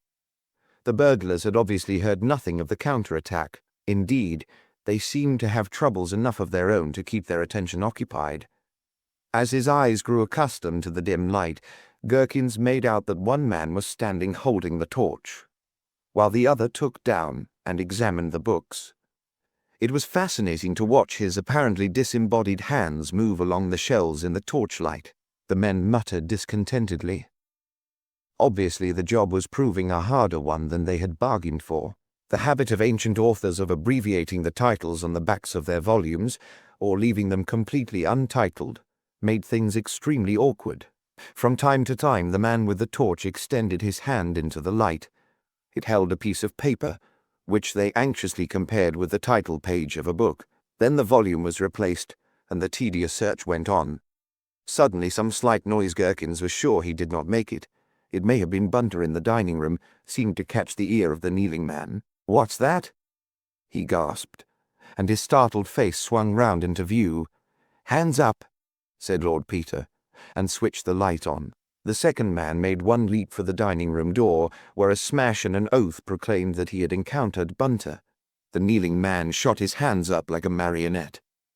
"Gherkins," said Lord Peter, "do you think you can go across to that gentleman by the bookcase and relieve him of the article which is so inelegantly distending the right-hand pocket of his coat? Wait a minute. Don't on any account get between him and my pistol, and mind you take the thing out very carefully. There's no hurry." "That's splendid. Just point it at the floor while you bring it across, would you? Thanks. Bunter has managed for himself, I see. Now run into my bedroom, and in the bottom of my wardrobe you will find a bundle of stout cord. Oh, I beg your pardon. Yes, put your hands down by all means. It must be very tiring exercise." The arms of the intruders being secured behind their backs with a neatness which Gherkins felt to be worthy of the best. Traditions of Sexton Blake, Lord Peter motioned his captives to sit down and dispatched Bunter for whisky and soda. "Before we send for the police," said Lord Peter, "you would do me a great personal favour by telling me what you were looking for and who sent you." "Ah, thanks, Bunter. As our guests are not at liberty to use their hands, perhaps you would be kind enough to assist them to a drink. Now then, say when." "Well, "You're a gentleman, governor," said the first burglar, wiping his mouth politely on his shoulder, the back of his hand not being available. "If we'd 'a known what a job this was going to be, blow me if we'd 'a touched it." The bloke said, "Says he it's taking candy from a baby. He says, the gentleman's a regular softy. He says, one of these 'ere society toffs with a maggot for old books, that's what he says. And if you can find this 'ere old book for me, he says, there's a pony for you." Well, second job. He didn't mention as how there'd be 500,000 bleedin' old books all as alike as a regiment of bleedin' dragoons, nor as how you kept a nice little machine gun like that, handy by the bedside, nor yet as how you was so bleedin' good at tying knots in a bit of string.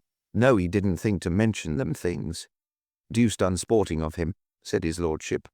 "Do you happen to know the gentleman's name?" "No, that was another of them things what he didn't mention. He's a stout, fair party. W.I. Vaughan rims to his goggles and a bald head. One of these here philanthropists, I reckon. A friend of mine, what got into trouble onct.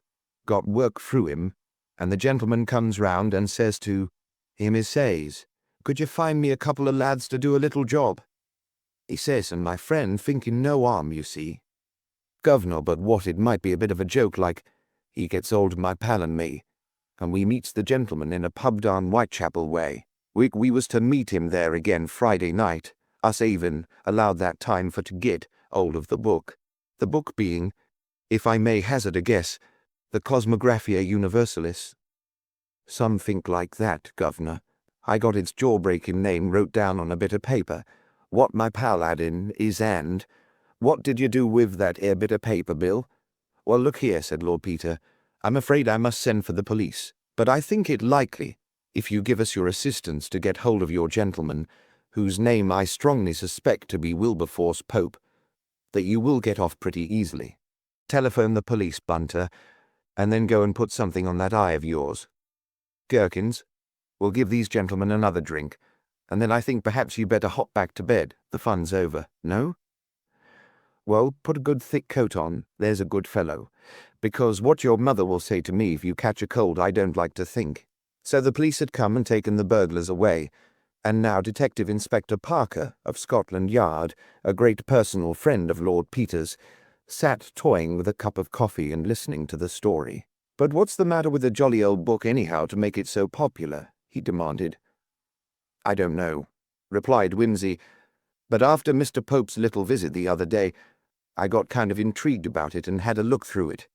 I've got a hunch it may turn out rather valuable after all. Unsuspected beauties and all that sort of thing.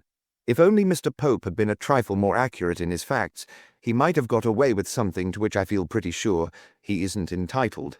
Anyway, when I'd seen what I saw, I wrote off to Dr. Conyers of Yelsall Manor, the late owner."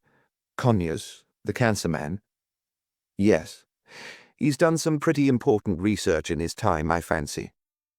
Getting on now, though, about 78, I fancy. I hope he's more honest than his nephew with one foot in the grave like that.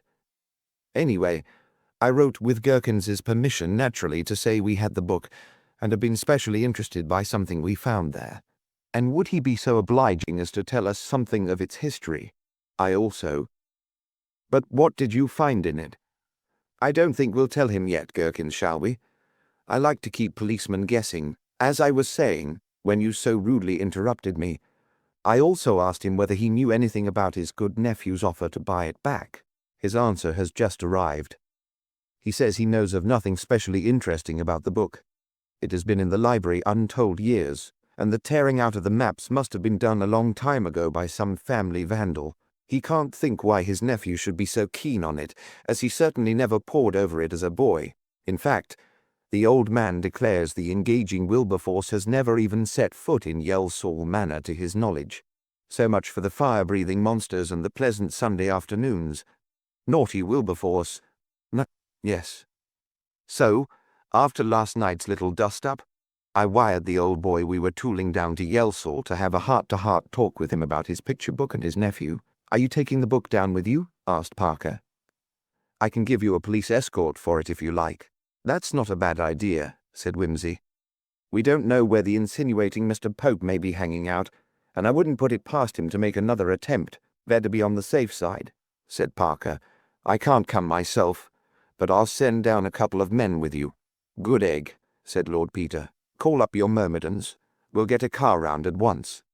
You're coming, Gherkins, I suppose? God knows what your mother would say. Don't ever be an uncle, Charles. It's frightfully difficult to be fair to all parties." Yelsall Manor was one of those large, decaying country mansions which speak eloquently of times more spacious than our own. The original late Tudor construction had been masked by the addition of a wide frontage in the Italian manner, with a kind of classical portico surmounted by a pediment, and approached by a semicircular flight of steps. The grounds had originally been laid out in that formal manner, in which grove nods to grove, and each half duly reflects the other. A late owner, however, had burst out into the more eccentric sort of landscape gardening, which is associated with the name of Capability Brown. A Chinese pagoda, somewhat resembling Sir William Chambers' erection in Kew Gardens, but smaller, rose out of a grove of laurustinus towards the eastern extremity of the house, while at the rear appeared a large artificial lake, dotted with numerous islands, on which odd little temples, grottos, tea-houses and bridges peeped out from among clumps of shrubs, once ornamental, but now sadly overgrown. A boathouse, with wide eaves like the designs on a willow pattern plate, stood at one corner, its landing stage fallen into decay and wreathed with melancholy weeds. "My disreputable old ancestor, Cuthbert Conyers, settled down here when he retired from the sea in 1732, said Dr. Conyers, smiling faintly. "His elder brother died childless, so the black sheep returned to the fold with the determination to become respectable and found a family. I fear he did not succeed altogether. There were very queer tales as to where his money came from.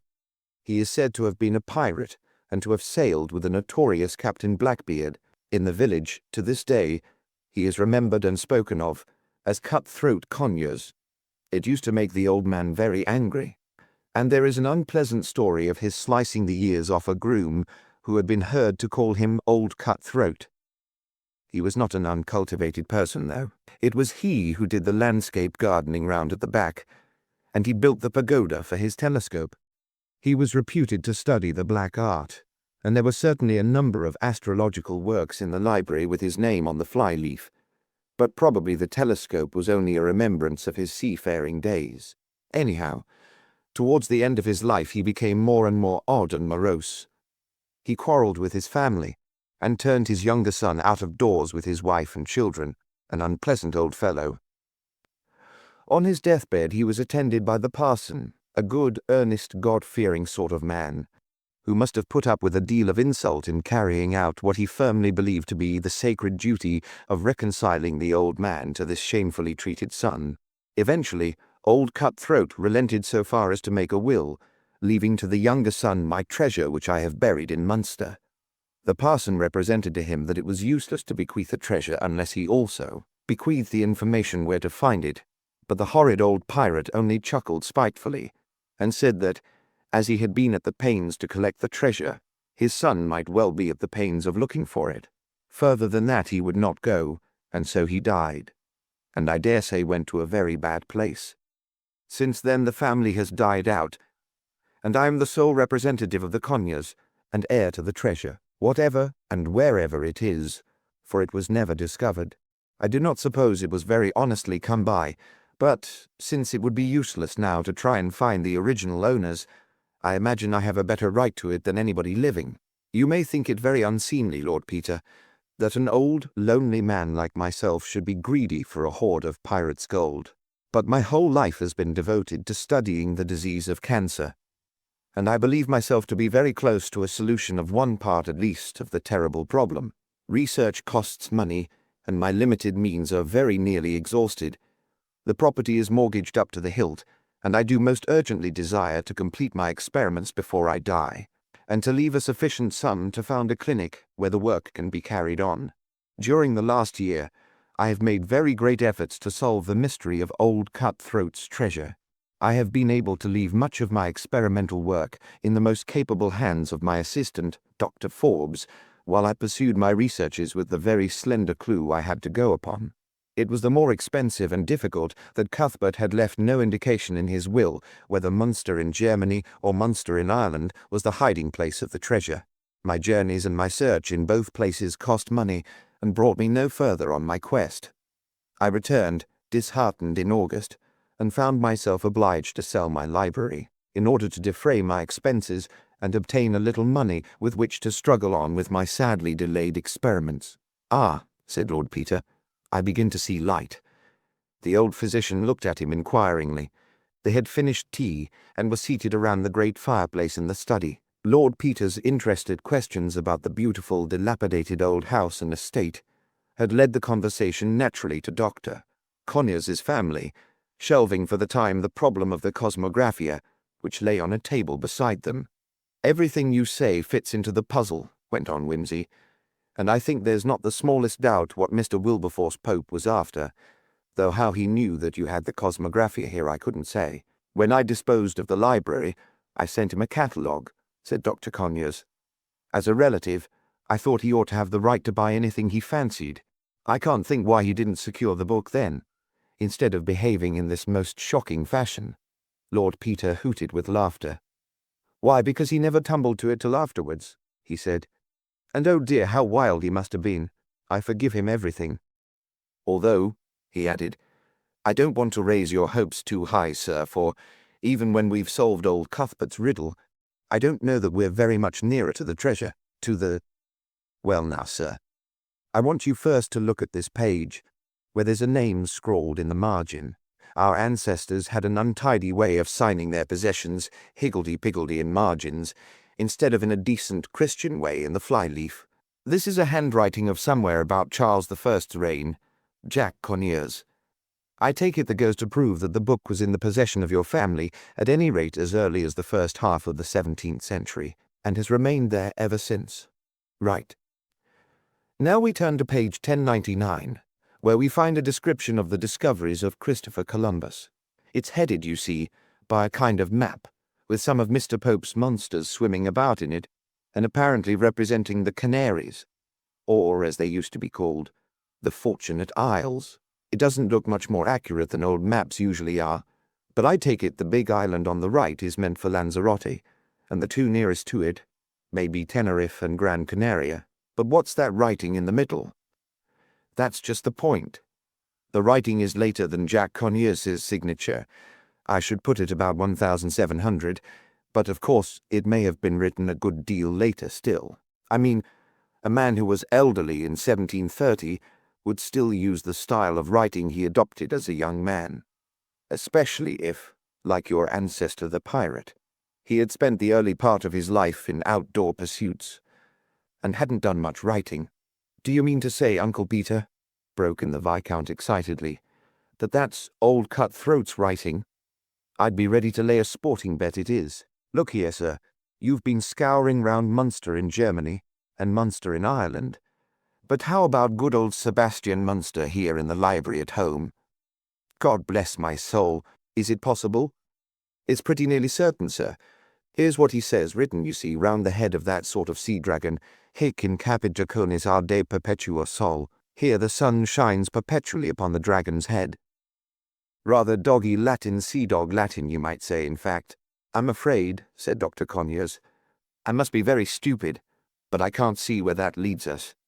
No, old Cutthroat was rather clever. No doubt he thought that if anybody read it, they'd think it was just an allusion to where it says, further down, that the islands were called Fortunatae because of the wonderful temperature of the air and the clemency of the skies. But the cunning old astrologer up in his pagoda had a meaning of his own. Here's a little book published in 1678, Middleton's Practical Astrology, just the sort of popular handbook an amateur like old Cutthroat would use. Here you are. If in your figure you find Jupiter or Venus or Dragon's Head, you may be confident there is treasure in the place supposed. If you find Sol to be the significator of the hidden treasure, you may conclude there is gold, or some jewels. You know, sir, I think we may conclude it. Dear me, said Dr. Conyers. I believe indeed you must be right, and I am ashamed to think that if anybody had suggested to me that it could ever be profitable to me to learn the terms of astrology, I should have replied in my vanity that my time was too valuable to waste on such foolishness. I am deeply indebted to you." "Yes," said Gherkins, "but where is the treasure, uncle?" "That's just it," said Lord Peter. "The map is very vague. There is no latitude or longitude given, and the directions, such as they are, seem not even to refer to any spot on the islands, but to some place in the middle of the sea. Besides, it is nearly 200 years since the treasure was hidden, and it may already have been found by somebody or other." Dr. Conyers stood up. "I am an old man," he said, "but I still have some strength. If I can by any means get together the money for an expedition, I will not rest till I have made every possible effort to find the treasure and to endow my clinic." "Then, sir, I hope you'll let me give a hand to the good work," said Lord Peter. Dr. Conyers had invited his guests to stay the night, and after the excited Viscount had been packed off to bed, Whimsy and the old man sat late, consulting maps and diligently reading Munster's chapter De Novis Insulis, in the hope of discovering some further clue. At length, however, they separated, and Lord Peter went upstairs, the book under his arm. He was restless, however, and instead of going to bed, sat for a long time at his window, which looked out upon the lake. The moon, a few days past the full, was riding high among small windy clouds, and picked out the sharp eaves of the Chinese tea-houses and the straggling tops of the unpruned shrubs. Old Cut-Throat and his landscape gardening. Whimsy could have fancied that the old pirate was sitting now beside his telescope in the preposterous pagoda, chuckling over his riddling testament, and counting the craters of the moon. If lunar, there is silver. The water of the lake was silver enough. There was a great smooth path across it, broken by the sinister wedge of the boathouse, the black shadows of the islands, and, almost in the middle of the lake, a decayed fountain, a writhing celestial dragon shape, spiny-backed and ridiculous. Whimsy rubbed his eyes. There was something strangely familiar about the lake. From moment to moment it assumed the queer unreality of a place which one recognizes, without having ever known it. It was like one's first sight of the Leaning Tower of Pisa too, like its picture to be quite believable. Surely, thought Whimsy, he knew that elongated island on the right, shaped rather like a winged monster, with its two little clumps of buildings, and the island to the left of it, like the British Isles, but warped out of shape. And the third island, between the others, and nearer. The three formed a triangle, with the Chinese fountain in the center, the moon shining steadily upon its dragon head. Hic in capite draconis arde perpetuo. Lord Peter sprang up with a loud exclamation, and flung open the door into the dressing-room. A small figure, wrapped in an eiderdown, hurriedly uncoiled itself from the window-seat. "I'm sorry, Uncle Peter," said Gherkins. "I was so dreadfully wide awake it wasn't any good staying in bed." "Come here," said Lord Peter, "and tell me if I'm mad or dreaming. Look out of the window and compare it with the map old Cut-Throat's new islands. He made 'em, Gherkins. He put 'em here. Aren't they laid out just like the Canaries? Those 3 islands in a triangle, and the 4th down here in the corner, and the boat-house where the big ship is in the picture, and the dragon fountain where the dragon's head is. Well, my son, that's where your hidden treasure's gone to. Get your things on, Gherkins, and damn the time when all good little boys should be in bed. We're going for a row on the lake, if there's a tub in that boathouse that'll float." "Oh, Uncle Peter, this is a real adventure." "All right," said Whimsy. 15 men on the dead man's chest and all that. Yo-ho-ho, and a bottle of Johnny Walker. Pirate expedition fitted out in dead of night to seek hidden treasure and explore the Fortunate Isles. Come on, crew." Lord Peter hitched the leaky dinghy to the dragon's knobbly tail and climbed out carefully, for the base of the fountain was green and weedy. "I'm afraid it's your job to sit there and bail, Gherkins," he said. "All the best captains bag the really interesting jobs for themselves. We'd better start with the head." If the old blighter said head, he probably meant it.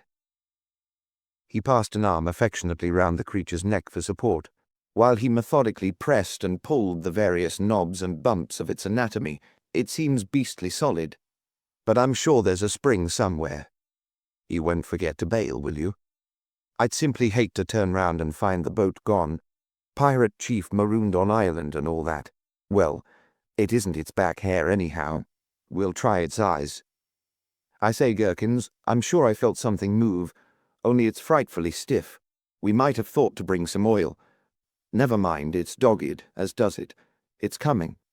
It's coming. Boo, pa. A fierce effort thrust the rusted knob inwards, releasing a huge spout of water into his face from the dragon's gaping throat. The fountain, dry for many years, soared rejoicingly heavenwards, drenching the treasure hunters and making rainbows in the moonlight. I suppose this is old Cutthroat's idea of humour, grumbled Whimsy, retreating cautiously round the dragon's neck. And now I can't turn it off again. Well, dash it all, let's try the other eye. He pressed for a few moments in vain. Then, with a grinding clang, the bronze wings of the monster clapped down to its sides, revealing a deep square hole, and the fountain ceased to play. Gherkins, said Lord Peter, we've done it. But don't neglect bailing on that account. There's a box here, and it's beastly heavy. No, all right, I can manage. Give me the boat hook. Now I do hope the old sinner really did have a treasure. What a bore if it's only one of his little jokes. Never mind, hold the boat steady. There. Always remember, Gherkins, that you can make quite an effective crane with a boat hook and a stout pair of braces. Got it? That's right. Now for home and beauty. Hullo, what's all that? As he paddled the boat round, it was evident that something was happening down by the Beebe-Oat house. Lights were moving about, and a sound of voices came across the lake. They think we're burglars, Gherkins. Always misunderstood. Give way, my hearties. A roving, since roving's been my ruin, I'll go no more a-roving with you, fair maid. Is that you, my lord? Said a man's voice as they drew into the boathouse. Why, it's our faithful sleuths, cried his lordship. What's the excitement? We found this fellow sneaking round the boathouse, said the man from Scotland Yard. He says he's the old gentleman's nephew. Do you know him, my lord? I rather fancy I do, said Whimsy. Mr. Pope, I think. Good evening. Were you looking for anything? Not a treasure by any chance? Because we've just found one. Oh, don't say that. Maxima reverentia, you know. Lord St. George is of tender years. And by the way, thank you so much for sending your delightful friends to call on me last night. Oh, yes, Thompson, I'll charge him all right.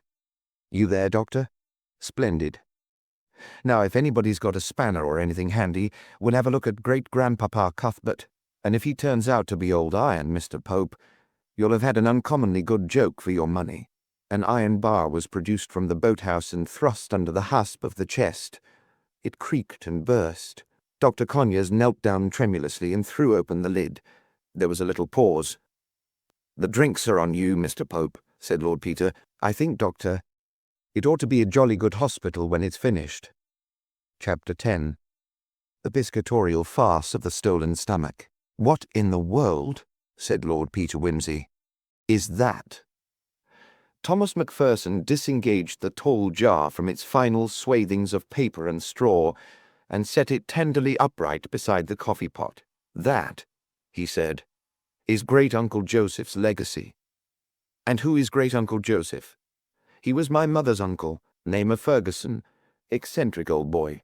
I was rather a favourite of his. It looks like it. Was that all he left you?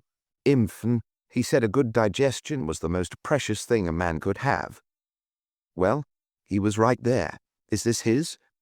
Was it a good one? Good enough. He lived to be 95, and never had a day's illness. Whimsy looked at the jar with increased respect. What did he die of? Chucked himself out of a 6-story window. He had a stroke, and the doctors told him, or he guessed for himself, that it was the beginning of the end. He left a letter, said he had never been ill in his life, and wasn't going to begin now. They brought it in temporary insanity, of course, but I think he was thoroughly sensible. I should say so. What was he when he was functioning? He used to be in business, something to do with shipbuilding, I believe, but he retired long ago. He was what the papers call a recluse. Lived all by himself in a little top flat in Glasgow, and saw nobody. Used to go off by himself for days at a time, nobody knew where or why. I used to look him up about once a year and take him a bottle of whiskey. Had he any money? Nobody knew. He ought to have had. He was a rich man when he retired. But when we came to look into it, it turned out he only had a balance of about £500 in the Glasgow bank. Apparently, he drew out almost everything he had about 20 years ago. There were 1 or 2 big bank failures round about that time, and they thought he must have got the wind up, but what he did with it, goodness only knows. Kept it in an old stocking, I expect. I should think Cousin Robert devoutly hoped so. Cousin Robert? He's the residuary legatee, distant connection of mine, and the only remaining Ferguson. He was awfully wild when he found he'd only got 500. He's rather a bright lad, is Robert, and a few thousands would have come in handy. I see. Well, how about a bit of Brecker? You might stick Great-Uncle Joseph out of the way somewhere. I don't care about the looks of him. I thought you were rather partial to anatomical specimens. So I am, but not on the breakfast table. A place for everything and everything in its place, as my grandmother used to say. Besides, it would give Maggie a shock if she saw it. Macpherson laughed and transferred the jar to a cupboard. Maggie's shock-proof. I brought a few odd bones and things with me by way of a holiday task. I'm getting near my final, you know. She'll just think this is another of them. Ring the bell, old man, would you? We'll see what the trout's like. The door opened to admit the housekeeper, with a dish of grilled trout and a plate of fried scones. These look good, Maggie, said Whimsy, drawing his chair up and sniffing appreciatively. Aye, sir, they're good, but they're awful wee fish. Don't grumble at them, said Macpherson. They're the sole result of a day's purgatory up on Loch Wynion. What with the sun fit to roast you and an east wind, I'm pretty well flayed alive. I very nearly didn't shave at all this morning. He passed a reminiscent hand over his red and excoriated face. Ugh, it's a stiff pull up that hill, and the boat was going wallop all the time, like being in the Bay of Biscay. Damnable, I should think. But there's a change coming. The glass is going back. We'll be having some rain before we're many days older. Time, too, said Macpherson. The burns are nearly dry, and there's not much water in the fleet. He glanced out of the window to where the little river ran tinkling and skinkling over the stones at the bottom of the garden. If only we get a few days' rain now, there'll be some grand fishing. It would come just as I've got to go, naturally, remarked Whimsy. Yes, can't you stay a bit longer? I want to have a try for some sea trout. Sorry, old man, can't be done. I must be in town on Wednesday. Never mind. I've had a fine time in the fresh air, and got in some good rounds of golf. You must come up another time. I'm here for a month, getting my strength up for the exams and all that. If you can't get away before I go, we'll put it off till August and have a shot at the grouse. The cottage is always at your service, you know, Whimsy. Many thanks. I may get my business over quicker than I think, and if I do, I'll turn up here again. When did you say your great-uncle died? Macpherson stared at him. Some time in April, as far as I can remember. Why? Oh, nothing, I just wondered. You were a favourite of his, didn't you say? In a sense. I think the old boy liked my remembering him from time to time. Old people are pleased by little attentions, you know. Well, it's a queer world. What did you say his name was? Ferguson, Joseph Alexander Ferguson, to be exact. You seem extraordinarily interested in Great-Uncle Joseph. I thought, while I was about it, I might look up a man I know in the shipbuilding line and see if he knows anything about where the money went to. If you can do that, Cousin Robert will give you a medal.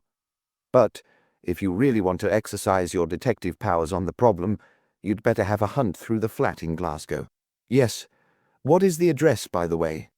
Macpherson told him the address. I'll make a note of it, and if anything occurs to me, I'll communicate with Cousin Robert. Where does he hang out?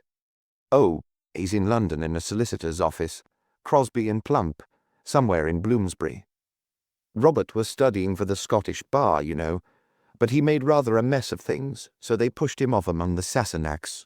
His father died a couple of years ago. He was a writer to the Signet in Edinburgh, and I fancy Robert has rather gone to the bow-wow since then. Got among a cheerful crowd down there, don't you know, and wasted his substance somewhat. Terrible. Scotsmen shouldn't be allowed to leave home. What are you going to do with Great-Uncle? Oh, I don't know. Keep him for a bit, I think. I like the old fellow. and I don't want to throw him away. He'll look rather well in my consulting room, don't you think, when I'm qualified and set up my brass plate? I'll say he was presented by a grateful patient on whom I performed a marvelous operation. That's a good idea.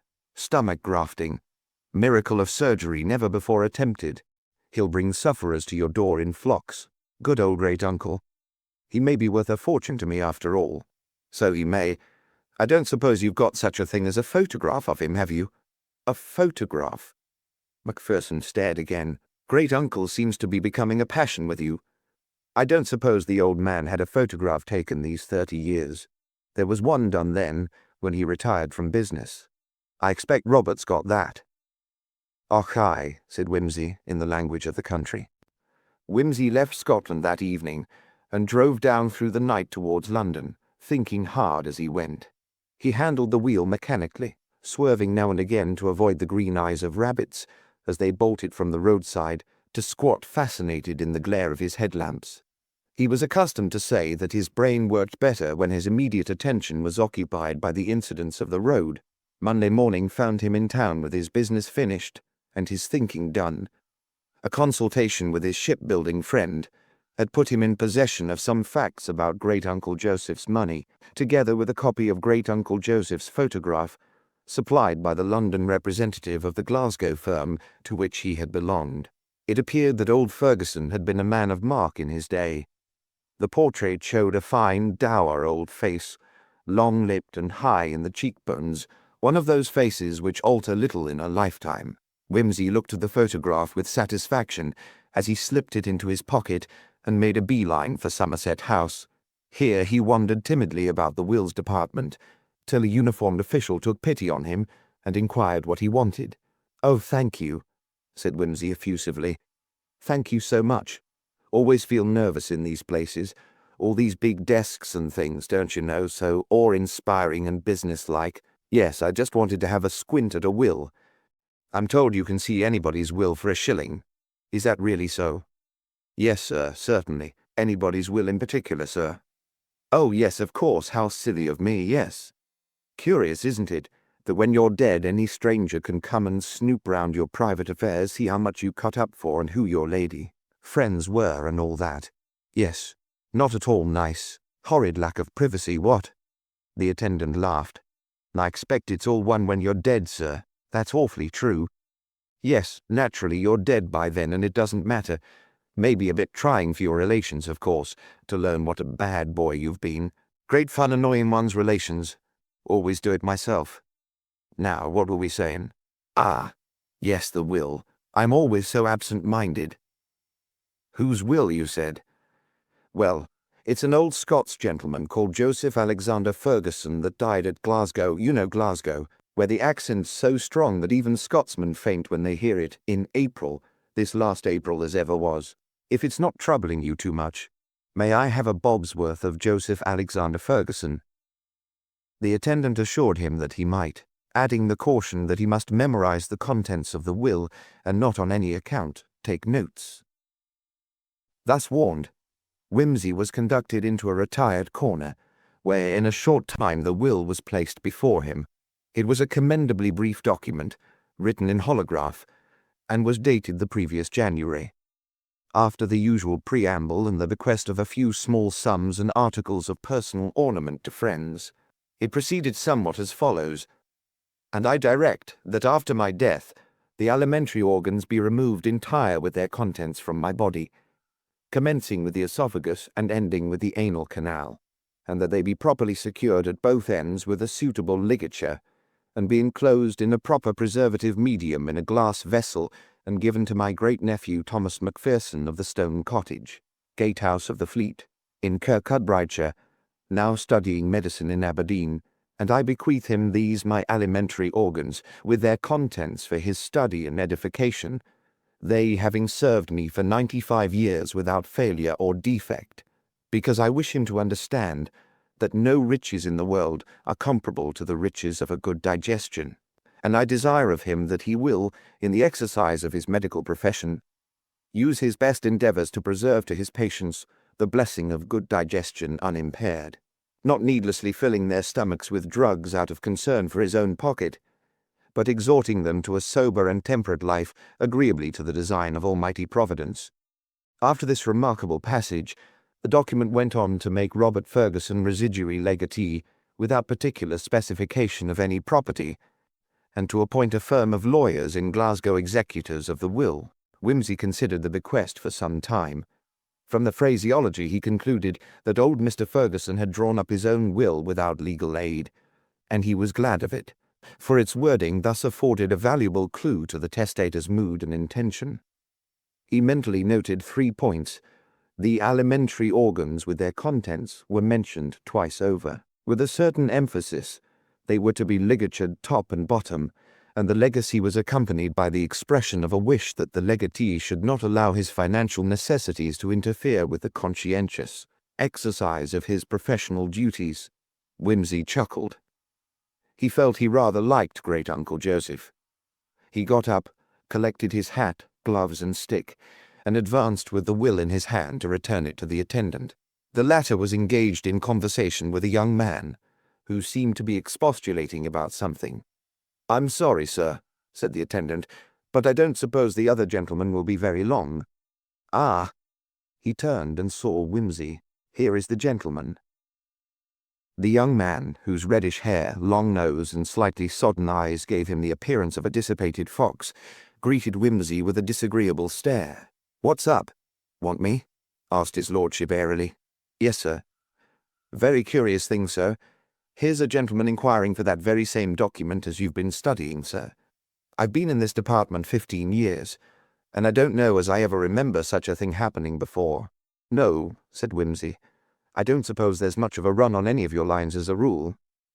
"It's a very curious thing indeed," said the stranger with marked displeasure in his voice. "Member of the family," suggested Wimsey. "I am a member of the family," said the foxy-faced man. "May I ask whether you have any connection with us?" "By all means," replied Wimsey graciously. "I don't believe it. I don't know you." No, I meant you might ask, by all means." The young man positively showed his teeth. "Do you mind telling me who you are, anyhow, and why you're so damned inquisitive about my great-uncle's will?" Wimsey extracted a card from his case and presented it with a smile. Mr. Robert Ferguson changed colour. "If you would like a reference as to my respectability," went on Wimsey affably, "Mr. Thomas Macpherson will, I am sure, be happy to tell you about me." "I am inquisitive," said his lordship, a student of humanity. "Your cousin mentioned to me the curious clause relating to your esteemed great-uncle's stomach and appurtenances. Curious clauses are a passion with me. I came to look it up and add it to my collection of curious wills. I am engaged in writing a book on the subject clauses and consequences. My publishers tell me it should enjoy a ready sale. I regret that my random jottings should have encroached upon your doubtless far more serious studies. I wish you a very good morning." As he beamed his way out, Wimsey, who had quick ears, heard the attendant informing the indignant Mr. Ferguson that he was "a very funny gentleman, not quite all there, sir." It seemed that his criminological fame had not penetrated to the quiet recesses of Somerset House. "But," said Wimsey to himself, "I am sadly afraid that Cousin Robert has been given food for thought." Under the spur of this alarming idea, Wimsey wasted no time, but took a taxi down to Hatton Garden to call upon a friend of his. This gentleman, rather curly in the nose and fleshy about the eyelids, nevertheless came under Mr. Chesterton's definition of a nice Jew, for his name was neither Montague nor MacDonald, but Nathan Abrahams, and he greeted Lord Peter with a hospitality amounting to enthusiasm.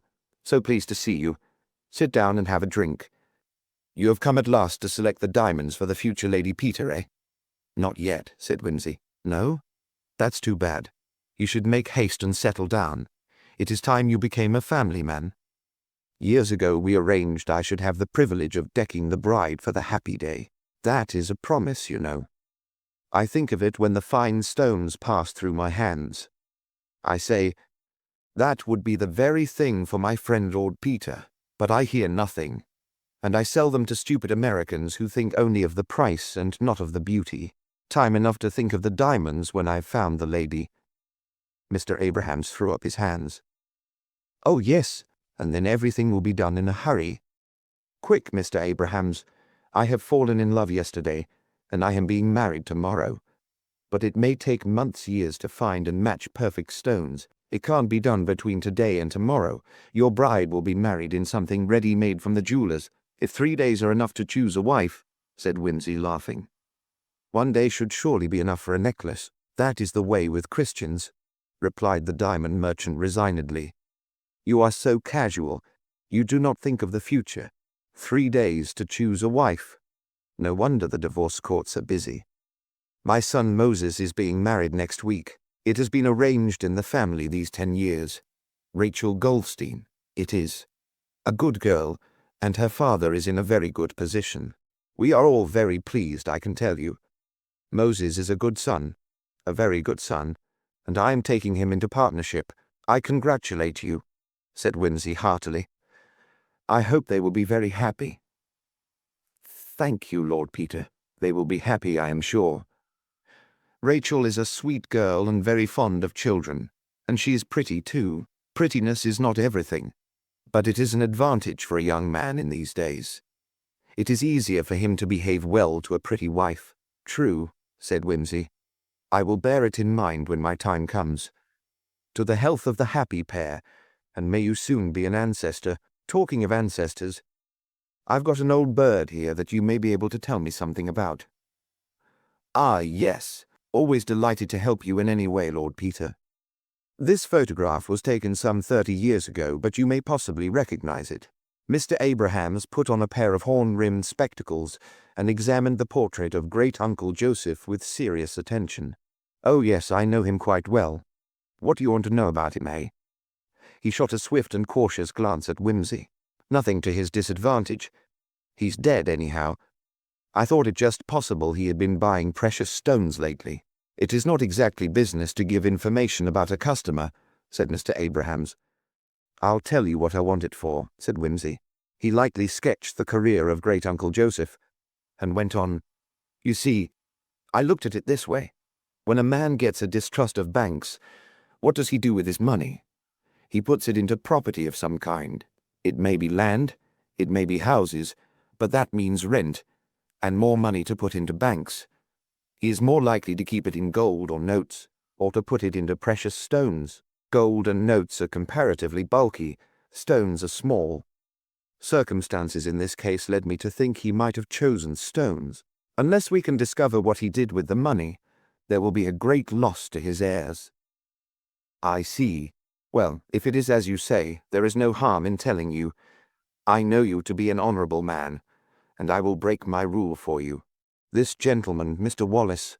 Wallace, did he call himself? That was not his name.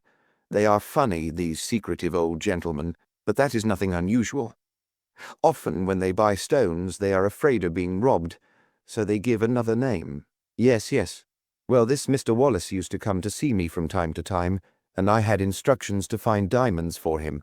He was looking for 12 big stones, all matching perfectly, and of superb quality. It took a long time to find them, you know, of course. Yes, I supplied him with 7 altogether, over a period of 20 years or so, and other dealers supplied him also. He is well known in this street. I found the last one for him. Let me see, in last December, I think. A beautiful stone, beautiful. He paid £7,000 for it. Some stone. If they were all as good as that, the collection must be worth something, worth anything. It is difficult to tell how much. As you know, the 12 stones, all matched together, would be worth far more than the sum of the 12 separate prices paid for the individual diamonds. Naturally they would. Do you mind telling me how he was accustomed to pay for them? In Bank of England, notes always cash on the nail. He insisted on discount for cash, added Mr. Abrahams with a chuckle. He was a Scotsman, replied Whimsy. Well, that's clear enough. He had a safe deposit somewhere, no doubt. And having collected the stones, he made his will. That's clear as daylight, too. But what has become of the stones? Inquired Mr. Abrahams with professional anxiety. I think I know that too, said Whimsy. I'm enormously obliged to you, and so I fancy will his heir be, if they should come into the market again, suggested Mr. Abrahams. I'll see you have the handling of them, said Whimsy promptly. "That is kind of you," said Mr. Abrahams. "Business is business. Always delighted to oblige you. Beautiful stones, beautiful. If you thought of being the purchaser, I would charge you a special commission as my friend." "Thank you," said Whimsy, "but as yet I have no occasion for diamonds, you know." "Pity, pity," said Mr. Abrahams. "Well, very glad to have been of service to you. You are not interested in rubies?" "No, because I have something very pretty here." He thrust his hand casually into a pocket and brought out a little pool of crimson fire like a miniature sunset. "Look nice in a ring now, wouldn't it?" said Mr. Abrahams. "An engagement ring, eh?" Whimsy laughed and made his escape. He was strongly tempted to return to Scotland and attend personally to the matter of great-uncle Joseph, but the thought of an important book sale next day deterred him. There was a manuscript of Catullus which he was passionately anxious to secure, and he never entrusted his interests to dealers. He contented himself with sending a wire to Thomas Macpherson. "Advise opening up great-uncle Joseph immediately." The girl at the post office repeated the message aloud and rather doubtfully. "Quite right," said Whimsy, and dismissed the affair from his mind. He had great fun at the sale next day. He found a ring of dealers in possession, happily engaged in conducting a knockout. Having lain low for an hour, in a retired position behind a large piece of statuary, he emerged, just as the hammer was falling upon the Catullus, for a price representing the 10th part of its value, with an overbid so large, prompt, and sonorous that the ring gasped with a sense of outrage. Scrimes, a dealer, who had sworn an eternal enmity to Whimsy, on account of a previous little encounter over a Justinian, pulled himself together and offered a £50 advance. Whimsy promptly doubled his bid. Scrimes overbid him 50 again. Whimsy instantly jumped another 100, in the tone of a man prepared to go on till doomsday. Scrimes scowled and was silent. Somebody raised it 50 more. Whimsy made it guineas and the hammer fell. Encouraged by this success, Whimsy, feeling that his hand was in, romped happily into the bidding for the next lot, a hypnerotomachia which he already possessed, and for which he felt no desire whatever. Scrimes, annoyed by his defeat, set his teeth, determining that, if Whimsy was in the bidding mood, he should pay through the nose for his rashness. Whimsy, entering into the spirit of the thing, skied the bidding with enthusiasm. The dealers, knowing his reputation as a collector, and fancying that there must be some special excellence about the book that they had failed to observe, joined in wholeheartedly, and the fun became fast and furious. Eventually they all dropped out again, leaving Scrimes and Whimsy in together. At which point Whimsy, observing a note of hesitation in the dealer's voice, neatly extricated himself and left Mr. Scrimes with the baby. After this disaster the ring became sulky and demoralized and refused to bid at all, and a timid little outsider, suddenly flinging himself into the arena, became the owner of a fine 14th-century missal at bargain price. Crimson with excitement and surprise, he paid for his purchase and ran out of the room like a rabbit, hugging the missal as though he expected to have it snatched from him. Whimsy thereupon set himself seriously to acquire a few fine early printed books, and having accomplished this, retired, covered with laurels and hatred. After this delightful and satisfying day, he felt vaguely hurt at receiving no ecstatic telegram from Macpherson. He refused to imagine that his deductions had been wrong, and supposed rather that the rapture of Macpherson was too great to be confined to telegraphic expression, and would come next day by post.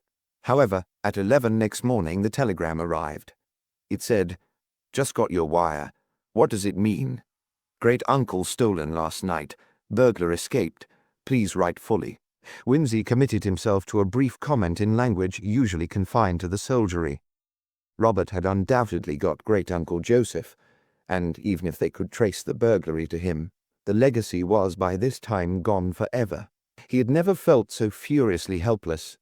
He even cursed the Catullus, which had kept him from going north and dealing with the matter personally. While he was meditating what to do, a second telegram was brought in. It ran, "Great-uncle's bottle found broken in Fleet, dropped by burglar, in flight, contents gone, what next?" Whimsy pondered this. "Of course," he said, If the thief simply emptied the bottle and put Great Uncle in his pocket, we're done. Or if he simply emptied Great Uncle and put the contents in his pocket, we're done. But dropped in flight sounds rather as though Great Uncle had gone overboard lock, stock and barrel. Why can't the fool of a Scotsman put a few more details into his wires? It'd only cost him a penny or two. I suppose I'd better go up myself.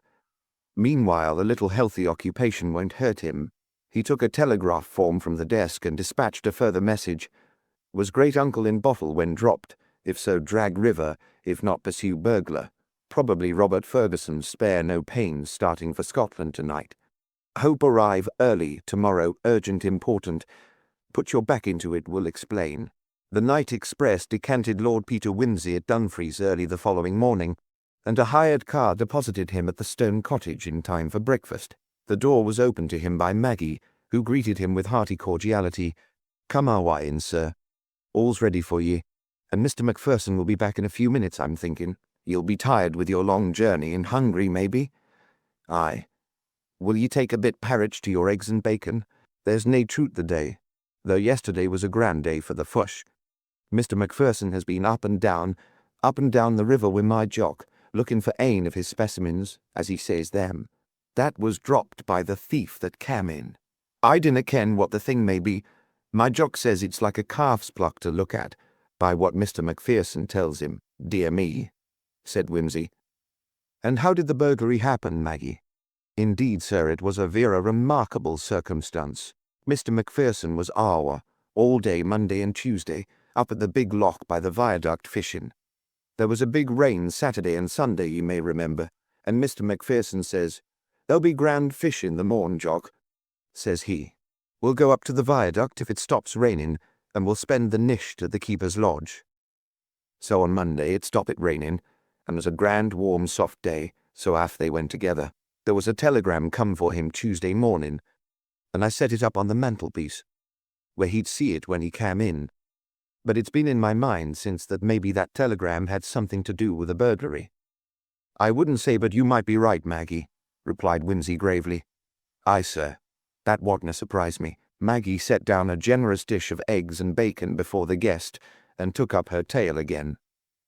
Well, I was sitting in my kitchen the Tuesday nicht, waiting for Mr. Macpherson and Jock to come hame, and sir, I pitied them, the poor souls, for the rain was pelting down again, and the nicht was sae dark. I was afraid they micht ha' tumbled into a bog pool. Weel, I was listening for the sound of the door snack when I heard something moving in the front room. The door wasn't a locket, ye ken, because Mr. Macpherson was expected back. So I up from my chair, and I thought they had maybe came in and I not heard them.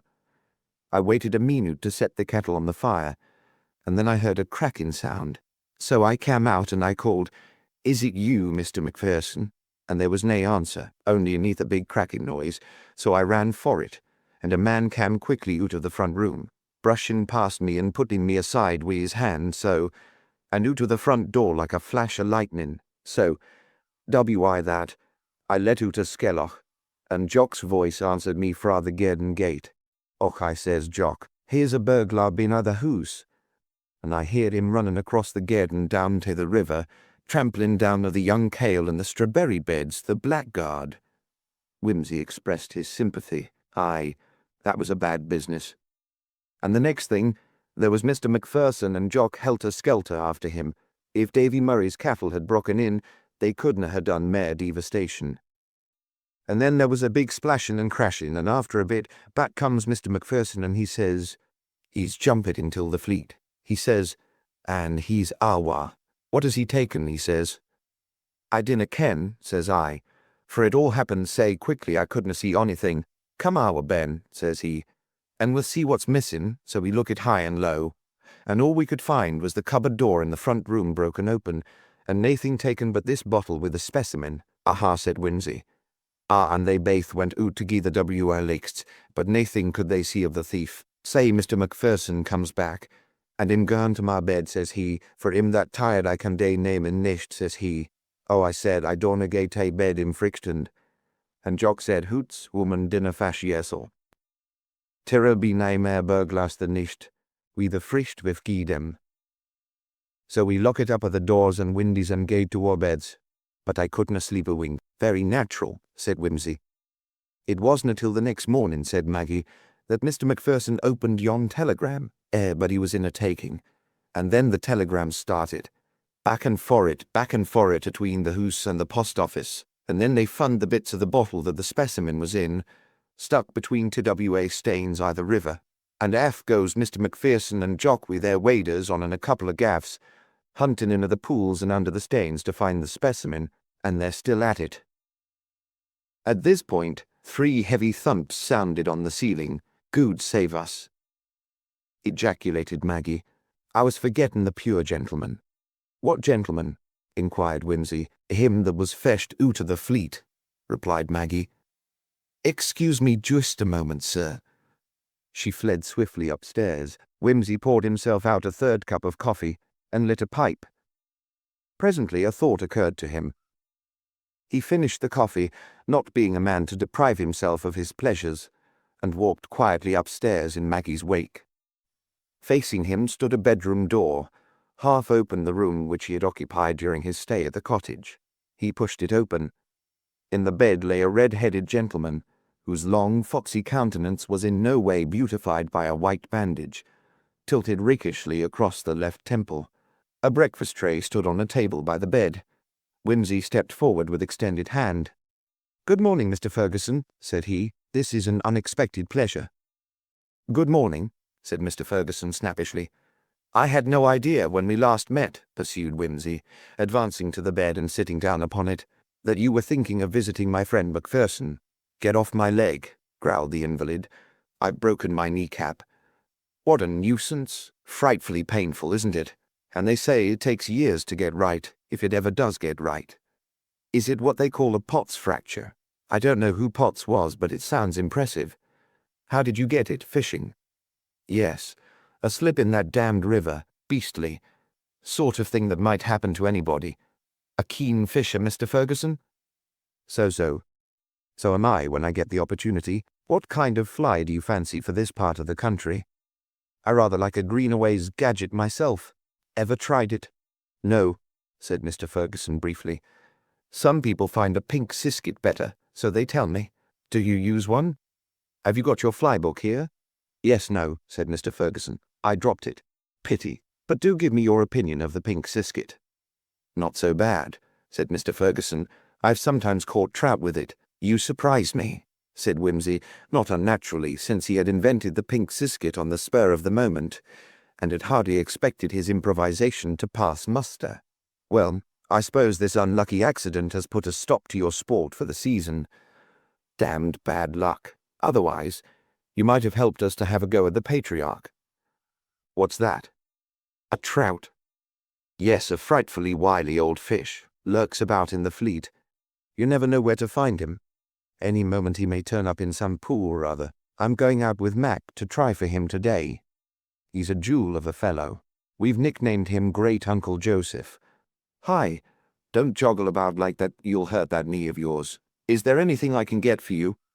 He grinned amiably, and turned to answer a shout from the stairs. "Hello, Whimsy, is that you?" "It is.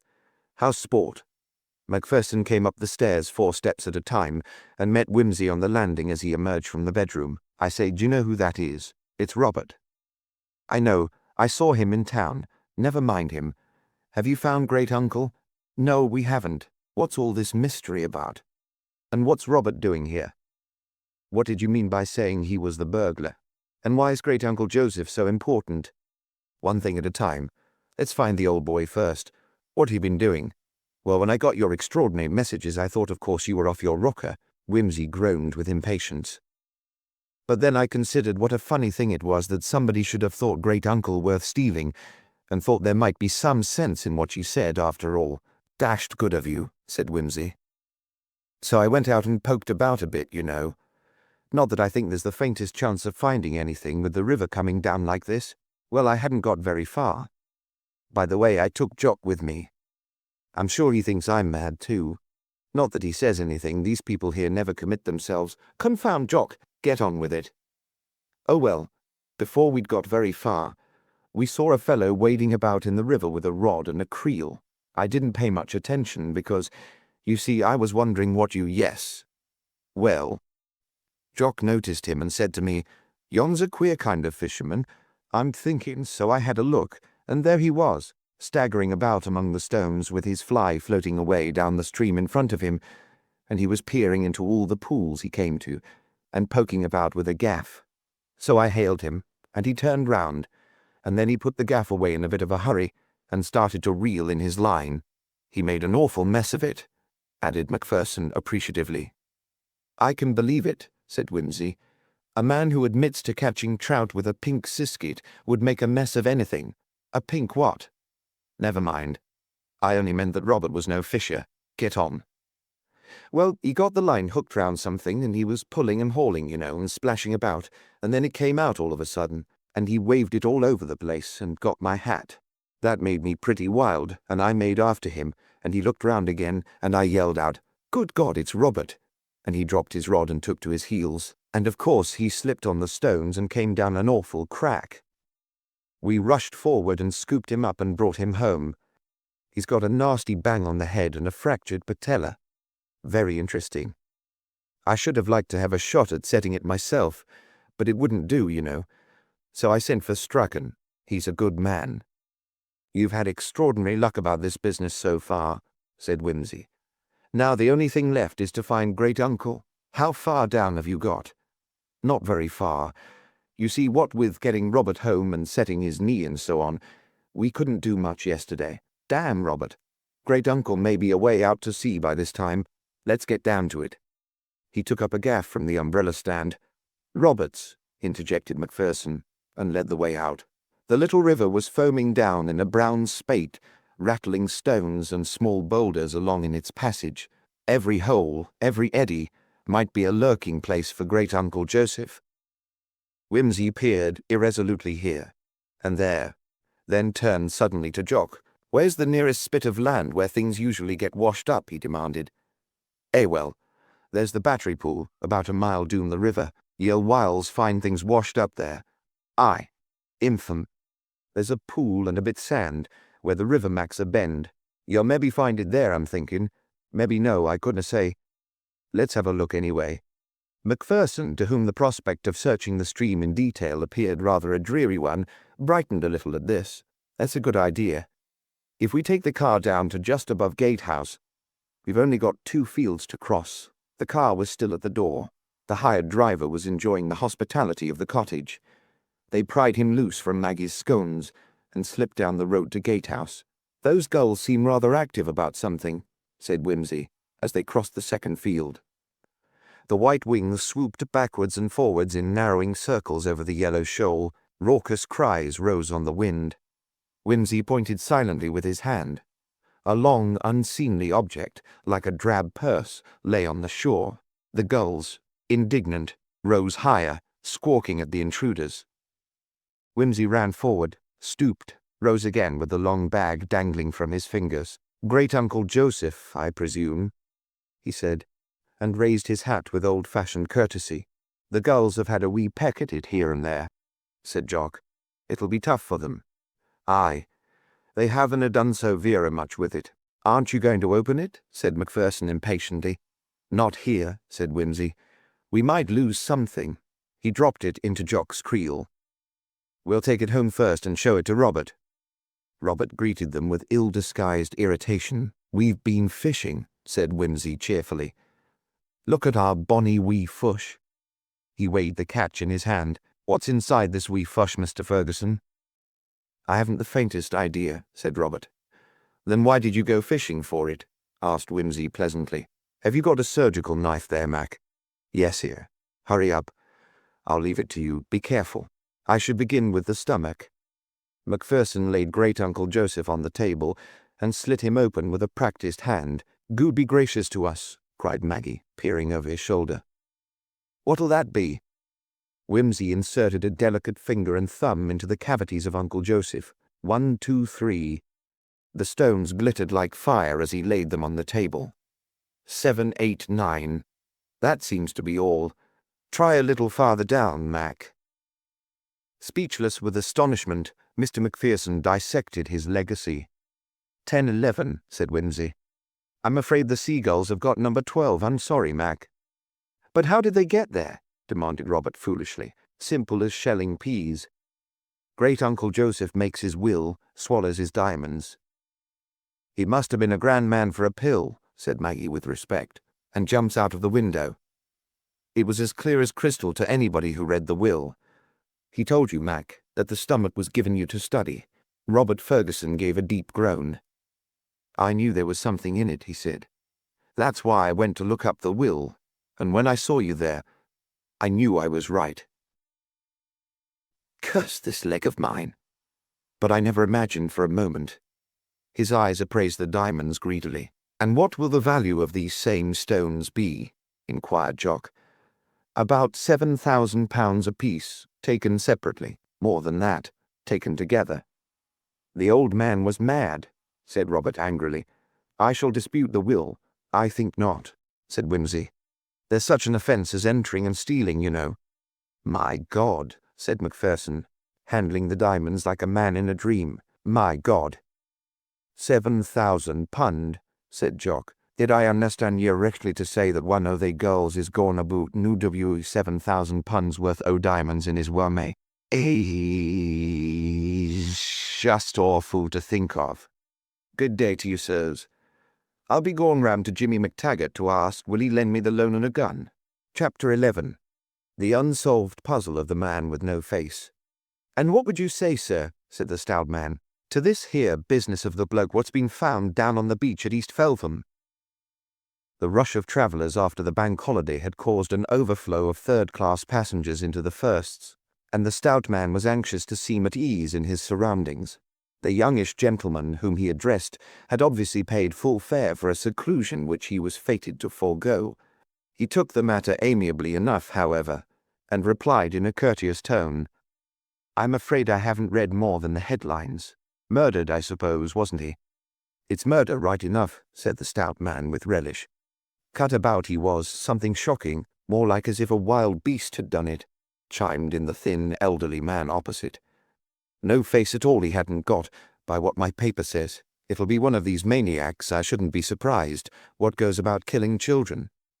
I wish you wouldn't talk about such things, said his wife with a shudder. I lays awake at nights thinking what might happen to Lizzie's girls, till my head feels regular in a fever, and I has such a sinking in my inside I has to get up and eat biscuits. They didn't ought to put such dreadful things in the papers.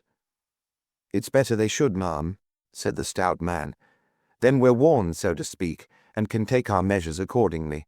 Now, from what I can make out, this unfortunate gentleman had gone bathing all by himself in a lonely spot.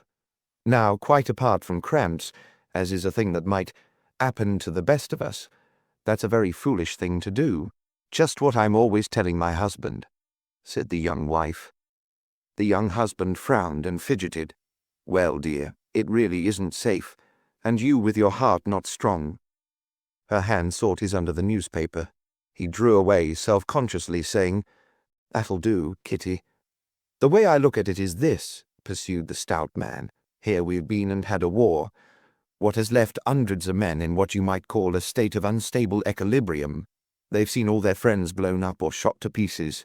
They've been through 5 years of horrors and bloodshed, and it's given them what you might call a twist in the mind towards horrors. They may seem to forget it and go along as peaceable as anybody to all outward appearance, but it's all artificial, if you get my meaning. Then one day something happens to upset them, they has words with the wife, or the weather's extra hot, as it is today, and something goes pop inside their brains and makes raving monsters of them. It's all in the books. I do a good bit of reading myself of an evening, being a bachelor without encumbrances.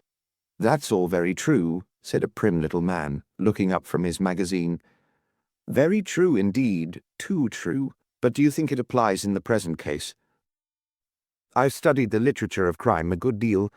I may say I make it my hobby, and it's my opinion there's more in this than meets the eye. If you will compare this murder with some of the most mysterious crimes of late years, crimes which, mind you, have never been solved, and in my opinion never will be, what do you find? He paused and looked round. You will find many features in common with this case, but especially you will find that the face and the face only, mark you, has been disfigured, as though to prevent recognition, as though to blot out the victim's personality from the world. And you will find that, in spite of the most thorough investigation, the criminal is never discovered. Now, what does all that point to? To organization. Organization, to an immensely powerful influence at work behind the scenes. In this very magazine that I'm reading now, he tapped the page impressively. There's an account, not a faked-up story, but an account extracted from the annals of the police, of the organization of one of these secret societies, which mark down men against whom they bear a grudge and destroy them.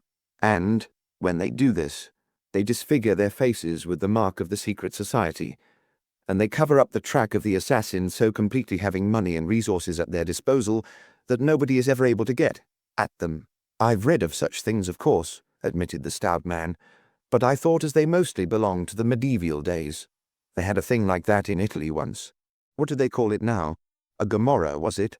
Are there any Gomorrahs nowadays? You spoke a true word, sir, when you said Italy, replied the prim man. The Italian mind is made for intrigue. There's the fascisti.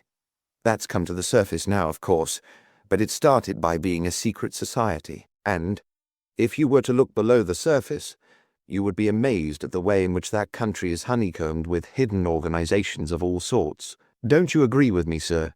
He added, addressing the first-class passenger. Ah, said the stout man, no doubt this gentleman has been in Italy and knows all about it. Should you say this murder was the work of a Gomorrah, sir? I hope not, I'm sure, said the first-class passenger. I mean, it rather destroys the interest, don't you think? I like a nice, quiet, domestic murder myself, with the millionaire found dead in the library. The minute I open a detective story and find a Gomorrah in it, my interest seems to dry up and turn to dust and ashes, a sort of Sodom and Gomorrah, as you might say. I agree with you there, said the young husband, from what you might call the artistic standpoint. But in this particular case, I think there may be something to be said for this gentleman's point of view. Well, admitted the first-class passenger, not having read the details. The details are clear enough, said the prim man. This poor creature was found lying dead on the beach at East Feltham early this morning, with his face cut about in the most dreadful manner. He had nothing on him but his bathing dress. Stop a minute. Who was he to begin with? They haven't identified him yet. His clothes had been taken. That looks more like robbery, doesn't it? Suggested Kitty. If it was just robbery, retorted the prim man, why should his face have been cut up in that way? No, the clothes were taken away, as I said, to prevent identification. That's what these societies always try to do. Was he stabbed? Demanded the first-class passenger. No, said the stout man. He wasn't. He was strangled. Not a characteristically Italian method of killing, observed the first-class passenger. No more it is, said the stout man. The prim man seemed a little disconcerted. And if he went down there to bathe, said the thin elderly man, how did he get there? Surely somebody must have missed him before now, if he was staying at Feltham. It's a busy spot for visitors in the holiday season. No, said the stout man, not East Feltham. You're thinking of West Feltham, where the yacht club is. East Feltham is one of the loneliest spots on the coast. There's no house near, except a little pub all by itself at the end of a long road, and after that you have to go through 3 fields to get to the sea. There's no real road, only a cart track, but you can take a car through. I've been there. He came in a car, said the prim man. They found the track of the wheels, but it had been driven away again. It looks as though the 2 men had come there together, suggested Kitty. I think they did, said the prim man. The victim was probably gagged and bound and taken along in the car to the place, and then he was taken out and strangled and— But why should they have troubled to put on his bathing dress? Said the first-class passenger. Because, said the prim man, as I said, they didn't want to leave any clothes to reveal his identity. Quite, but why not leave him naked? A bathing dress seems to indicate an almost excessive regard for decorum under the circumstances. Yes, said the stout man impatiently. But you haven't read the paper carefully. The 2 men couldn't have come there in company, and for why? There was only 1 set of footprints found, and they belonged to the murdered man. He looked round triumphantly. Only 1 set of footprints, eh? Said the first-class passenger quickly. This looks interesting. Are you sure? It says so in the paper. A single set of footprints, it says, made by bare feet, which by a careful comparison have been shown to be those of the murdered man, lead from the position occupied by the car to the place where the body was found. What do you make of that? Why, said the first-class passenger, that tells one quite a lot, don't you know? It gives one a sort of a bird's-eye view of the place, and it tells one the time of the murder, besides casting quite a good bit of light on the character and circumstances of the murderer, or murderers. How do you make that out, sir? Demanded the elderly man. Well, to begin with, though I've never been near the place, there is obviously a sandy beach from which one can bathe. That's right, said the stout man. There is also, I fancy, in the neighborhood, a spur of rock running out into the sea, quite possibly with a handy diving pool. It must run out pretty far. At any rate, one can bathe there before it is high water on the beach. I don't know how you know that, sir, but it's a fact. There's rocks and a bathing pool, exactly as you describe, about 100 yards farther along. Many's the time I've had a dip off the end of them. And the rocks run right back inland, where they are covered with short grass. That's right. The murder took place shortly before high tide, I fancy, and the body lay just about at high tide mark. Why so? Well, you say there were footsteps leading right up to the body. That means that the water hadn't been up beyond the body, but there were no other marks. Therefore the murderer's footprints must have been washed away by the tide. The only explanation is that the two men were standing together just below the tide mark. The murderer came up out of the sea. He attacked the other man. Maybe he forced him back a little on his own tracks. And there he killed him. Then the water came up and washed out any marks the murderer may have left. One can imagine him squatting there, wondering if the sea was going to come up high enough. Ow, said Kitty. You make me creep all over. Now, as to these marks on the face, pursued the first-class passenger, the murderer, according to the idea I get of the thing, was already in the sea when the victim came along. You see the idea? I get you, said the stout man. You think as he went in off them rocks what we was speaking of, and came up through the water, and that's why there weren't no footprints. Exactly. And since the water is deep round those rocks, as you say, he was presumably in a bathing dress too. Looks like it. Quite so. Well, now, what was the face slashing done with? People don't usually take knives out with them when they go for a morning dip. That's a puzzle, said the stout man. Not altogether. Let's say either the murderer had a knife with him, or he had not. If he had, put in the prim man eagerly, he must have laid wait for the deceased on purpose. And to my mind, that bears out my idea of a deep and cunning plot. Yes, but if he was waiting there with a knife, why didn't he stab the man and have done with it? Why strangle him when he had a perfectly good weapon there to hand? No, I think he came unprovided, and when he saw his enemy there, he made for him with his hands in the characteristic British way. But the slashing? Well, I think that when he had got his man down dead before him, he was filled with a pretty grim sort of fury and wanted to do more damage. He caught up something that was lying near him on the sand. It might be a bit of old iron, or even one of those sharp shells you sometimes see about, or a bit of glass, and he went for him with that in a desperate rage of jealousy or hatred. Dreadful, dreadful, said the elderly woman. Of course one can only guess in the dark, not having seen the wounds. It's quite possible that the murderer dropped his knife in the struggle and had to do the actual killing with his hands, picking the knife up afterwards. If the wounds were clean knife wounds, that is probably what happened, and the murder was premeditated. But if they were rough, jagged gashes made by an impromptu weapon, then I should say it was a chance encounter, and that the murderer was either mad or had suddenly come upon somebody whom he hated very much. What do you think happened afterwards? That's pretty clear. The murderer, having waited, as I said, to see that all his footprints were cleaned up by the tide, waded or swam back to the rock where he had left his clothes, taking the weapon with him. The sea would wash away any blood from his bathing dress or body.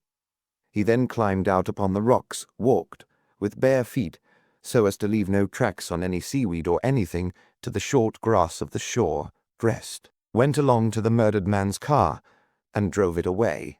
Why did he do that? Yes, why? He may have wanted to get somewhere in a hurry, or he may have been afraid that if the murdered man were identified too soon it would cast suspicion on him, or it may have been a mixture of motives. The point is, where did he come from? How did he come to be bathing at that remote spot early in the morning? He didn't get there by car, or there would be a second car to be accounted for. He may have been camping near the spot, but it would have taken him a long time to strike camp and pack all his belongings into the car, and he might have been seen. I am rather inclined to think he had bicycled there, and that he hoisted the bicycle into the back of the car and took it away with him. But in that case, why take the car? Because he had been down at East Feltham longer than he expected, and he was afraid of being late. Either he had to get back to breakfast at some house where his absence would be noticed, or else he lived some distance off and had only just time enough for the journey home. I think, though, he had to be back to breakfast. Why? Because if it was merely a question of making up time on the road, all he had to do was to put himself and his bicycle on the train for part of the way. No, I fancy he was staying in a smallish hotel somewhere. Not a large hotel, because then nobody would notice whether he came in or not. And not, I think, in lodgings, or somebody would have mentioned before now that they had had a lodger who went bathing at East Feltham. Either he lives in the neighbourhood, in which case he should be easy to trace, or was staying with friends who have an interest in concealing his movements, or else, which I think is more likely, he was in a smallish hotel, where he would be missed from the breakfast table, but where his favourite bathing place was not matter of common knowledge. That seems feasible, said the stout man. In any case, went on the first-class passenger, he must have been staying within easy bicycling distance of East Feltham, so it shouldn't be too hard to trace him. And then there is the car. Yes, where is the car on your theory? Demanded the prim man, who obviously still had hankerings after the Camorra theory. In a garage, waiting to be called for, said the first-class passenger promptly. Where? Persisted the prim man. Oh, somewhere on the other side of wherever it was the murderer was staying. If you have a particular reason for not wanting it to be known that you were in a certain place at a specified time, it's not a bad idea to come back from the opposite direction. I rather think I should look for the car at West Feltham, and the hotel in the nearest town on the main road beyond where the two roads to East and West Feltham join. When you found the car, you found the name of the victim, naturally. As for the murderer, you will have to look for an active man, a good swimmer and ardent bicyclist, probably not very well off, since he cannot afford to have a car, who has been taking a holiday in the neighbourhood of the Felthams, and who has a good reason for disliking the victim, whoever he may be. Well, I never, said the elderly woman admiringly. How beautiful you do put it all together. Like Sherlock Holmes, I do declare. It's a very pretty theory, said the prim man, but all the same, you'll find it's a secret society, mark my words. Dear me, we're just running in. Only 20 minutes late. I call that very good for holiday time. Will you excuse me? My bag is just under your feet. There was an eighth person in the compartment who had remained throughout the conversation, apparently buried in a newspaper. As the passengers decanted themselves upon the platform, this man touched the first-class passenger upon the arm. Excuse me, sir, he said. That was a very interesting suggestion of yours. My name is Winterbottom, and I am investigating this case. Do you mind giving me your name? I might wish to communicate with you later on. Certainly, said the first-class passenger. Always delighted to have a finger in any pie, don't you know? Here is my card. Look me up any time you like. Detective Inspector Winterbottom took the card and read the name. Lord Peter Wimsey, 110 Piccadilly. The Evening Views vendor outside Piccadilly Tube Station arranged his placard with some care.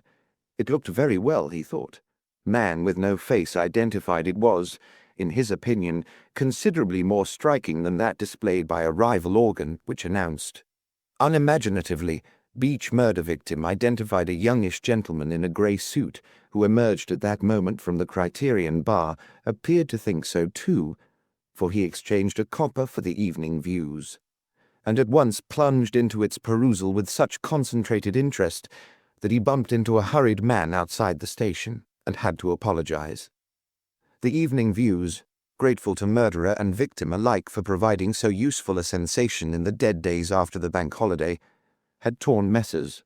Negretti and Zambra's rocketing thermometrical statistics from the banner position which they had occupied in the lunch edition, and substituted faceless victim of beach outrage identified murder of prominent publicity artist police clues, the body of a middle-aged man who was discovered, attired only in a bathing costume, and with his face horribly disfigured by some jagged instrument, on the beach at East Felpham last Monday morning, has been identified as that of Mr. Correggio Plant, studio manager of Messrs. Crichton Limited, the well-known publicity experts of Holborn. Mr. Plant, who was 45 years of age and a bachelor, was spending his annual holiday in making a motoring tour along the west coast. He had no companion with him and had left no address for the forwarding of letters, so that, without the smart work of Detective Inspector Winterbottom of the Westshire Police, his disappearance might not in the ordinary way have been noticed until he became due to return to his place of business in 3 weeks' time. The murderer had no doubt counted on this, and had removed the motor car containing the belongings of his victim in the hope of covering up all traces of this dastardly outrage so as to gain time for escape.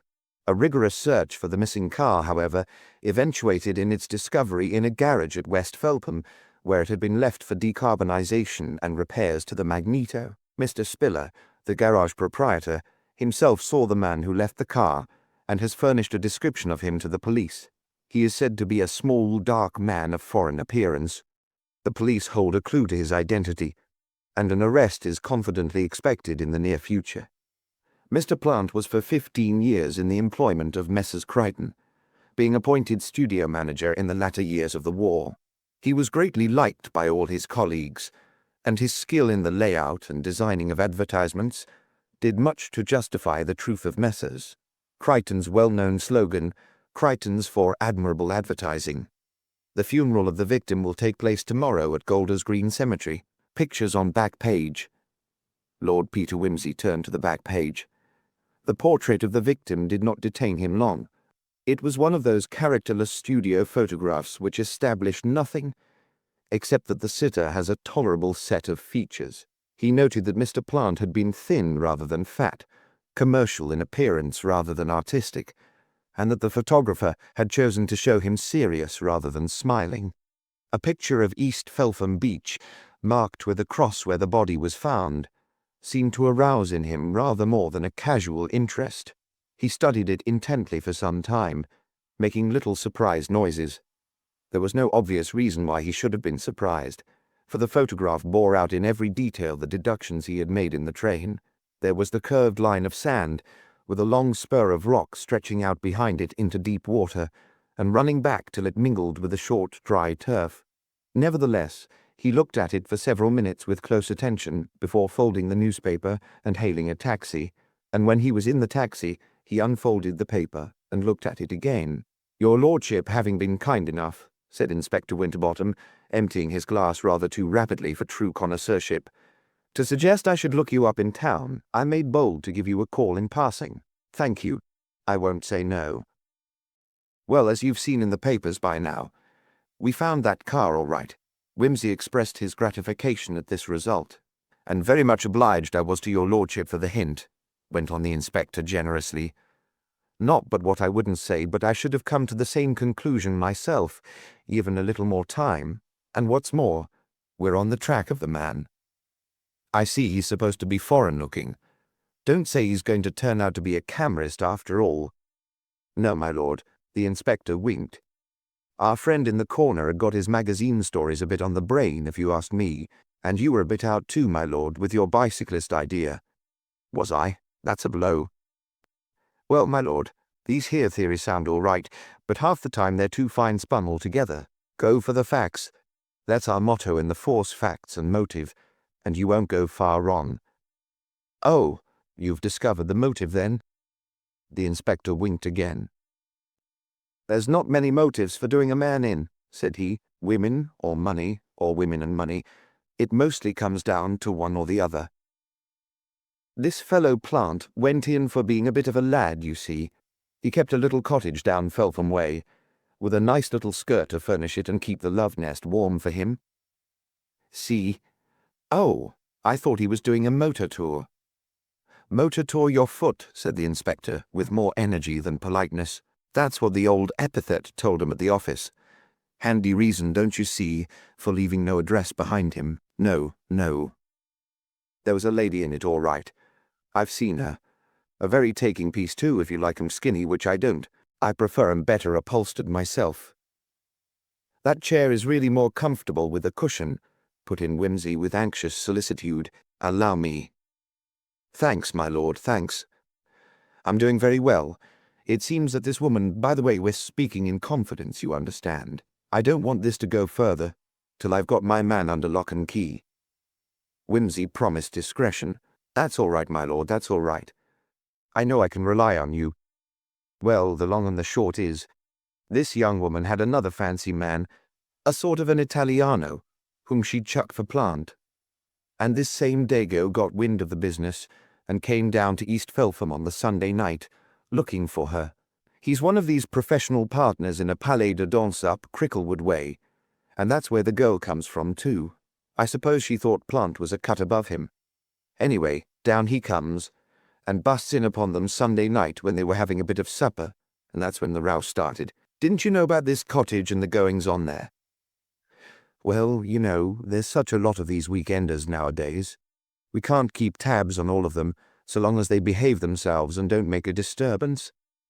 The woman's been there, so they tell me, since last June, with him coming down Saturday to Monday, but it's a lonely spot, and the constable didn't take much notice.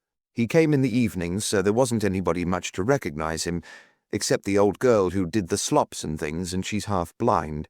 And of course, when they found him, he hadn't any face to recognize. It'd be thought he'd just gone off in the ordinary way. I dare say the Dago fellow reckoned on that. As I was saying, there was a big row, and the Dago was kicked out. He must have lain wait for Plant down by the bathing place and done him in. By strangling? Well, he was strangled. Was his face cut up with a knife then? Well, no, I don't think it was a knife. More like a broken bottle, I should say, if you ask me. There's plenty of them come in with the tide. But then we're brought back to our old problem. If this Italian was lying in wait to murder Plant, why didn't he take a weapon with him? Instead of trusting to the chance of his hands and a broken bottle. The inspector shook his head. Flighty, he said. All these foreigners are flighty. No headpiece. But there's our man and there's our motive. Plain as a pikestaff. You don't want more. And where is the Italian fellow now? Run away. That's pretty good proof of guilt in itself. But we'll have him before long. That's what I've come to town about. He can't get out of the country. I've had an all-stations call sent out to stop him. The dance hall people were able to supply us with a photo and a good description. I'm expecting a report in now any minute. In fact, I'd best be getting along. Thank you very much for your hospitality, my lord. The pleasure is mine, said Whimsy, ringing the bell to have the visitors shown out. I've enjoyed our little chat immensely. Sauntering into the Falstaff at 12 o'clock the following morning, Whimsy, as he had expected, found Salcombe Hardy supporting his rather plump contours against the bar. The reporter greeted his arrival with a heartiness amounting almost to enthusiasm, and called for 2 large scotches immediately. When the usual skirmish as to who should pay had been honourably settled by the prompt disposal of the drinks, and the standing of 2 more, Whimsy pulled from his pocket the copy of last night's Evening Views. I wish you'd ask the people over at your place to get hold of a decent print of this for me, he said, indicating the picture of East Feltham Beach. Salcombe Hardy gazed limpid inquiry at him from eyes like drowned violets. See here, you old sleuth, he said. Does this mean you've got a theory about the thing? I'm wanting a story badly. Must keep up the excitement, you know.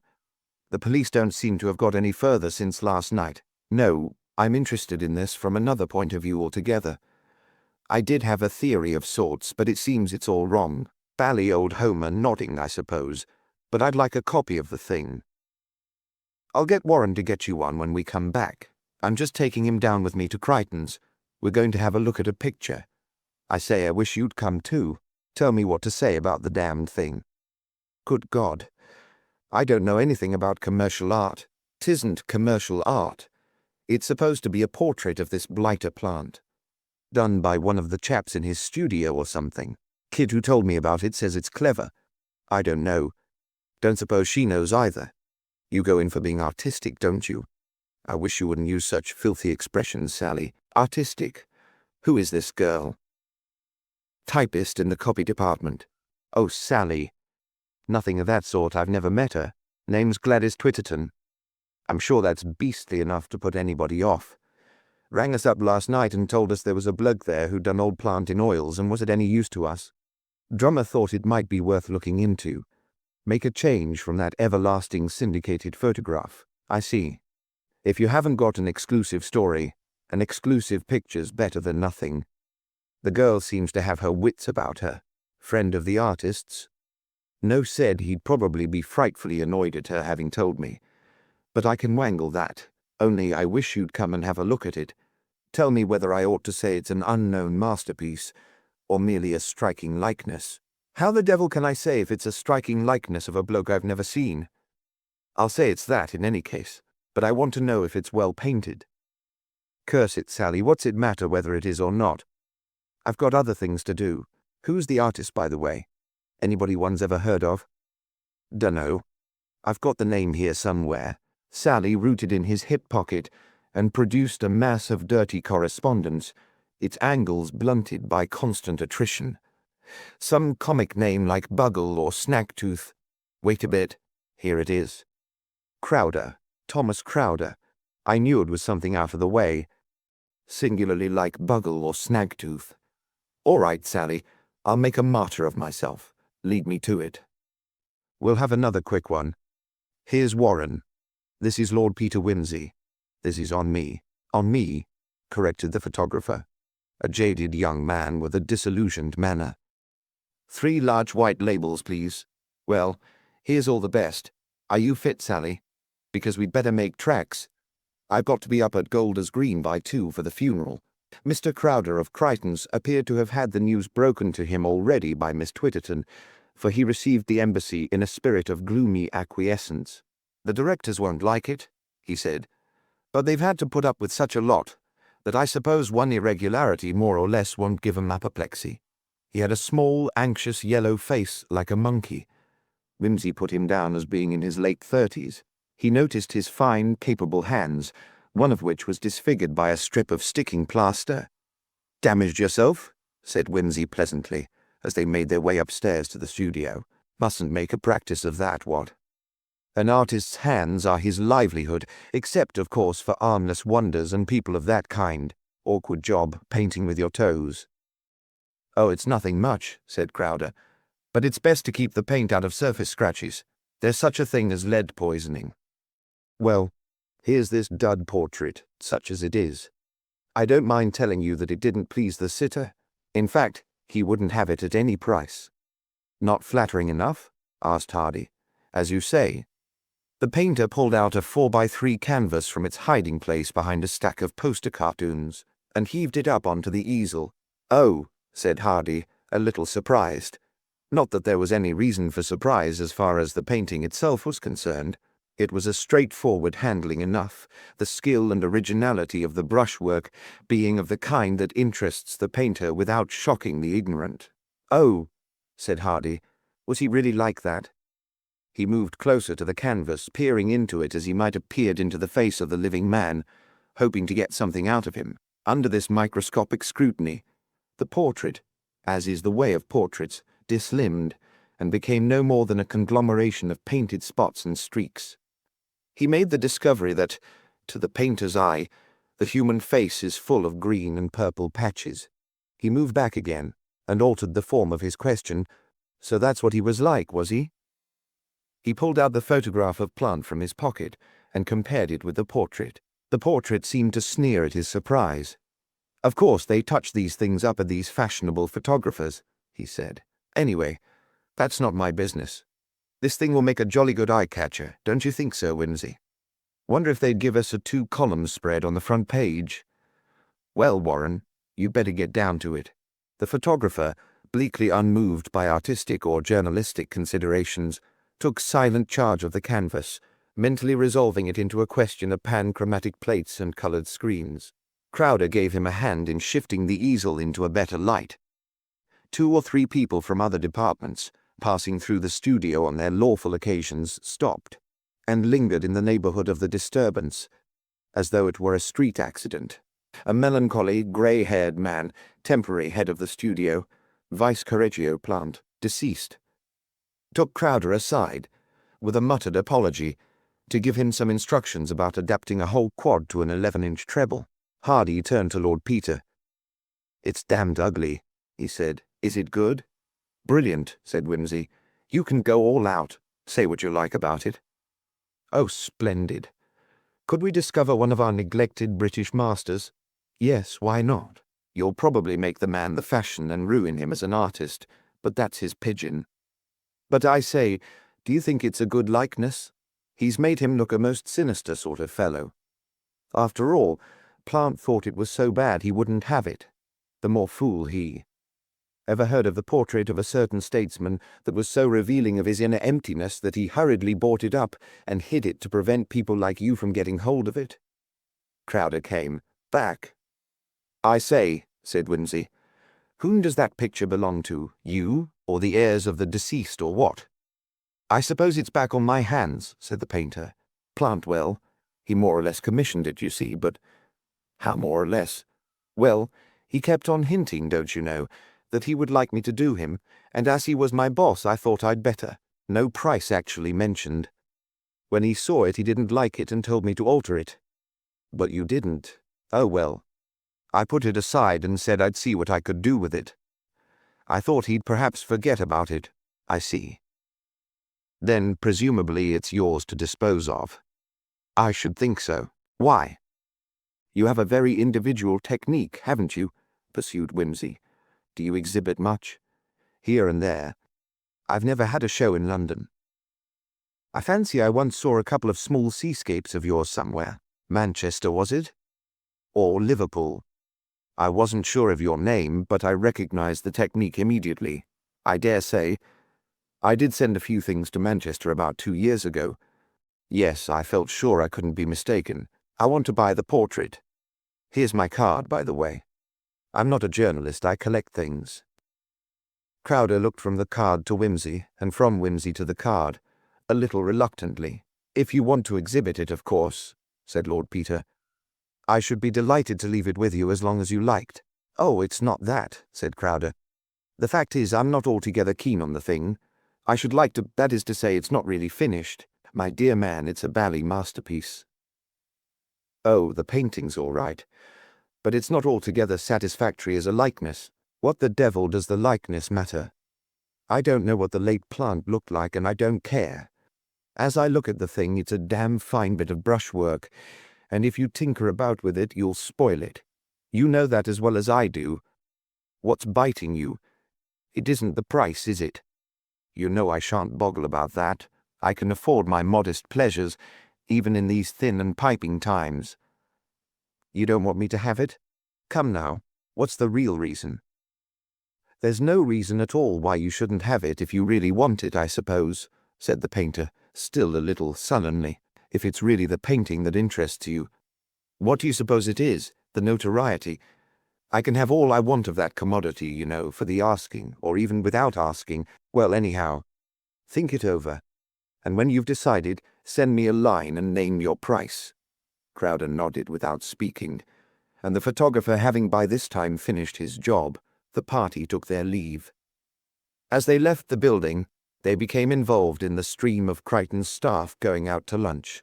A girl, who seemed to have been loitering in a semi-intentional way in the lower hall, caught them as the lift descended. "Are you the Evening Views people? Did you get your picture all right?" "Miss Twitterton?" said Hardy interrogatively. "Yes. Rather, thank you so much for giving us the tip. You'll see it on the front page this evening." "Oh, that's splendid. I'm frightfully thrilled. It has made an excitement here, all this business. Do they know anything yet about who murdered Mr. Plant? Or am I being horribly indiscreet?" "We're expecting news of an arrest any minute now," said Hardy. "As a matter of fact, I shall have to buzz back to the office as fast as I can, to sit with one ear glued to the telephone." You will excuse me, won't you? And look here, will you let me come round another day, when things aren't so busy, and take you out to lunch?" "Of course, I should love to." Miss Twitterton giggled. "I do so want to hear about all the murder cases."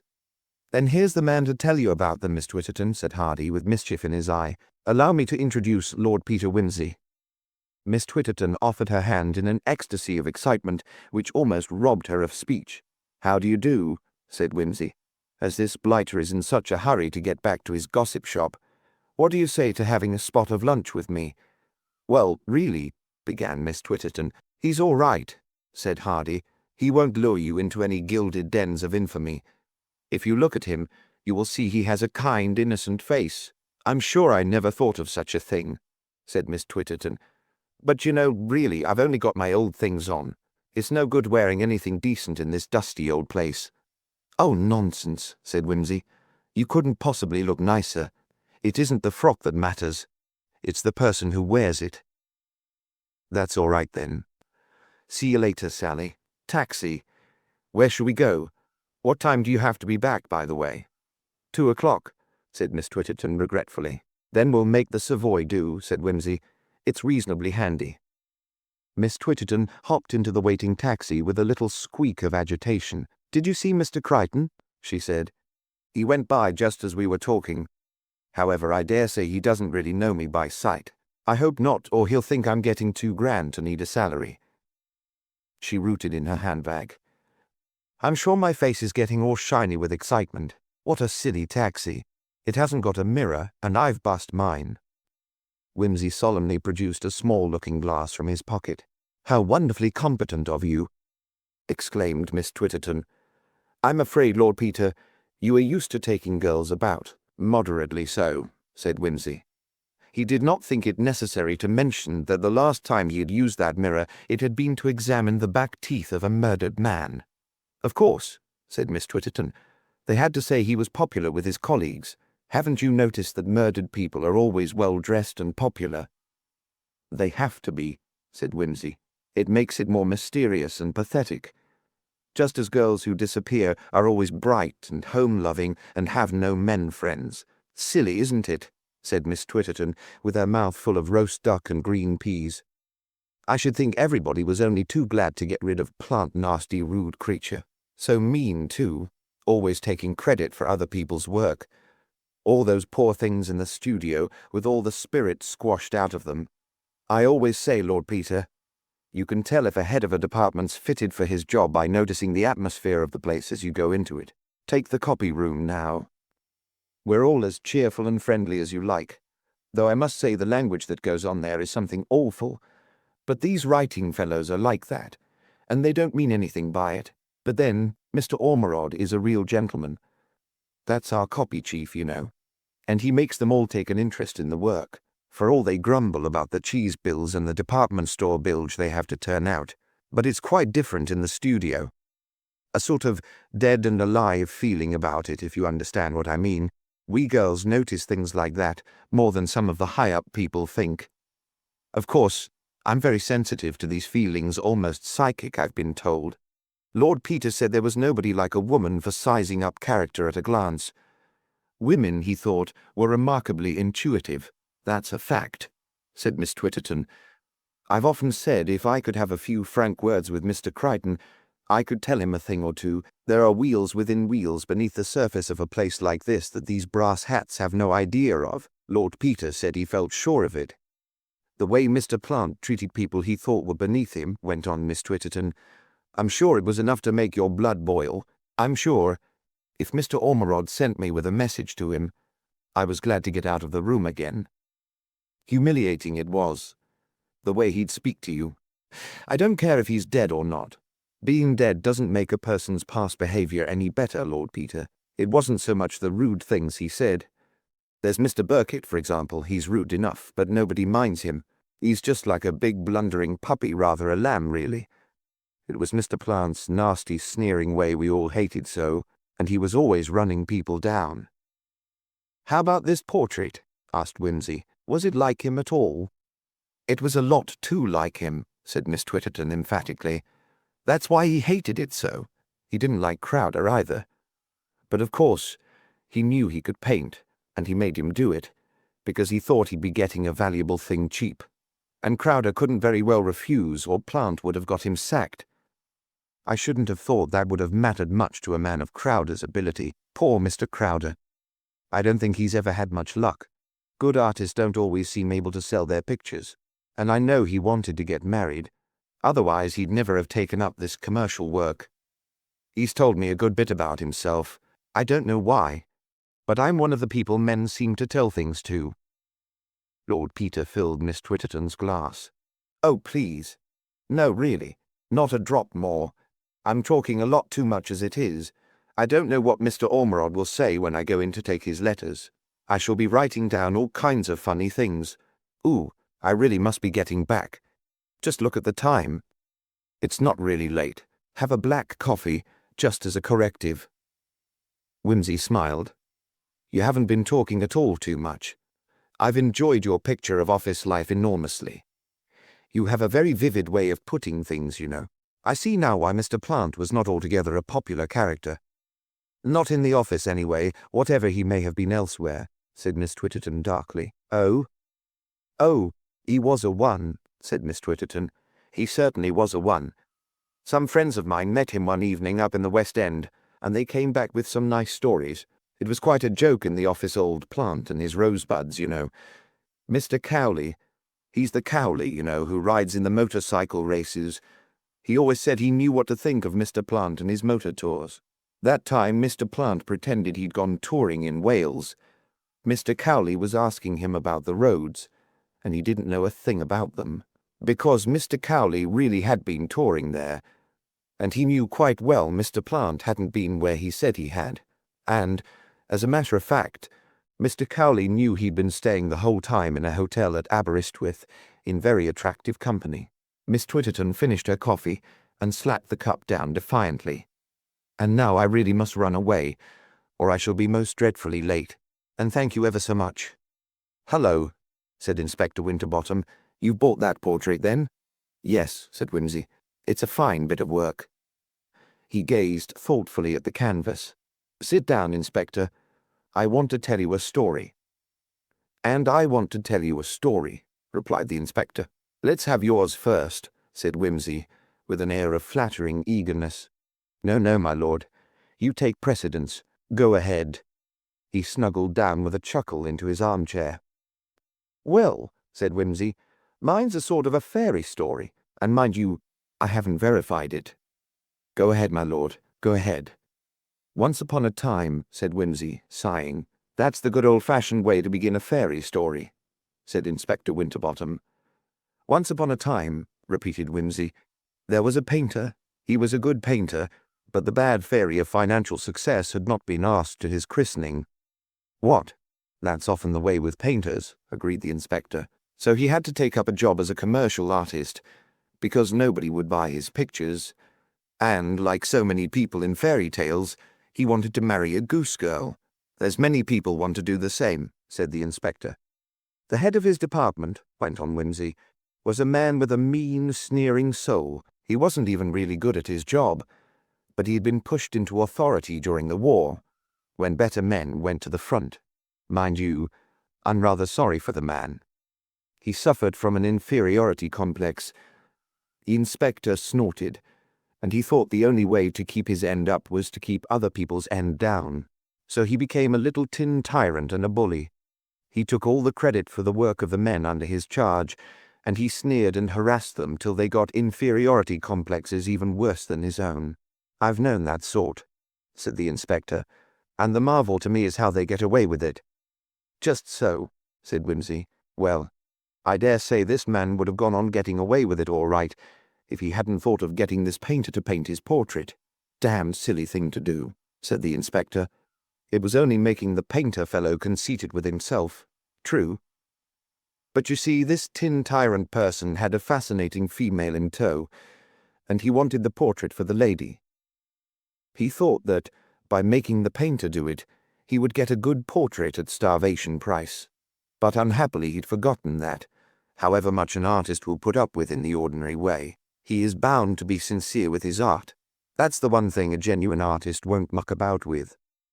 I dare say, said the inspector.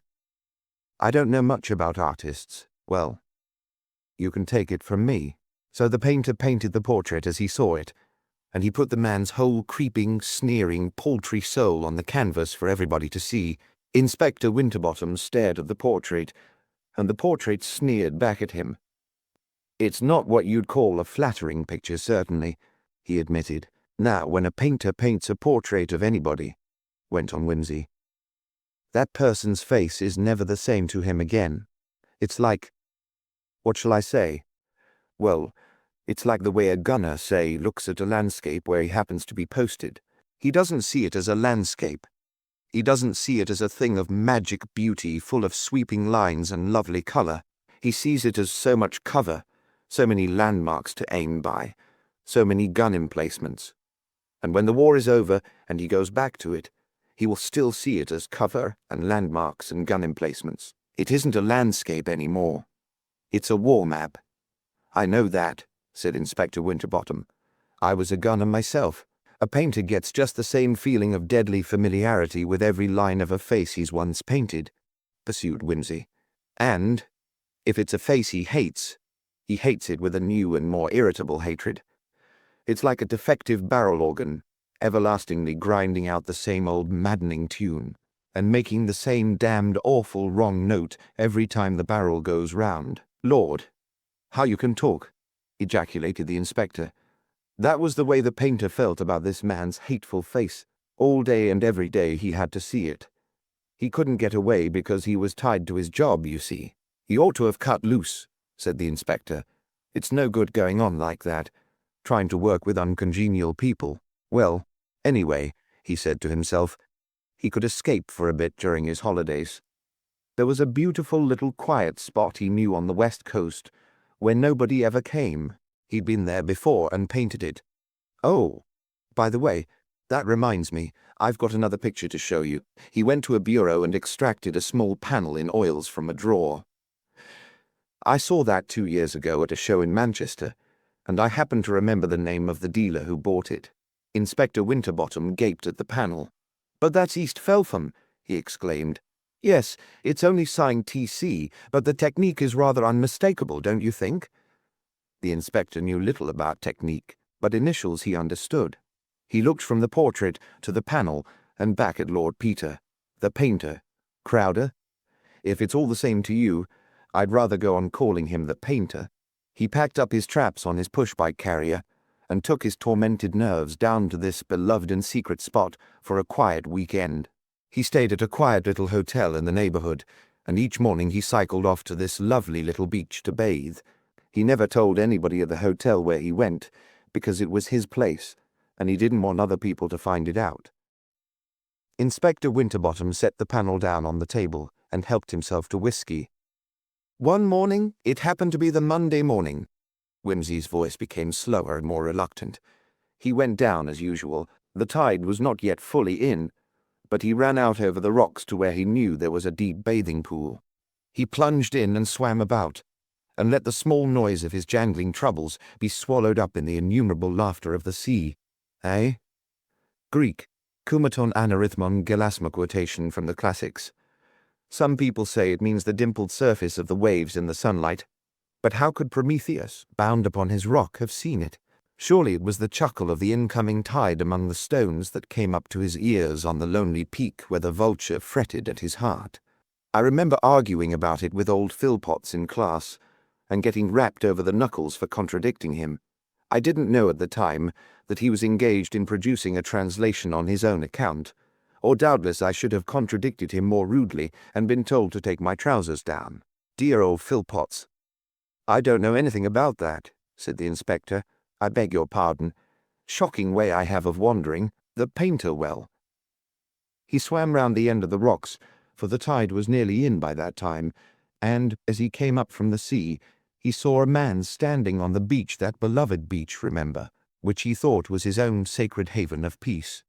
He came wading towards it, cursing the bank holiday rabble who must needs swarm about everywhere with their cigarette packets and their Kodaks and their gramophones. And then he saw that it was a face he knew. He knew every hated line in it, on that clear sunny morning, and early as it was, The heat was coming up over the sea like a haze. "It was a hot weekend," said the inspector. And then the man hailed him in his smug, mincing voice. "Hello," he said. "You here? How did you find my little bathing place?" And that was too much for the painter. He felt as if his last sanctuary had been invaded. He leapt at the lean throat. It's rather a stringy one, you may notice, with a prominent Adam's apple. An irritating throat. The water chuckled round their feet as they swayed to and fro. He felt his thumbs sink into the flesh he had painted. He saw, and laughed to see, the hateful familiarity of the features change and swell into an unrecognizable purple. He watched the sunken eyes bulge out, and the thin mouth distort itself as the blackened tongue thrust through it. "I am not unnerving you, I hope?" The inspector laughed. "Not a bit. It's wonderful the way you describe things. You ought to write a book." "I sing but as the throstle sings amid the branches dwelling," replied his lordship negligently, and went on without further comment. The painter throttled him. He flung him back on the sand. He looked at him, and his heart crowed within him. He stretched out his hand, and found a broken bottle with a good jagged edge. He went to work with a will, stamping and tearing away every trace of the face he knew and loathed. He blotted it out and destroyed it utterly. He sat beside the thing he had made. He began to be frightened. They had staggered back beyond the edge of the water, and there were the marks of his feet on the sand.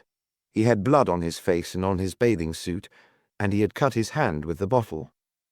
But the blessed sea was still coming in. He watched it pass over the bloodstains and the footprints, and wiped the story of his madness away. He remembered that this man had gone from his place, leaving no address behind him. He went back, step by step, into the water, and as it came up to his breast, he saw the red stains smoke away like a faint mist in the brown blueness of the tide. He went, wading and swimming and plunging his face and arms deep in the water, looking back from time to time to see what he had left behind him. I think that when he got back to the point and drew himself out, clean and cool, upon the rocks, he remembered that he ought to have taken the body back with him and let the tide carry it away. But it was too late. He was clean, and he could not bear to go back for the thing. Besides, he was late, and they would wonder at the hotel if he was not back in time for breakfast. He ran lightly over the bare rocks and the grass that showed no footprint. He dressed himself, taking care to leave no trace of his presence. He took the car, which would have told a story. He put his bicycle in the back seat, under the rugs, and he went, but you know as well as I do where he went. Lord Peter got up with an impatient movement, and went over to the picture, rubbing his thumb meditatively over the texture of the painting. You may say, if he hated the face so much, why didn't he destroy the picture? He couldn't. It was the best thing he'd ever done. He took 100 guineas for it.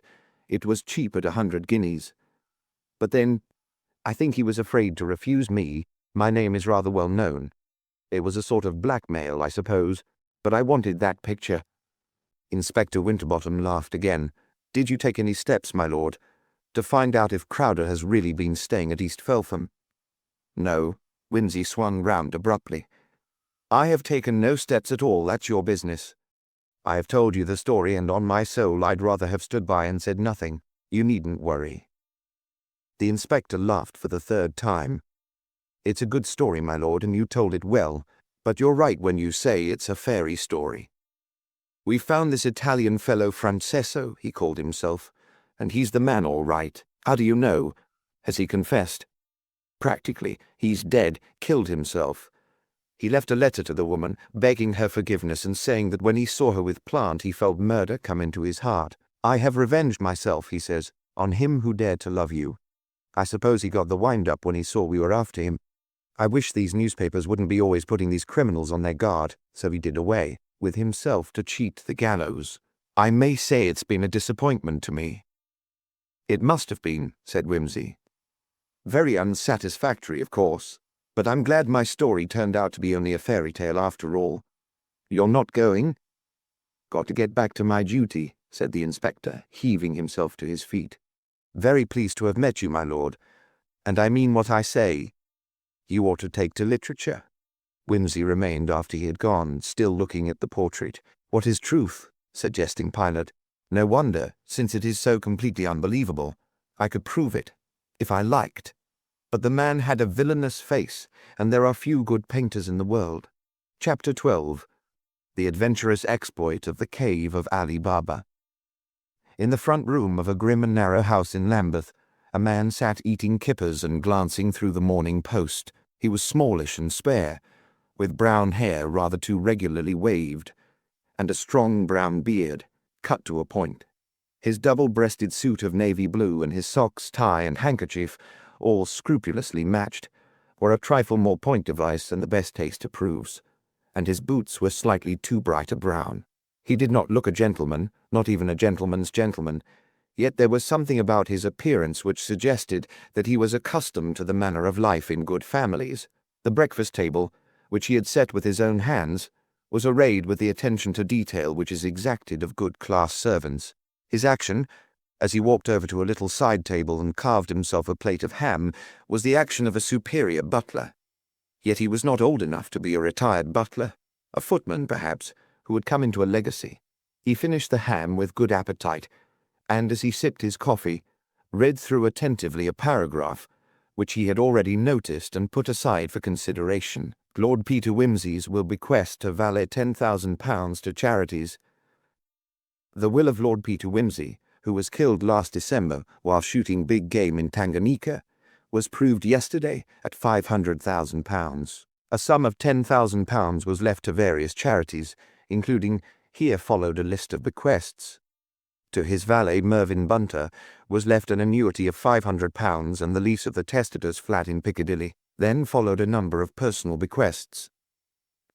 The remainder of the estate, including the valuable collection of books and pictures at 110 at Piccadilly, was left to the testator's mother, the Dowager Duchess of Denver. Lord Peter Wimsey was 37 at the time of his death. He was the younger brother of the present Duke of Denver, who is the wealthiest peer in the United Kingdom. Lord Peter was distinguished as a criminologist, and took an active part in the solution of several famous mysteries. He was a well-known book collector and man about town. The man gave a sigh of relief. "No doubt about that," he said aloud. "People don't give their money away if they're going to come back again. The blight is dead and buried right enough. I'm free." He finished his coffee, cleared the table, and washed up the crockery, took his bowler hat from the hall stand and went out. A bus took him to Bermondsey. He alighted and plunged into a network of gloomy streets, arriving after a quarter of an hour's walk at a seedy-looking public house in a low quarter.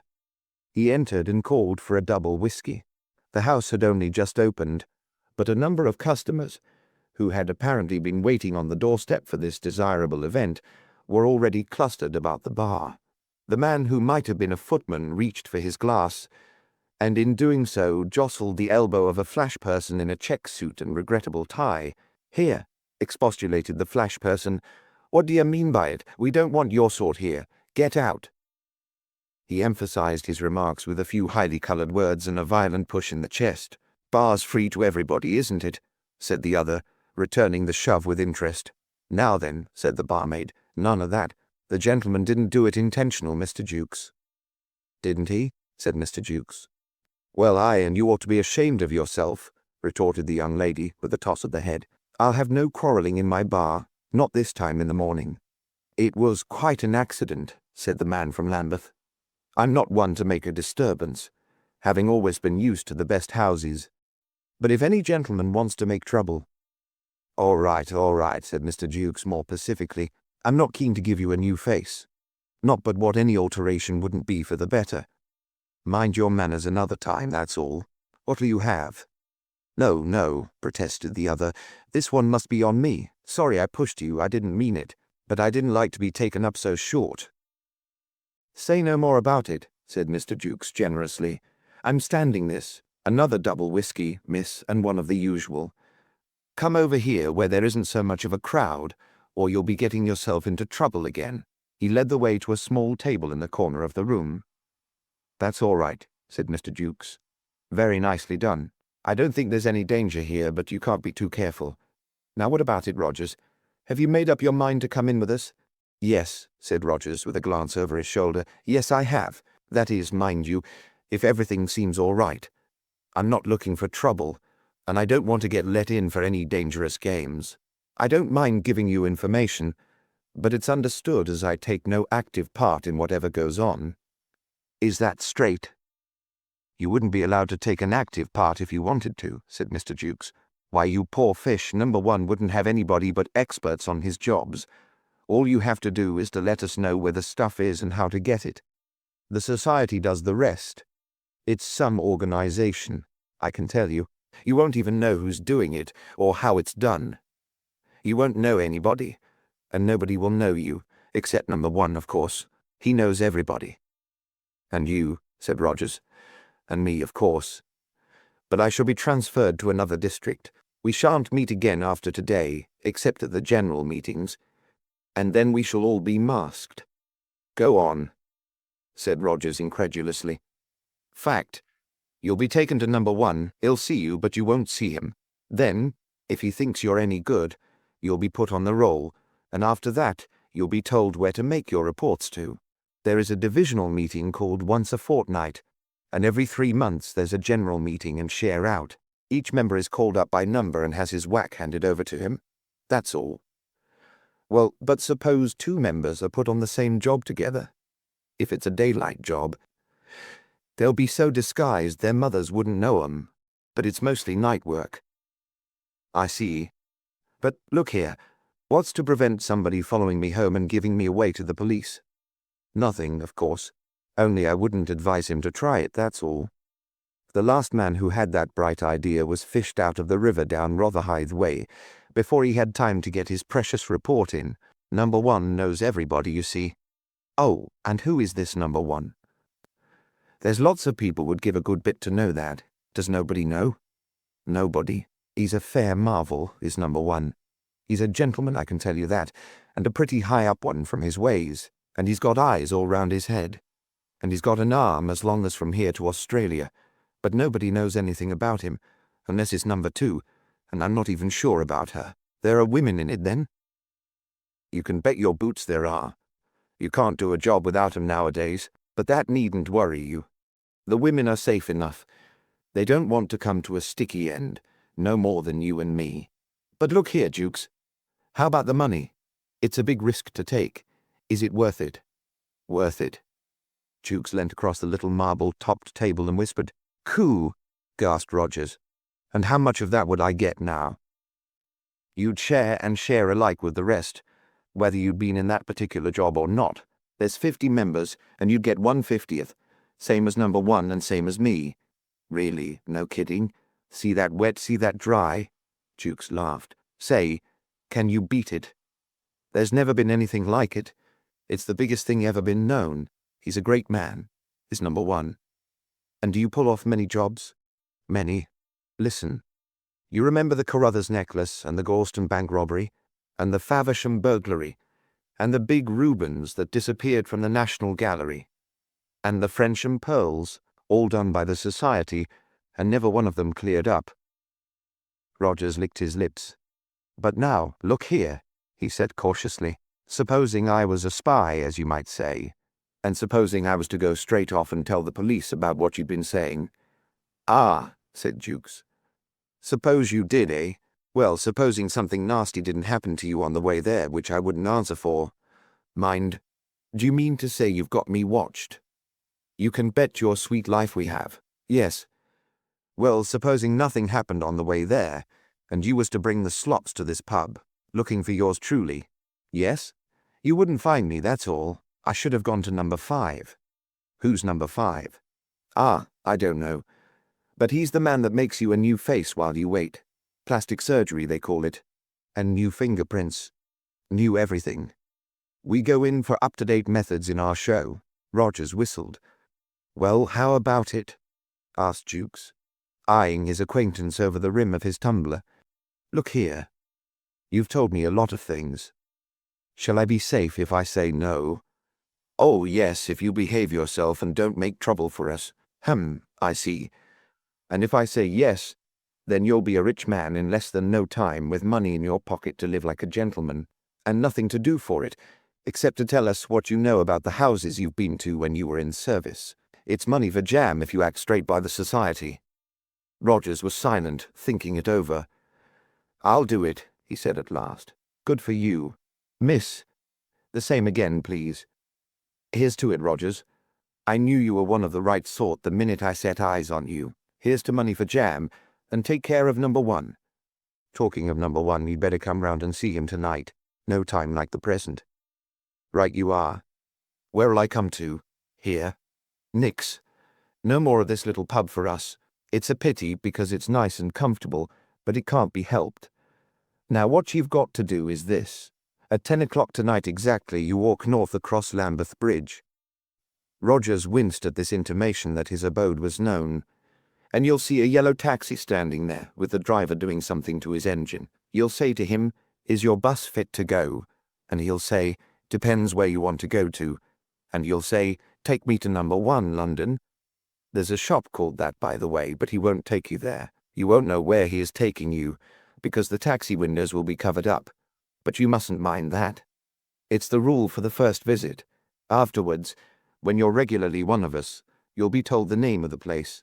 And when you get there, do as you're told and speak the truth, because if you don't, number one will deal with you. See?"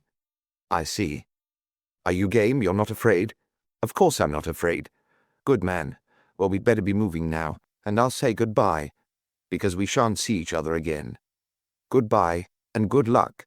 "Goodbye." They passed through the swing doors, and out into the mean and dirty street. The 2 years subsequent to the enrollment of the ex-footman Rogers in a crook society were marked by a number of startling and successful raids on the houses of distinguished people. There was the theft of the great diamond tiara from the Dowager Duchess of Denver, the burglary of the flat formerly occupied by the late Lord Peter Wimsey, resulting in the disappearance of £7,000 worth of silver and gold plate, the burglary at the country mansion of Theodore Winthrop, the millionaire, which, incidentally, exposed that thriving gentleman as a confirmed society blackmailer and caused a reverberating scandal in Mayfair, and the snatching of the famous 8-string necklace of pearls from the Marchioness of Dinglewood during the singing of the Jewel Song in Faust at Covent Garden. It is true that the pearls turned out to be imitation, the original string having been pawned by the noble lady under circumstances highly painful to the Marquis, but the coup was nevertheless a sensational one. On a Saturday afternoon in January, Rogers was sitting in his room in Lambeth when a slight noise at the front door caught his ear. He sprang up almost before it had ceased, dashed through the small hallway, and flung the door open. The street was deserted. Nevertheless, as he turned back to the sitting-room, he saw an envelope lying on the hat stand.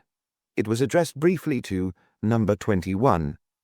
Accustomed by this time to the somewhat dramatic methods used by the society to deliver its correspondence, he merely shrugged his shoulders and opened the note. It was written in cipher, and when transcribed ran thus: "Number 21, an extraordinary general meeting will be held tonight at the house of number 1 at 11.30. You will be absent at your peril. The word is finality."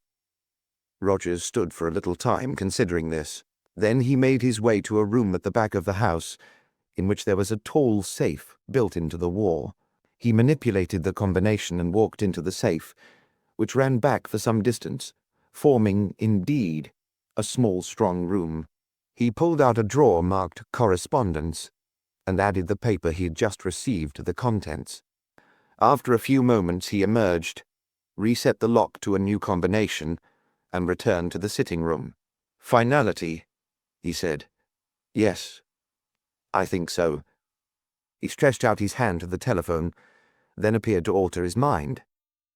He went upstairs to an attic, and thence climbed into a loft close under the roof. Crawling among the rafters, he made his way into the farthest corner, then carefully pressed a knot on the timber work.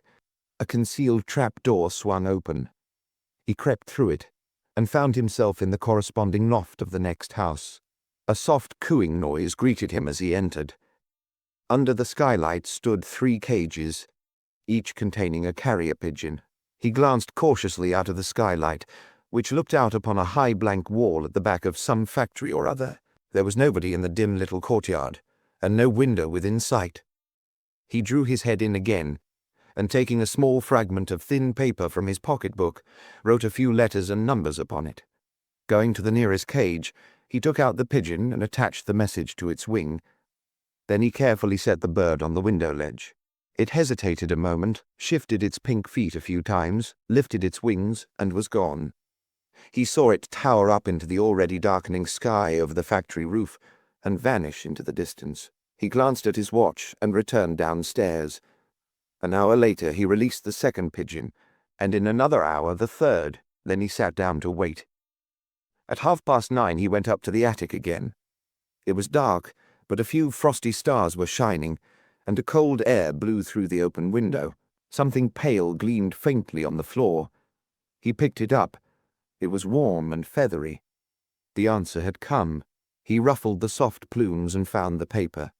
Before reading it, he fed the pigeon and put it into one of the cages. As he was about to fasten the door, he checked himself. "If anything happens to me," he said, "there's no need for you to starve to death, my child." He pushed the window a little wider open and went downstairs again. The paper in his hand bore only the two letters, OK. It seemed to have been written hurriedly, for there was a long smear of ink in the upper left-hand corner. He noted this with a smile, put the paper in the fire, and going out into the kitchen, prepared and ate a hearty meal of eggs and corned beef from a new tin. He ate it without bread, though there was a loaf on the shelf near at hand, and washed it down with water from the tap, which he let run for some time before venturing to drink it. Even then he carefully wiped the tap, both inside and outside, before drinking. When he had finished, he took a revolver from a locked drawer, inspecting the mechanism with attention to see that it was in working order, and loaded it with new cartridges from an unbroken packet. Then he sat down to wait again. At 11:15, he rose and went out into the street. He walked briskly, keeping well away from the wall, till he came out into a well-lighted thoroughfare. Here he took a bus, securing the corner seat next the conductor, from which he could see everybody who got on and off. A succession of buses eventually brought him to a respectable residential quarter of Hampstead. Here he alighted, and, still keeping well away from the walls, made his way up to the heath. The night was moonless, but not altogether black, and as he crossed a deserted part of the heath, he observed one or two other dark forms closing in upon him from various directions. He paused in the shelter of a large tree, and adjusted to his face a black velvet mask, which covered him from brow to chin. At its base the number 21 was clearly embroidered in white thread. At length, a slight dip in the ground disclosed one of those agreeable villas which stand, somewhat isolated, among the rural surroundings of the heath. One of the windows was lighted. As he made his way to the door, other dark figures, masked like himself, pressed forward and surrounded him. He counted 6 of them. The foremost man knocked on the door of the solitary house. After a moment it was opened slightly. The man advanced his head to the opening. There was a murmur, and the door opened wide. The man stepped in, and the door was shut. When 3 of the men had entered, Rogers found himself to be the next in turn. He knocked 3 times loudly, then twice faintly. The door opened to the extent of 2 or 3 inches, and an ear was presented to the crack. Rogers whispered, "Finality." The ear was withdrawn. The door opened, and he passed in. Without any further word of greeting, number 21 passed into a small room on the left, which was furnished like an office, with a desk, a safe, and a couple of chairs. At the desk sat a massive man in evening dress, with a ledger before him. The new arrival shut the door carefully after him. It clicked to on a spring lock. Advancing to the desk, he announced, "Number 21, sir," and stood respectfully waiting. The big man looked up, showing the number 1 startlingly white on his velvet mask. His eyes, of a curious hard blue, scanned Rogers attentively. At a sign from him, Rogers removed his mask. Having verified his identity with care, the president said, "Very well, number 21, and made an entry in the ledger. The voice was hard and metallic, like his eyes. The close scrutiny from behind the immovable black mask seemed to make Rogers uneasy. He shifted his feet. Number 1 made a sign of dismissal, and Rogers, with a faint sigh as though of relief, replaced his mask and left the room. As he came out, The next coma passed in his place. The room in which the society met was a large one, made by knocking the two largest of the first-floor rooms into one. It was furnished in the standardized taste of 20th century suburbia and brilliantly lighted. A gramophone in one corner blared out a jazz tune, to which about 10 couples of masked men and women were dancing, some in evening dress and others in tweeds and jumpers. In one corner of the room was an American bar. Rogers went up and asked the masked man in charge for a double whiskey. He consumed it slowly, leaning on the bar. The room filled. Presently somebody moved across to the gramophone and stopped it. He looked round. Number 1 had appeared on the threshold. A tall woman in black stood beside him, the mask embroidered with a white too, covered hair and face completely. Only her fine bearing, and her white arms and bosom, and the dark eyes shining through the eye slits, proclaimed her a woman of power and physical attraction. Ladies and gentlemen. Number 1 was standing at the upper end of the room. The woman sat beside him.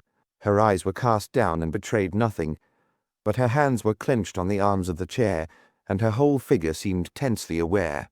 Ladies and gentlemen, our numbers are too short tonight. The masks moved. Eyes were turned, seeking and counting. I need not inform you of the disastrous failure of our plan for securing the plans of the Court Windlesham helicopter. Our courageous and devoted comrades, number 15 and number 48, were betrayed and taken by the police. An uneasy murmur rose among the company. It may have occurred to some of you that even the well-known steadfastness of these comrades might give way under examination. There is no cause for alarm. The usual orders have been issued, and I have this evening received the report that their tongues have been effectually silenced. You will, I am sure, be glad to know that these two brave men have been spared the ordeal of so great a temptation to dishonor, and that they will not be called upon to face a public trial and the rigors of a long imprisonment. A hiss of intaken breath moved across the assembled members like the wind over a barley field. Their dependents will be discreetly compensated in the usual manner. I call upon numbers 12 and 34 to undertake this agreeable task. They will attend me in my office for their instructions after the meeting. Will the numbers I have named kindly signify that they are able and willing to perform this duty? 2 hands were raised in salute. The president continued, looking at his watch. Ladies and gentlemen, please take your partners for the next dance. The gramophone struck up again. Rogers turned to a girl near him in a red dress. She nodded, and they slipped into the movement of a foxtrot.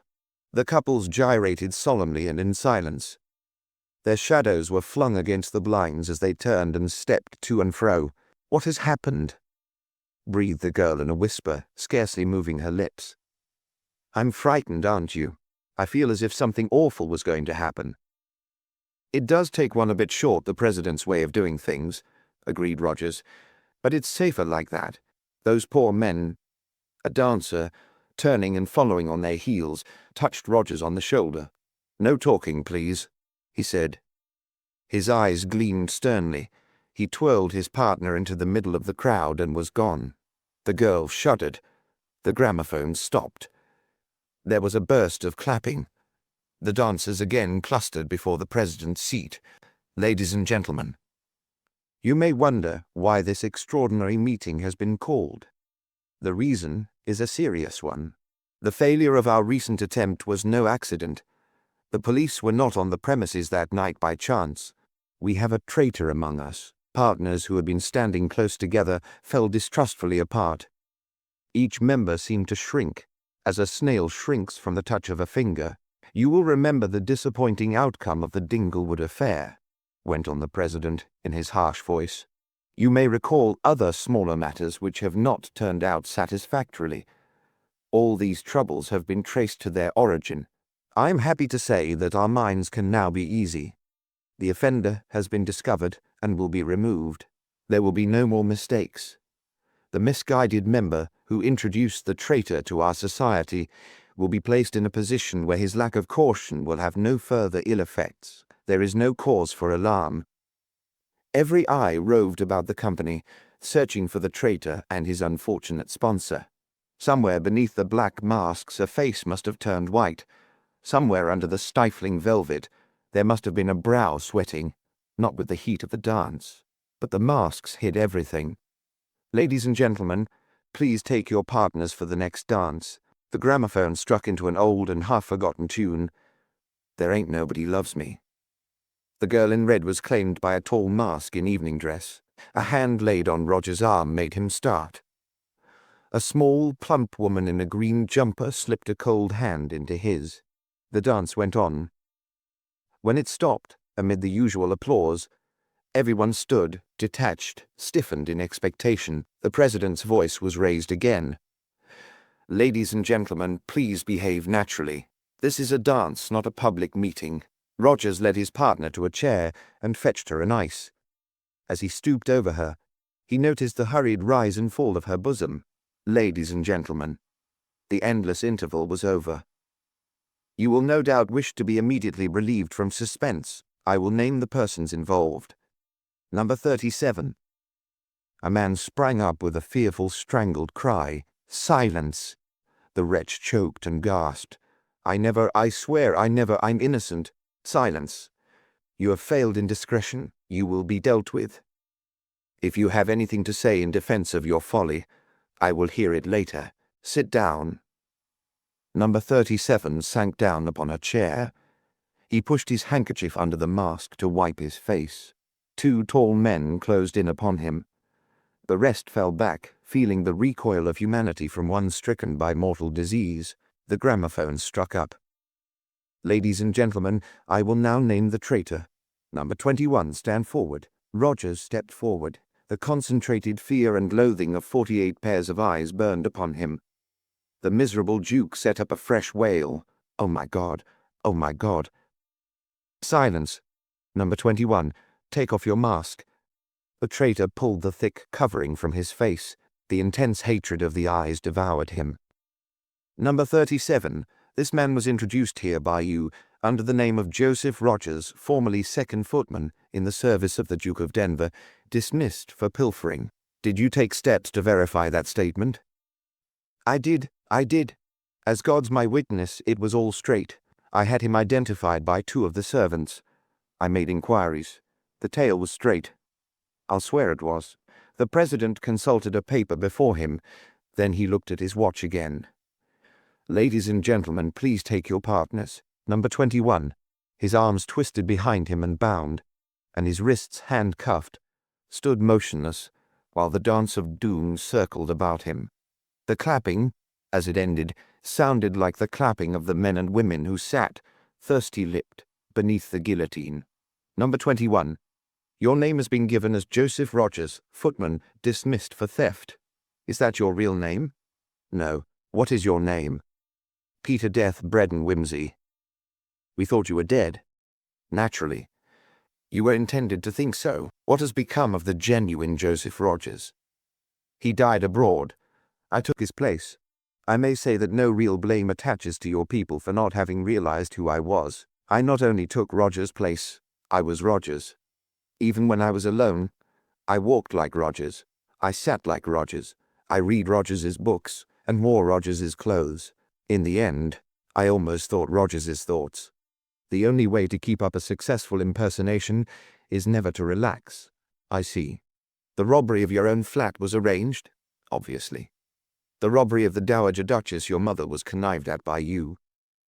It was. It was a very ugly tiara. No real loss to anybody with decent taste. May I smoke, by the way? You may not. Ladies and gentlemen, the dance was like the mechanical jigging of puppets. Limbs jerked, feet faltered. The prisoner watched with an air of critical detachment. Numbers 15, 22, and 49. You have watched the prisoner. Has he made any attempts to communicate with anybody? None. Number 22 was the spokesman. His letters and parcels have been opened, his telephone tapped, and his movements followed. His water pipes have been under observation for Morse signals. You are sure of what you say? Absolutely. Prisoner, have you been alone in this adventure? Speak the truth, or things will be made somewhat more unpleasant for you than they might otherwise be. I have been alone. I have taken no unnecessary risks. It may be so. It will, however, be as well that steps should be taken to silence the man at Scotland Yard. What is his name? Parker. Also the prisoner's manservant, Mervyn Bunter, and possibly also his mother and sister. The brother is a stupid oaf, and not, I think, likely to have been taken into the prisoner's confidence. A precautionary watch will, I think, meet the necessities of his case. The prisoner appeared for the first time to be moved. Sir, I assure you that my mother and sister know nothing which could possibly bring danger on the society. You should have thought of their situation earlier. Ladies and gentlemen, please take— No. Flesh and blood could endure the mockery no longer. No, finish with him, get it over. Break up the meeting, it's dangerous. The police— Silence! The president glanced round at the crowd. It had a dangerous look about it. He gave way. Very well, take the prisoner away and silence him. He will receive number 4 treatment, and be sure you explain it to him carefully first. Ah. The eyes expressed a wolfish satisfaction. Strong hands gripped Whimsy's arms. One moment, for God's sake, let me die decently. You should have thought this over earlier. Take him away. Ladies and gentlemen, be satisfied. He will not die quickly. Stop! Wait! Cried Whimsy desperately. I have something to say. I don't ask for life, only for a quick death. I have something to sell. To sell? Yes. We make no bargains with traitors. No, but listen. Do you think I have not thought of this? I am not so mad. I have left a letter. Ah, now it is coming. A letter. To whom? To the police. If I do not return tomorrow, well, the letter will be opened. Sir, broke in number 15. This is bluff. The prisoner has not sent any letter. He has been strictly watched for many months. Ah, but listen. I left the letter before I came to Lambeth. Then it can contain no information of value. Oh, but it does. What? The combination of my safe. Indeed. Has this man's safe been searched? Yes, sir. What did it contain? No information of importance, sir. An outline of our organization, the name of this house. Nothing that cannot be altered and covered before morning. Whimsy smiled. Did you investigate the inner compartment of the safe? There was a pause. You hear what he says, snapped the president sharply. Did you find this inner compartment? There was no inner compartment, sir. He's trying to bluff. I hate to contradict you, said Whimsy with an effort at his ordinary pleasant tone, but I really think you must have overlooked the inner compartment. Well, said the president, and what do you say is in this inner compartment, if it does exist? The names of every member of this society with their addresses, photographs, and fingerprints. What? The eyes round him now were ugly with fear. Whimsy kept his face steadily turned towards the president. How do you say you have contrived to get this information? Well, I have been doing a little detective work on my own, you know, but you have been watched. True. The fingerprints of my watchers adorn the first page of the collection. This statement can be proved. Certainly, I will prove it. The name of number 50, for example. Stop! A fierce muttering arose. The president silenced it with a gesture. If you mention names here, you will certainly have no hope of mercy. There is a 5th treatment kept specially for people who mention names. Bring the prisoner to my office. Keep the dance going. The president took an automatic from his hip pocket and faced his tightly fettered prisoner across the desk. Now speak, he said. I should put that thing away if I were you, said Whimsy contemptuously. It would be a much pleasanter form of death than treatment number 5, and I might be tempted to ask for it. Ingenious, said the president, but a little too ingenious. Now be quick. Tell me what you know. Will you spare me if I tell you? I make no promises. Be quick. Whimsy shrugged his bound and aching shoulders. Certainly. I will tell you what I know. Stop me when you have heard enough. He leaned forward and spoke low. Overhead, the noise of the gramophone and the shuffling of feet bore witness that the dance was going on. Stray passers by crossing the heath noted that the people in the lonely house were making a night of it again. Well, said Whimsy, am I to go on? From beneath the mask, the president's voice sounded as though he were grimly smiling. My lord, he said, your story fills me with regret that you are not, in fact, a member of our society. Wit, Courage and industry are valuable to an association like ours. I fear I cannot persuade you. No, I supposed not. He touched a bell on his desk. Asked the members kindly to proceed to the supper room, he said to the mask who entered. The supper room was on the ground floor, shuttered and curtained. Down its center ran a long bare table with chairs set about it. A Barmecide feast, I see, said Whimsy pleasantly. It was the first time he had seen this room. At the far end, a trap-door in the floor gaped ominously. The president took the head of the table. "Ladies and gentlemen," he began as usual, and the foolish courtesy had never sounded so sinister. "I will not conceal from you the seriousness of the situation. The prisoner has recited to me more than 20 names and addresses, which were thought to be unknown, except to their owners and to me. There has been great carelessness." His voice rang harshly, "which will have to be looked into. Fingerprints have been obtained. He has shown me the photographs of some of them. How our investigators came to overlook the inner door of this safe is a matter which calls for inquiry." "Don't blame them," put in Whimsy. "It was meant to be overlooked, you know. I made it like that on purpose." The president went on without seeming to notice the interruption. "The prisoner informs me that the book with the names and addresses is to be found in this inner compartment, together with certain letters and papers stolen from the houses of members, and numerous objects bearing authentic fingerprints. I believe him to be telling the truth. He offers the combination of the safe in exchange for a quick death. I think the offer should be accepted. What is your opinion, ladies and gentlemen?" "The combination is known already," said number 22. "Imbecile.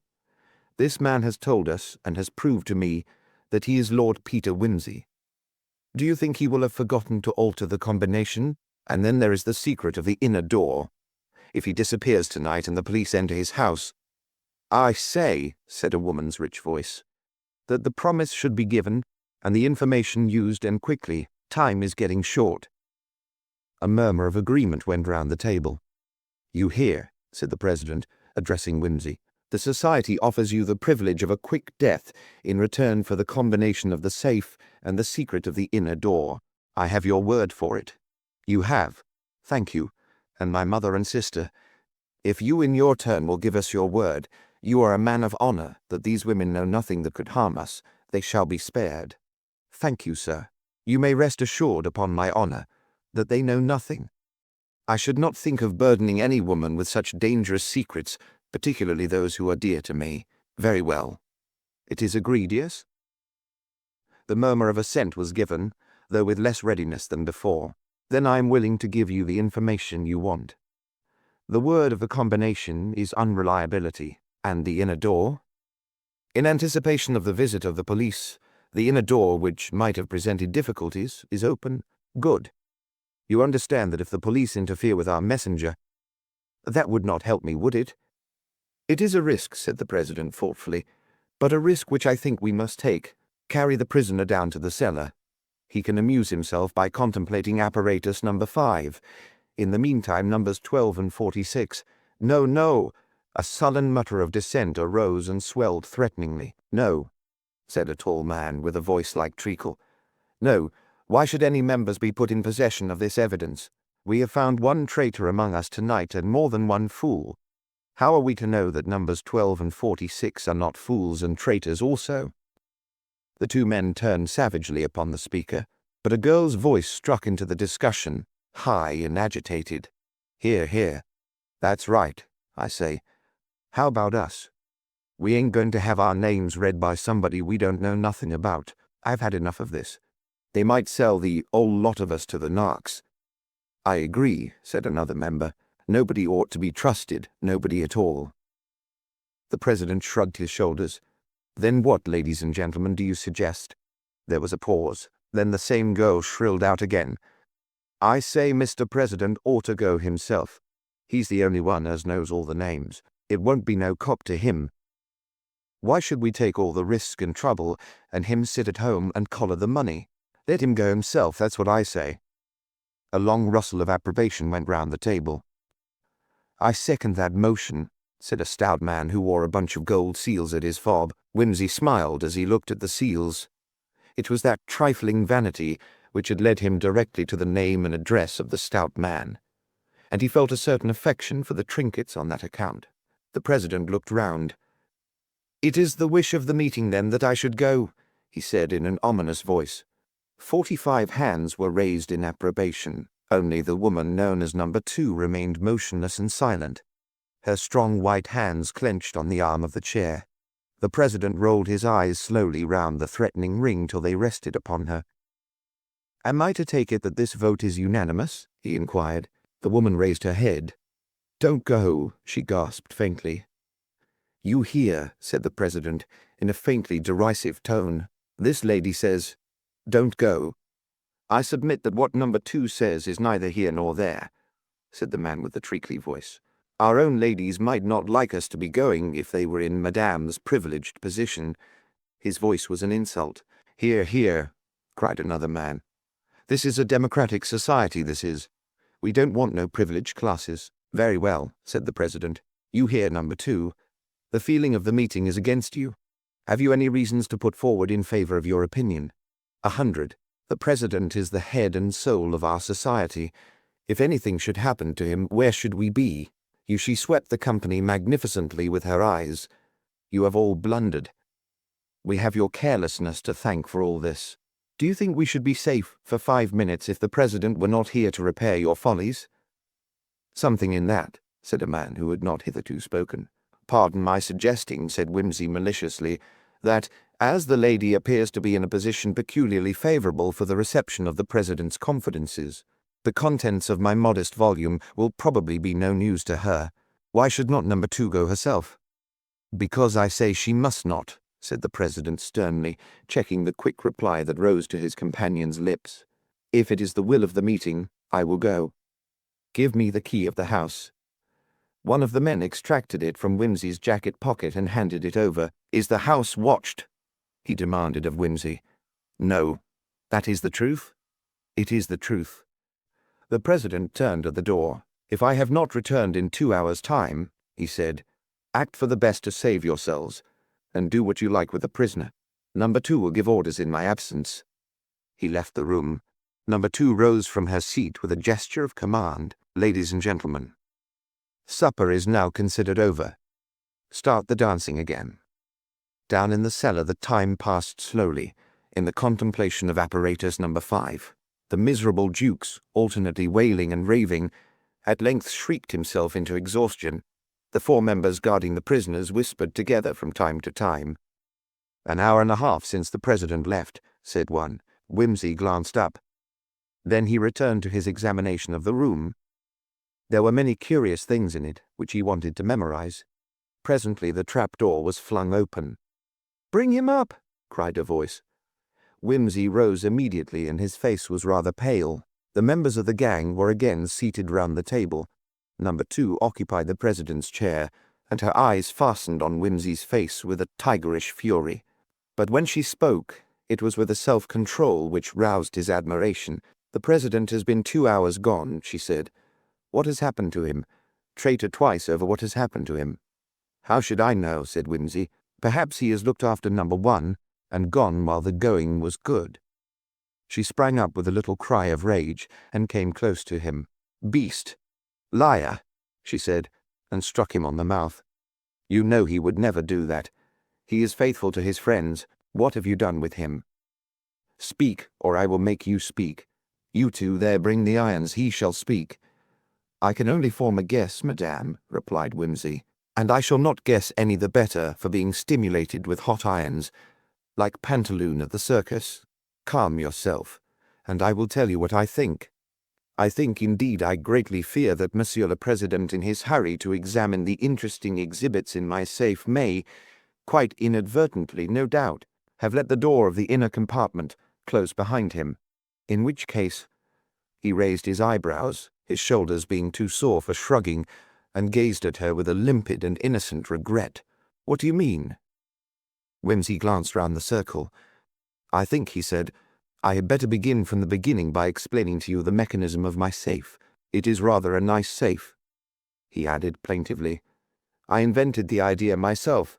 Not the principle of its working, of course, that is a matter for scientists, but just the idea of the thing. The combination I gave you is perfectly correct as far as it goes. It is a 3-alphabet 13-letter lock by Bunn and Fichette.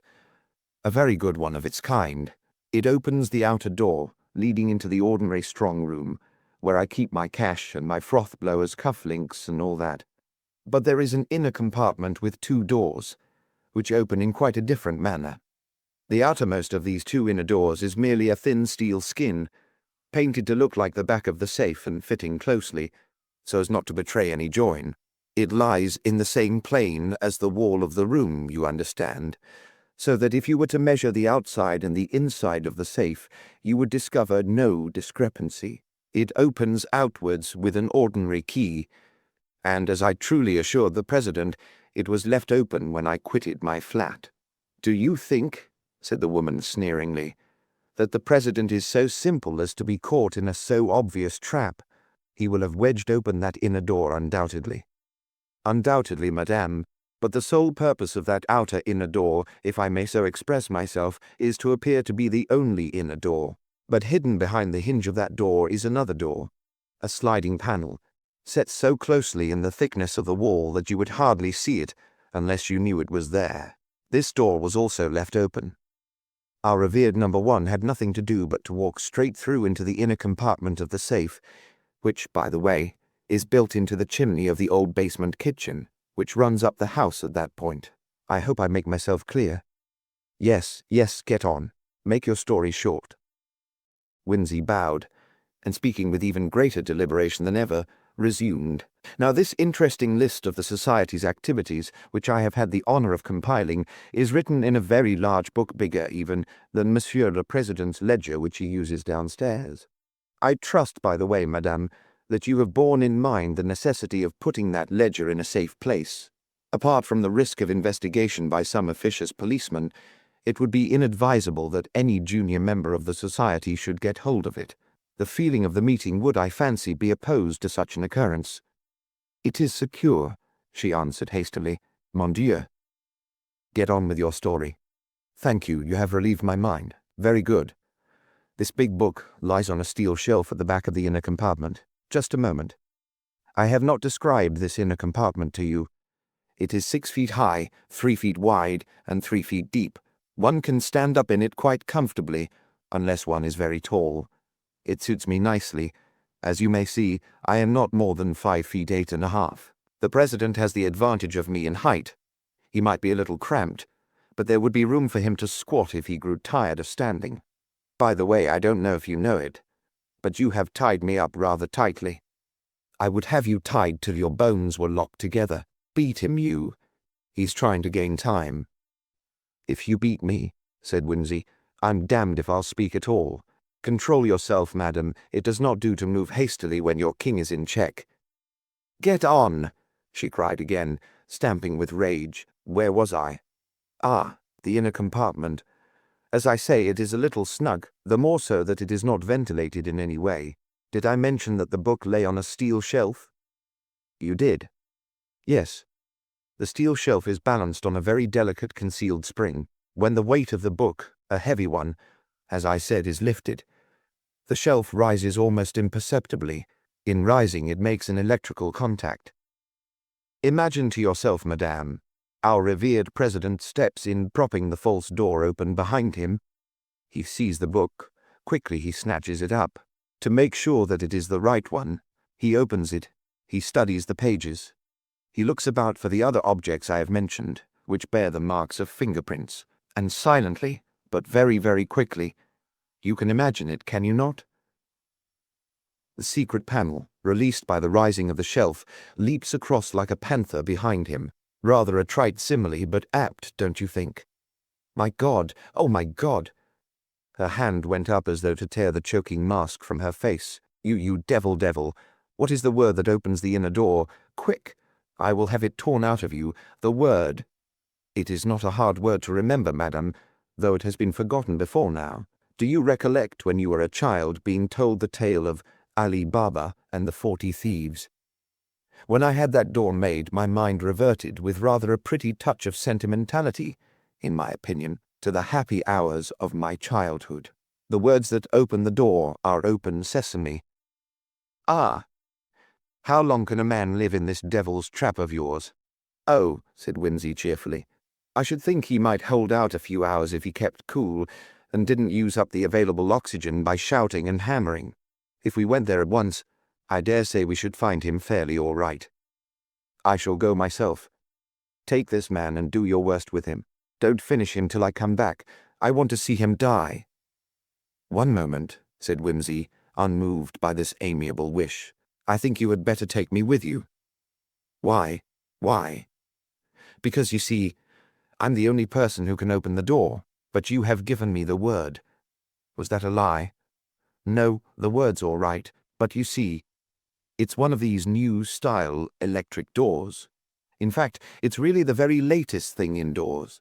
I'm rather proud of it. It opens to the words, 'Open Sesame,' all right, but to my voice only your voice. I will choke your voice with my own hands." "What do you mean, your voice only?" "Just what I say. Don't clutch my throat like that, or you may alter my voice so that the door won't recognize it. That's better. It's apt to be rather pernickety about voices. It got stuck up for a week once, when I had a cold and could only implore it in a hoarse whisper. Even in the ordinary way, I sometimes have to try several times before I hit on the exact right intonation." She turned and appealed to a short, thick-set man standing beside her. "Is this true? Is it possible?" "Perfectly, ma'am, I'm afraid," said the man civilly. From his voice, Whimsy took him to be a superior workman of some kind, probably an engineer. "Is it an electrical device? Do you understand it?" "Yes, ma'am. It will have a microphone arrangement somewhere, which converts the sound into a series of vibrations controlling an electric needle. When the needle has traced the correct pattern, the circuit is completed, and the door opens. The same thing can be done by light vibrations equally easily. Couldn't you open it with tools?" "In time, yes, ma'am, but only by smashing the mechanism, which is probably well protected." "You may take that for granted," interjected Whimsy reassuringly. She put her hands to her head. "I'm afraid we're done in," said the engineer, with a kind of respect in his tone for a good job of work. "No, wait. Somebody must know, the workman who made this thing." "In Germany," said Whimsy briefly. "Or yes, I have it. A gramophone. This Heschel be made to say the word for us. Quick, how can it be done?" "Not possible, ma'am. Where should we get the apparatus at 3:30 on a Sunday morning? The poor gentleman would be dead long before—" There was a silence, during which the sounds of the wakening day came through the shuttered windows. A motor horn sounded distantly. "I give in," she said. "We must let him go. Take the ropes off him. You will free him, won't you?" she went on, turning piteously to Whimsy. "Devil as you are not such a devil as that. You will go straight back and save him." "Let him go, nothing," broke in one of the men. "He doesn't go to peach to the police, my lady, don't you think it. The president's done in, that's all, and we'd all better make tracks while we can. It's haul up, boys. Chuck this fellow down the cellar and fasten him in, so he can't make a row and wake the place up. I'm going to destroy the ledgers. You can see it done if you don't trust me. And you, 30, you know where the switch is. Give us a quarter of an hour to clear, and then you can blow the place to glory. No, you can't go, you can't leave him to die. Your president, your leader, won't let it happen. Set this devil free. Help me, one of you, with the ropes." "None of that now," said the man who had spoken before. He caught her by the wrists, and she twisted, shrieking in his arms, biting and struggling to get free. Think, said the man with the treacly voice. "It's getting on to morning. It'll be light in an hour or two. The police may be here any minute." "The police?" She seemed to control herself by a violent effort. Yes, you are right. We must not imperil the safety of all for the sake of one man. He himself would not wish it. That is so. We will put this carrion in the cellar where it cannot harm us, and depart, every one to his own place, while there is time. And the other prisoner? Poor fool, he can do no harm. He knows nothing. Let him go, she answered contemptuously. In a few minutes' time, Whimsy found himself bundled unceremoniously into the depths of the cellar. He was a little puzzled that they should refuse to let him go. Even at the price of number one's life, he could understand. He had taken the risk with his eyes open. But that they should leave him as a witness against them seemed incredible. The men who had taken him down strapped his ankles together and departed, switching the lights out as they went. "Hi, camarade," said Whimsy. "It's a bit lonely sitting here. You might leave the light on." "It's all right, my friend," was the reply. "You will not be in the dark long. They have set the time fuse." The other man laughed with rich enjoyment, and they went out together. So that was it. He was to be blown up with the house. In that case, the president would certainly be dead before he was extricated. This worried Whimsy. He would rather have been able to bring the big crook to justice. After all, Scotland Yard had been waiting 6 years to break up this gang. He waited, straining his ears. It seemed to him that he heard footsteps over his head. The gang had all crept out by this time. There was certainly a creak. The trap door had opened. He felt, rather than heard, somebody creeping into the cellar. "Hush!" said a voice in his ear. Soft hands passed over his face and went fumbling about his body. There came the cold touch of steel on his wrists. The rope slackened and dropped off. A key clicked in the handcuffs. The strap about his ankles was unbuckled. "Quick! Quick! They have set the time switch. The house is mine. Follow me as fast as you can. I stole back. I said I had left my jewelry. It was true. I left it on purpose. He must be saved. Only you can do it. Make haste." Whimsy, staggering with pain, as the blood rushed back into his bound and numbed arms, crawled after her into the room above. A moment, and she had flung back the shutters and thrown the window open. "Now go, release him, you promise?" "I promise, and I warn you, madame, that this house is surrounded. When my safe door closed, it gave a signal which sent my servant to Scotland Yard. Your friends are all taken. Ah, but you go, never mind me, quick. The time is almost up. Come away from this." He caught her by the arm, and they went running and stumbling across the little garden. An electric torch shone suddenly in the bushes. "That you, Parker," cried Whimsy. "Get your fellows away. Quick! The house is going up in a minute." The garden seemed suddenly full of shouting, hurrying men. Whimsy, floundering in the darkness, was brought up violently against the wall. He made a leap at the coping, caught it, and hoisted himself up. His hands groped for the woman. He swung her up beside him.